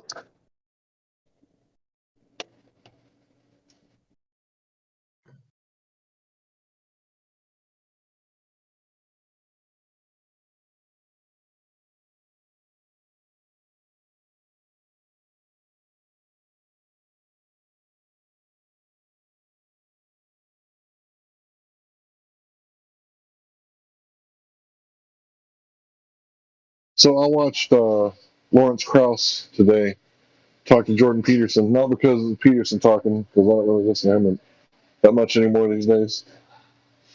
But yeah, when I heard Lawrence Krauss was on there, I was like, okay, I'm going to see what he's talking about. See what this little mongrel's saying these days. And basically, it's the same old shit. He doesn't really got anything new. He's talking about virtual particles popping in and out of existence. Like this motherfucker thinks we're in a video game. Virtual particles? Really?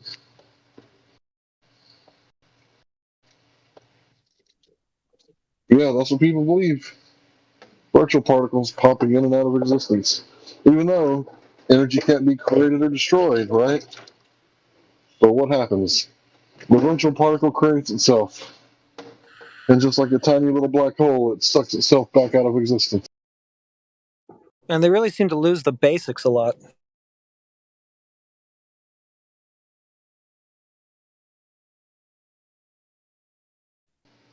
Oh, they love making people think they can violate natural law with their theories and bullshit, man. Yeah, they love making people think that natural law doesn't matter. Because they know that it's, like, extremely important that you keep it, so they don't want you to keep it.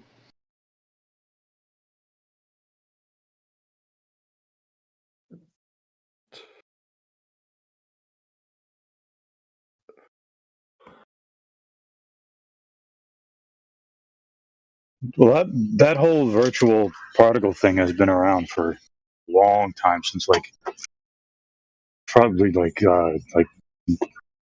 Niels Bohr,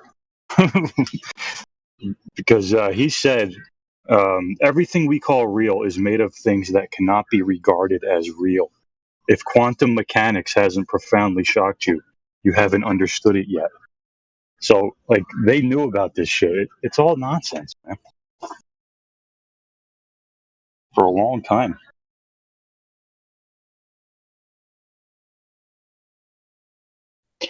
Look, all it boils down to is that if you have a vacuum, there's no material in the vacuum, but there's energy in the vacuum. So we think that material and energy are synonymous. So how could there be energy in a vacuum with no material? Well, it just does, right? They want to come up with all these theories like beer bubble universes popping in and out of existence, quantum foam, virtual particles. They want to come up with all these crazy theories, but it doesn't need the theories. It just is what it is. Any system, no matter what you got, no matter how much you suck out all the material, there's still going to be a charge. 0 point energy. That's all it is, man. You ain't got to make up a whole bunch of bullshit and explain away why gravity still works. It doesn't work. It goes against all the shit they ever thought about gravity, and it's not off by a little. It's off by a number with 120 zeros behind it. So it's off by a lot, like a whole lot. And, no matter what they say, it isn't going to bring back gravity. No matter how many virtual particles they invoke or little black holes popping in and out of existence, sorry, your gravity's gone, bro. Let it go. Let it go, Professor Crouch. Or Krauss. That colossal error aside, you can even just kill him on the first step with that too. Gravity was supposed to make a ball.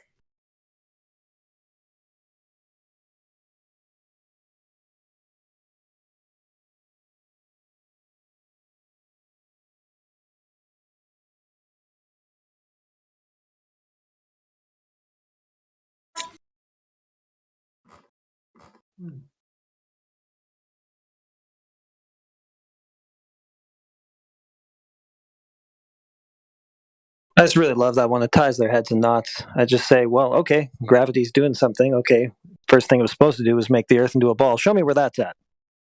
Oh, no ball to show for your gravity. Weird.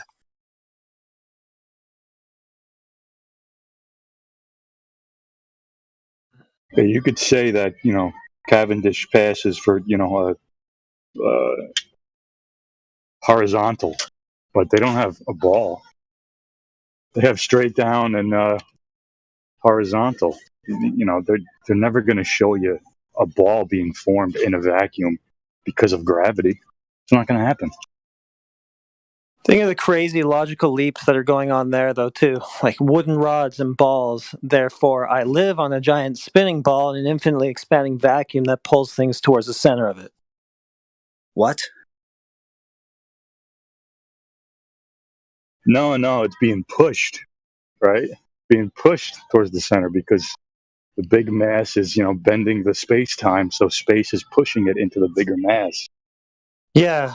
Right? Big masses are in space-time, and we know all this from balls and wooden rods and balls in a tool shed from the 1700s.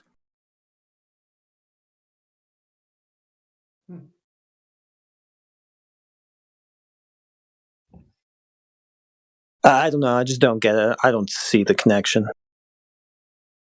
Okay, I got a service announcement. This is for anybody listening, especially ballers. The breaking news. This just came across my desk. It turns out that humans tell lies. So this may be news to you. I'm sorry that this is breaking news, and it's probably shattering some people's understanding of how the world actually works. But yeah, I just thought I should let you know. Don't trust in men or women or children because people tell lies. This has been a service announcement. Thanks for listening. Don't forget, people lie. Breaking news right here on the internet. Yeah, man, listen.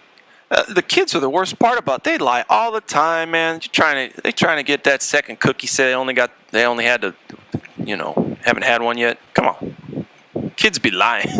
Sorry. And how many, people are just like little children trying to get their second cookie even though they don't deserve it. So they'll tell you lies about space so that they can spend money on weapons so that they can go take someone else's land. And you think they're going to space, when really they're going to, some place with the name Stan on the last part of it, and they're going to take all their minerals out of the ground and kill people. And you think they're going to space. It's like taking candy from a baby.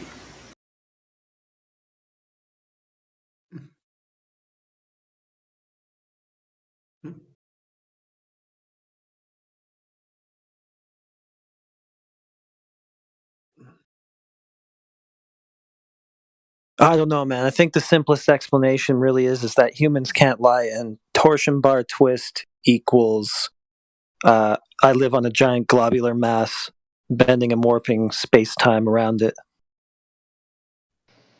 You're one of I the mean, it only makes coincidence sense, theorists. Catch up with the times here, fella. That's exactly what it means. Sense, is it like visual sense or audio? What kind of sense does it make? How do you sense this? Just logic. Natural logic, I think he said it was. Ooh, yeah. Okay, so I got a question. Is common sense a real sense?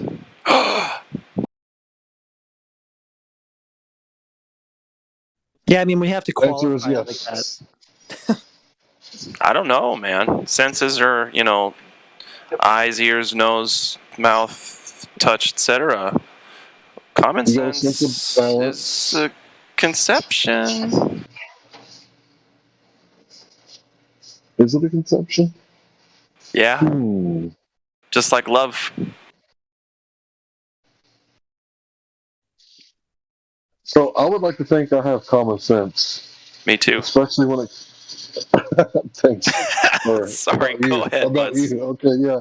Yeah, so in certain situations, I'd like to think I have common sense, like when people, try to get one over on me, and I'm like, no, we ain't doing that. So how do you prove that you actually have common sense? It's a conception, but it's provable, right?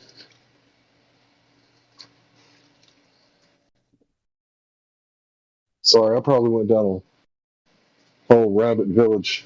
Sorry, I'm sneezing. I can't answer. All right, I'm done with that.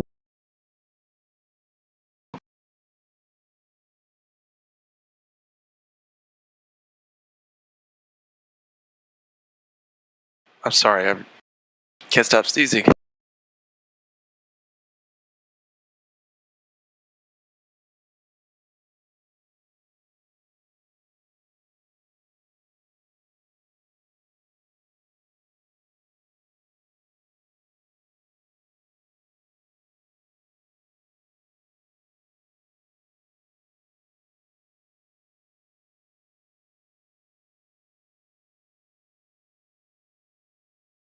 Hank, do you deliver at midnight and past midnight? No, I do dishes past midnight. Except for on Fridays and Saturdays. Then I do deliver past midnight. Oh, okay. But doing the dishes, is that a job, a paid job, professionalism? Are you a professional, or is that what you do at home because everybody makes such a mess?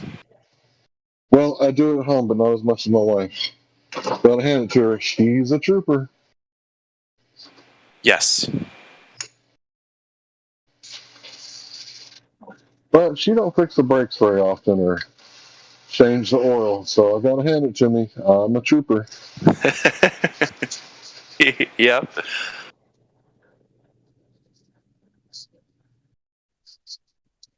And neither one of us fixed the plumbing in our house because we got people for that. Sure, yep. I could not do my own plumbing. Yeah, it's symbiotic. My wife, she takes care of a lot of stuff in the house, and it's weird. Sometimes I might mow the yard.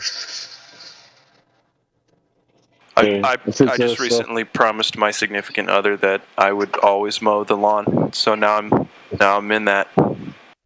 Yep, contracts. At least at this house. Yeah. And you know what? I don't mind. It's good exercise and this, that, and the other. It's not that big of a lawn, but there is going to be that one day where it's just getting too long for the push mow, and it has to be that day that I do it, and it just so happens to be the day that the day that year that I don't want to do a fucking thing. Anyway.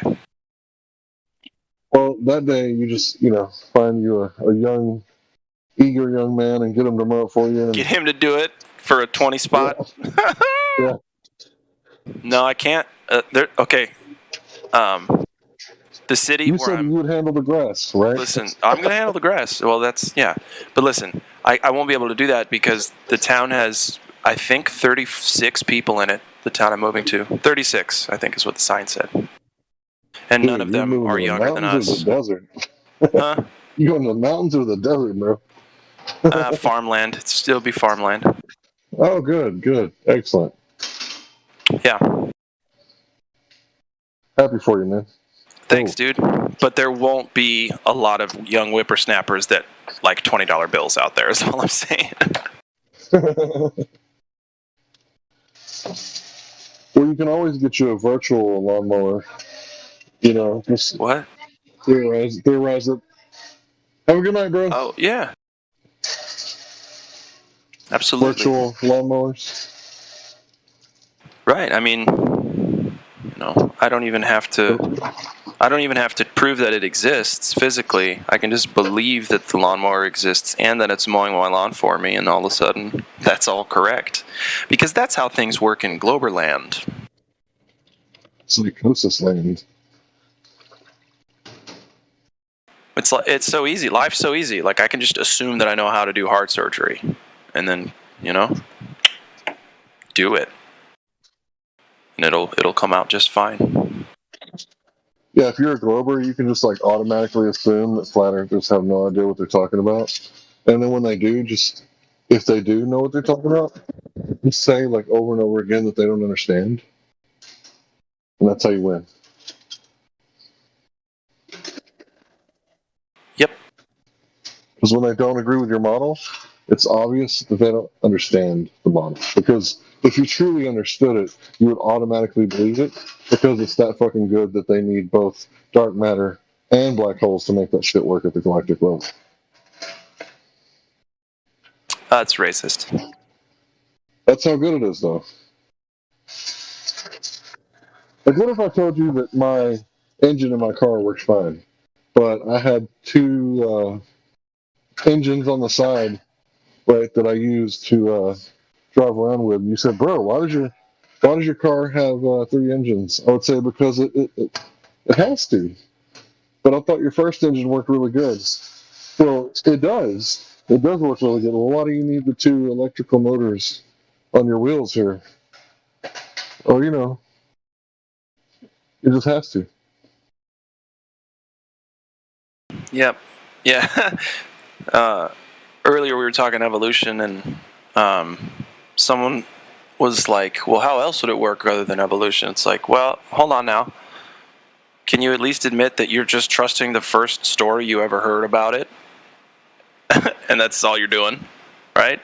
What if growing up they presented you with an evolution story, some other kind of story, to, you know, like 2 or 3 stories, then you had to pick one and then grow up thinking that one? It would have been a way different scenario than, well, here's how the fuck it is, and if you have any questions, go to the principal's office, you little shit. I know I rambled, but I feel like you guys understood some of it. No, I completely got it. There's plenty of times, like, the bell's about to ring, and the teacher's talking, and I'm asking questions, and the teachers and the students are looking at me like, why is this motherfucker asking questions? Like, why am I getting in trouble? You're supposed to be my teacher. Ain't I supposed to ask questions? The last thing you should be doing is getting mad at me or punishing me for doing the thing I was sent here to do, i.e., learn stuff. Also, your breath is terrible. I was sent to the principal's office a couple times for saying that. It's just these ladies, they just some of them let themselves go, and I didn't know why, and I was just telling them that maybe, well, anyway. Dude, I remember, like, they would get so pissed off because I would be like, no, I don't want detention. Give me licks. And then I would just take the licks and go. A true badass. You know, buy the ticket, take the ride. Shit.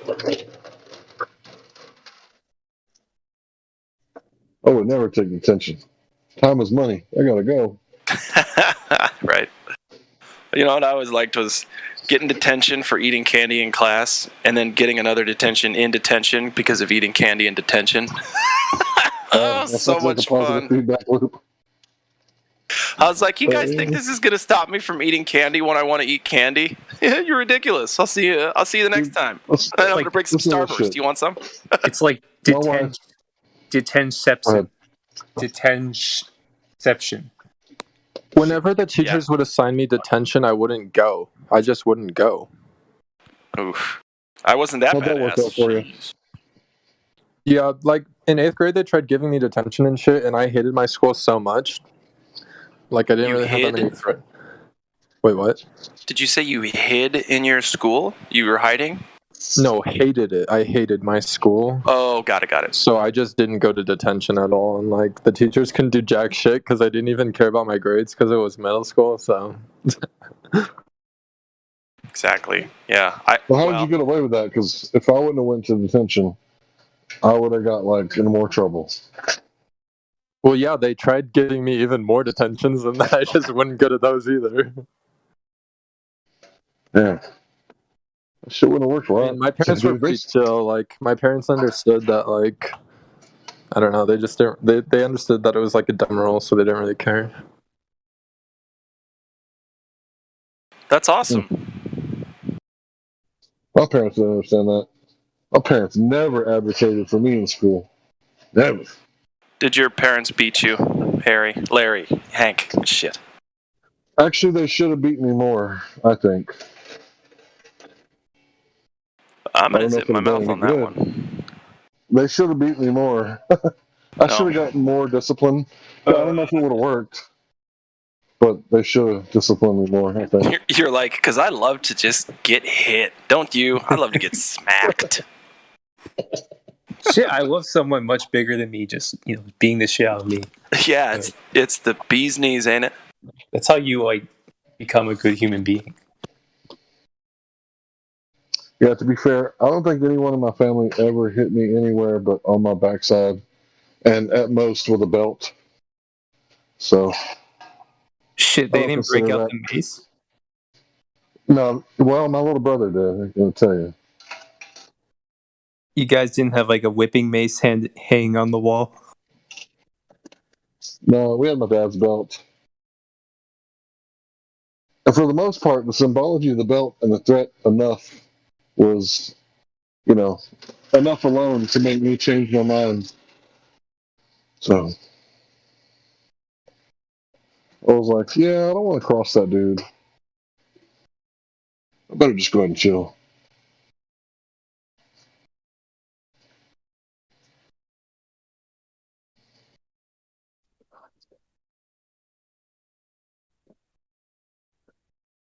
I think my teachers and my principals ripped my ass more than my mom ever did.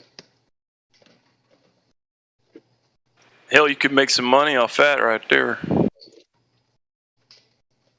I tell you what.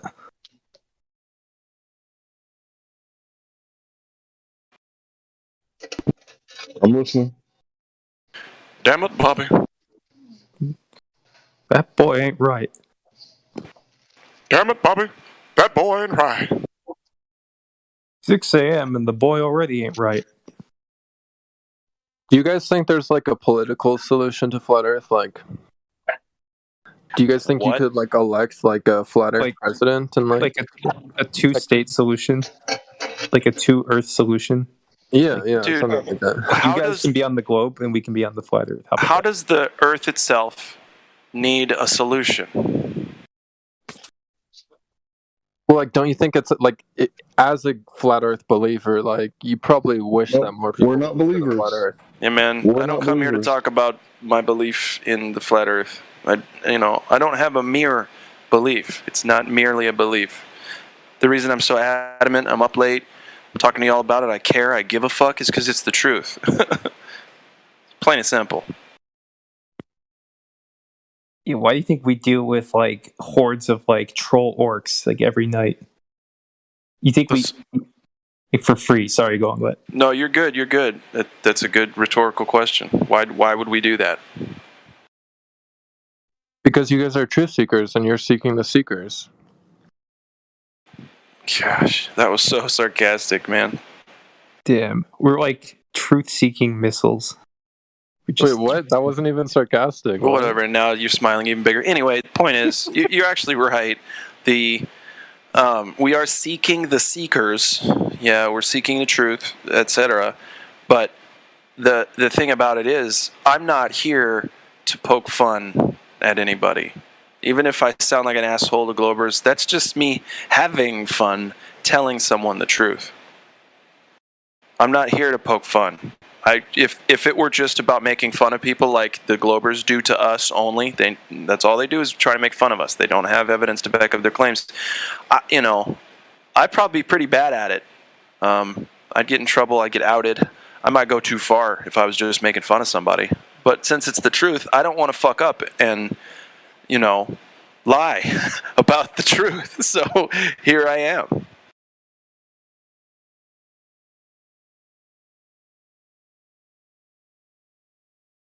Yeah, today was my last day of finals, so I'm pretty happy right now. Oh, now you understand. Freedom, right? Liberty? Oh, so you get it, right? Like you want to be left alone by your government. You don't want them making you do all these menial tasks. Like for what? You want me to repeat what you told me so that I know what to think and not how to think? Okay, I'll just do it just to get it over with. So did you get like an A? I got an A in the classes I care about. Cool. I also had to take chemistry and Spanish, so I didn't do as well in those classes. But ¿Dónde está mis pantalones? So what are the classes you care about? Like gender studies? What, Scientology? Software engineering and computer graphics. Oh, okay. So like video games. Home economics. Okay. What do you mean? Like that's like an actual job. What is home ec is a job? No, software engineering. Oh yeah, that's for somebody who's never going to get laid. But yeah, totally. Well, I'm gonna make a lot of money, so I'll probably get laid pretty easily. Oh, but how adorable! Images of the globe. Gonna make some images of the globe for us. The globe? What? You want me to prove the globe? Did you say? No, make some images of the globe. Make some images of the globe with your software. Maybe I can make the software that takes pictures of black holes that you don't like. Take the software that takes pictures of black holes. I didn't know software took pictures. How's that work? Yeah, that's like, the iPhone camera, like that's software. Like that's software. No, that's a camera taking camera stuff. I hope your professor. Right, but you're not. It's not like you're clicking a button that's hardware. You're clicking a button that's software, right? You're clicking. The camera still takes the picture. We get it. What if your professor's listening? He's like, I was gonna give Sasha an A, but now I heard him. Like, no, my professors actually really like me. My professors are cool. I bet they do. I mean, their boots had never been licked so clean. Yeah, you're dude. My classes that I take have nothing to do with the globe. It's just like regular classes. Well, why would they? They don't want you talking about the globe. God forbid, right? You might ask some questions. Yeah, you're way too old to be learning about the globe now. Because if you actually had any kind of critical thought, you wouldn't believe it at this point, bro. Maybe I don't know. Maybe we'll see. But don't worry, in college you'll learn to crush the last of your soul. Yeah, I mean, college has kind of crushed my soul low key. Like, I'm not gonna lie. Good, ready to be a worker bee for the hive. I mean, I just want to make money. I just want to make money and then put it all in crypto and get rich and retire. That's my goal. Oh, crypto's not doing so good these days. Well, okay, so if you do well with money early and you can retire, like half a lifetime early, what are you going to do with your time? I would like to travel the world. That sounds pretty fun. That's really selfish. What else do you want to do? Oh, okay. I would like to plant trees to stop global warming. Don't lie to me. What are you going to do with your money? Wait a minute. Why would you cocaine? Why would you plant trees to stop global warming? Isn't there already trees here? I mean, yeah, but you don't want carbon dioxide in the atmosphere. That's not good. Right. So maybe you should, I don't know, help legalize marijuana, because marijuana grows 10 times faster than trees, produces 10 times the amount of oxygen and paper. Is that true? It produces 10 times the oxygen? Every day. Yeah, there's no way that's true. That can't be true, dude. That's absolutely, dude. It's a weed. It grows like a weed. Like in 6 weeks, you go from a seed to fucking 12, 15-foot stalks, dude. Did you not know that? You can feed, clothe. Yeah, you can feed, clothe, and house anyone with hemp. Thanks.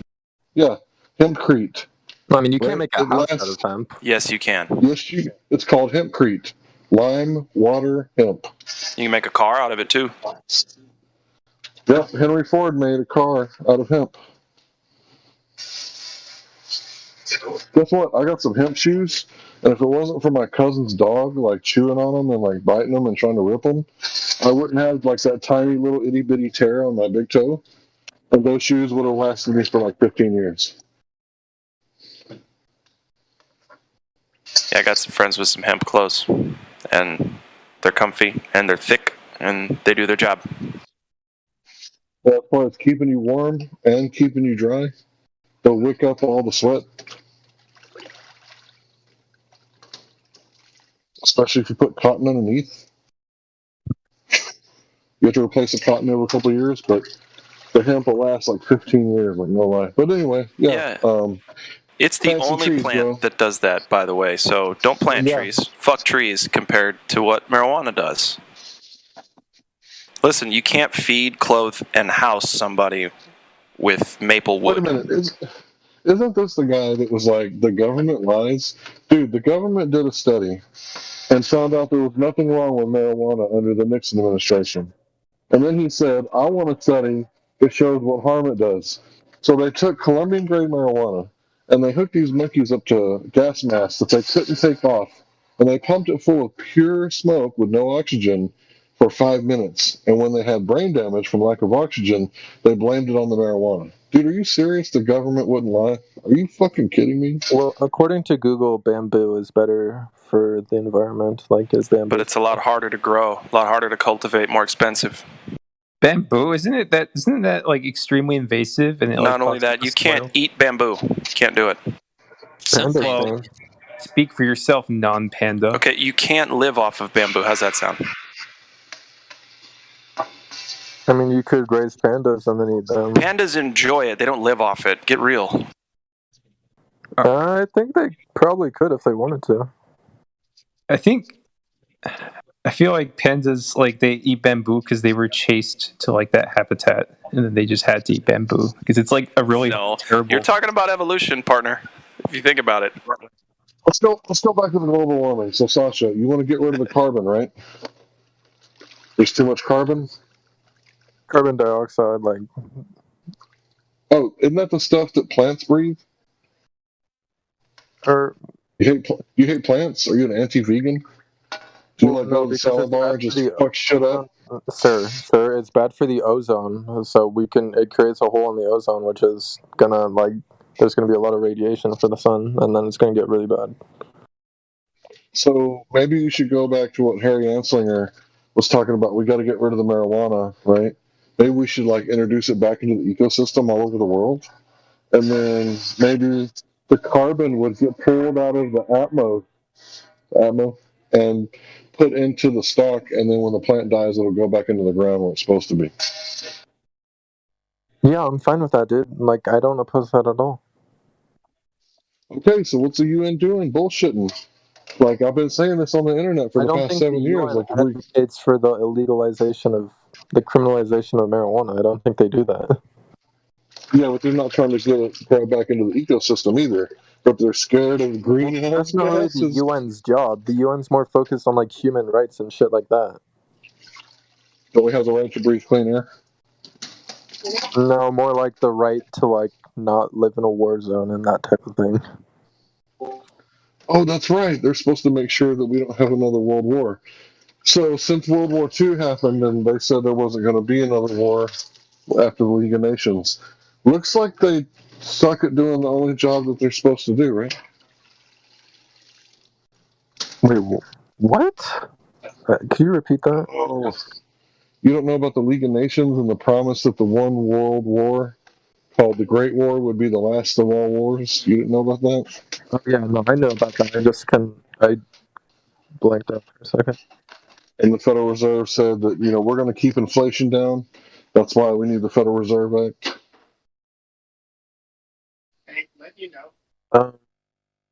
Yeah, obviously they're the Fed's lying. The Fed's evil.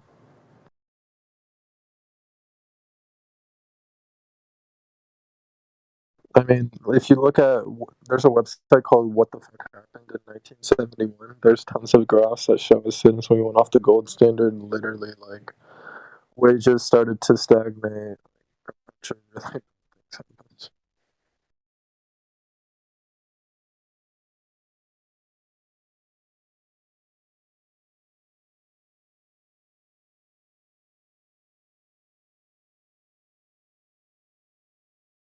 So yeah, man, the Gulf of Tonkin incident, that's the lie that got us into World War. In fact, if you read Noam Chomsky, he wrote a book called Manufacturing Consent. He's got a whole list of times when the government lied, so that you don't have to believe us when we tell you that the government lies. You can just read it. So if you would like take the time to read Noam Chomsky's book, he's a professor. So, why would he lie? Right? Like What did he lie about? Noam Chomsky didn't lie. Well, maybe not about this. He talks about how every time we go to war, they have to manufacture consent by pulling off some sort of operation like Pearl Harbor, right? And PNAC, Project for a New America, they just happened to get together in July of 2001, and they talked about they needed a Pearl Harbor-like event in order for the American people to go along with all the stuff that they wanted to do, like all the wars, right? So Project for a New America just happened to have some famous people that you may or may not have heard of, like Cheney, Rumsfeld, all these people, the people that blew it up, and then the people that rebuilt Iraq, because not only did we blow it to smithereens, we also rebuilt it for them again. So the book is Manufacturing Consent by Noam Chomsky. So since you've never heard of government lying, maybe you should, go to your local library and check that out. No, I've heard of manufacturing consent, but I don't get what you're implying. Like, do you think they manufactured consent with like the globe or something?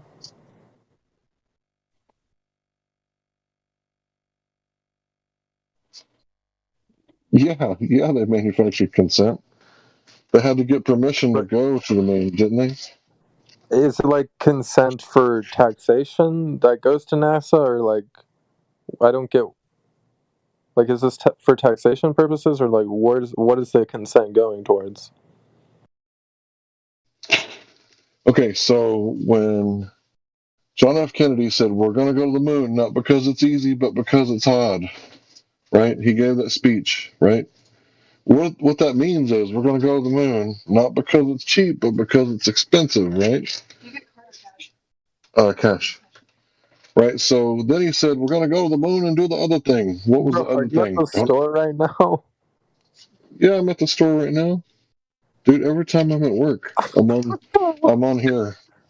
Dude, I know going outside and like interacting with the real world seems like funny or weird to you, but yeah, that's just how it is when you're an adult. I guess so. I work from home, so I really don't go outside very much. Really? Yeah. Oh, I couldn't tell. Oh, okay.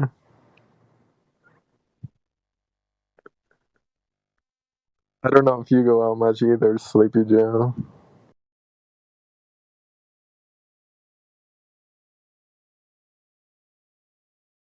Not the only thing you don't know.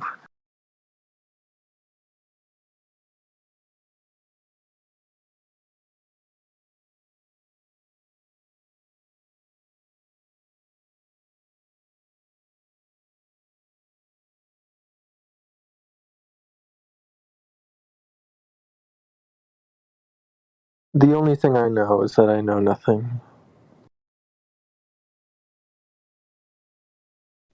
Dude, that's the beginning of intelligence, but that's not the end. Surely you know more than nothing. Can I have a 20? Thanks. I know that I exist because I think, therefore I am. You're just regurgitating stuff you heard. Like, do you actually understand the arguments behind those quotes? Yes. Do you want me to explain it? Yeah, okay. Explain Oh, those quotes. Yeah, so I think therefore I am. Basically, the logic is like there's something that's thinking, therefore something must be doing the thinking, therefore something must exist. There's some part of me that exists, even if the sensory data is misguided, but there must be something there. Dude, if you were here in person and you were questioning my existence, and I got in your face and you smelt my bad breath and you smelt my body odor, would you like really question like whether or not I actually exist? No. I for sure think you guys exist. I'm not like. Well, you said you don't know anything. Haha, joke's on you. This is all set up. Well, there's a difference between knowing and having high conviction belief. Right, now apply Okay, this to the globe. Go ahead, I'm sorry. Oh, I was going to say, apply that skepticism to the globe. But I feel like you're not ready for that. What if you were to apply it to the flat Earth? Yeah, we are. Dude, all of us used to be globers. We didn't just decide to believe in flat Earth one day. You know, we all were like that for the first X amount of years of our lives. For me, it was 32 years.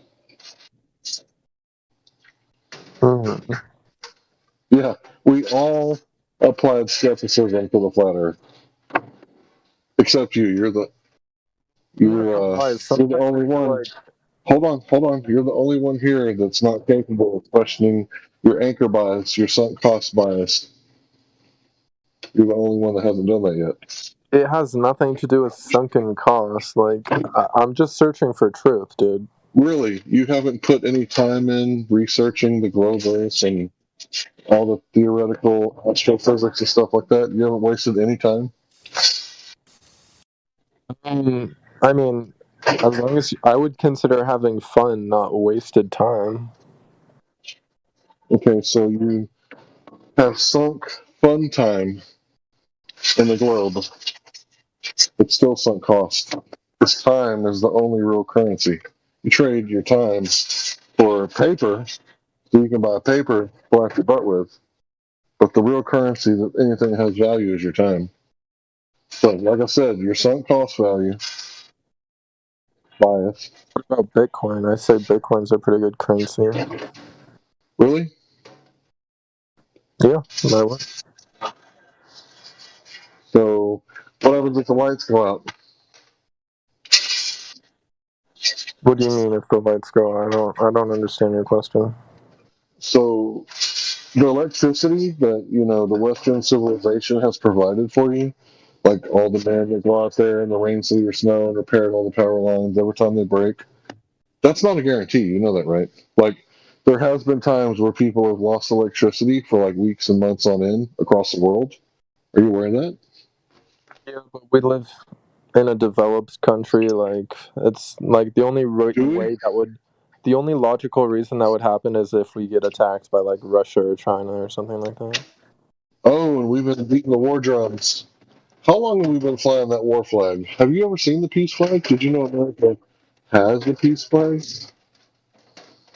Did you know that? What are you talking? Are you talking about the U.S. peace flag? I didn't know that. Yeah. You didn't know about the peace flag because it's only flown for 3 years the whole time the United States has been a thing. Yeah, I mean, that's kind of sad. That's messed up.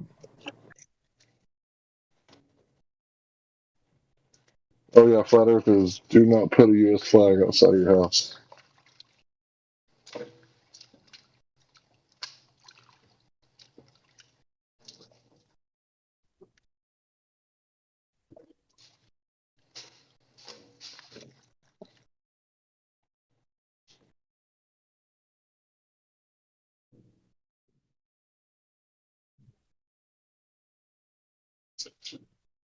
Why would the government lie? Sasha, bro. It's like...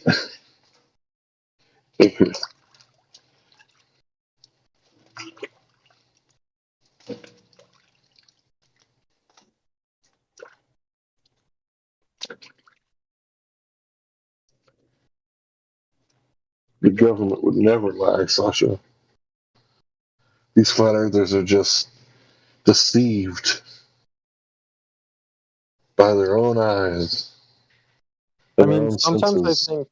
sometimes I think flat earthers, maybe they might be kind of bored with their life, so they think, okay, what's a way I can make life more interesting? What if the Earth was actually flat?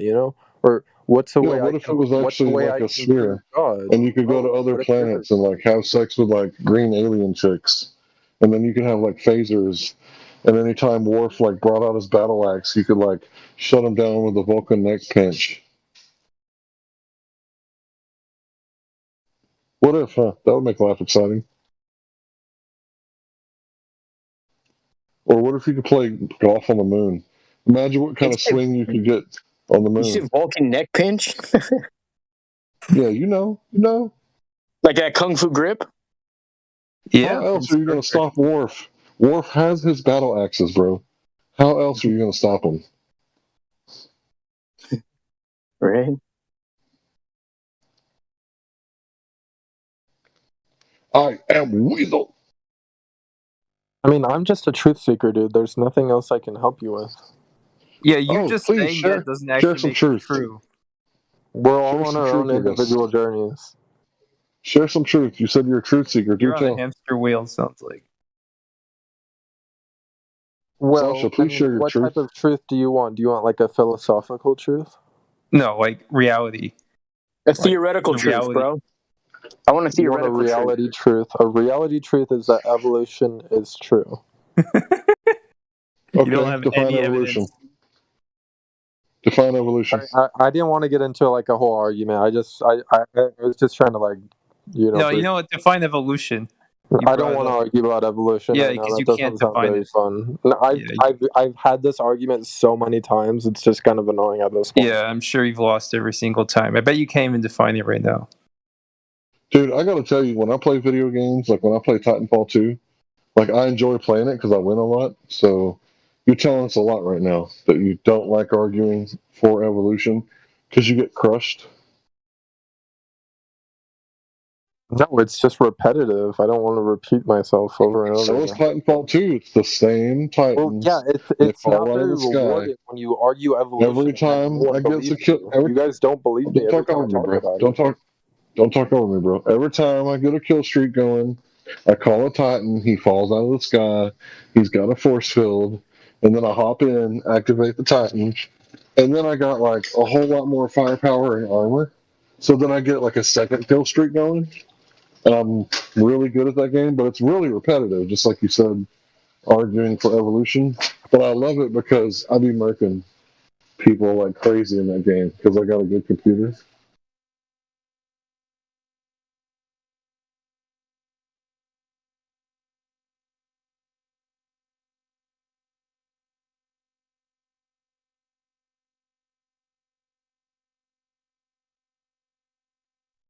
Did you cut out?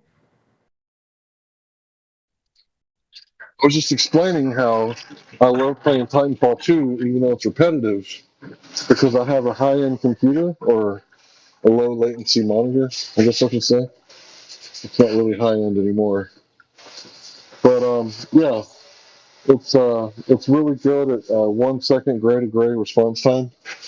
So that means that when I activate the low latency on my mouse and keyboard, I think it's already automatic on my mouse. Yeah, when I activate the low latency on the keyboard, and it's all like running really fast. I really do a good job of the game because I'm shooting where they're actually at, and I have fiber optic internet, so it's high speed like all the way around. Like less than 12 seconds, less than 10 seconds on the ping. So yeah, when I play that game, I kick ass. That's cool. And I enjoy playing it. But yeah, if I play a game that I'm not very good at, like Pokemon or something, I'd fucking hate it because I suck at Pokemon. So I feel you. You don't want to debate. I get it. No, it's because I don't want my words to fall on deaf ears. Well, you're in the right server for that. Yeah, you're not hearing yourself, so it makes sense. Dude, I was totally wanting to know what the definition of evolution was. Because you like to talk about evolution. Hank, I've told but you you're not this gonna. so many times. Okay, well, go on mute. I'm going to talk about epigenetics. See, genetic expression is really cool, right? Because it's almost like video games, and I want you to like follow me on this just for a second. It's going to sound like I'm making this shit up at first, but think about what I'm saying. So, let's say you have two twins, right? One twin is a couch potato. He doesn't really go anywhere, do anything. He just kind of sits at home and plays video games, and he don't go outside very much. And the other twin, he likes to go outside. He likes to hack down like cherry trees, and he's got like a machete, and he's like working outside and running and working out with weights and stuff. Well, these two twins, even though they're biologically identical at birth, they're not going to remain identical because the one that is enduring more stresses, it's going to unlock certain parts of his genetic sequence that is not getting unlocked on the other twin. And the reason for this is that genetic expression is already built right in. So he's not gaining any new genetic sequence or anything like that. It's already there. He's just activating it, right?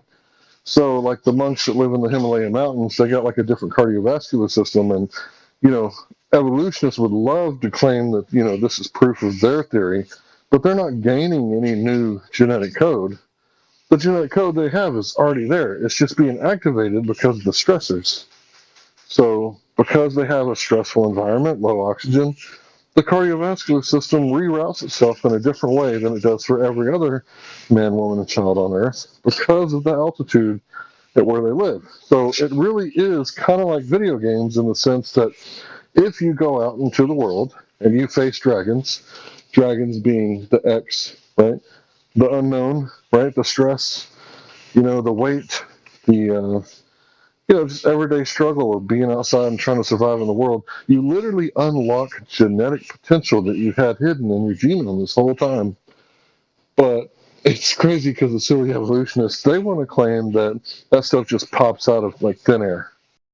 It just like they adapt without any kind of code being written. It just, creates itself. So it's really weird because we got like these fish, coelacanth, and we thought they were extinct for like a really long time. And we found some recently, and they hadn't evolved, right? So when you tell this to an evolutionist, they'll say, well, the pressure under the water in the atmosphere, that hasn't changed in 65 million years. So because the deep sea hasn't changed in 65 million years, they didn't need to evolve. Oh, okay, so you've been down there for 65 million years, and you've been watching the deep sea, making sure that the environment doesn't change. And that's how we know evolution exists. Oh, you weren't really down there watching. Oh, you just made that shit up. Oh, okay. I see how that works. Yeah, but I don't have to make up shit, right? Because I believe in science. Epigenetics is actually verifiable, so I don't have to make anything up about it. It's actually real. Hey, Sasha. Yeah. Hey, can I ask you a question then? Because I'm trying to get on the same page as you, dog. I'm tired of being a flat earther. I'm not joking. It's really stressful. So let me ask you a question. So with evolution would dictate that whatever it is that evolution is, it made all of us like a boy or a girl, right?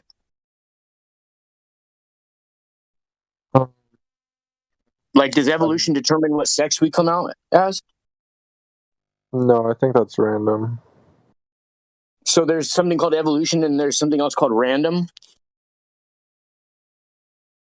I mean, evolution has nothing to do with your sex. It has to do with, like, your genetics more than your sex. Wait, so genetics don't have anything to do with sex then? Our sex that we are? No, like your, like, genetic blueprint, like... So that has nothing to do with what sex we are, our genetic blueprint then?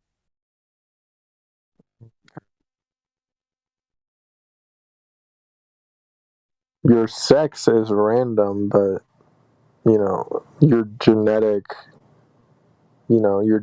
information is not. You're still going to pass on your genes to your offspring regardless of if they're male or female. I know, I understand that. What I'm saying is though that like, if we came from evolution, then it not only creates the body of whatever being or animal or person, but it would create whether that person, what type of genitalia that person has, correct? Because that has to do with the body. That's not how evolution works, dude. You don't evolve into a male or evolve into a female. That's random. Oh, what other choice is there? But the future is feminine. What are you talking about? That doesn't. What? I mean, you could make the argument that we evolved from asexual beings to sexual beings, if you want to make that argument. Okay. I'm not trying to make any argument. I'm just asking you so I could try to understand better, because I haven't had a good explanation of it, but I'm always open. You know what I mean? So what I'm asking you is that, I have a question, Yeah. Flatterday, because I just came in and heard Sasha say that you were wrong, that it doesn't change. We're pretending that evolution is real, the way that they claim that it's real. Then yeah, there wouldn't. I mean, are you saying that it happened to both male and female at the same exact time? They both changed into something else, and then they made it, and then kept changing. It would have to happen to one or the other, right? So sex would be something that would happen. That was my Next whole. is random. What? Yeah, you're just trolling. If you're not gonna have a serious conversation, like, just stop. Sasha, like, honestly, do you have anything else to say besides just what? What do you mean? Like the chances of your offspring being male or female are 50-50. It's completely random. I don't know how that's a troll. Okay, so you say it's completely random whether we're male or female. You're saying that randomness has nothing to do with evolution? No, there's some randomness that has to do, like mutation, for example, is random. Okay, and so that's like a core component of evolution. Yeah, it's a core component of cancer too. Wouldn't evolution, what you're saying, as far as the definition of evolution or what evolution does, wouldn't it necessitate that 50% of the time, whatever evolution creates, it's a man, and the other 50% is a woman, correct? It's a 50-50 shot. Well, it doesn't have to be that way. That's just how it is. But like, it could be, it could be like, I don't know, it could be like 90% female and 10% males, and then like something like that. So what I'm trying to say is there's only two things that it creates, right? Man or a woman. No matter what species you are, whether you're a fish or a monkey or a primate or a human, it's only man or woman, correct? With evolution? I mean, I feel like you're trying to make like some like transgender argument or something, so I don't really know where you're trying to go with this. Well, instead of trying to figure out what argument I'm trying to make, maybe you should just answer the question so I could better understand what you mean by evolution. Okay, yes. So far in evolution, there's either sexual organisms like bacteria, or asexual like bacteria, or sexual like humans, and sexual. So far, we only have males and females. Yes. Okay, so would it be fair to say that if somebody's born a certain gender and they're that's not their gender, then evolution could be wrong? Yeah. See, I knew you were just gonna be transphobic, so. Wait, whoa! I didn't say that. You did, bro. like what? Like you're just saying Hold people's on, genders just stop. are wrong? Okay, Like, you know what? Just stop. You know what? Trying to turn this into like a gender thing, people being transphobic, and then pulling that whole entire game. He's literally saying evolution is wrong if they change their gender. It is wrong. It is wrong. Because it doesn't make sense. That's not transphobic. You're literally religious. Like you don't want to believe Not in religious. That's actually science. That has nothing to do with religion. It has to do with science. So maybe you should base things in biology and what actual science actually is, not this Yeah, actually, I don't know if you've seen the science recently, but gender's a social construct. So Yeah, exactly. Thank you. It's a social construct. It is not rooted in biology. Gender is not a real thing. It's something that human beings there's made a up difference between based off of gender and fashion and sex. personality. You're missing the point. Biology is rooted in science. social science has said, oh, now we have all these genders. There's thousands of them. There could be millions, infinite numbers for every single individual there is. Guess why? Because it has to do with fashion, personality, hobbies, whatever their personality is, that's what gender they are. It has nothing to do with actual sex. You want to know what sex is? Sex is an X chromosome for females. They might have multiple of them, but it's always an X. And for males, it's an XY chromosome, and they might have multiple of X or multiple of Y within that, but they're always a male. So a female, a male, period. Even if intersex, it's always either X or X and Y, period.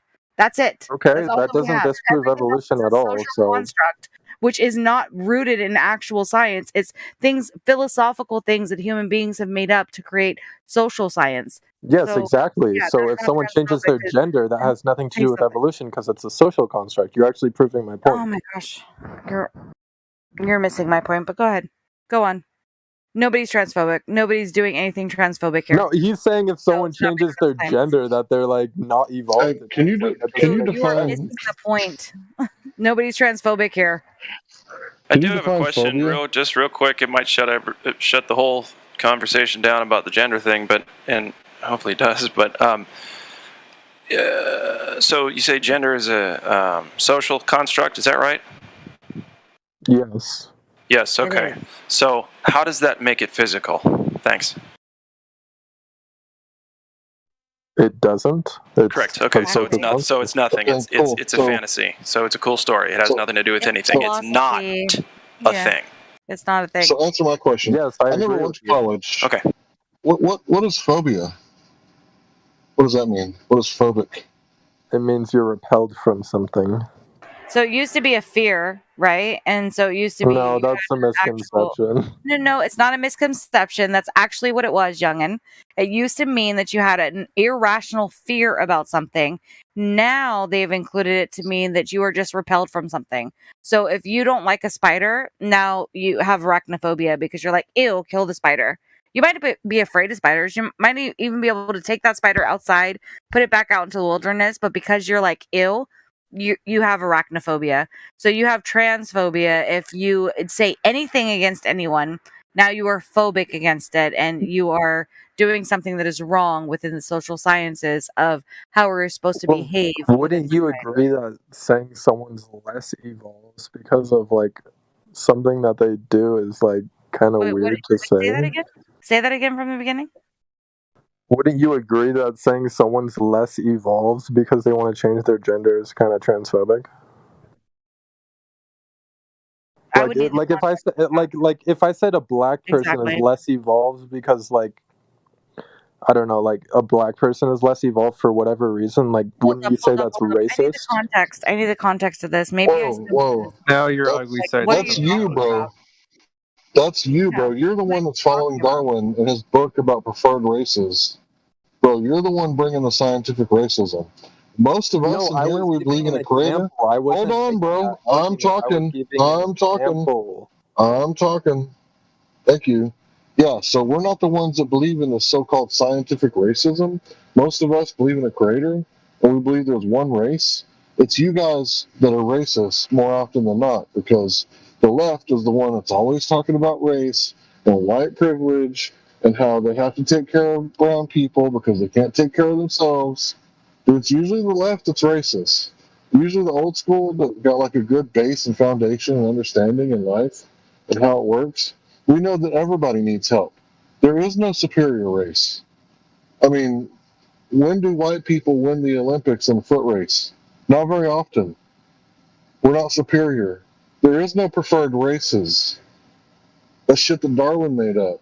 That scientific Dude, racism, you know evolution it's doesn't all claim about preferred evolution. races. Dude, read the title of Darwin's book to me real fast. Okay, yeah, that's outdated. That's outdated, okay? Really? Racism is outdated?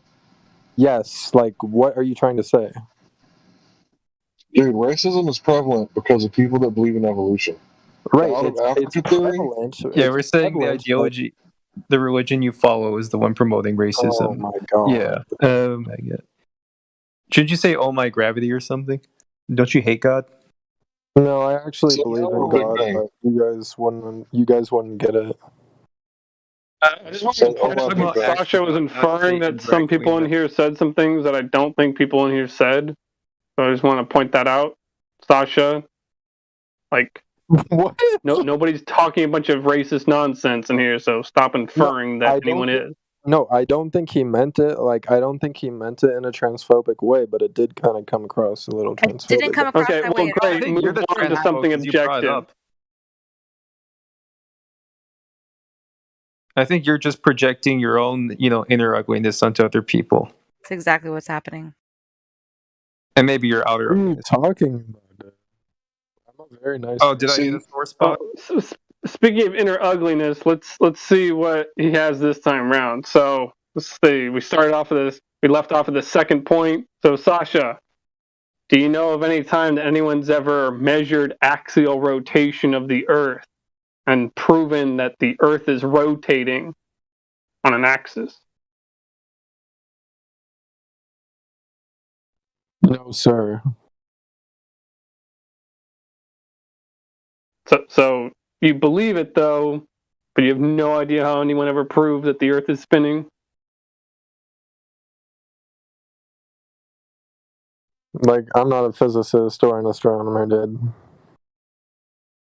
Well, you wouldn't necessarily have to be one. You just have to prove it. Come on, somebody did it some point in time, somewhere, right? Confidence that someone did it, but I just don't know how they did it off the top of my head.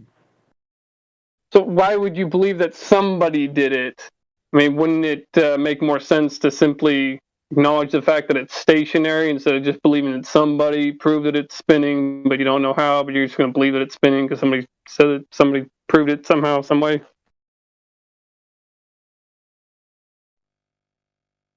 Wouldn't it make more sense to just acknowledge it as being stationary?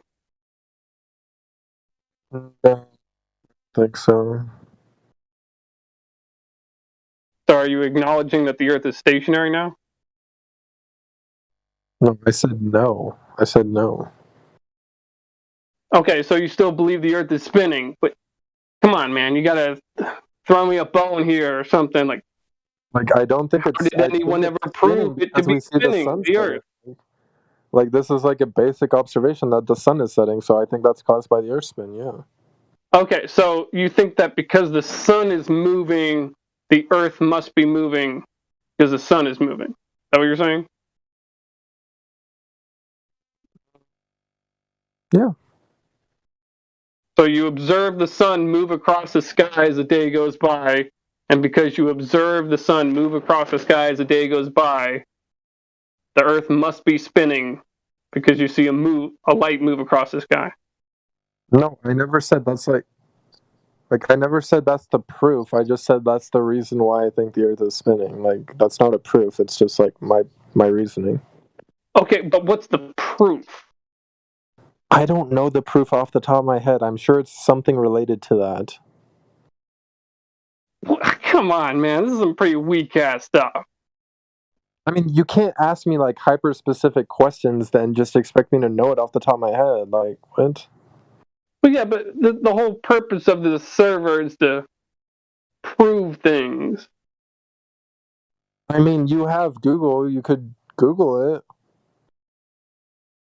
Yeah, I have, but I've only come up with a bunch of, philosophy, not like measurements of axial rotation or.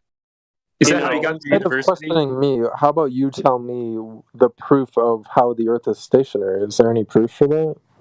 Is there any proof that it's spinning? Yeah, it feels stationary. I don't feel it spinning, and I have no evidence that it's spinning. Polaris is always in the same position. Always is. Like, and physicists have tried. Sorry. Physicists have tried to measure the Earth's movement, and to great failure. Very prominently, there are several experiments that failed to detect any motion of the Earth, which spawned basically this whole relativity, this whole concept of relativity, kind of spawned from the failure to detect any motion of the Earth. Yeah, so Sasha, you just asked me to prove something that's self-evident. It's self-evident that the Earth is stationary. I grew up being told something different, that it's my not friend. stationary. So That's I'm an just, illusion. Your sensor, We your also have sensors Aries deceive you. failure. We have a bunch of things that scientists have actually done in the past to prove that it is, not us moving. It is actually the stars above us that are rotating. So we can get into that. But yeah, no. There is no evidence whatsoever to ever prove that the Earth is actually rotating. And Oh, actually, no. I have a good proof that for would be the Earth's great. rotation. Go ahead. I have a good Go ahead proof. then. What is it? The celestial poles. Oh, so there's two said now? that like an hour Wait a ago. minute, just My God. just an hour ago, he said it doesn't prove anything. Wow. Have you forgotten already? What? That must be your genetic expression. You get to forget things like real easy. Like we went over an hour ago. What I said That the doesn't prove polls anything. doesn't prove anything. I said if your model predicts the future, that doesn't prove anything. That's not what you said. That's what you were talking about, and I agreed to it, yes. No, what I said was that there's long corridors to the north and to the south. There's more land, more map, more water, right? And the evidence for that is the hall-like effect. If you're looking north and looking south, the hallway's rotating, right? Like turning circles. It's going to look like a pole, a celestial pole, because your eyes can only see so far. So that proves that it's the sky that's rotating and not the earth. And it proves there's more land, because that's what you would predict if there was more land. You'd predict corridors of starlight. So that proves that it's flat, right?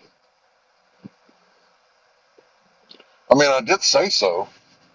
Right? You guys get to use that one. Don't you guys use that one all the time? Like, I said so. So saith the king. Ooh.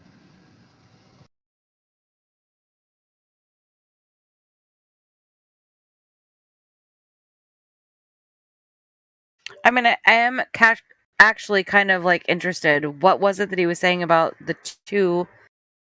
Totally known that there are two separate poles on this so-called globe.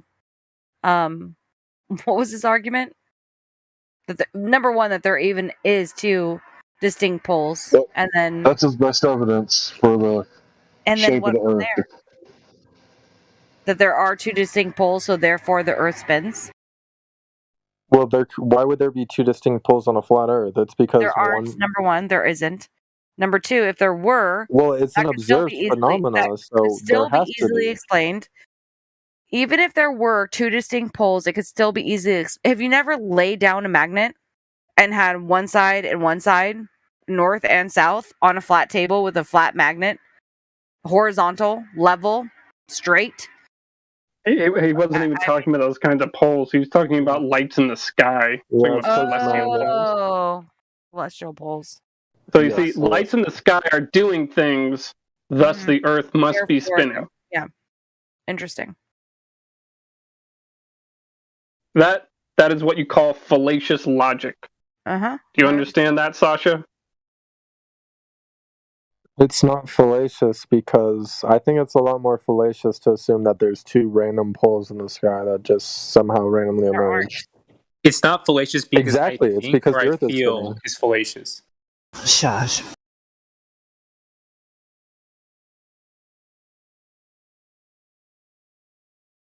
That's called astrology. If you look up at the lights in the sky, and you believe they're talking to you and telling you about what Earth is. That's pumpkin spice latte. I mean, where's my backup? I need other Globers in here. I need some backup. You got Well, no. Hold on. Nobody's being mean to you in here. Everybody's just having a conversation. If you were able to hold your own, I can go into a room of Globers and hold my own. You should be able to hold your own. Like, if you're going to be strong with this, all you're doing is I am sharpening your holding sword my in own. here. It's just kind of So, annoying having you know, to agree though. It shouldn't be Yeah, annoying. you really aren't, and you know that. If you really are standing on actually something that is truthful and factual, you should not need backup. You should be able to stand here like a Spartan and be like, nah, this is what it is. You guys are all totally lame. You don't understand it. Blah, blah, blah, blah, blah. And be able to spit out all the facts. You shouldn't have to call for backup or feel uncomfortable. You should just stand in your truth and be like, this is exactly what it is. Because it is the reality truth, not my truth, this fantasy that people have. Oh, this is my truth, my truth, my truth. All these different truths. No, no, no. This is a factual reality truth. You shouldn't need backup. You shouldn't be annoyed. You should just be like, you guys are all crazy and it's ridiculous that you think that. And you should be able to back up your claims. But I'm not hearing that. Kind of like I did with the genetic expression argument that I made. There you go. Like, you can go like look into it. It's not like a secret. Like your globe spinning, it's like a secret because we can't find proof anywhere. And the only place you find it is like on TV. Like, where's it at in the real world?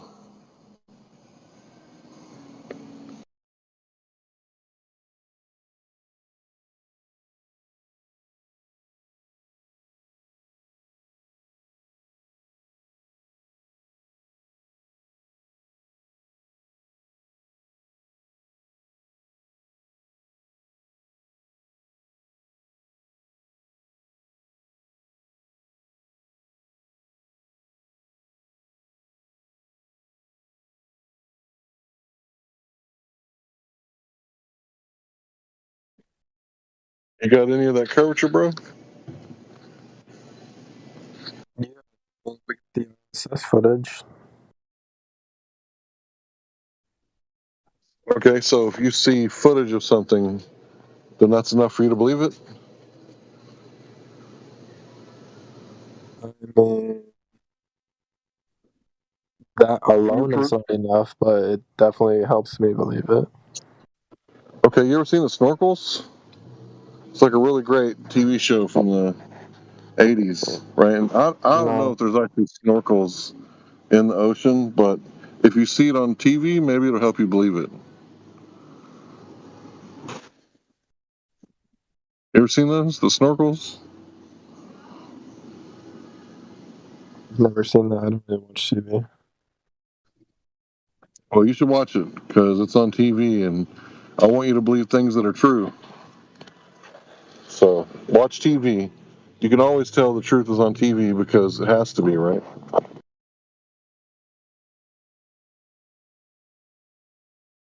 Like, I never said the TV's always true. Like, you guys think I just agree with the government on everything. Like, I'm not a retard. I just You think did say the Earth is a earlier, globe. why do you guys think the government lies?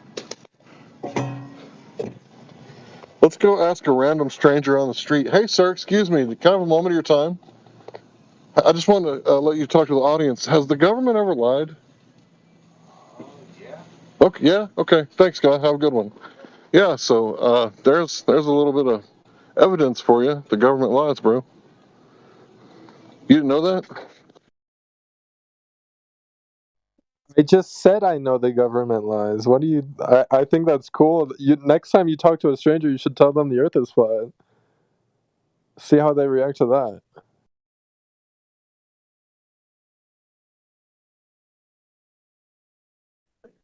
Oh no, what are they gonna do? Are they gonna downvote me on social media? Larry, did you hear me? I've told lots Is the shape of the Earth a sociology question, though? Like, what does it matter? Well, I mean, he just got the. I kind of like bringing the audience into it. I think that's interesting. Yeah, it's fun. We're talking about a generation that uses social media likes to determine what's true or not. That's what we're dealing with. Well, that's basically what Sasha keeps appealing to. He keeps saying, oh man, so many people would have to lie. Everybody believes it, so it's true. So I just wonder, Sasha, was it true that the Earth was flat back when everybody believed that? Was it true then because it was the popular consensus? Did it change when the popular consensus changed? You mean that he's like believing like what Goebbels said, like the Nazi from Germany, that if you tell a lie long enough, it eventually becomes the truth? So is he like preaching Goebbels to people right now? Yeah, pretty much.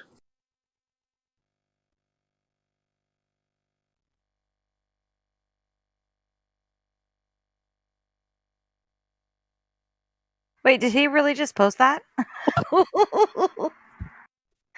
I mean, this is how we know that he's just, it's such a troll. Like, yeah, come on. Sasha, do you think one flat earther believes that, what you posted? Yeah. No, I Who don't claimed think you guys believe it, but it just highlights the absurdity of Hold the on. model. No, hold on. You're not answering my question. Do you think there's one flat earther out there that believes the cartoon you posted? No, I never said you guys believe that. It's just a yes or no So question. you're just openly strawmanning Okay, us. Okay. no, but let me explain it. The reason I posted it is because when you look at the sky, no, you have to Yeah, listen. when you look at the sky, you assume that it's an infinitely expanding vacuum. We're not that stupid, so that No, straw when you man, look at the sky, you can see is a straw Jupiter man. is a circle shape. That means it's probably a globe. Same with No, Mars. it doesn't mean that. Oh my gosh, circle does not equate sphere. Holy fuck, what a waste of time. So silly that they think that a circle equates a sphere. Ah, so all cakes are spherical. Got it. Yeah, I mean, come on. Yeah, Draw a circle. You can look at a circle light. That doesn't mean that it's a sphere. It can be a box shape that's actually inside of that thing that it's in. It can be, a coin. It can be, there's pancake. Like, there are so many different things. Circle does not equate a sphere. So just stop with that nonsense. This is so old school. I feel like I'm in 2012 right now. Well, do you think it's a flat plate? Like, do you think it's a flat plate? What do you think it is? Well, we're not It just making measures positive flat. claims. The You're whole one damn doing thing, that. however big it is, it measures flat. That's not our opinion, bruh. We're just letting you know. The problem is you've got this whole belief system, this whole religion about the stuff in the sky that tells stories to you about what it is. We don't do that because we're not venturing into claims that we cannot verify. We're not making unfounded claims like you are. You just don't seem to be able to get your head around it. Wait a minute, are you saying flat earthers shouldn't make baseless assertion without any kind of evidence to break it up? It's crazy. It's crazy talk. Yeah, I knew flat earthers are crazy. You're supposed to just make shit up as you go, like everywhere, like leave your made up shit all over the place, like in books and magazines and TVs, and brainwash everybody with a whole bunch of shit that don't actually exist. Yeah, you just gotta have a story. Don't matter if it's true or not. Just gotta have a story.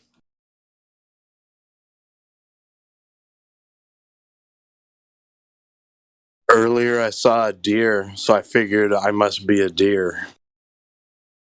I didn't know deers could use the computer. Also, I didn't know deers was a word. Okay.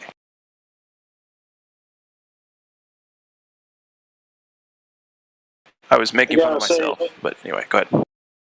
I gotta say, Hank, you are dripping with sarcasm tonight. I know, I'm sorry. Go ahead, guys. No, I was talking to Hank. Oh. Yeah, I usually don't have that, do I? I think it's great. I love it. I love it to pieces, just like I love you. Central, what went wrong with you? When I first met you, you were on the fence, and now you're a flat earther. What happened? Where was I on the fence? Or like you weren't as dedicated? I guess the question is more like what didn't go wrong with me, but I mean, you've turned into a dark, twisted soul. Yeah, why didn't you follow the path of Sasha? So therefore, Earth Globe, you're mad and upset. So Earth Globe, is that what you're coming back with? It's now? actually an overused argument. Yeah, he's mad at me. I'm a bad person because I'm not with him in his religion now. Yeah, you're not. I don't think I ever was, but I guess he was just, I don't know, hallucinating then too. You're not validating his cult, dude. So he's gonna get angry. You actually accept reality as you see it. Mm-hmm. Yes. I don't see the problem. You're simply not using your imagination. Yeah. I mean, I'm that. No, the problem is imagination, you're using your imagination too much. By doing measurements of the ground and comparing it to... You're imagining a flat Earth. So if we don't find it on Google, that's like just it means it's in our imagination. Are you saying that Black Swan picture of a 10-mile horizon, that's just something we're imagining? It's just imaginary? Like, what are you saying? He's trying to imagine that away. That's what he's doing. I'm Oh, I saying think I the know what he's Earth doing. isn't He's just flat, and you guys are projecting just his imagining. imagination onto us. Like you guys are imagining that there's a dome keeping you like from outer space. Like Why do you always do that, Outer dude? space. Nobody claims a dome. He's imagining outer space, though. The projection. what you is guys so always say that there has to be a container, right? Right. The word is container, not dome. What the fuck? Okay, you're imagining the container. No, we're not. No, you are imagining the outer space vacuum you think is adjacent to the air that you're breathing. Can you imagine that's gas your pressure imagination. without a container? I sure can't. Yeah, you're imagining somehow that gravity, which is supposed to be the weakest force according to you, is acting as a container, a physical container for all this air next to a vacuum. Like, you're out of your mind, dude. You don't even realize. Yeah, you're so far removed from reality that reality looks like imagination to you. It's a real problem. Like when your default is to go to Google to think, instead of trying to think for 5 seconds, the first thing you do is go to Google. You know there's a problem. At least we know there's a problem. I don't think you do. And you also believe that planes can fly backwards.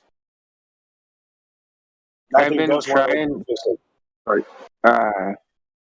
I've been trying to get somebody to go out to the Black Rock Desert where they do Burning Man on that flat dry lake bed, and I want to get somebody with a laser on one end, and on the other end somebody's got a really big mirror, and then I want to see if we can point the laser and then have it reflect from a very significant distance and back and see if there's any drop off, or if we can see it report back at the same at the same level.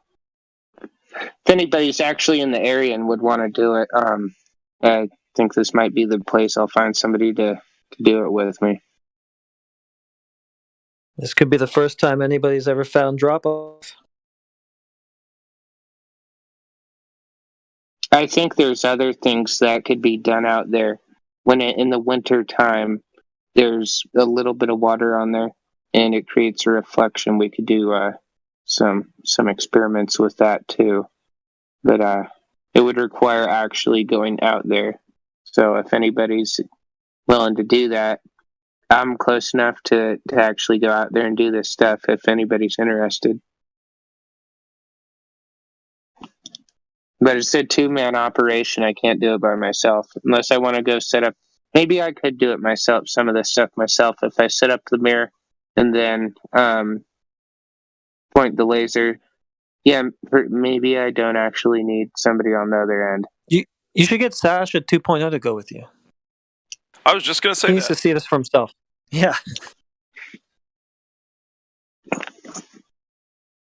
Well, do you guys think it's a valid experiment if I get a high enough powered laser and a really big mirror, so I can, I don't have too hard of a time aiming it?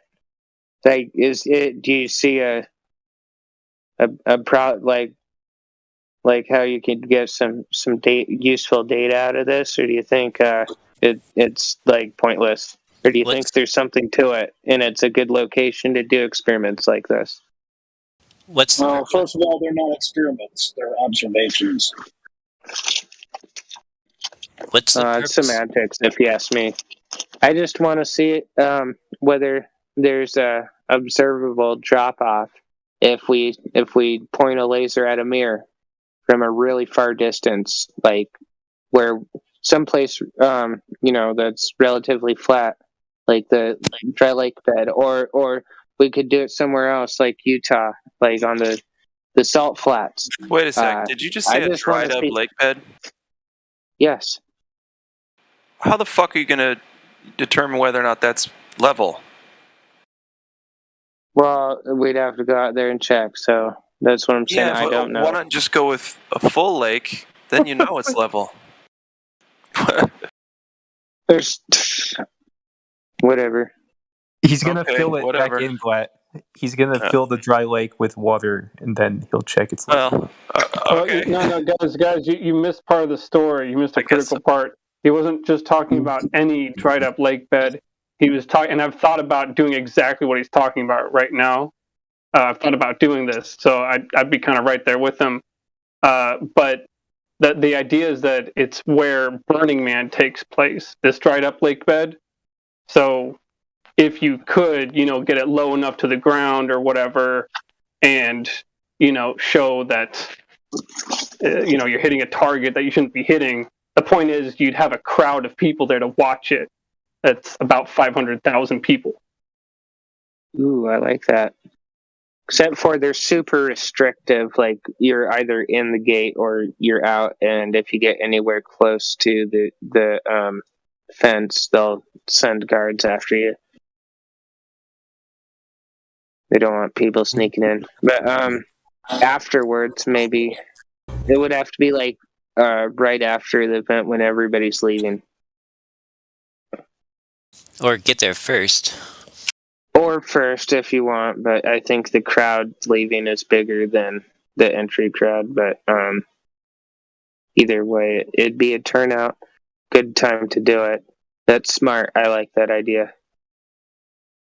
So the way I was thinking about doing it at this place would be to have a few different, maybe 5, 10 more, I don't know, 3 at least, places where you'd have just a stand set up, like a wooden stand with an elevated pole and a ring, like a big bright colored ring that's a marker to demarcate distance and have a level on it to show that it's perpendicular to the ground, the pole. And then to have like a handful of these set out, maybe, so I'm not sure, I can't remember exactly how many miles across it is, but I know it's more than 2 miles across, I think. Well, yeah, or somewhere around there or more. I could be wrong. I need to go look back on a map because it's been a long time since I've looked at a map of that place. But anyway, I just thought it'd be great to, see how far you can get the laser going through these rings and then, show them to be level all the way down the line and show the target to be level. And maybe, falsify the radius if you get the target far enough away from it, the laser. Isn't it crazy nobody's done this already? I mean, there's no videos of anybody doing this. Might even be a good way to make YouTube channels. Somebody go out there and do that. There's a lot of experiments, also Mount Shasta. That's I don't know, a few hundred miles away, but you can see it almost from there to you shouldn't be able to see a mountain that far away, but there it is. Well, the thing is that most people are globers and their ideology relies on not measuring the Earth, so you may have noticed that they avoid that like the plague. I didn't. You didn't? No, Okay, so you have a direct measurement of the Earth's surface showing drop over distance. Well, I've never seen that, ever. It doesn't exist.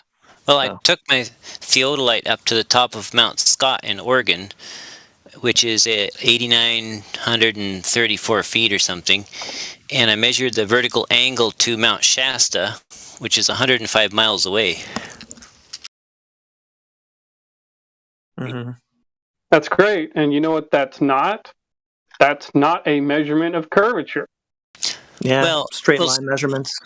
Well, but I mean, I can't tell you whether it was the Earth curving or the light curving, but there was missing angular height, right? Well, something's missing, but I think it might just be in your head. Well, no, I mean, I used a precision surveying instrument. I measured the angle, and actually, even though Mount Shasta is 14,179 feet tall, it was actually below eye level, even though it was like a mile above me. And it was... We appreciate the effort, buddy. You you're know really things dedicated. get small. You know things get smaller with distance, right? Right, but yeah. But it was still... But yeah, you'd always have to look up for something that's above you, right? Even if it's far away, it won't ever appear. No. Okay, so what path... Well, if it's further than the vanishing point, why would you have to look up to see it?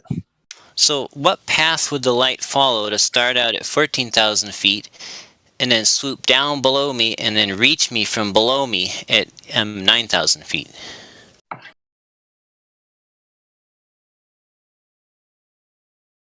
Light that's really far away. All right, let me help you out, okay? So this is how perspective works. So let's say you got a drone. It's 399 feet above your head, right? You don't change the altitude. It stays 399, but you tell it to go directly west. And it's one of them drones that can go like 10 kilometers away, right? One of them really high-end drones. What is it going to appear to do? It will appear to get lower and lower. And the formula for it is the arctan of the rise over the height over the distance. Okay, you can describe it like that in mathematics, or you can describe it in English and say... Are you just trying to say the angle in like a convoluted way? Well, you just said the arctan of the tan of the angle. The arctan of the arctan of the height divided by the distance is the angle in degrees or whatever you choose. So even if the drone is 400 feet above you and 100 miles away, it's going to be a very, very shallow slope, but it's still a positive slope, because if you were to stretch a line from you to the drone, it would rise 400 feet, right?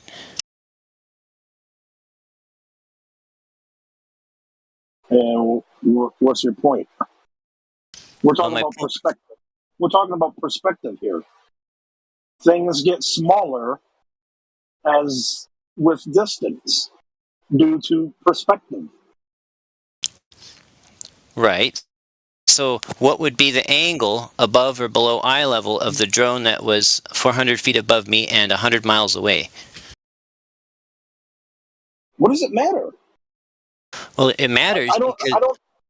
Go ahead. Sorry. Well, it matters because it's something. An angle of light arriving is something I can measure, and it's very simple geometry or trigonometry that I can then use. And I know the slope, and if I know the height, then I can know the distance, or if I know the distance, then I can know the height. Jesse, if you got a measurement that you thought was going to be, excuse me, acceptable for yourself, right? You found out which one to do, or ones to do. Would you actually go out and do them? I'm not sure I understand the question. You're trying to figure out a way to quote-unquote accurately measure the Earth, right? Yes. All right. So if you actually did find a way that lives up to your expectations, would you go out and perform said measurement? Yeah, if I could, absolutely. I've been all over mountains. I've been down to the beach. I've taken all kinds of measurements. I would be delighted to. I mean, obviously, I'm not rich, so if it costs a lot of money, I can't do it. If it means traveling long distances, I can't do that. No, you know what? The best part is that it doesn't take a lot of work at all, or money. The best part is that it's observable reality. So, but anyway, okay. No, I appreciate that. You sound like a guy that just might go out and actually perform some measurements and some science on his world. So that's nice. Yeah, I've been all over doing it in Washington and in Oregon, just because I've got family in Oregon and we're there, and I'm like, hey, let's go up that mountain there. Well, here's the thing about terrain, and I'm sure you already know this. When you're measuring terrain, you're measuring terrain. So that's why we tell most people, go find a large body of water at rest, and it's supposed to be curving 8 inches per mile squared. So yeah, it's got to be water. It can't be anything else. Right. So when you're measuring the horizon, you're not measuring the shape of the Earth or the size of it. You're measuring the atmospheric conditions of the day to where the horizon is going to be. So just like you can't measure the horizon to tell the distance of the Earth, it's very difficult to measure the curvature of the Earth when it's all topography, because it could be curving at 8 inches per mile squared. That could be the topography of the area. You know what I'm saying? Or it could be flat like Kansas. That's why we say do it over the water, because the water can't lie. It's going to tell you the truth. If it is a sphere with a radius of 3,900 feet 9 miles, then it's going to exhibit those characteristics because the water flows, right? So are you saying that my measurement to the angle of the top of Mount Shasta from the top of Mount Scott would be meaningful, except we don't really know what the actual heights of those two mountains are? I guess... No, I'm just saying that for most people, it's not going to prove anything. Yeah, it's just an observation. It's not You're measuring over mountains and terrain. So water, like if there's a disturbance, right? it's going to wave and then it's going to settle, right? With land, if there's a disturbance, it's going to wave and not settle. So you're measuring that wave that happened, 10,000 years ago, an earthquake or something. You get it? Oh, I'm not using the horizon. I used a theodolite to just measure the absolute angle from the one mountaintop to the other mountaintop, and I measured it was a downward slope towards a mountaintop, which was 5,000. It's what? That's not how you measure curvature. Well, why not? Well, it kind of goes right back to what I started out this conversation by saying, which is that Globers will do anything to avoid directly measuring the surface of Earth. And here we go again. Just directly measure drop over distance. That's it. Right, and the best way to measure a distance that you can rely on is water, because water is always level at rest when it's sought its equilibrium, i.e. at its most natural state. That's why it's really easy to do. Yeah, did you guys know I have a question for him that might help him realize how it's not measurement of curvature. So, you know how they tell us this radius value we were taught in school? About the globe Earth, the radius value and all that? I was never taught it, but I have to Google it every time I need to know it, yeah. Right. Well, so my question is, how would you take whatever angle or whatever it is you got from whatever it is you did, how would you take that and derive a radius from it, or a circumference? So I can't rattle the math off the top of my head, but I have done it and I could figure it out, and it is solvable. I mean, that doesn't mean it's the Earth that's curved. Maybe it's the light that's curving, but given a distance and a drop, you can calculate a curve of the one or the other. I'm sorry, Jesse. Can we go back? You said you're a surveyor at some point, right? No. I am not licensed nor trained as a surveyor, neither. But I just have some of the equipment. And I understand how it works and how to use it. Okay, so you're doing all these experiments and you're telling me you didn't know what the supposed radius of the Earth is. I mean, I know it's like around 4,000 miles roughly. Around 4,000. Is that good enough for your calculations? No, I look it up. In arctans and tans. No, I look it up when I'm going to do a calculation. Okay, so you just haven't looked it up enough, namely more than 0 times, to be able to know what the radius is supposed to be. No, I just don't remember names or dates. That's why I'm still single. Okay, I didn't go there. But no, I mean, I deal with a lot of numbers, and I don't memorize most of them. I know where to find them when I need them, and I look them up. But it's a pretty fundamental number, if you're going to test. Certainly not girls' phone numbers. But I guess he was joking about himself. Sorry. I guess we've sidetracked a little. If a mountain is, if a mountain 105 miles away is it's cool, is at a much lower angle than it should be, what that could indicate curvature, right? Assuming that someone has measured the height of the mountain relative to sea level, and we know what it is, right? I am assuming that. You can't assume anything, right? So if I said that I had size 13 shoes, right, and you wanted to prove it, would you measure my head? Right, no, and I understand that. If you're saying that we don't know the heights of those mountains, then okay, I get that. But we probably do. But is that what you're saying? Is that my measurement is invalid because we don't know the actual heights of those mountains? I'm saying that if the Earth is covered in water by 70%, the water has to be curving, right? Right. And if you take the number we're given for the radius, it has to be curving at that rate, right? Right. Okay, so we should be able to easily detect 66.6 feet of curvature over 10 miles in a bay. Right, because water always does what? It seeks its own level, right? Right. So if water always does that, which it's not just once on Sundays, not just only on, it's every day, all day long. Water at rest will lay down for you. So if it's curving, it'll lay down curved. If it's not curving, then it'll lay down flat. and you don't have to believe anybody. You just go and look at the Earth itself, and it tells you. Right. So let's say I have a body of water, and I'm trying to shoot a distance of 100 miles, but I kind of suddenly realize that me standing on one shore at 100 miles can't see my buddy on the other shore 100 miles away, and it's like, okay, I got to get up higher, so I build a tall ladder, and for each of us, and we each both go up our tall ladder until finally we can see each other. That way, we can measure the drop of the water based on the height of the ladders, right? Dude, you're not going to see your buddy at 100 miles away. It's very unlikely you'll see through that much gas. You won't see anything at 100 miles. It'd be too small. Yeah.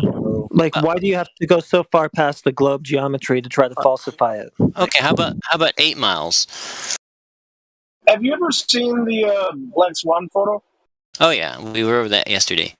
Well, 8 miles in the Black Swan photo. Well, there's a boat in the Black Swan photo somewhere, probably around 8 miles between the two rigs. We can see that, so there you go. Anyway, sorry, go ahead, Matt. Right, so, but my question is, if I can measure for drop based on the level of the surface of the water, why can't I do that from a tall ladder on both sides of the water? If my ladders are both... Do you play guitar? If the ladders are both, say, 50 feet tall, one on each side of the lake, and... I'm trying to explain to you why it doesn't work. Are you familiar with guitars? I mean, like, I know what they are. I know a couple chords, but I don't really play. There has to be a certain amount of curvature in the neck of the guitar. So if you were to go with me and say, hey, Larry, help me get a guitar, a nice one, that's going to stay in tune, right? So I know what to look for. The neck has to be curved. Now, am I going to, like, look at it on the table to see if it's curved? No. I'm going to hold it up to my eye like a rifle. And I'm going to look from the bottom to the top of the guitar, down the neck. That Z-axis is the sweet spot for detecting the curvature. You see what I'm saying? Uh-huh. So if I just look at it X and Y, I can't see it. I can't tell if it's there. Because it's just the slightest amount of concaveness to where you don't have too much action and you don't have a buzzing going on. Right, yeah, I understand that. Okay, cool. So that's how you look at the water. You get in the water or put your feet in the water. That should be between 5 or 6 feet. And you just use the Earth Curve calculator and see what you can see. And the weird thing about it is that you don't need anybody's help. Like, you just do it by yourself, or have a friend with a spotlight or a laser. It's really easy to do. Yeah. And the thing is that if you look at other people, ask a globe earther, how do you tell if the Earth is a sphere? They'll tell you to look at the sun, the moon, the stars, shadows. I'll be the first one to tell you that 99.99% of Globers rely entirely on popular opinion and authority. Right. So I'm telling you how to remove all that, right? Like Jesus. Like, you don't need a priest. Like, talk directly to the man, right? You don't need, a college. Ask the Earth yourself. What I don't understand is if you see in the Black Swan photo, why does that horizon over 10 miles away from 1 foot? That right there is evidence, no curvature. But I don't know how this is so hard to understand. I don't think he believes the photo is reproducible every second of every day.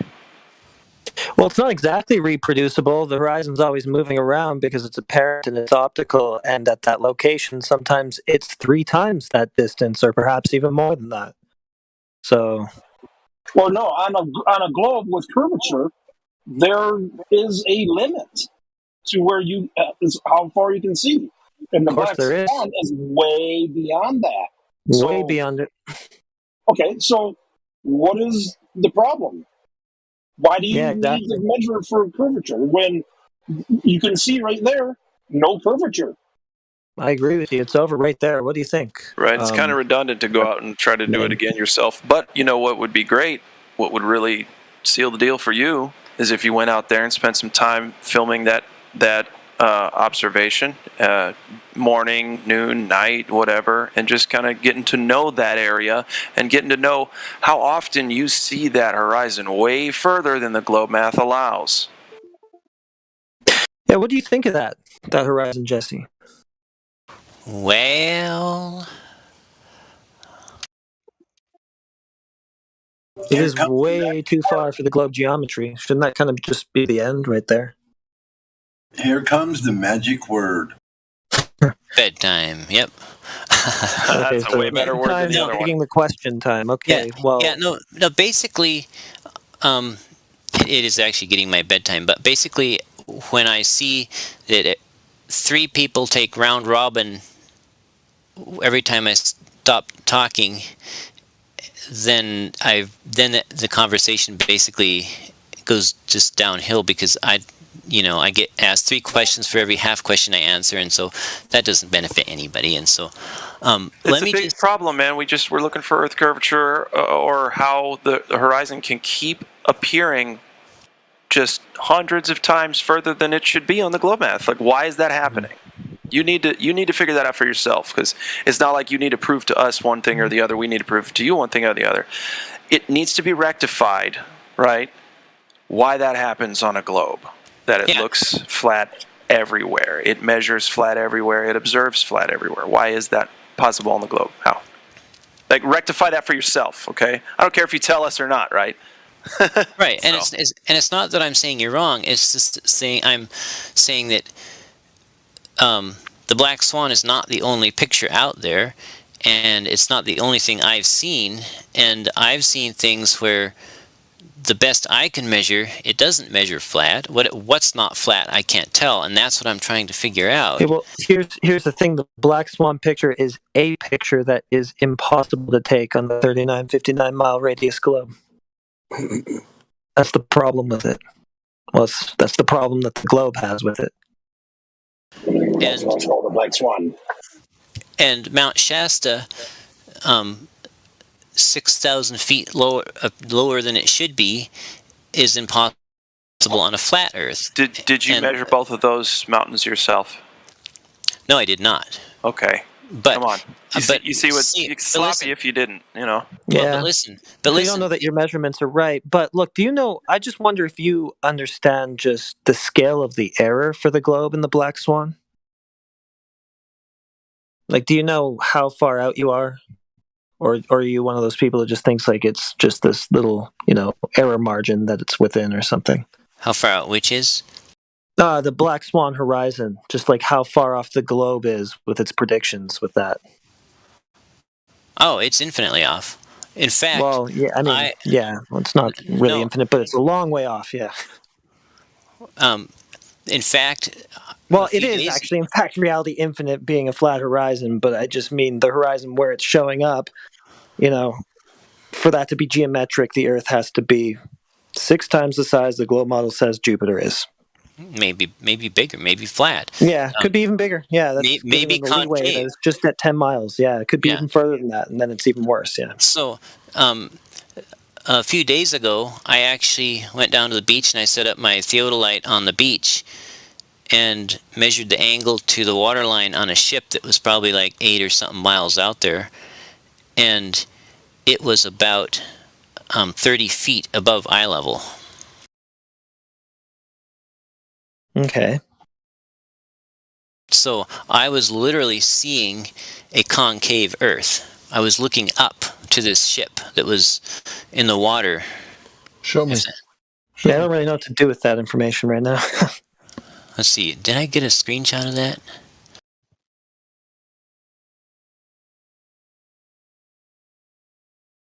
Refraction. Concave Okay, Earth there. totally blows away the globe too. Yeah, I mean, it's the wrong curve, exactly the wrong kind of curvature, but... There, I just... We don't really know the whole realm that we live in is completely flat, but we just know the globe is 100% fake. Right, so you can see... did you see that picture? It's like 3 pictures. Just checking. 1 sec. You didn't have to include the top one, but it's cute. Sure. I had someone earlier accusing me of lying about owning that instrument. Well, what if it's just not leveled right? Surprised I It's wasn't just a asked. measurement error. Yeah, we can see it's skewed just from the photo, dude.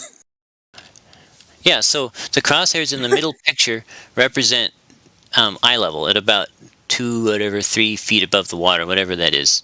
And you can see the ship appears entirely above eye level. And when I move the crosshairs up to match it so I can measure the actual angle, it's 3 arc minutes above eye level. Which also should be impossible on a globe and a flat Earth. That should Could that be? Was it? Could that be an example of looming? I was just gonna say, is that not looming? Come on. It sure is. And look what else you can see. You can see the bow wave. So are you trying to tell us that because of looming, we won't be able to ever know whether or not what we're seeing at the horizontal horizon is curvature? Well, I mean, help me out here. I just went out to the beach. I took careful measurements, and this If you're going to blame every Tom, Dick, and Nancy for the fucking Earth looking flat instead of it just being flat, we're done here. I don't understand Is this a perfect measurement that you did, though? There is no such thing as a perfect measurement except when counting integers. But the instrument is... Can you even get those things perfectly leveled? And did you get it as level as you could have? It's actually got an autocorrector in it. Mm-hmm. So it should be very level. It's How many variables in between you knowing the thing and the thing existing? So far, we got a theodolite, we got crosshairs, we got your opinion. I mean, come on. So I have a very important question to ask him. What are we supposed to be doing with this information that you're telling us? Well, I'm trying to help you understand why the Black Swan photo doesn't just clinch it for me, because I have personally... proof. Hold on, stop. We're not trying to prove the Earth is flat with a photo. We told you to go outside and measure it, and you said that you've been doing that. Good job, buddy. You made it a lot further than a lot of anti-flat earthers have so far. A lot of people can't even get that far. So keep sharing what you find. We love it, right, when you share what you find. And don't worry about what people say. Keep coming back. Keep sharing your photography. And maybe somebody will be inspired enough to go where you live and make our own measurements. Thanks. Can you tell me what these numbers are? HAVASDX. Yeah, sure. 0242. Yeah. So HA is horizontal angle, VA is vertical angle, and then that's the degrees and the minutes and the seconds. And the horizontal angle is just like you pan it to the right or the left. That's just some arbitrary number that was, it comes up as 0 when you turn it on, and then you turn it and it turns. But the vertical angle is the important one. That's how far up or down from straight true eye level it's pointed. Okay, so what did you, from looking at this ship, you have 2 pictures, and I guess your camera is 3 feet, 4 feet? A theodolite, I think it was about 3 feet, yeah.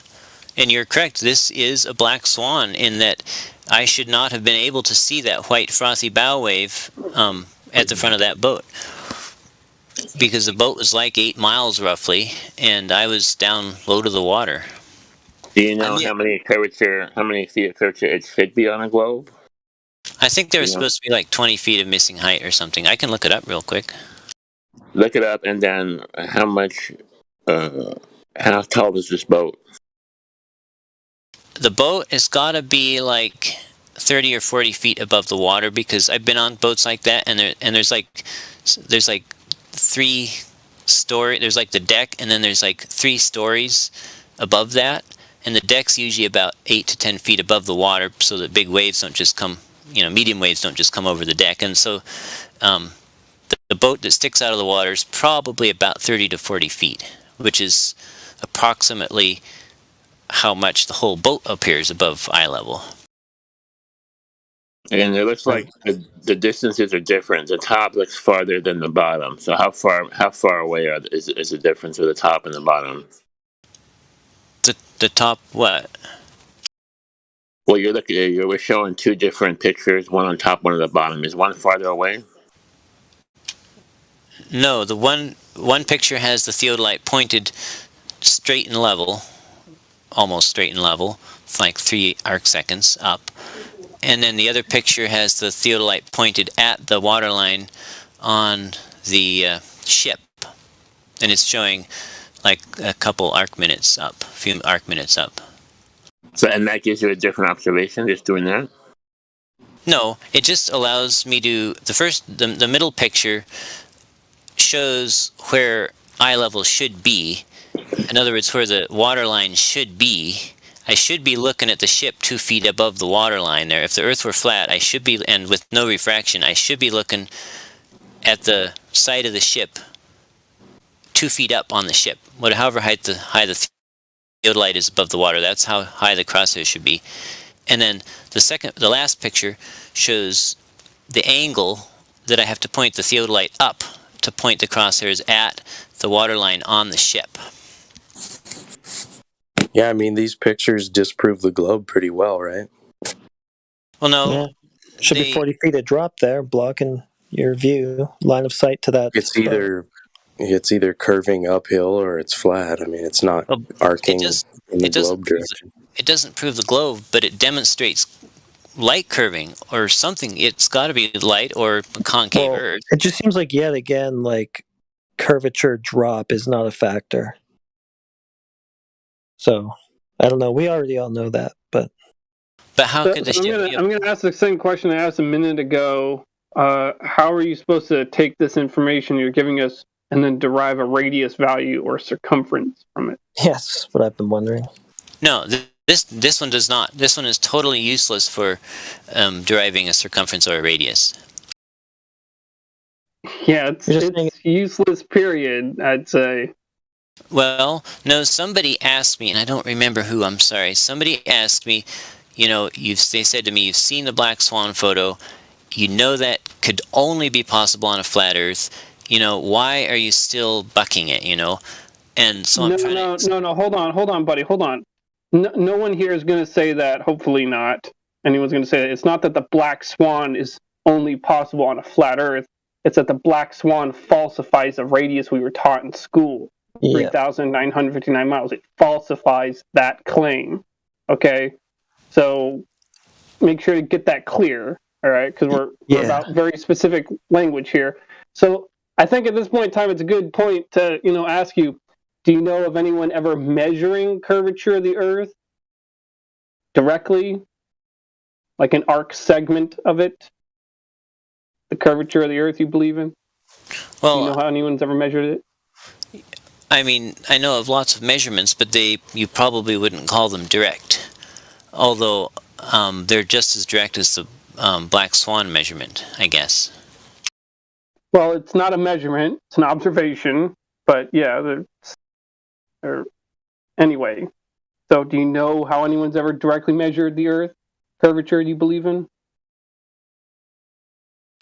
Well, I've measured a curvature.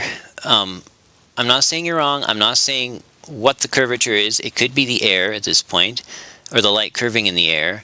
But I have measured for missing height at different distances from like 8 miles, at multiple different distances, all the way out to 105 miles, and in different directions and in different locations in Washington and Oregon. And I guess that one was into California, even though I was in Oregon.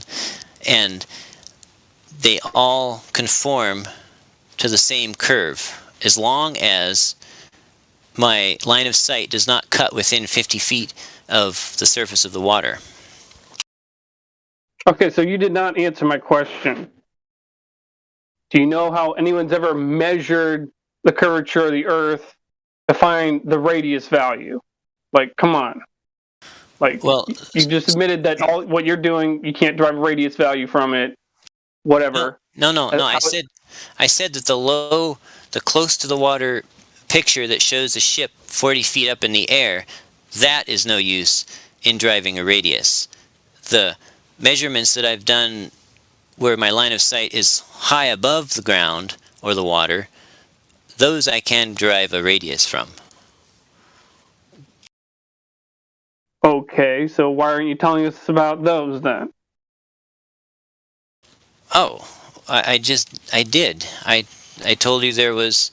I stood on. All right. So you're talking about having a lot of fun with cameras. The thing is, it's easy to use telescopes and cameras to falsify the radius by just pointing out that we can see too far over bodies of water that should be conforming to the shape of a sphere, the shape of a planet, when in fact they're not. So it's easy to falsify the radius with telescopes over water, but you can't really make a measurement per se with just optics over water. So do you know of anyone measuring the curvature of the Earth directly? Measuring, not just, measuring, kind of like measuring a basketball. You could measure an arc segment of a basketball. Do you know of anyone measuring an arc segment of the Earth? You mean like with a large curved angle, a curved ruler that would tell you what the curve was? Well, that would be one way, or any way for that matter. But it would have to be an actual measurement, not dicking around in unicorn land. I think what he's saying is that he did do it with his looking at the mountains and one being too low or whatever. I think he's claiming that was actually a measurement of the curvature. Am I wrong? Well, it's an observation, but it's not a measurement. And observations are just kind of fuzzy as a thing. They're a little bit more on the subjective side, especially with, So what's the difference? I mean, if he did it like with targets over a long distance, targets and such, like that'd be one thing. If you had like certain other pieces of equipment to go with it, but like just optics and objects outside, like again, you can falsify the radius easily with this, but you can't really make observations that you can derive a great radius from. But I mean, it's just all boils down to what's truly solid and empirical. What can we truly know for sure, and what can we replicate ourselves? Well, let's go back to you claim that you've proven the Earth to be curving somehow. So elaborate on that then, if you think you did it yourself. Okay. You really think you did it? Well, by experimentation on a scale model, we can verify the math for the drop, the apparent drop of something as it's farther and farther around on a curve, right?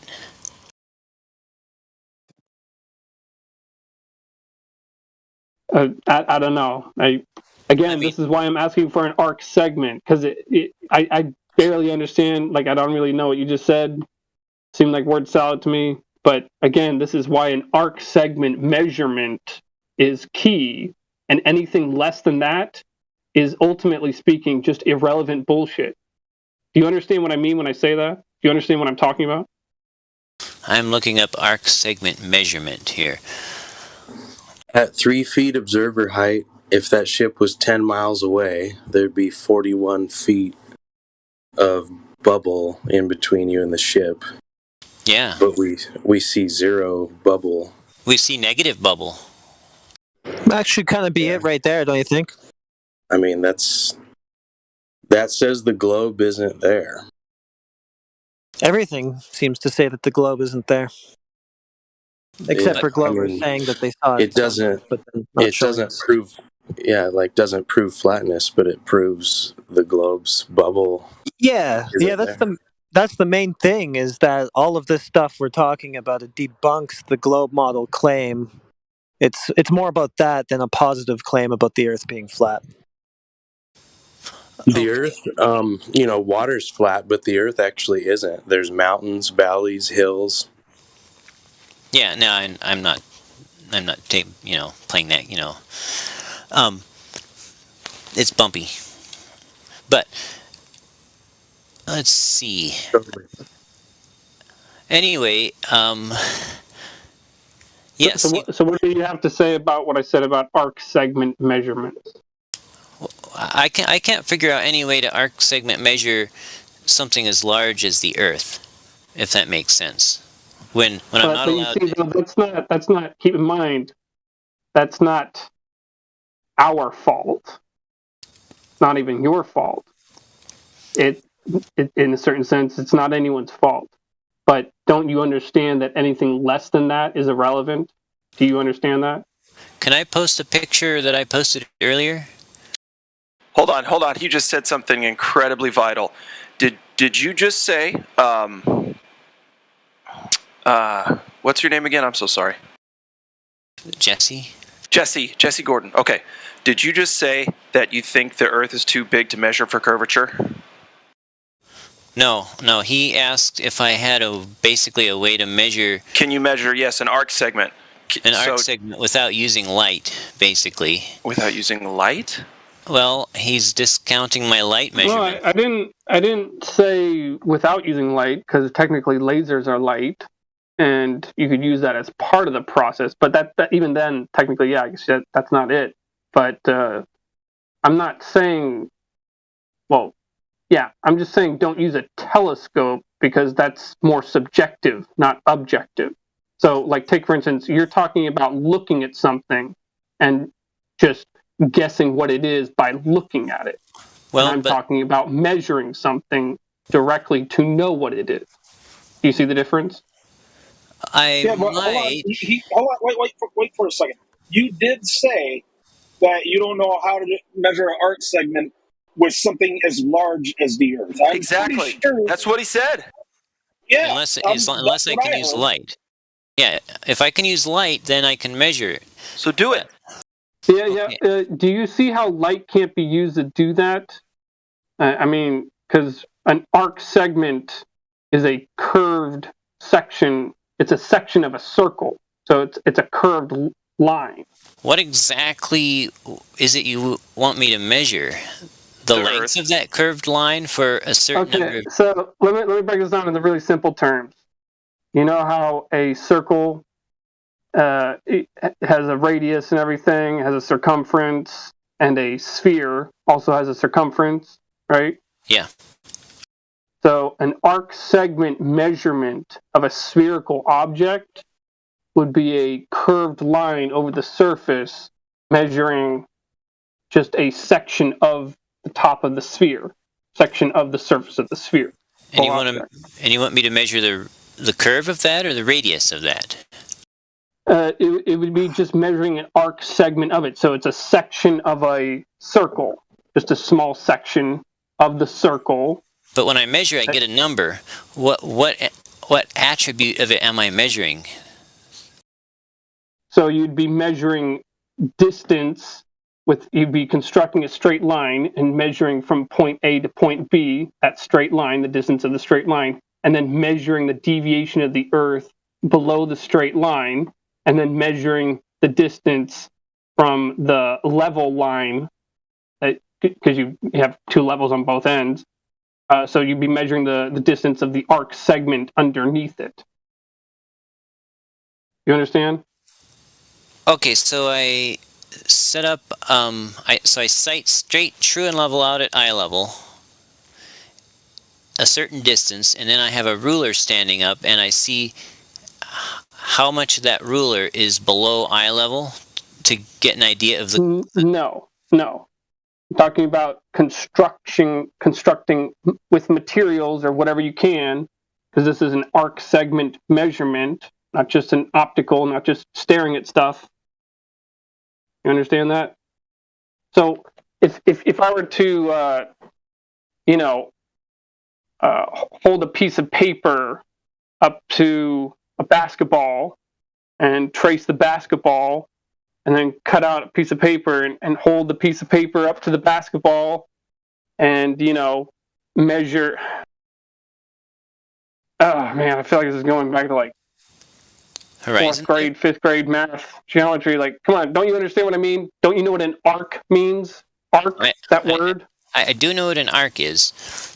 Okay, so an arc segment of a measurement of a spherical object. You understand what that would be, right? Right, I know what an arc segment is. It's got two straight sides and it's got a curved side, and it's like a triangle, like a pipe. It's a piece of a pie, basically. and it's got a radius. No. It's you're talking about a section of a circle. I'm not talking about a section of a circle. I'm talking about just a section of the line that makes up the circle, not the inside of the circle. All right, talking about a one-dimensional thing here. Okay, so it's two-dimensional or three-dimensional. So it's got a length. So the arc segment measurement is a one-dimensional line. All right, that would conform to the shape of a sphere if you were measuring a sphere and you actually found that. I don't know how I can make this any, I don't know what the hell I can possibly say to make this more simple, really. So do you understand what I mean by a direct measurement of an arc segment of the curvature of the Earth? You understand what I mean by that now? Well, I understand that an arc segment is a curved line that's straight from viewed above but follows the curve of the Earth if it's curved, or of any sphere, right? Yeah. So do you know of anyone directly measuring? Let's just break it down to the most simple question we can. Do you know of anyone directly measuring the curvature of the Earth and the method of how they did that? With or without light? Any method that is solid. Anything that makes sense. As long as it makes sense. Light makes sense to me if I keep it away from the water. What do you mean by with or without light? What do you mean by that? Is light just tell me how anyone has ever done it? Okay, I assumed that light took an essentially straight path from the top of a mountain that was 105 miles away, and so now knowing the height of myself. Yeah, but who did that? I said essentially straight. Okay. So this all started when I said that Globers will do anything to avoid making a direct measurement of the surface of Earth that shows drop over distance, and I think it's happening again. Well, so what's a direct measurement? Real. We're trying to find a direct measurement would be this: constructing a straight line and showing where the Earth is deviating down the straight line from the line. Like out of a physical hard thing, or can I use a light beam? Sure, physical hard thing would be great because that would be better because that's less, subjective, just what you think it might be, and that's more what you can validate it to be. How long will it need to be? Then they'll tell us that got refracted too. I don't know how long it would have to be. To the best of my knowledge, the Earth is flat, so you're the one who has the burden of proof. You tell me how long it would have to be. I mean, for me, in order for it to be, convincing to me, I'd say 10 miles, I mean, I'd say that I would say less, but I mean, it is after all the year 2022. If the Earth were actually a ball, this would be an extraordinarily easy thing to build. I'm sure we'll be doing it all the time. So I need to construct a perfectly straight, hard, rigid ruler that's 10 miles long? Sure, yeah, that'd be great. So how will I know when I get it straight, though? How do we know that anything is straight? Yeah, you make railroads, right? They're supposed to be straight. Technically, this has been done. Pipelines. There are perfectly straight pipelines that go miles and they do not curve. How is that possible? Yeah, the same thing goes with railways, as a matter of fact. They hire surveyors, and surveyors... Hopefully not you, though. No, and surveyors... You need to... Hold on for a second. You need to understand each section of that pipe is perfectly straight. And they're put together perfectly straight. And that once they're all put together, they're many miles long, perfectly straight. And yet they're the same height off of the ground. How is that possible? Pretty easy if the ground ain't curving. Well, yeah, I'm sorry. How is that possible if it was curving there? Okay, well, could I show you something that's sort of a segment deviation measurement?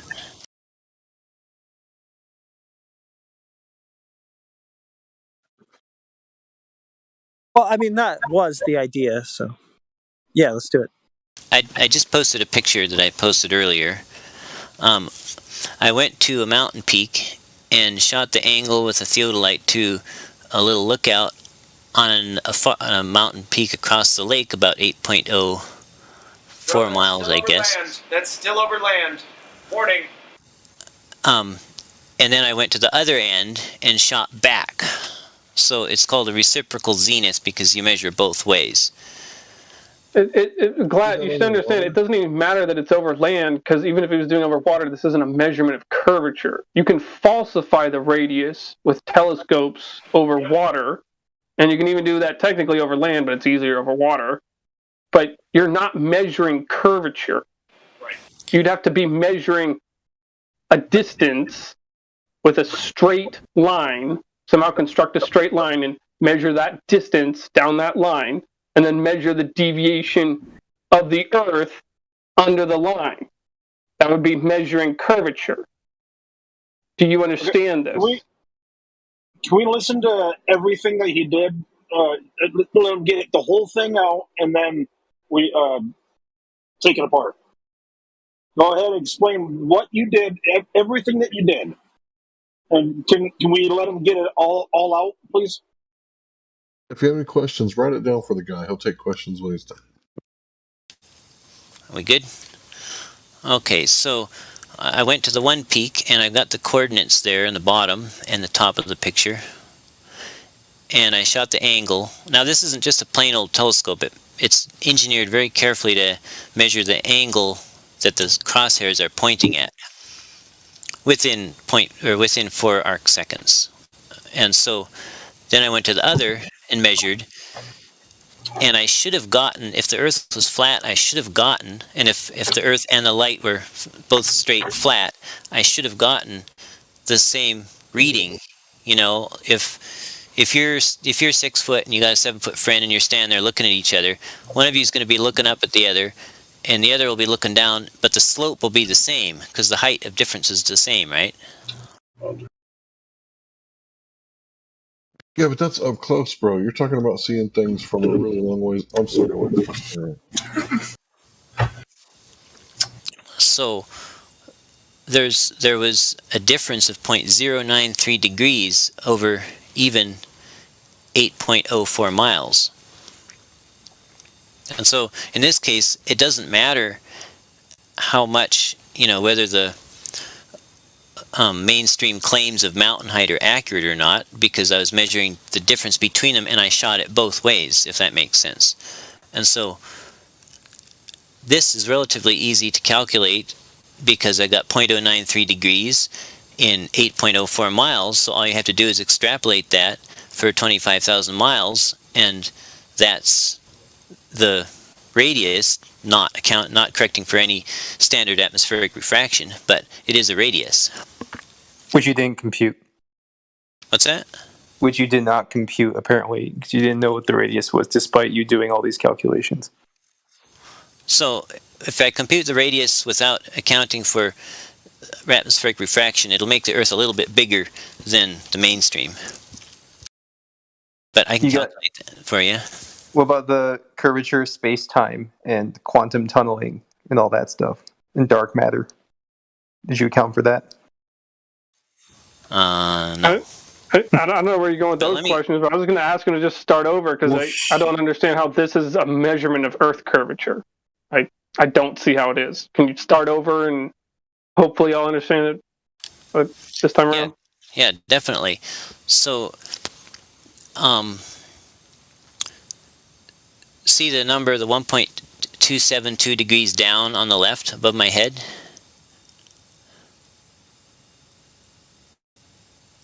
In the picture, in the red print. Yeah, I see that. Okay, so looking that way, the other end appeared to be 1.272 degrees below me. But then I went to the other end, and I measured back towards this way, and it was only 1.179 degrees up. So if the light was straight and the Earth was flat, those two numbers should have been the same, except one would have been negative. In other words... What? I mean, do you know, like what kind of ground were you on? Like you're just on like some mountain. You don't know if it's flat, if it's like supposed to be on the tangent plane of the Earth or anything, right? I mean, just judging by it just seems like you could just fudge it to do whatever you want, right? You could just Who is go up on a little outcrop and it could be slightly elevated, and you could just change the degree because it's so small, right, compared to the distance. I mean, this is weak. who's Mr. Scott? I'm just a little confused. Yes. What is 1 point something degrees up? And are you talking about the horizon or something else?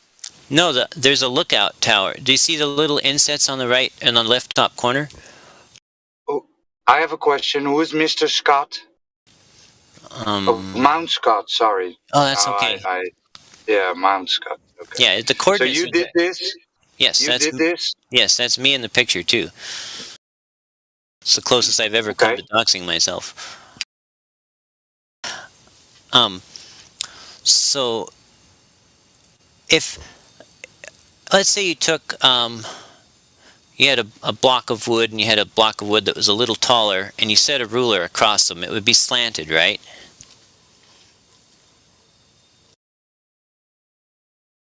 Does that make sense? If you had like just a block of wood and you had a little taller block of wood and you set a yardstick. I don't see where you're going with the blocks of wood. I don't see where you're going with this picture and pointing at the tower and saying it's a couple degrees this way or that way. I don't see where you're going with any of this. Scrat asked me to explain it, and because he was trying to understand it, and that's basically what I did. Is I used the path of light, as a straight edge ruler to lay across the two tops of the mountains, and then I measured the slope. You know, the incline of that path. Does that make sense? So you did an angle elevation, right? I did an angle reading, yes. Angle reading. Yeah, you need a flat surface for that, right? Well, the theodolite has a built-in level that's engineered to provide sufficient leveling, so it's got its own flat. I understand that, but requiring an angle measurement, right, requires a flat surface. Can't get an angle from a curved baseline.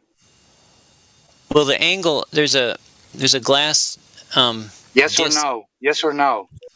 Can you or can you not get an angle from a curved baseline? You can get an angle from the tangent to the curved baseline. In other words, if you have a curve, there is a point. So no, right? You can't get an angle from a curved baseline. Well, you can get an angle from the center of the radius of the curved baseline. He answers his question. Can you or can you not get an angle measurement of a curved baseline? I can with a distance.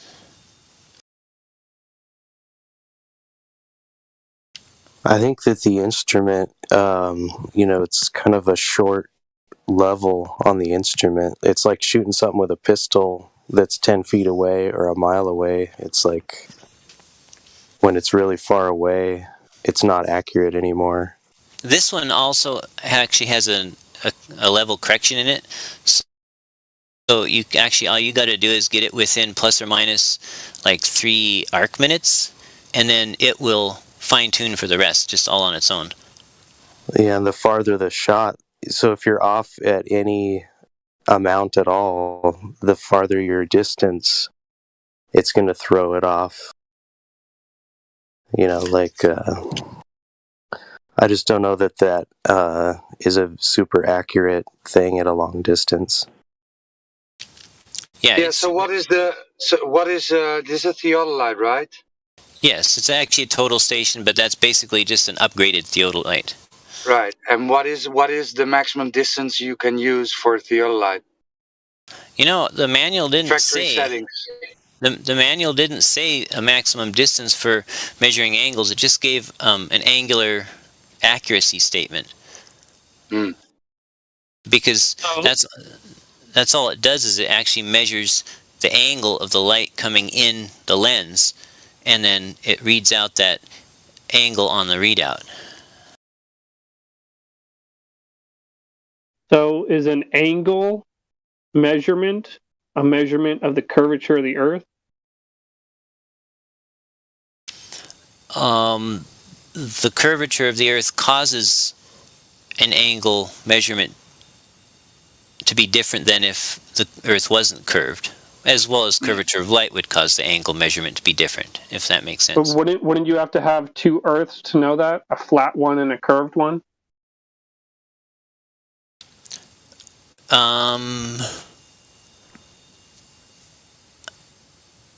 I don't know about that. Ideally, you would take a pipe and like a mile-long pipe and suck all the air out of it with a vacuum pump, and then measure for horizon dip inside there, so you weren't having to deal with light bending in the air. But I think your idea is correct. It's just that, you know, like in the picture of the ship, it showed that it's going uphill, but I think in reality the water lies flat, and so I just think the instrument might be just barely off at such a long distance, you know. Well, but with angles, it's a linear thing. So if it's off by 1 millimeter at 10 feet, it'll be off it by 2 millimeters at 20 feet, and so on and so forth. And yeah. So go ahead. No, that's not true. It will get larger every time. When you start going out, it more than doubles. That is not correct. Well, all my scale model testing shows that it's a linear relationship. Oh, I'm sorry. I thought I was off mute. Yeah, it's obviously not. It's like if you think about shooting a pistol, the further the distance, the easier it's going to be for you to miss your target, because you deviating just a little bit makes a bit of a difference between the distance from the trajectory of the bullet and its intended target. Everyone knows that the further something gets, the exponentially harder to hit. Yeah. Yeah. But if, let's say, your MOA is, well, what's your like a good group size you got? Let's just use this for a real quick example. You got a rifle with a 4-foot barrel on it, or approximately, and you get up and you got the peep sights on it, and you look out at an island, let's say 10 miles away, and you just put your sight on the top of one of the mountains there. Then you go and you drop your barrel. You keep the back of the gun exactly where you want it. You drop it a half an inch. And then you go back and aim at that mountain and see where you hit the mountain, and then measure the distance between those two lines. I guarantee you it's going to be more.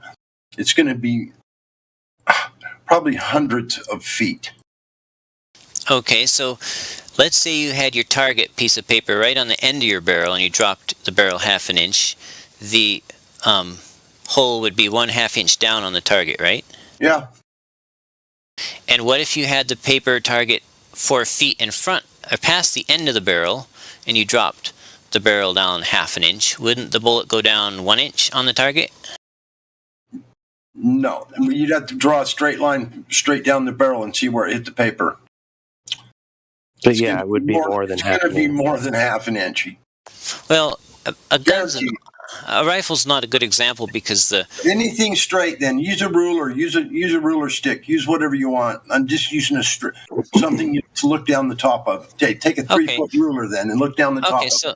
Okay, so let's say I have a 3-foot roller on the table, and I got one end on the table, and I take a 1-inch block and put it underneath the ruler at the 1-foot mark. So we've got 1 foot of rise, or 1 inch of rise, and 1 foot of travel, right? What will be the rise at 2 feet? You got to move the stick and see where it aims. So you're trying to change the way the formula works. We're not doing it that way. Well, but you're trying to trick, and it's not going to work. Not going for it. No, all you need to do, I've done it. All you need to do is get a ruler and try it. Dude, I know what you're doing. But you're not moving the stick. if the slope is 1 inch in 1 foot, it's also 2 inches in 2 feet. Take the ruler then and sit it on the table and aim it at something 10 miles away over the top of the ruler and move it down a half an inch and see where it aims at out there. It's going to be way more than an inch, no matter how far. It's going to get exponentially.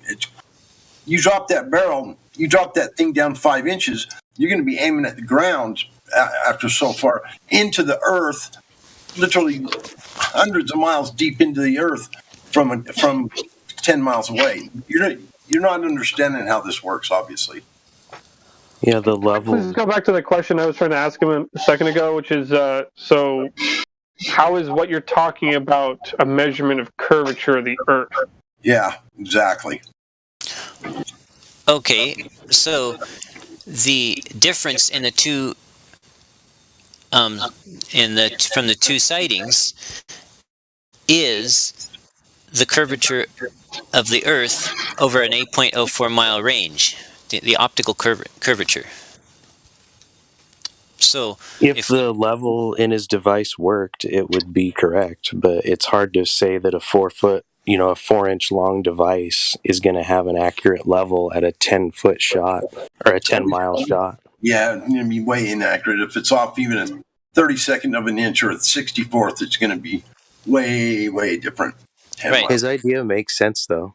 Yeah, it does make sense, but it's trickery. He's trying to trick us. No, I'm not. I'm doing the best I can with what I have. Okay, guys? So yeah, it's just not accurate. It's grossly inefficient. Yeah. It's not even a question of it making sense or not. It's like, okay, yeah, it makes sense, but let's be honest, it's grossly inefficient. Yeah, it seems like it's contrived. It's not accurate. It's contrived to be sort of like manipulatable, right? Manipulable. I don't know what the word is right now. Manipulable, where you can just fudge the results because it's so inaccurate. The pictures of the ship show that it's not accurate because water is a level, and it didn't come up with a level horizon, you know? Well, I think there was an increased density gradient at the surface of the water because the water was cold and the air was warm. And I think that's what caused the ship to appear higher.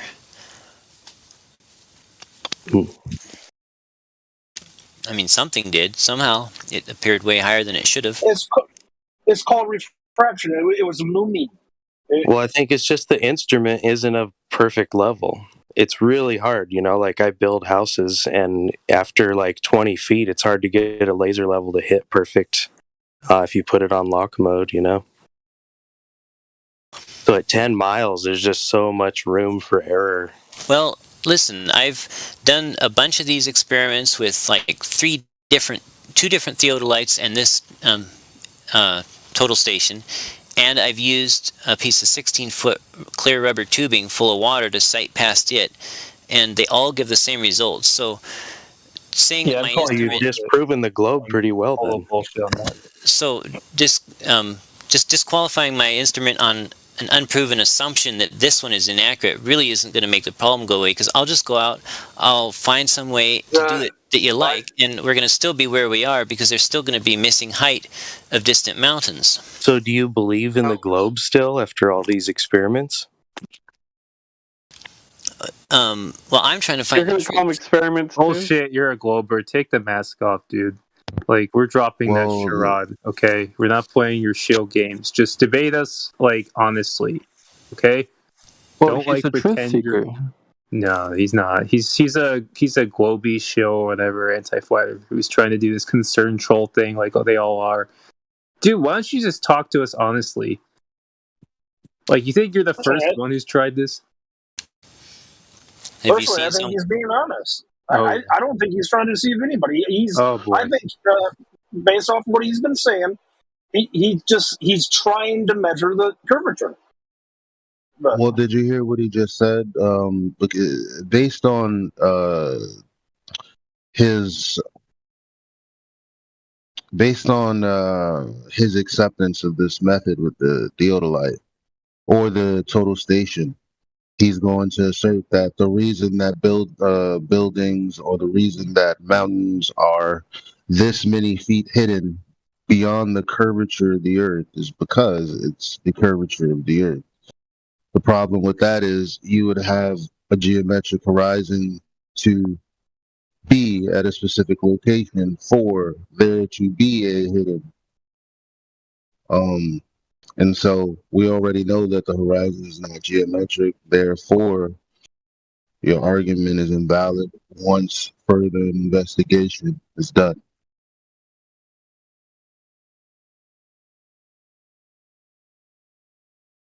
I think these are pretty great for disproving the globe. I mean, it's the if you believe in the globe after this, I don't understand.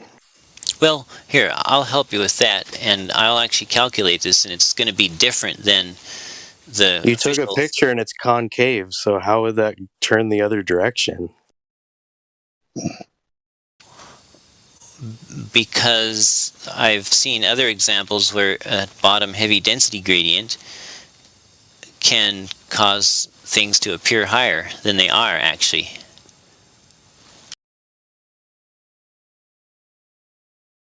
Do you get paid for every minute that you waste our time or something? I the wish. magic refraction again. The magic refraction again. Yeah, it's just a merry-go-round of fucking. Just you're not letting us get to the point and destroy you, and that's the only thing that that you're here to do. Listen, it's either you can measure Earth curvature and demonstrate to any of us that there is Earth curvature to be found, or stop talking. Like, God.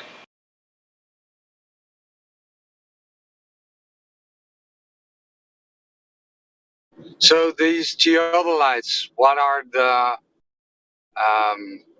producers, or what do you say? How do you say the manufacturers recommended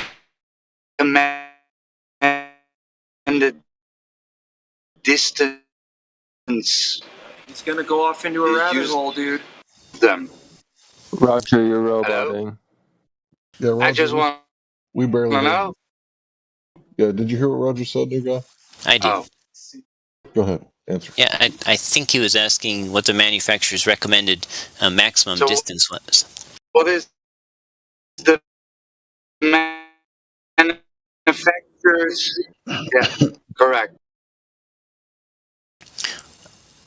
I didn't see any mention of that in the manual. I can send you the manual if you want.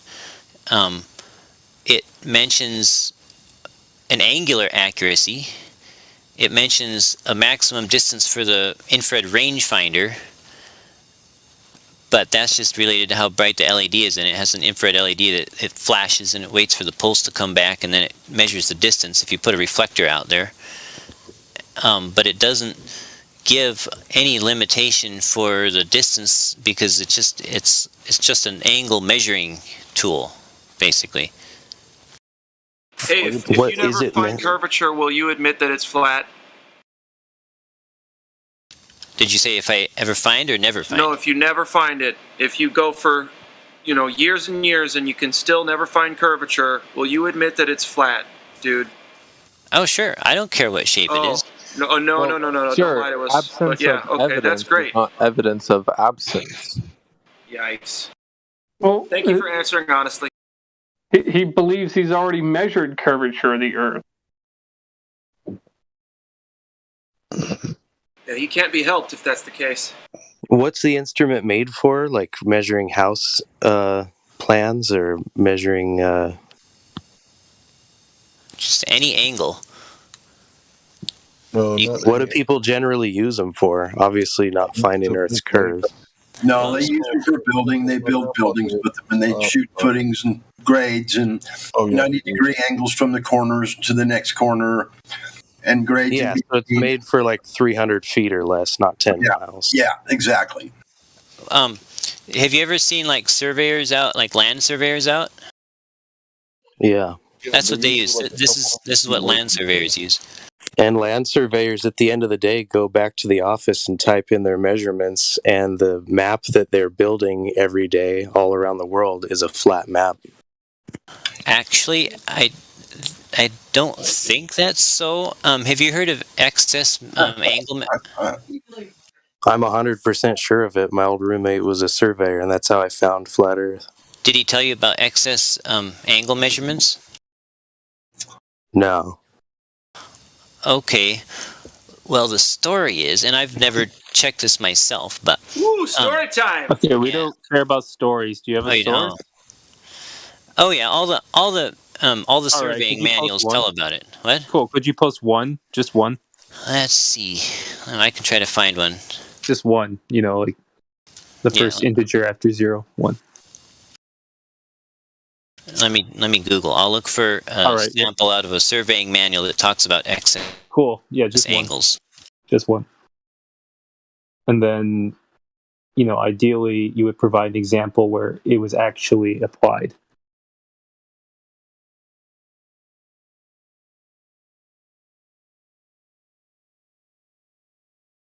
Research flat Earth. You know, for a guy who knows all about axis angles, all this stuff, you know, I think he'd have like a source just readily available. Otherwise, he'd just be talking out of his ass. Well, I'll get that another day. Uh-huh. But basically, when you measure, if you have a small triangle and you It's measure, a cool story because you don't have a source, so you're just telling a story right now. well, okay. Yeah, the thing is, until you do have a source for it, like none of us want to hear it. Fair enough. Yeah, get your script together better next time.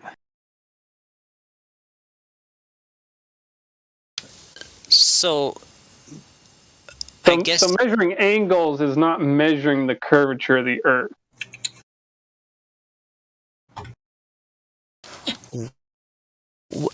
Well, now wait a second. But curvature causes a difference of angles, right?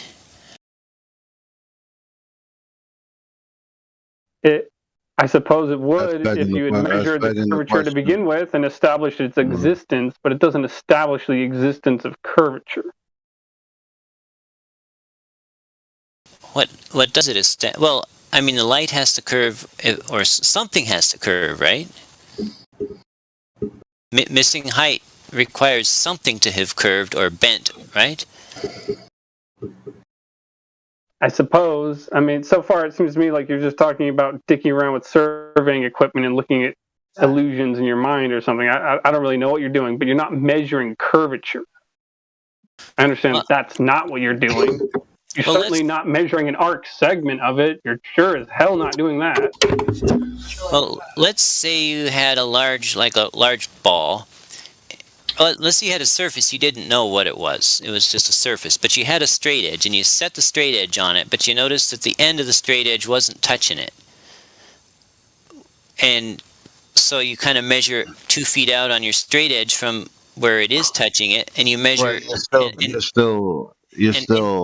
I mean, instead of just being overt and saying ball, you said, imagine you have a straight surface, right? And then you notice that the straight standard that you put up against this straight surface, actually it's not straight. No, So I that's said just any another way of I said any right, surface. right. So that you know what surface that wouldn't be applicable to? A flat surface. Right, because it would be the same distance all along, right? If it was lying flat on one end, the standard would be lying flat at the full length, right? Mm-hmm. But what if it wasn't lying flat and you measured the deviation? Obviously, there would be a deviation, but a ruler is not this total station, and you don't have anything to judge this off of, like reference it from. What are you referencing it from? I'm using light as my straight edge because that's the best I've got. Light from where? Light from what?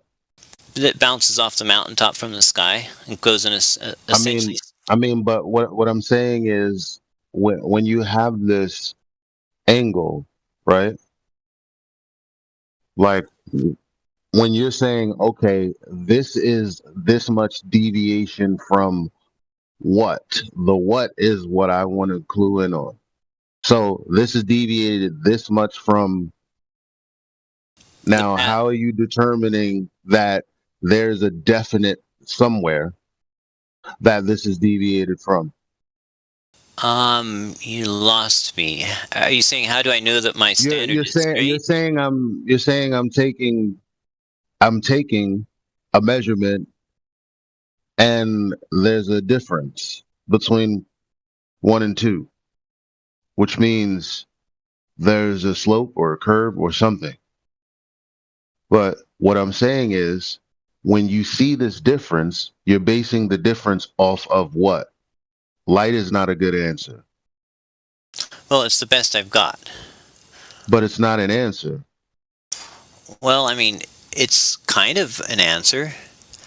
No, I think everyone knows that what I'm asking, when you say light, it's not an answer. Light is not going to establish the, what, 0? So, let's see. I'm not sure exactly what you're getting at. What I'm getting at is you're saying there's this much difference here. Okay, off of what? Difference from what? How do you know where it's different from? Different from my standard? Yeah. Because the theodolite measures the down tilt to the distant mountain peak, or the up tilt, whatever the case may be, compared to level. My level. Yeah, but you're using an optical device that clearly, if you've seen Skunk Bay, you couldn't do that because there would be variation, which is why you take a whole bunch of measurements and then you use the what?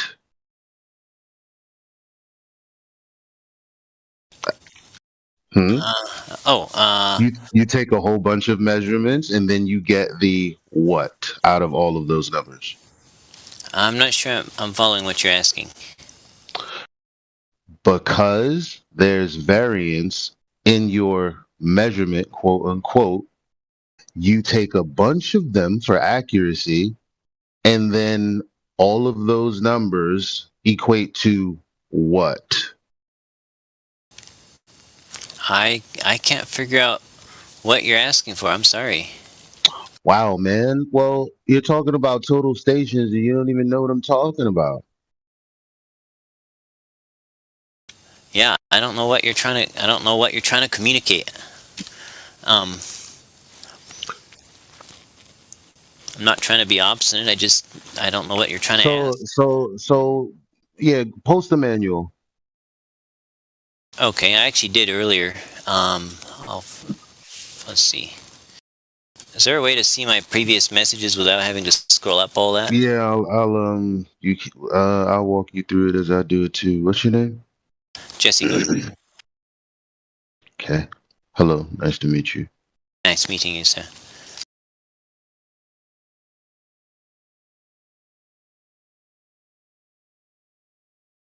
So you want to go to the wait a minute, do I still okay. At the how do you do this? Is it like yeah. So you click live stream, right? Live stream voice text. At the top of that, there's this pound sign with the lock on it. So you click that, you click search. Are you following so far?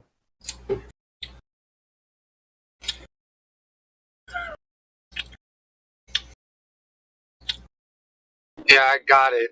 It's in the live stream. All right, what is this? Let's see here.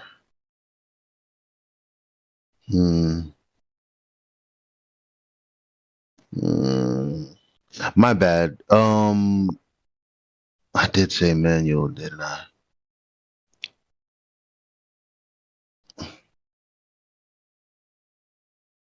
Can I get like, any information on when the method was applied and how they came to their conclusions? That's what I'm asking for. I'm sorry. When what? Using this thing applied the way you have, I would like to see, who's done it, what measurements they've taken, so that I can point you to that, so you can see what I'm talking about. This is his. This is what he did. No, this is just a manual on total station. This isn't the method being applied with one. Like, just Oh, like if you have a manual on sextants, that's not telling you how to celestial navigate. yeah. Just Google how to use a theodolite. There's some really great tutorials. They go through No, all of it. I'm not asking how to use a theodolite either, because your claim is a theodolite can be used to measure the curvature of the Earth. So I need information on when they've done this, so that because I know other people have come in here and given it, so I can point out to you the thing that you're telling me you don't understand, so we can move forward. That's the whole point of this. Oh, say that once more. I need you to show me some measurements that were taken, so that I can point out to you what I'm talking about, so we can move forward.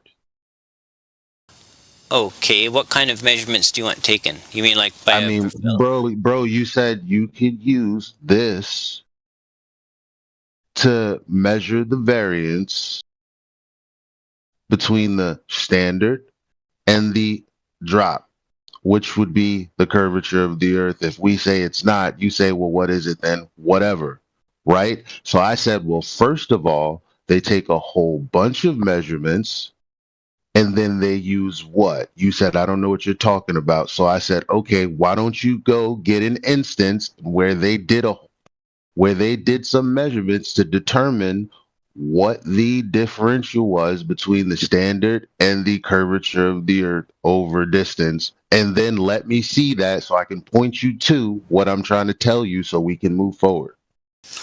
Okay, so you would like a video by a licensed surveyor showing how to measure curvature with a theodolite? No, it's not what I just said. I'm really trying to understand what you're trying to say. I'm not asking you how to use a theodolite. Just like I wouldn't be asking you how to use a sextant. I thought I was very clear. Could someone translate this for me? I usually don't have trouble understanding stuff like this, at least after 4 tries. What is it you want of me?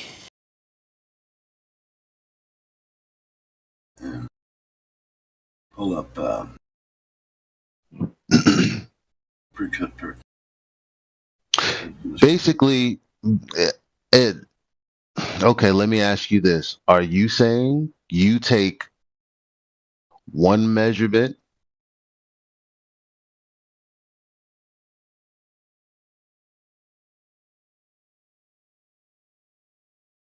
Is that a question?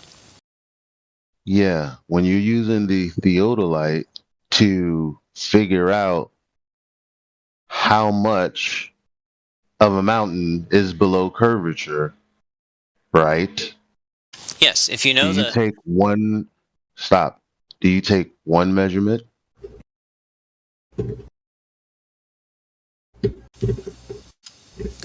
If you know your height and the mountain's height above sea level. Stop. It's not about calculation. Do you take one measurement? It's a simple question. It depends. Do you take one measurement? Is the answer yes or no? Is there in any instance, and it's a very simple question, is there any instance where you would take one measurement? Yes, there are instances where you take one measurement. And then the result of that one measurement would be what? So describe it to me. That measurement. An instance where they've taken one measurement and then that was it. Where who has? Well, I'm just asking you to give me an example of what you just said. Other than my own measurements? An example of what you just said. Okay, I took one measurement. Well, it was two measurements, which I averaged because that's how you use a theodolite. So again, let me ask you again: have you taken, or has anyone taken one measurement? Yes or no? Or I don't understand what you're asking for. Every time I try to well, you answer, just told me you took two measurements, and so it's like, okay, that's a positive for two. So- What about the positive for one? so do you? Which you just said you had taken one, and I said, okay, what's the example? You said my measurements. I'm like, okay, what's the example? You said actually I've taken two. So now we're back to the question. Is there an instance in which you would take just one measurement for this method? Do you mean one sighting or multiple One sighting? angle measurement. Oh, one angle measurement. Okay, so in surveying, this is why I was confused. In surveying, one angle measurement from one point to another single point consists of two or more actual submeasurements, and then they're averaged, and then that increases the accuracy. So when I said I took two measurements, So when I said it was the same angle. so I said, okay, and you get what? The answer was average, guys. Now we can move forward. Or you didn't understand? I'm not sure I understand. After you take a bunch of measurements, you get what? So let me rephrase it. After you take a bunch of angle measurements, you get what? You get an average. Yes, there's a point to be made, and it could have been made 15 minutes ago. So don't act like I'm being exasperated when actually, when I asked you 15 minutes ago, you could have said yes, and I could have been 95% complete with my point. Well, I don't think you asked if I averaged. I think you said I do what, and I didn't know what you were fishing for. Is all. Well, I asked you for measurements. I said when you're taking measurements, you're taking multiple measurements, and then you get what? I asked you multiple times. Anyway, we don't have to argue about that, because if you make me go back to the live stream, your conversation with me is done. I'm just going to play that part where it was very clear, and then the conversation is going to be over. So let's just take it as read, and that I did tell you that I was asking for the average so that I can move on with my point, which I would like to move on. So you just spent 10 minutes trying to get me to say average without you saying the word? Yeah. Oh, that wasn't nice. Anyway, I wouldn't do that to you. Anyway, okay, so when you see in my pictures that there's two numbers, that means I averaged those two. Okay, like in the top left of that last picture I sent, there was two VAs on the left. So it's an average off of what? It's an average of the two readings that I took. But when you're saying you're getting an average, it means that an average to what? Well, an average of what level? You're saying average of what would be straight but isn't straight? Like where is like an average? Why would I of average? What? Why would I take multiple? No, not readings? why would you? You've taken multiple readings, which then indicts the whole issue. The issue being that you have no starting reference to say it's off of this or off of that. You're taking an average of something that moves ultimately, and you're saying, well, this is how I know that this is hidden behind this much curvature. Well, it's just that the way the instrument is designed. Of course, were you the one that had a roommate that was a surveyor? No. Oh, okay. So the way these are designed, they're designed to be accurate. And accurate, but when you say accurate, what does accurate mean? What's the definition of accurate? Within a specified plus or minus error, a margin of error. Plus or minus, right? Yeah. Off of something that is actual, right? But the thing that is actually, that's what you don't have. That's the point I'm trying to make. The actual thing to plus or minus from is the thing you're begging the question about. I'm not sure what question I'm begging, but anyway, the way Oh my theodolites god! are used is Wow. you take one. You're begging the question by saying that there's a rate of drop that can be measured by this method that is obviously flawed, as I've just pointed out. No, because first of all, you don't have anything to plus or minus from. I don't know why not. Because you're averaging something that is deviating to begin with. Well, no. So let's say I climb on the bathroom scale and it says 150.1. The next day I Let's climb not. and it says Let's not. 152, Let's then not. 151, and it's like I can average it, and it's like, okay, it's 151.5. It's neither individual reading was invalid, but the average is more accurate. But this is a trick, though. This is a trick because actually you have an actual weight.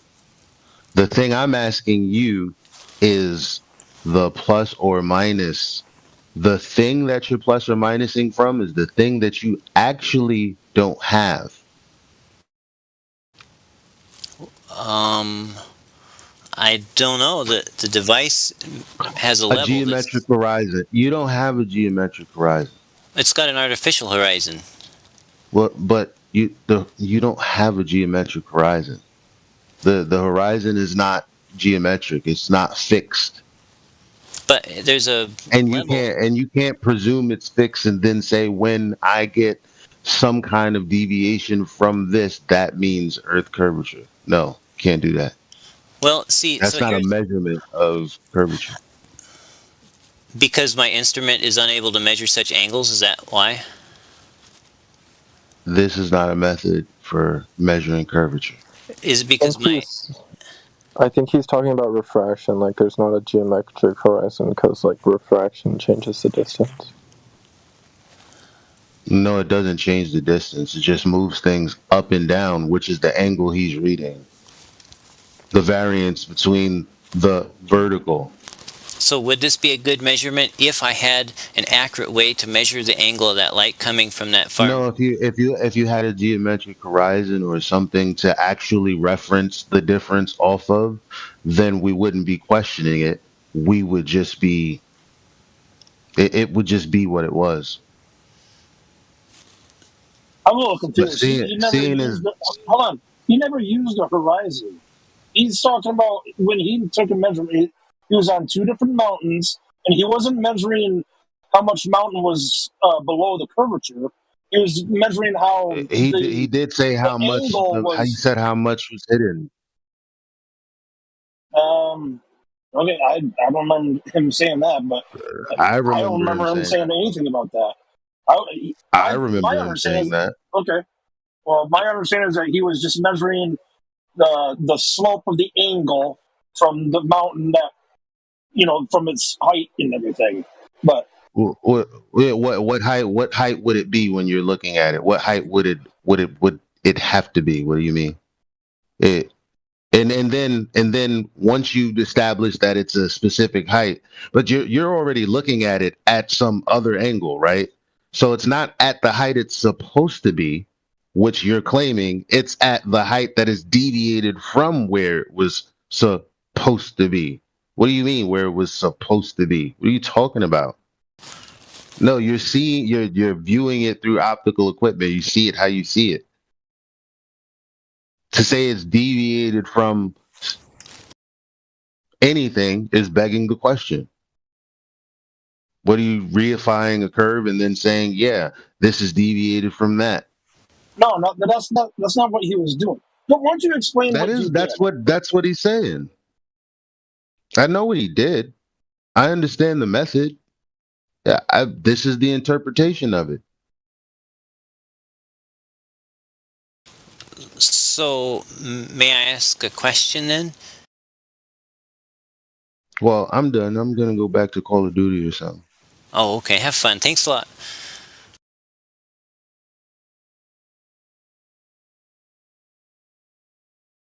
Well, I guess anyway, that's where I'm at.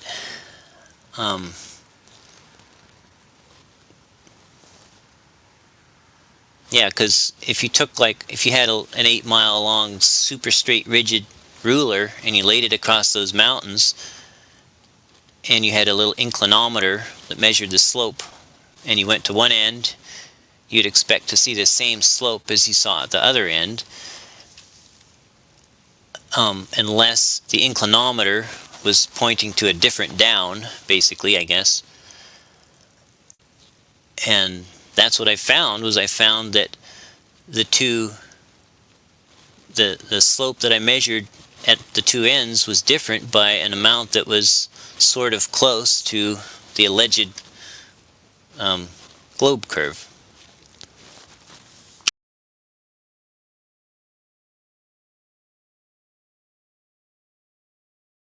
And it could be the light bending, but it's a very consistent. I've done it at a lot of different distances and heights, and it's been very consistent. So anyway, well, it is my bedtime, so I'll be heading off here in a bit. But thank you all so much. Thank you, Jesse. Thank you for sharing with us. Oh, it's my pleasure. Jesse, thanks, man. This is a flat earther speaking, not Sasha 2.0.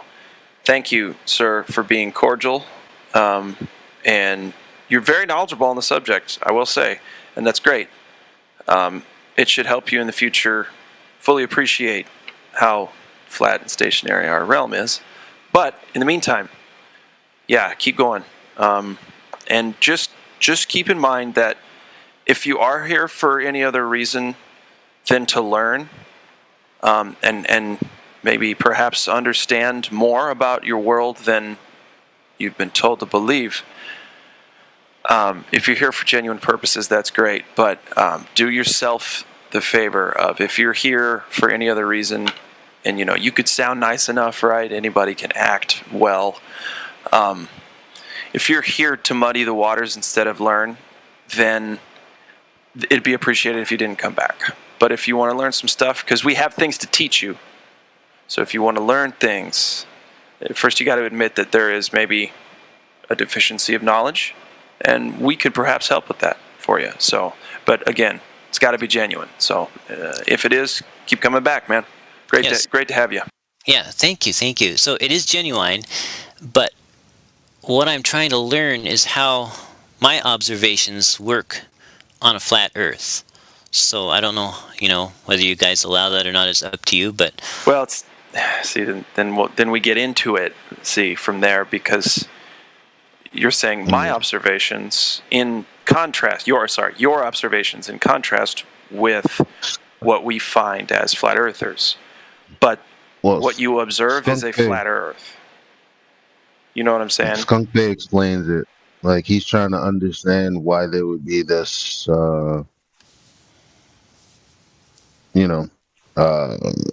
whatever he's talking about, why there would be this difference, if there was a difference, because you haven't produced any actual data. Yeah, just look at Skunk Bay. But anyway, you haven't produced any just data. Keep looking into it. So we'd be able to help you out if you actually had that.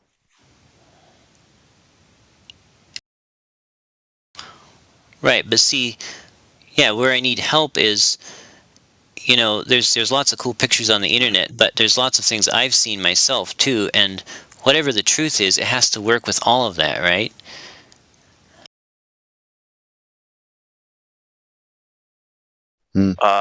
No. The truth, it stands on its own. It doesn't have to work with anything. If you have an inability to be able to communicate to somebody else, how you're seeing it, that's not our problem, I guess.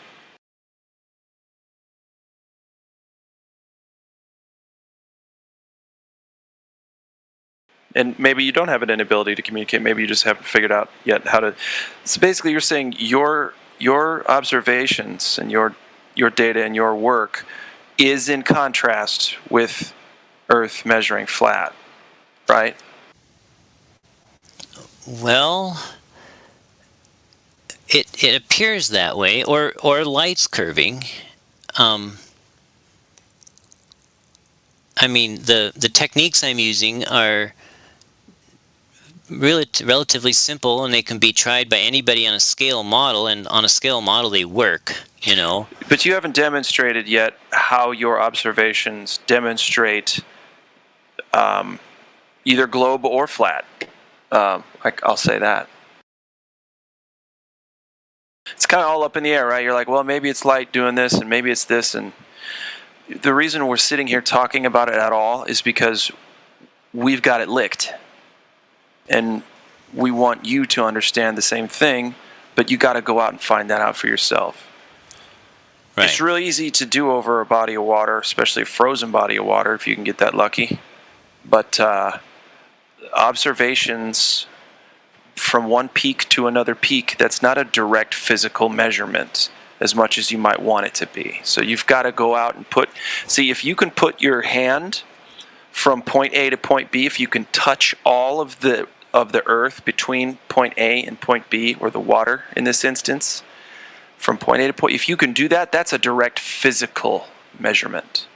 And those are much easier done than mountain tips and all these assumptions of heights and everything. Does that make sense? Yes. So how would I measure? I guess you could swim. You could swim the water, right? So you could touch the reality that you're measuring. That's kind of the whole point, in my opinion. But how would I know? How would I get a number, a measurement of deviation from flat, if any? You know, 0 is a number too. So you don't trust a laser to measure things? Just yesterday, one of your mods showed me a picture of a green laser above a lake curving up. Do you trust lasers to get accurate measurements? Not or there's no way to get an accurate measurement over distance? I'm sorry. So yes or no, do you think lasers are accurate in measuring distances? My experience has been mostly with the line of, or the path of light, rather than shining a laser around. But I've personally seen. What? Listen, A to B. Hold on. A to B, right? That's a distance. That's a physical distance you can go and touch. So just do that. If you have a laser, a straight line of sight, which can't work any other way than flat, level, straight, right? I don't know any other words, horizontal, from A to B, uninterrupted straight line. Then if you go and touch all the earth or water or whatever's beneath that with your finger and realize, holy shit, I'm getting line of sight where I shouldn't. And you can do that so many different places. Minnesota's full of thousands of lakes, isn't it? So, and you can go to the Great Lakes, okay? You can do a lot of different things. Does this make sense? Are those measurements of the flatness, or are those just debunking of or invalidation? Technically, it's an invalidation of globe math, current narrative globe math. Yeah, okay. The accepted globe math, right? But it also is Earth, because you're on Earth, measuring flat as well. So not only does it debunk the globe math, it also is another instance of the Earth itself measuring from A to B flat. But what are you using for a standard? I don't know. Did I explain it well? Go ahead, Elijah. Line of sight. A to B, there's no, it's level. It's just, you're seeing from A to B. There's no hump in the way, no hill in the way, no obstruction in the way. Namely, again, the geometric horizon, the thing that was meant to obstruct things doesn't obstruct things. There is no obstruction between line of sight things, aka, and hence, line of sight.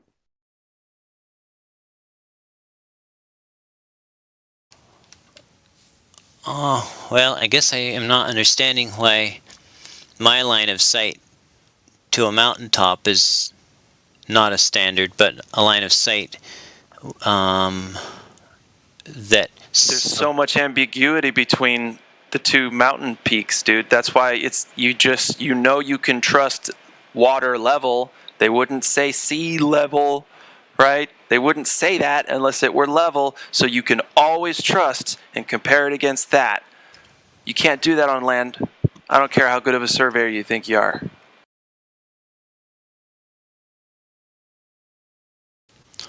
And honestly, it makes me tired just trying to explain this to y'all, but I gotta go to bed. I love you guys. I'll talk to you later. Take it easy.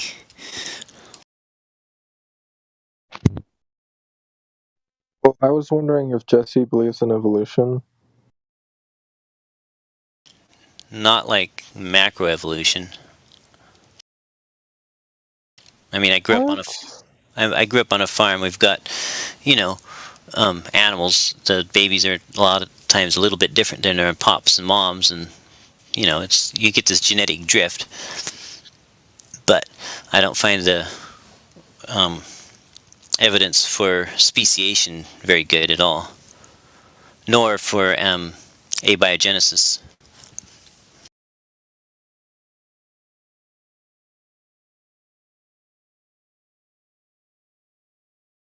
Sorry. I think that abiogenesis is whack.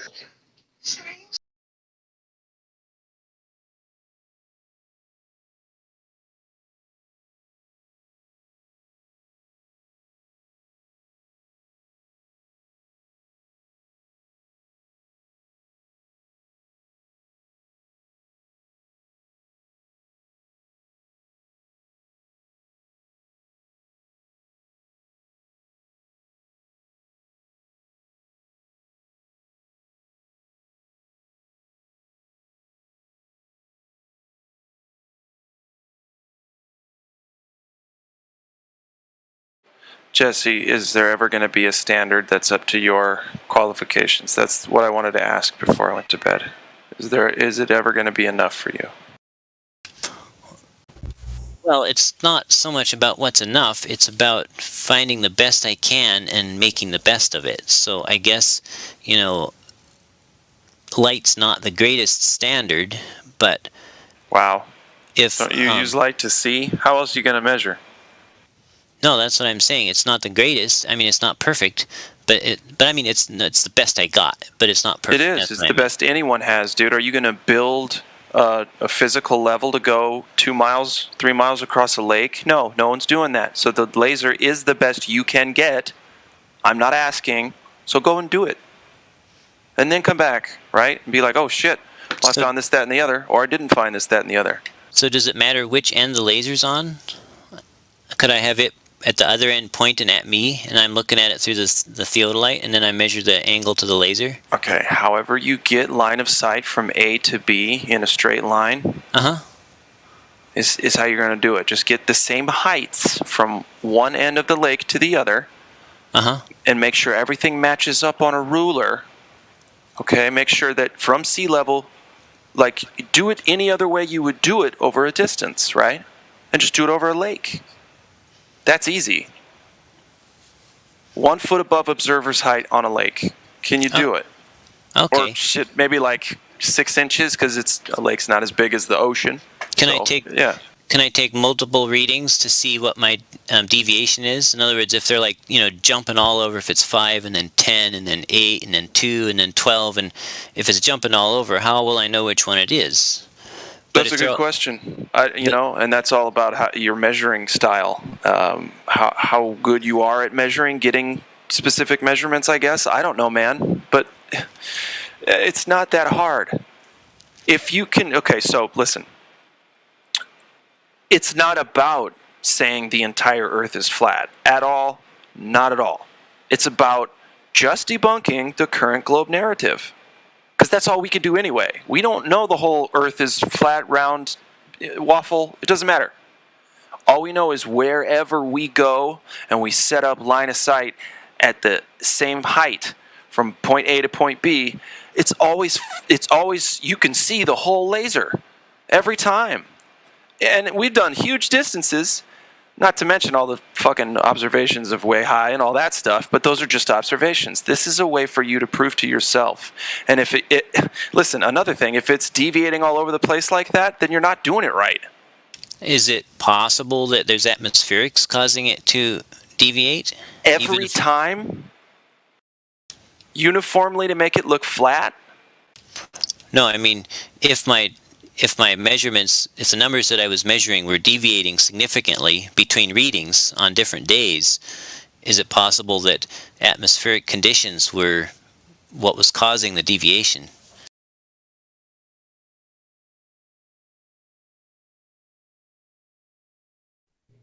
I suppose, but if you go and do it 100 times, then you'll probably see that it doesn't matter what is or isn't between point A and point B. They always seem to connect. All right. You see what I mean? Well, the weather's different where I am. Something's different about here. I can be 40 feet above the water, and a guy with a laser could be 40 feet above the water on the other side of the straits, and it's calm, no more than 1 foot waves, and we're both 40 feet above the water, and I still can't see him. I don't know. I'd have to be there with you doing that, man. I can't talk about it unless we're doing it. Yeah. Understandable. Did you say you're in the mountains? What mountains? The Smoky Mountains? Me? Mm-hmm. No, someone else was in the Smoky Mountains. I'm in Sequim, Washington, by the Strait of Juan de Fuca. Just across from Canada. Okay, I ain't gonna lie. I have no idea where that's at. Any Great Lakes where you live? There's no Great Lakes, but there's some long lakes. There's one that's a couple miles long. It's kind of long and skinny. No, you don't need a couple miles. You need at least like 5 or 10 miles. So you don't live next to the ocean? No, I'm like 5 hours from the ocean, but there's big waves out there. Yeah, next to even worse, the big waves. But the Strait of Juan de Fuca is 20 miles wide, and then there's Canada on the other side, and I can see Victoria, the city, across the water. From what height? What's that? If I'm 50 feet high, then I can see the tall buildings in Victoria, and they're standing on 50 feet also.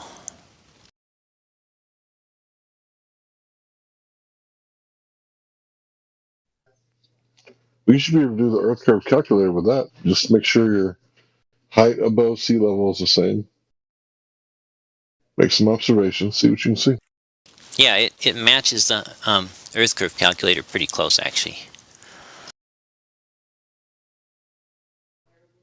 Did you add in all that refraction? That's without any compensation for refraction. It still matches pretty close, like within 7/8 or whatever. So you said it matched up with the Earth curve calculator, so you saw curvature? Well, I mean, the city of Victoria in Canada is sitting on a 50-foot high hill, and when I'm 50 feet high, I can't see the hill, but I can see the skyscrapers sticking up off the hill. But I can't see the bottoms of the buildings on the 50-foot high hill, so somehow... Well, where does the Earth curve calculator say the horizon should be? Like 9 miles out, 9 point something miles out. Pretty much in the middle, actually. So, if you could see the buildings, then maybe that's not a good place to observe. Why not? You want somewhere where you can't see the buildings.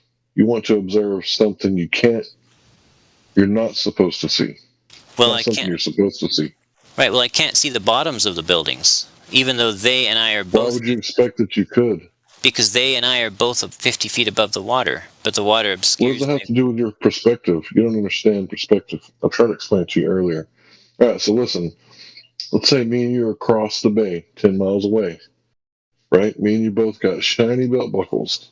Right? Let's say we look across and we can't see the belt buckles. Do you know why you can't see the belt buckles? Is it because of curvature? No, there'd be 60 feet of curvature, not 3, right? It's because from my waist up, I have an infinite angle. The sky's the limit, right? But from my waist down, how much of an angle is that from 10 miles away? 3 feet down at 10 miles. Hold on just a second. I'll get that. So, I don't know the mathematical answer. I just know that the ground is the limit, right? So if the ground is the limit, and you compare that to the sky being the limit, would you expect to see somebody's boots at Your belt, 10 miles away? your belt buckle would be 0.003 degrees above your feet. So if we can't resolve things that's like 5 miles away with our naked eye, right? Would you think you'd be able to resolve things that are 10 miles away, but just, would you say 0.003 off the ground?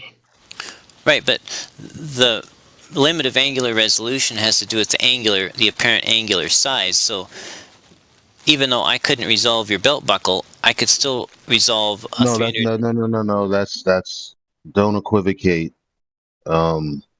Listen, what he's talking about is the angle between object one, say, for example, the floor, and object two, say, something on or above the floor.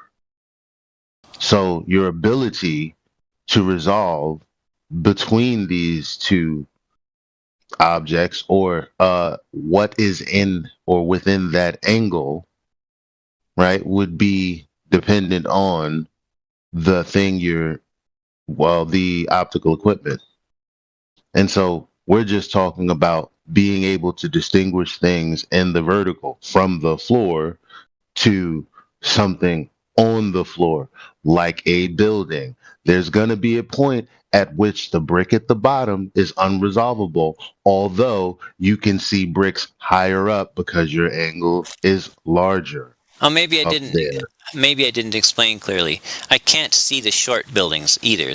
Whole buildings are obscured behind the water somehow, even though they're sitting on a 50-foot hill and I'm standing on a 50-foot hill. Doesn't that, shouldn't I, if you were on a 50-foot hill shining a bright light at me and I was on a 50-foot hill shining a bright light on you, and there's just water between us, flat, level water, 50 feet below us, shouldn't we be able to see each other's lights? Well, I mean, we have examples of that. We literally have examples of that over over 20 miles. What is he? Who's the guy that does those?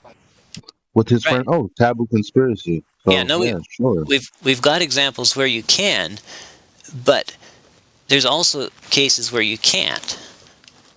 And yeah, but the cases where we can are a problem because they're supposed to actually be literally a curve,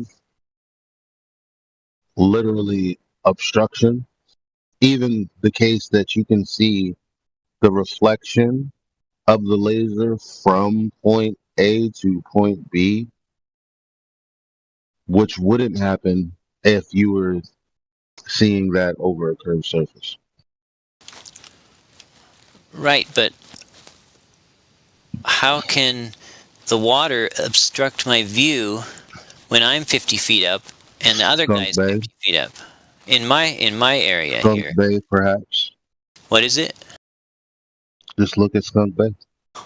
So, in other words, the light would be curving down and getting hit by the water? No, just wait a second. I'll post it. I'm looking for it right now because you're not seeming to get what we're saying. No, So I've seen Skunk Bay. Oh, you have?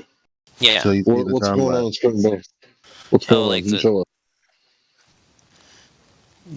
Yeah, I saw that earlier. So yeah, what's going on in Skunk Bay? That's the question. Yeah, see, that's why I don't like to depend on line of sight near water surface. That's why I want to get up above, because No, but the question is, what is going on? looks like density gradient refraction to me. Well, can you in descriptive words kind of describe what you see? Like if someone was punching someone in the face, you would just describe person reaching out with a left hook to someone's jaw, right? That'd be very easy to. So, can you just describe what you see in the time lapse? Oh, the shoreline's going up and down, the buildings are going up and down, and the trees are going up and down, the mountain range is going up and down, and there's boats going by. How's that? So that's the answer to your question. Except I took a time lapse in this view and I didn't get that. So whatever's going on in my situation is very stable, if that makes sense. Well, you would have to produce the data though, right? Like we discussed earlier. Oh, you would want to see the time lapse?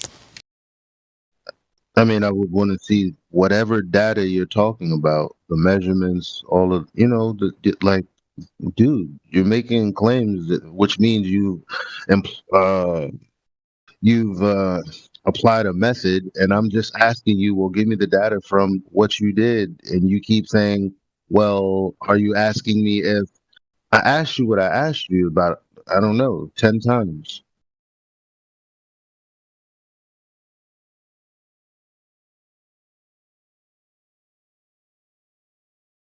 So are you proposing that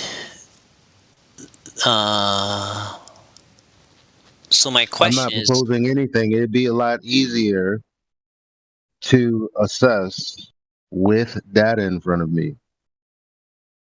That's all. okay, let me see. I think I have a picture here. I specifically didn't have the picture. Well, what do you want for data then? Well, I just told you already. Unless you don't have a method, then that would explain why you don't have anything to offer. Well, my method was to stand at, say, 50 feet, right? And I know you're telling me, but it's as if you didn't write anything down. It's as if you didn't say, "Hey, this is where I was. These are the coordinates for where I was. This was the angle taken at this point." Yeah, that's what I want to see. Like, I mean, if you don't have that, then chill. I can get you all that. So you want the So I was clear. Don't ask me what I just said. You said you can get that after I told you what I wanted. So just get it. Please don't reiterate. Well, okay. How about another day for that one? Of course, yeah, because we already established you don't have it earlier. That's fine. There's nothing to talk about until then, really. Alrighty, sounds good. Might I suggest walking him through the Black Swan, someone? Oh, they did. Oh, they did, okay. But I have my own Black Swan picture, which shows a big ship 40 feet above eye level. Oh, you have a white swan. Well, no, and I can also see too far. This ship is like 8 or so miles out there, and I've got the camera down by the water, and it's actually, I can see the white bow wave, and there should be like 30 feet hidden, but the whole ship is there, kind of like really compressed looking, and the angle to it is above eye level. So yeah, that's a white swan. Yeah. Mm-hmm. But no, I mean, I can see it. I should not be able to see most of that ship, and I can. So that's what makes it a black swan. But it's also puts a question in my mind about the black swan picture, the official black swan picture, because if a shot across the water, close to the water, can cause a ship to look 40 feet up in the air, then... No, that's not analogous. Well, something is making that ship appear at a higher... Yeah, but that's not analogous, because the argument in the Black Swan is that the horizon is displaced laterally, not up in the air, aka vertically. But see, we don't know, because nobody actually measured the absolute angle. No. Did somebody measure? What I said was what I said. The horizon out in the distance is laterally displaced, and we know that's true because we know where the oil rigs laterally, like distance wise, right to left. So we know that why do you guys say this? Like laterally can't be forward and back.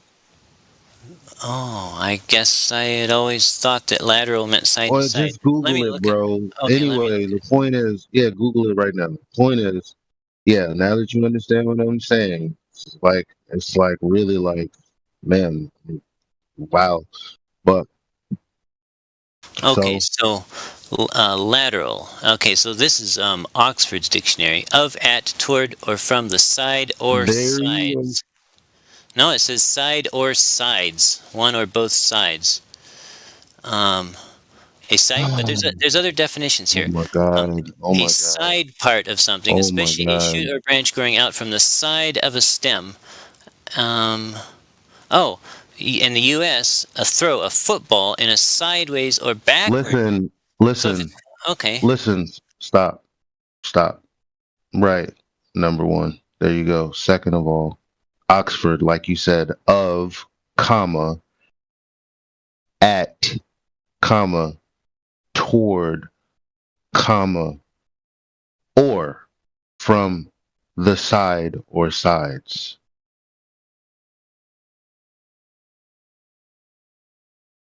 So they're not saying in all of that from the side or sides, because then that would make of, at, toward a bit redundant, would it? Wouldn't it? So, like you just saw,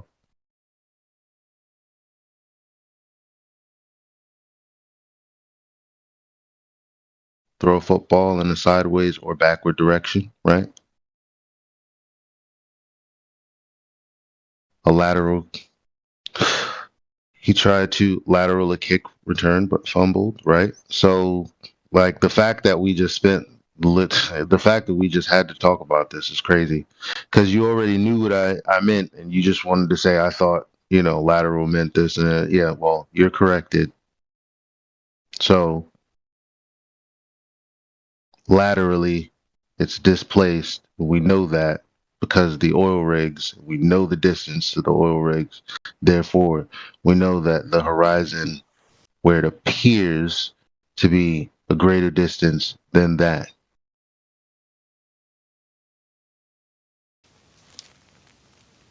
I don't even remember where we were. Yeah, you said, well, Oh something yeah. about vertical displacement, and I said that was not analogous. But see, if the continuing surface of the water was raised up further and further in the distance due Then to it would block. Then it would block what it could do that. anything beyond. It would shorten. It would shorten your ability to see. It would shorten the distance you could see, basically, if that were actually happening. You know why? Because the geometric horizon is closer. So that would actually also be rising up to obstruct your vision, but there is none there. That's the problem. That's the point. Well, there gives every appearance of one being in my area, and that's what I'm trying to reconcile. What? I mean, sure, just produce the data, bro, like I keep saying. Yeah, I'll get some more pictures and some GPS coordinates another day. Right. It'll be fun. Alrighty.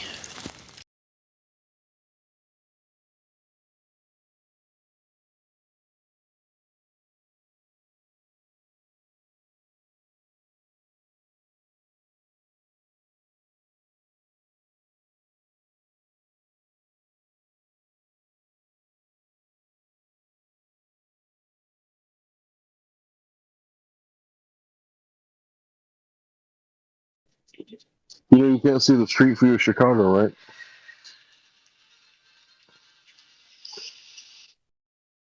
From Michigan.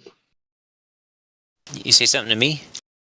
Yeah, you can't see the street view of Chicago from Michigan.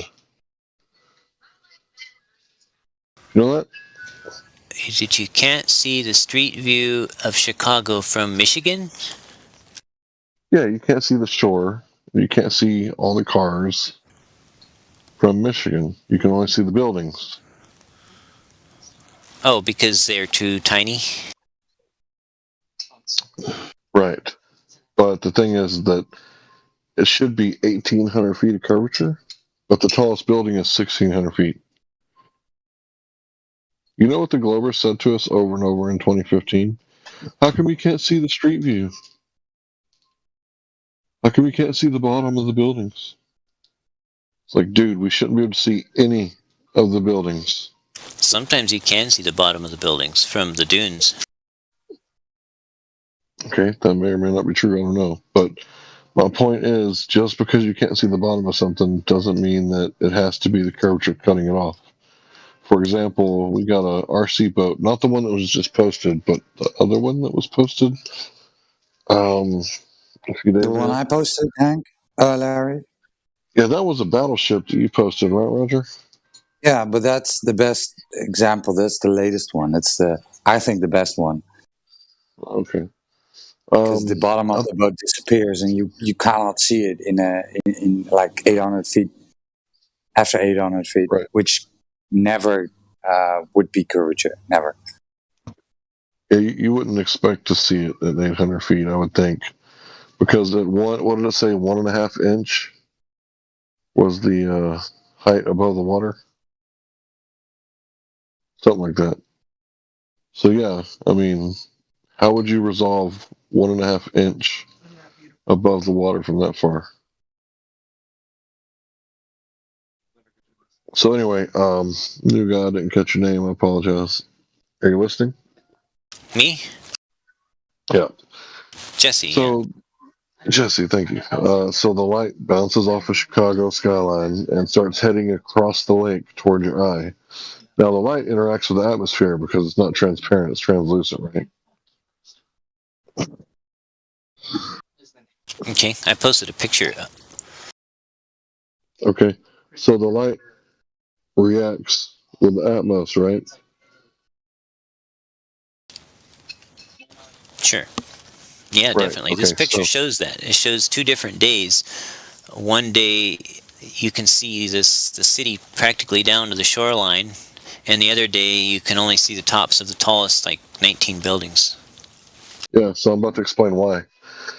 So the guy who started all this, in my opinion, was the Chicago skyline guy. He said that it was a mirage, and then a year later to the day, he actually had a specialist to come and clear it up. And a year later, the specialist came and said the atmosphere is acting like a lens. So what do lenses do? They bend light. Correct. Okay. So as the light is going 60 miles across the lake, it's, traveling because it reflected off the building, right? Right? Or It's interacting silhouetted. with. No, in this case, I'm talking about reflecting. Okay. It's daytime. Okay, so the light is going across, it's interacting with the molecules because when light hits, material, it diverges, right? So you know what I mean? You got a laser beam, right? You shine it on your palm right in front of your hand, like less than an inch away. It's like a couple centimeters in diameter, right? But when you shine it across your house, it's like an inch across, right? It's like an inch in diameter, right? Right. So if the atmosphere, according to the specialist in his field, the guy, he said if the atmosphere is acting like a lens, it's magnifying the image because you shouldn't be able to see Chicago from that far away because the image is diverging in all directions, spreading out. So one of those directions is down. So what happens when Chicago, the light that's bouncing off of it, spreads out and goes down? What's down there? Water, right? So when the light from the bottom of the buildings diverges and spreads down, it reflects off the water. Is it ever going to hit your eye after that? Not if it hits the water, most likely. Right. So if you take a cowboy and you zoom in on his belt because you want to read his belt buckle because you want to see where he got his rodeo belt buckle from, right? Well, you can't see his boots anymore, can you?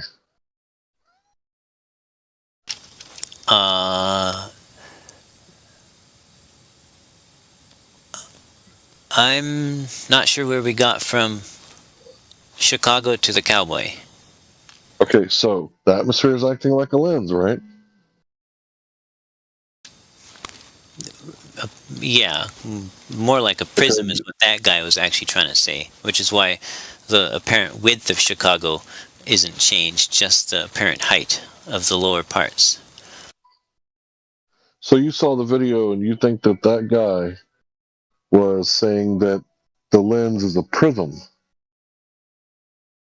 Even though he didn't use a prism to demonstrate it, yeah, it's just that was some TV talking head. I don't know that he was an expert, and I don't really like quoting He was the expert from the college. Oh, the optics guy, yeah, but Yeah. did you see the picture? You're saying like a prism. He said like a lens. So do people wear prisms in their glasses? I do. I'm cross-eyed, so my glasses actually are prismatic to help with the cross-eyedness. But a lens is actually a round prism.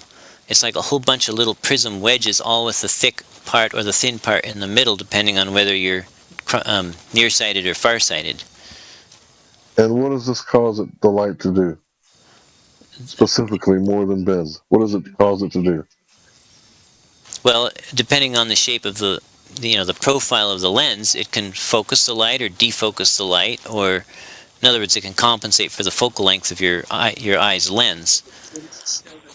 But if you just take a simple wedge, in other words, a prism, it simply bends the light a fixed amount in a given direction, but doesn't change the size of things. Let me help you out. Have you ever been swimming at night and you see the light from the pool across the pool, and the light looks really big, but when you actually change the bulb, you see that it's not a round light at all. It's actually a rectangular shaped light. But you wouldn't know that because the way that the light interacts with the water. Do you know what I'm talking about? I don't really swim in pools, so I don't know. You've never seen a light at night underwater? Just my flashlight. From a distance? No, I just would stick it under the water and shine it at the fishes. Oh, well, I guess you would have to see it. But what happens is the light looks huge because the way that it spreads out as it interacts with the particles. The same thing's going on above the water, except to a lesser degree. Well, I say to a lesser degree, it's still spreading out because that's the nature of light. If you look at the inverse square law, its nature is to spread out like a grenade exploding in all directions. Right, but the only light we actually see is the light that actually follows the path, which then ends up going in our pupils, right? Right. All the light that diverges too far down would be cut off from the waves, and we wouldn't see it. Because Chicago's too little to see from 60 miles away. Yeah, those buildings are really big, up close and personal. But from 60 miles, the angular resolution, they should be too small to see. But what happens is there's atmospheric magnification. And we know this because Rob Skiba was on the Michigan shoreline taking pictures of Chicago at the same zoom as to when he got to Chicago, and he compared the buildings, and they were apparently the same size. In appearance only, of course. Well, they're actually the same size, and apparently the same size, at the same zoom. So that tells us that the atmosphere has to be magnifying the skyline for it to make it that distance and not shrink in apparent size. So you're... height or width, or both? Both, height and width. I did not see that video. I saw the ones where he was looking at height, but I didn't see any where he showed the width remaining constant when you reduced your distance. It's the one where he went across the lake and like then came back. Like in a little motorboat? Yeah. It's that one. It's a classic. Should be easy for you to find. Well, I think the width increased as he got closer, but I'll go back and check sometime.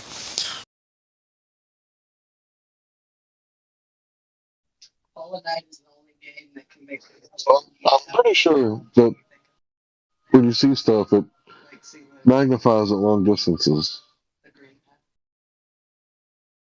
because the light does interact with the air, right? I have not observed widthwise magnification, just vertical, like looming or stretching or shrinking. Yeah, it stretches. I think I can. I don't know if I still got the images. Let me see if I can find them. Wouldn't that violate the laws of perspective, though? I mean, the laws of perspective say that if something is twice as far, it appears half the size, right? And if it's half the distance, then it appears twice the size, right? Well, do things shrink in the distance? Yeah, if they're twice as far, then they're about half the apparent size. But if they Right, but what if it's a really thick, foggy day? well, you wouldn't see them. Let me find the GIF. Take a second.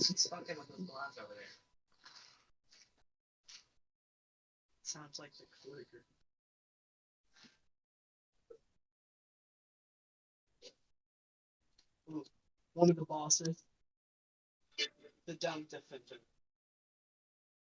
He's a dumb. There it is. It's known as the dumb defender. He's one of the bosses of the City of Tears. He's in the sewers. So once you access the sewers, you meet him. You can actually find his house in the sewers. He has Check that out. So the boxes that are colored are the same size, and they're overlaid over the different objects, so you can see that the size has changed.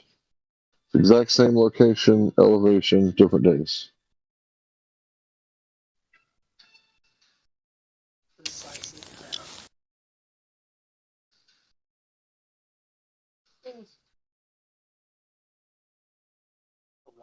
So this is the phenomenon that I was talking about. See how the one on the right, where it's in red, it's filling the whole rectangle, but you can't see the bottom, right? And then look at the rectangle on the right that's red. It's not filling the whole thing, but you can see the bottom. So if you take that image and unstretch it back to its original shape over there, you'll see that the bottom won't be cut off anymore. Yeah, I'm looking. So this is atmospheric magnification. This is what I was talking about. So you can't see the bottom of the structure on the right because the image is stretched to the point to where it's stretching down, and when it stretches down, it bounces off the water, never hits your eyes. On the right, where it's... Go ahead. Looks like the structure on the smaller structure is a lot lower in one picture. Or is that just a ship there? It's a structure. Yeah, that's what I'm trying to tell you. The structure on the right is stretched out. See how it fills the whole red rectangle? But on the right, it does not fill the whole red rectangle. There's maybe 1/6 of the rectangle that is not filled. Can you see that? I'm looking at it here. On the right, 1/6 of the rectangle is not filled because it's not stretched out all the way.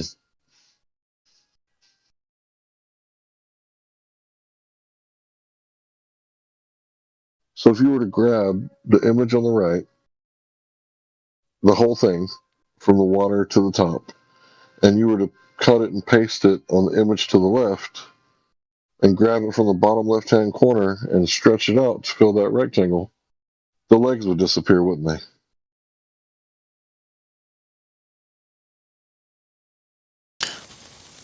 I can't study this and listen at the same time. I'm sorry.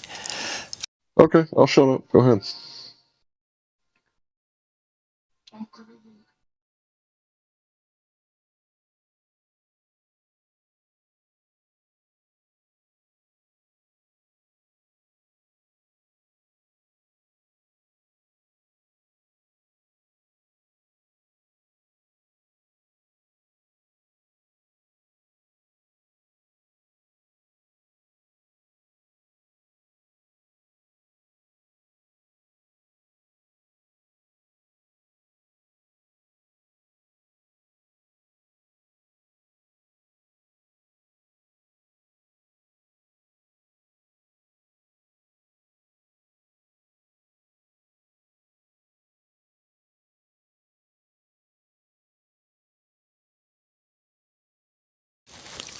Do you have the video to that? That's something I've never seen before. Sorry. That's your issue.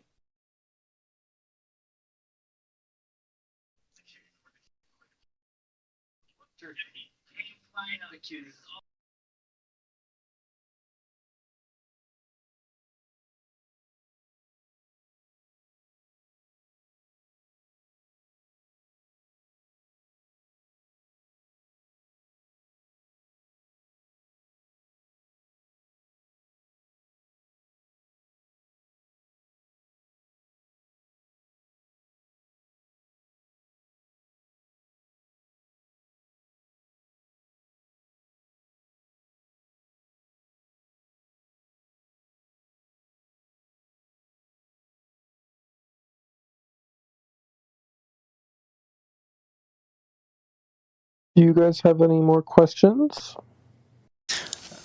Does anyone have the video that these screenshots were took from?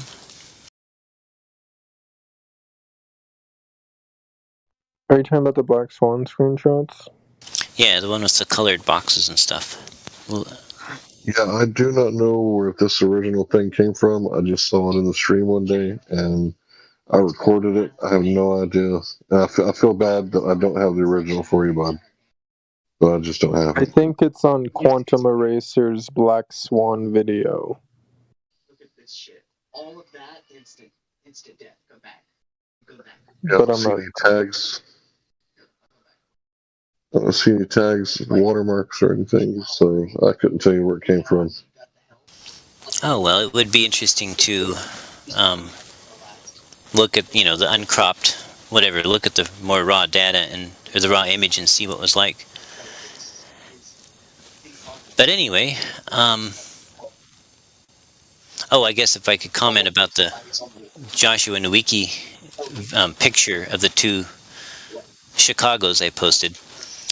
That was taken by Joshua Nowicki a couple years apart from like 100 and some odd feet or whatever up on the sand dunes looking over at Chicago. And in the orange, in the top picture,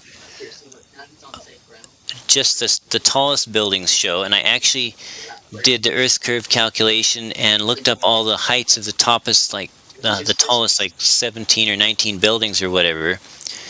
And the top picture from that location on the sand dunes, because it was up 100 and some odd feet, actually is what you would see on a globe. That the top orange picture is what you would actually see if the Earth were a globe, or the light curved at 8 inches per mile squared, basically. And then the lower picture, of course, you can see as if the Earth was flat. So I thought that was interesting, and that's one of the reasons that I'm cautious about, just looking out and saying, "Oh, yep, I can see too far," because I know other times you can't. And well, I'll just explain to you why.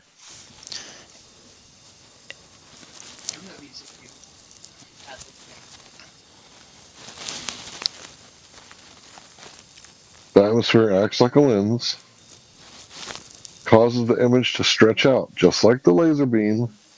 And laser beam is collimated light. It's light that's not supposed to spread out. What do you think the light bouncing off these buildings is doing? It's spreading out, right? Right, but at least vertically, because the apparent width of Chicago in this case wasn't really distorted, but the height was. Mostly the lower buildings were stretched up, basically, it looks like. But anyway, my point is, whichever one represents reality, the other doesn't. Do you see what I'm saying?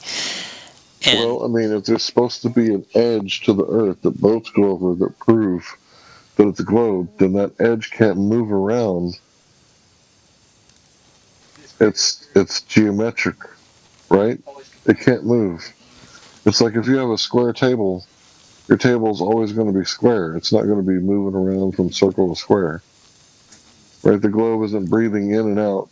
It's not growing and shrinking every day. It's only the atmosphere that makes it look like a globe sometimes because the way that light spreads out.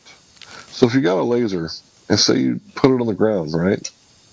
If you shine it, a couple hundred feet away, maybe 300 feet away, eventually the laser light's going to start touching the ground, and you're not going to see the full circle on the wall 300 feet away. Why? You're right, because it hit the ground. Right, because the light was diverging in all directions and went down. So it's not that your eye can't resolve it, it's that light doesn't travel that way. It doesn't travel in like perfectly collimated beams, like rays, like ray tracing on computers. That's not reality. Light diverges and spreads out. Right, it light spreads. Light attenuation happens, right? Attenuation does, but that's different than diffusion, or being diffused. Okay, you're right. Diffusion is the right word.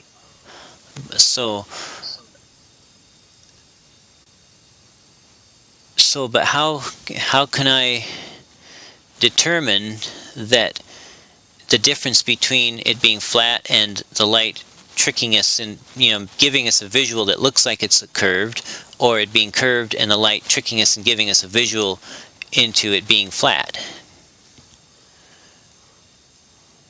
Does that make sense?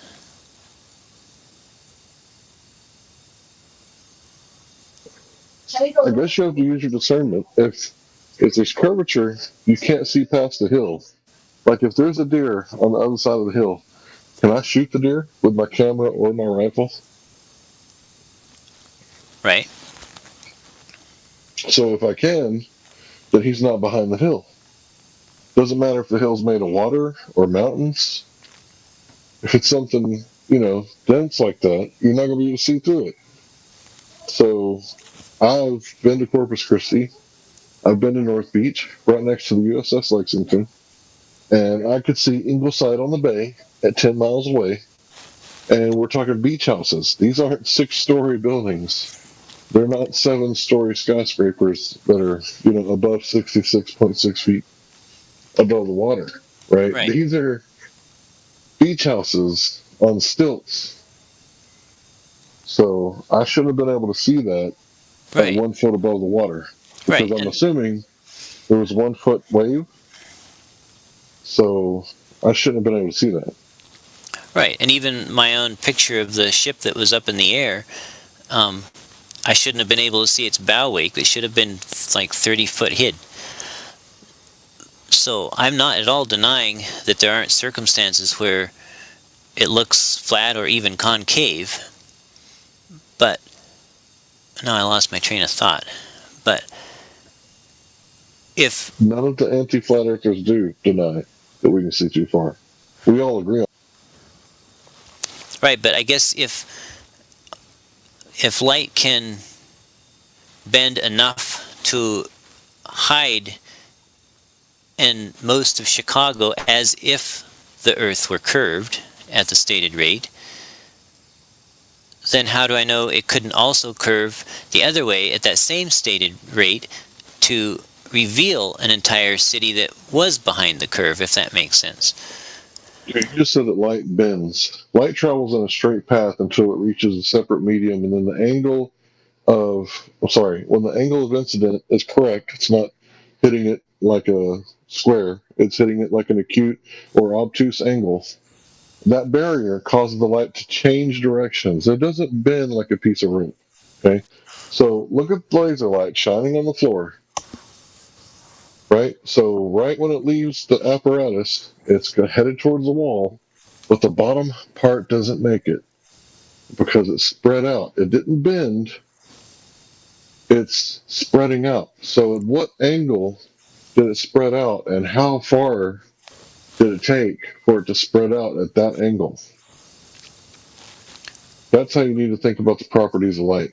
Think about it like you're shooting a shotgun, right? You shoot a shotgun that has a choke on it. The BBs are going to have like a real tight little pattern, right? But the further and further and further your targets get away, they slightly spread out. The further and further your target gets away. It's not bending. They're not bending. The BBs are spreading. Right, and the one that reaches the target is the one that will hit it. But you said that light travels straight, but unless it gets to a boundary between two densities, right? But doesn't the density gradient curve light like a rope? So we're talking about 1 foot above the water height in the black swan image, right? Yeah, I think so. So what density gradient is there going to be between the horizon, which is a little bit less than 1 foot above the water? You're not going to see refraction there, are you? But what about those cranes that look like they were like hundreds of feet in the air? Did they look a little wobbly? Oh, yeah. Yeah, because they were hundreds of feet in the air. But what about the bottom of the black swan image? That looked pretty clear, didn't it? Not as clear as stilts. Not as clear Were as the some of the stilts? other ones, but Were the stilts wobbly? the You ever seen vertical. wobbly stilts? So vertical things don't look very wobbly. It's diagonal things that look wobbly usually because they pass through different layers of air, different temperature layers of air. You know, if something's vertical and part of it is raised up visually, you don't really notice that it's raised up because it's still lined up. But if it's diagonal, like the crane is, then or the boom, then it's you see when part of it's raised up more than another part of it, basically.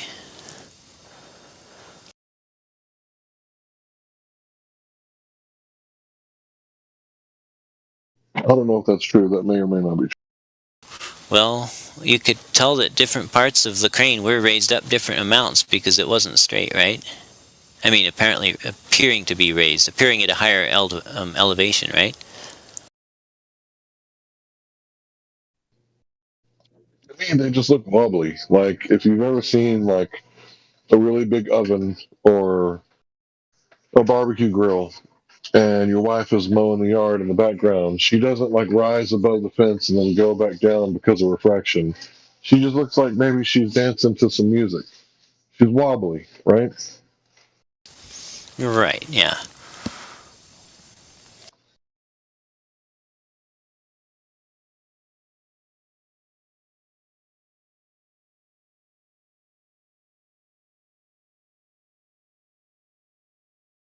Alrighty, sir. Well, I do need to get to bed. Let me put it this way.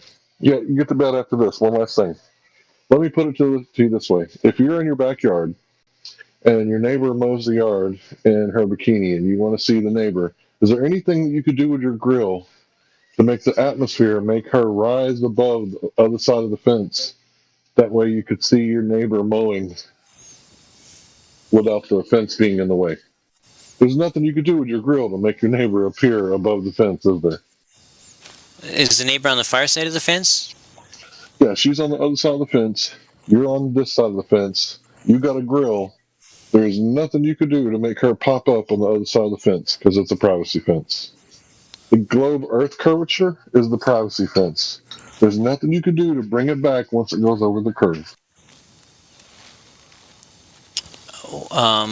Unless I had a prism that I set on top of the fence. Then I would look up. Yeah, I mean, and the prism would redirect my sight over the fence and then back down to the neighbor. Yeah, but obviously this is for educational purposes only. Don't do this to your neighbors. They deserve privacy. Everybody, this was only for, entertainment purposes. Yeah, We wouldn't want to do that to our neighbors. I actually built a little thin prism out of glass and clear glue and set up a blockade so that I couldn't see the neighbor's empty house. No one lives there. And I set the camera up, and then I set the prism on top of the blockade, and the camera could literally see over the blockade through the prism and see the neighbor's house. I'll try to find some way to share that with you one of these days.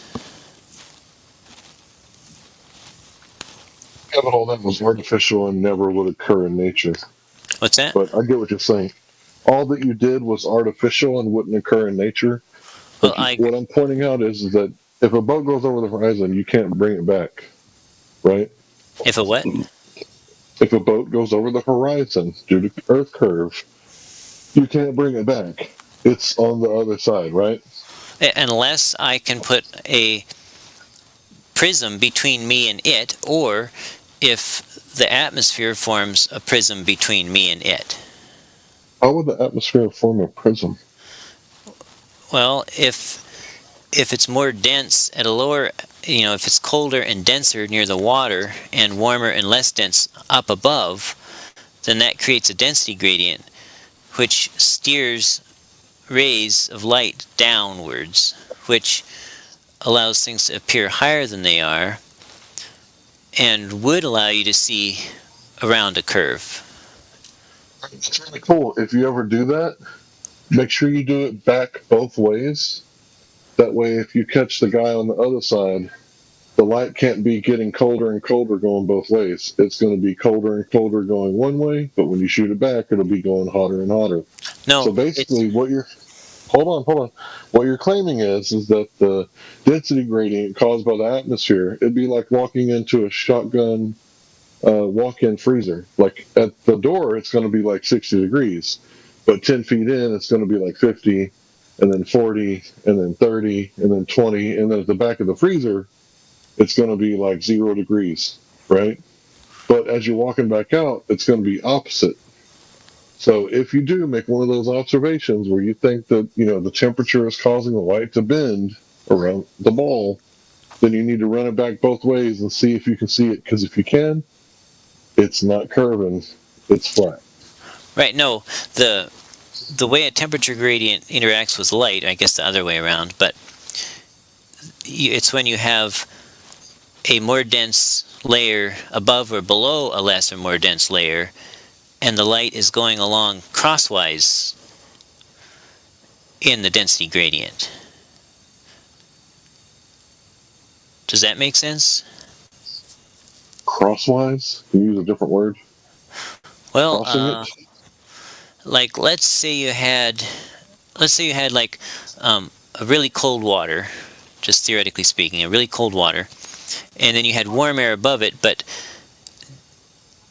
at the few inches near the water were cold from the water, and then it got warmer gradually as it went up, like layers kind of, but a continuous gradient. Mm-hmm. It's not that light gets bent if it comes straight down and cuts through all the layers straight on, but it's when the light passes horizontally in that gradient that it gets steered towards the more dense region. Okay, just prove that. Go verify it somehow. Yeah, it works. Well, I don't want to get banned, but it works in the sugar water density gradient. But I do have. Yeah, but that's three media. Right. So what my plans are is to get a big fish tank and put cold salt water in the bottom, and then a black. Well, we don't live in salt water, right? Do we live in salt water? Well, the black swan picture was taken over salt water, and so the salt water would just be to provide a cold mass in the bottom, just like the ocean, but the light would be passing in the air above the water, if that makes sense, to see if it curves it as it passes through the air over the water. I don't know if I'll be able to get enough curve or not, but that's what I got. That's what I'm planning to try.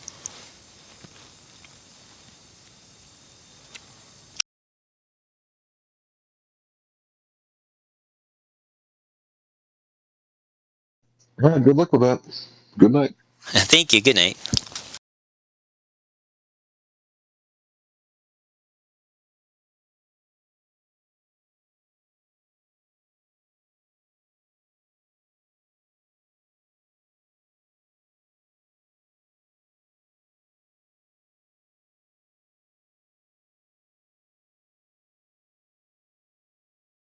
Hello.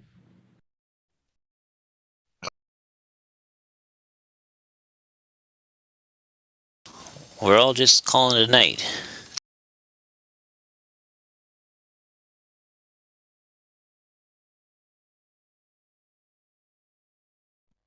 Hello, Roger. Are you there, Roger? Mm-hmm. Yeah. Reductive. Is there anything you want to talk with me about, Roger? No.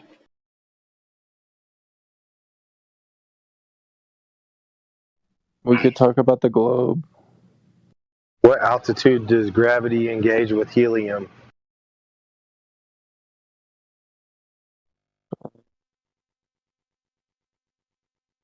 I think technically every altitude.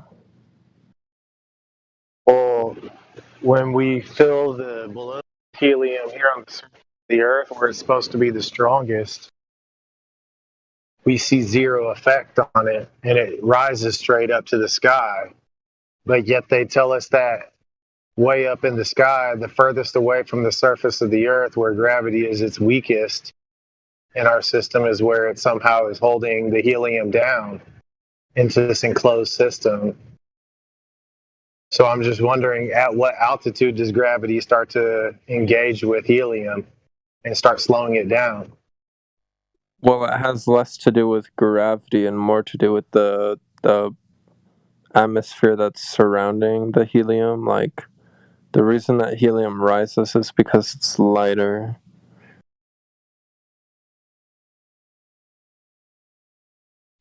Sounds like you're starting to understand. Except for you said it has more to do with, it only has to do with the medium. Because you can put helium in a gas chamber, suck all the air out of it, put the helium in the vacuum, and it's going to fill the vacuum. It's not going to sink to the bottom. It's going to fill the vacuum. And probably have a gas pressure gradient.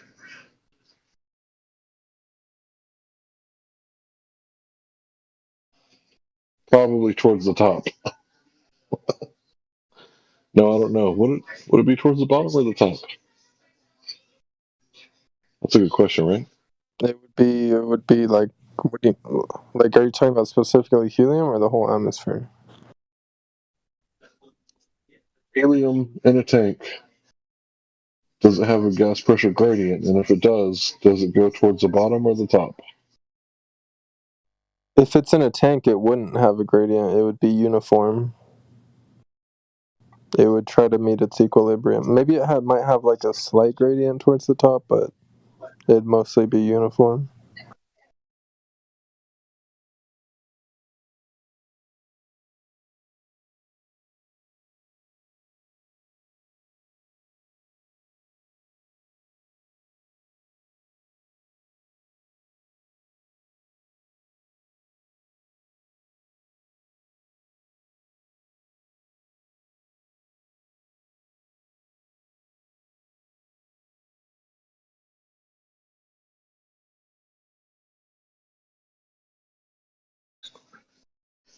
Who would have thought it?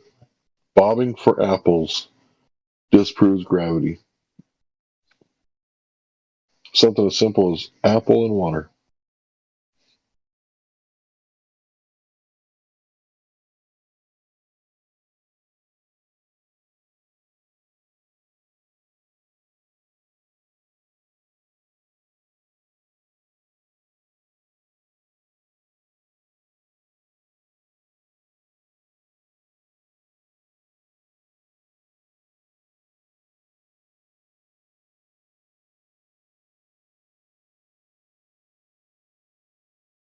But yet they claim that there's a measurable downward force even on helium that's rising. They say everything that rises still has a measurable downward force.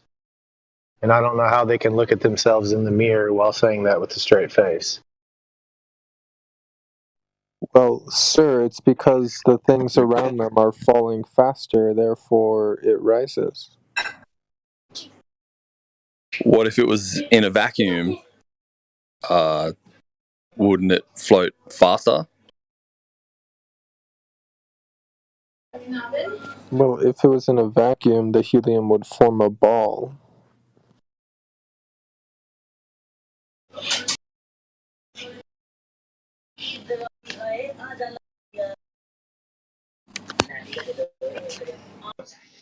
Lumpy gas.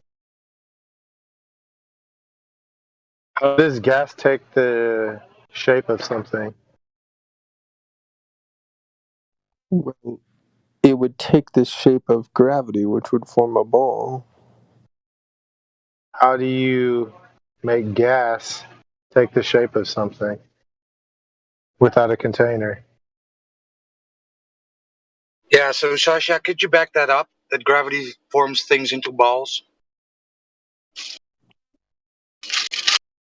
Yeah. Like one example is the sun. No, that's begging the question. Well, Show me something that turns into a ball due to gravity.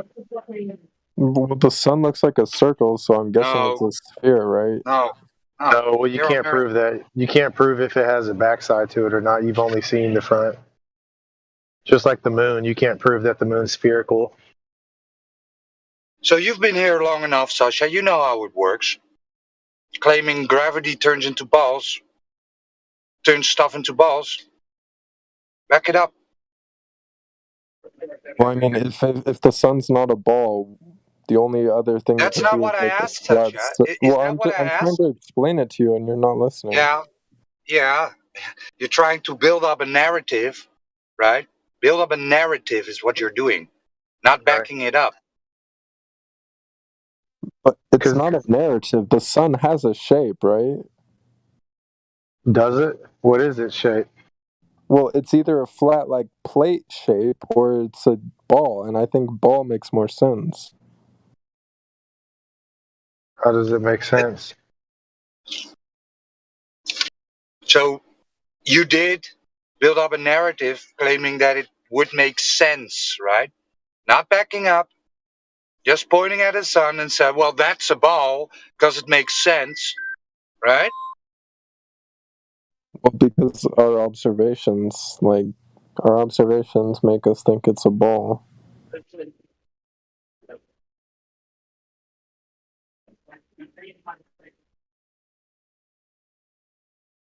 I mean, I'm open to interpretations. It's just like, that makes the most sense. I don't see how. Any observation I've made of the moon is the front side of a flat disk, it looks like. I mean, as far as the sun, you can't stare at it long enough to figure anything out, but as far as we know, it looks like just another flat disk. Yeah, but doesn't the shadow of the moon kind of prove that it's a ball, because the sun's only illuminating half of it, therefore it can't be flat, so it has to be a ball. Well, the fact that you're saying that a spherical object is being illuminated halfway and there's a terminator line, you should stop there and think about that and go back to art class in like 6th grade when they teach you about light reflecting off of spheres, and go back and look at those diagrams and then look in the sky and see if that's what you see or not. Because that's not the way that light reflects off of a sphere. And you can't have a terminator line. Yes, it is. What are you talking about? Not at all. You can't have a terminator line on a sphere from a light source. It's not how light works on a reflection. It's not reflecting, it's illuminating. Oh, it's not reflecting off of the moon's surface? Now it's just illuminating the surface? Yes. No.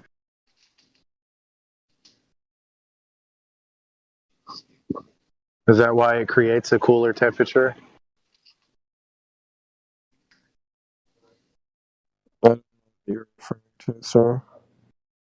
Well, the moon produces a colder light than the shadows, which is it's the exact opposite. Colder light than what shadows? Are you talking about like the shadow of the moon?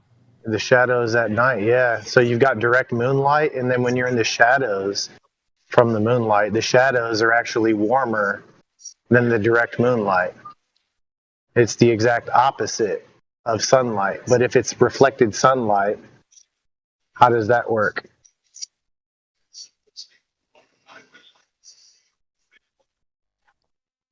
I've never seen a shadow casted by moonlight. You've never seen shadows at night? I've seen shadows from the sun, but not from the moon. Well, here's a shocking news story for you. The shadows exist at night as well. It's a crazy thing whenever you've Those are got probably any from kind like of light source, street whether it's lamps. like Those are from well, street lamps, bro. They're not from the moon. from street lamps. Oh, so the street lamp is more prominent of a light source than the moon? Yes, that's why we have street lamps, so they can What's light up the street. So what do the street lamps have to do with the temperature? I don't know. You're the one that brought up the temperature, bro. I don't even know what. Like, this doesn't even make sense to me. What you're talking about? It's measurable. So, like, if you step outside and there's clear skies and you got a full moon, there's going to be moonlight. And then if you like look underneath a tree, that tree is going to cast shade from the moonlight, right? Just like it would if it was the sun. The tree's going to cast shade because it's blocking the light. You see how that works? How shadows work? And so then if you go and you measure the direct moonlight, it's actually colder than if you were to go into the shadows away from the direct moonlight and measure and take a temperature. It's going to be warmer in the shadows. But during the daytime, it's cooler in the shadows. And so if it's not replicating the same results, then the only theory they're left to go off of is that the moon is producing a cooler light than the sun is.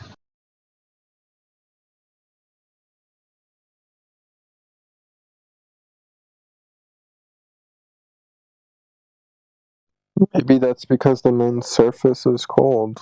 Like, the sun's surface is really hot. Yeah. The moon's surface is probably really cold. Yeah, I bet that's probably it.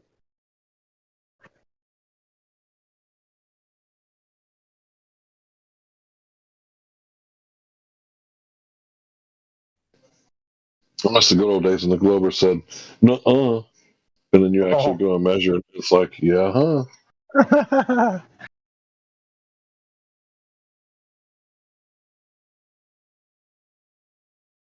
Would you guys say I'm one of the smartest Glovers, or like, am I dumb compared to the other Glovers? You're pretty entry level from what it sounds like. I wouldn't say dumb. I would just call it entry level.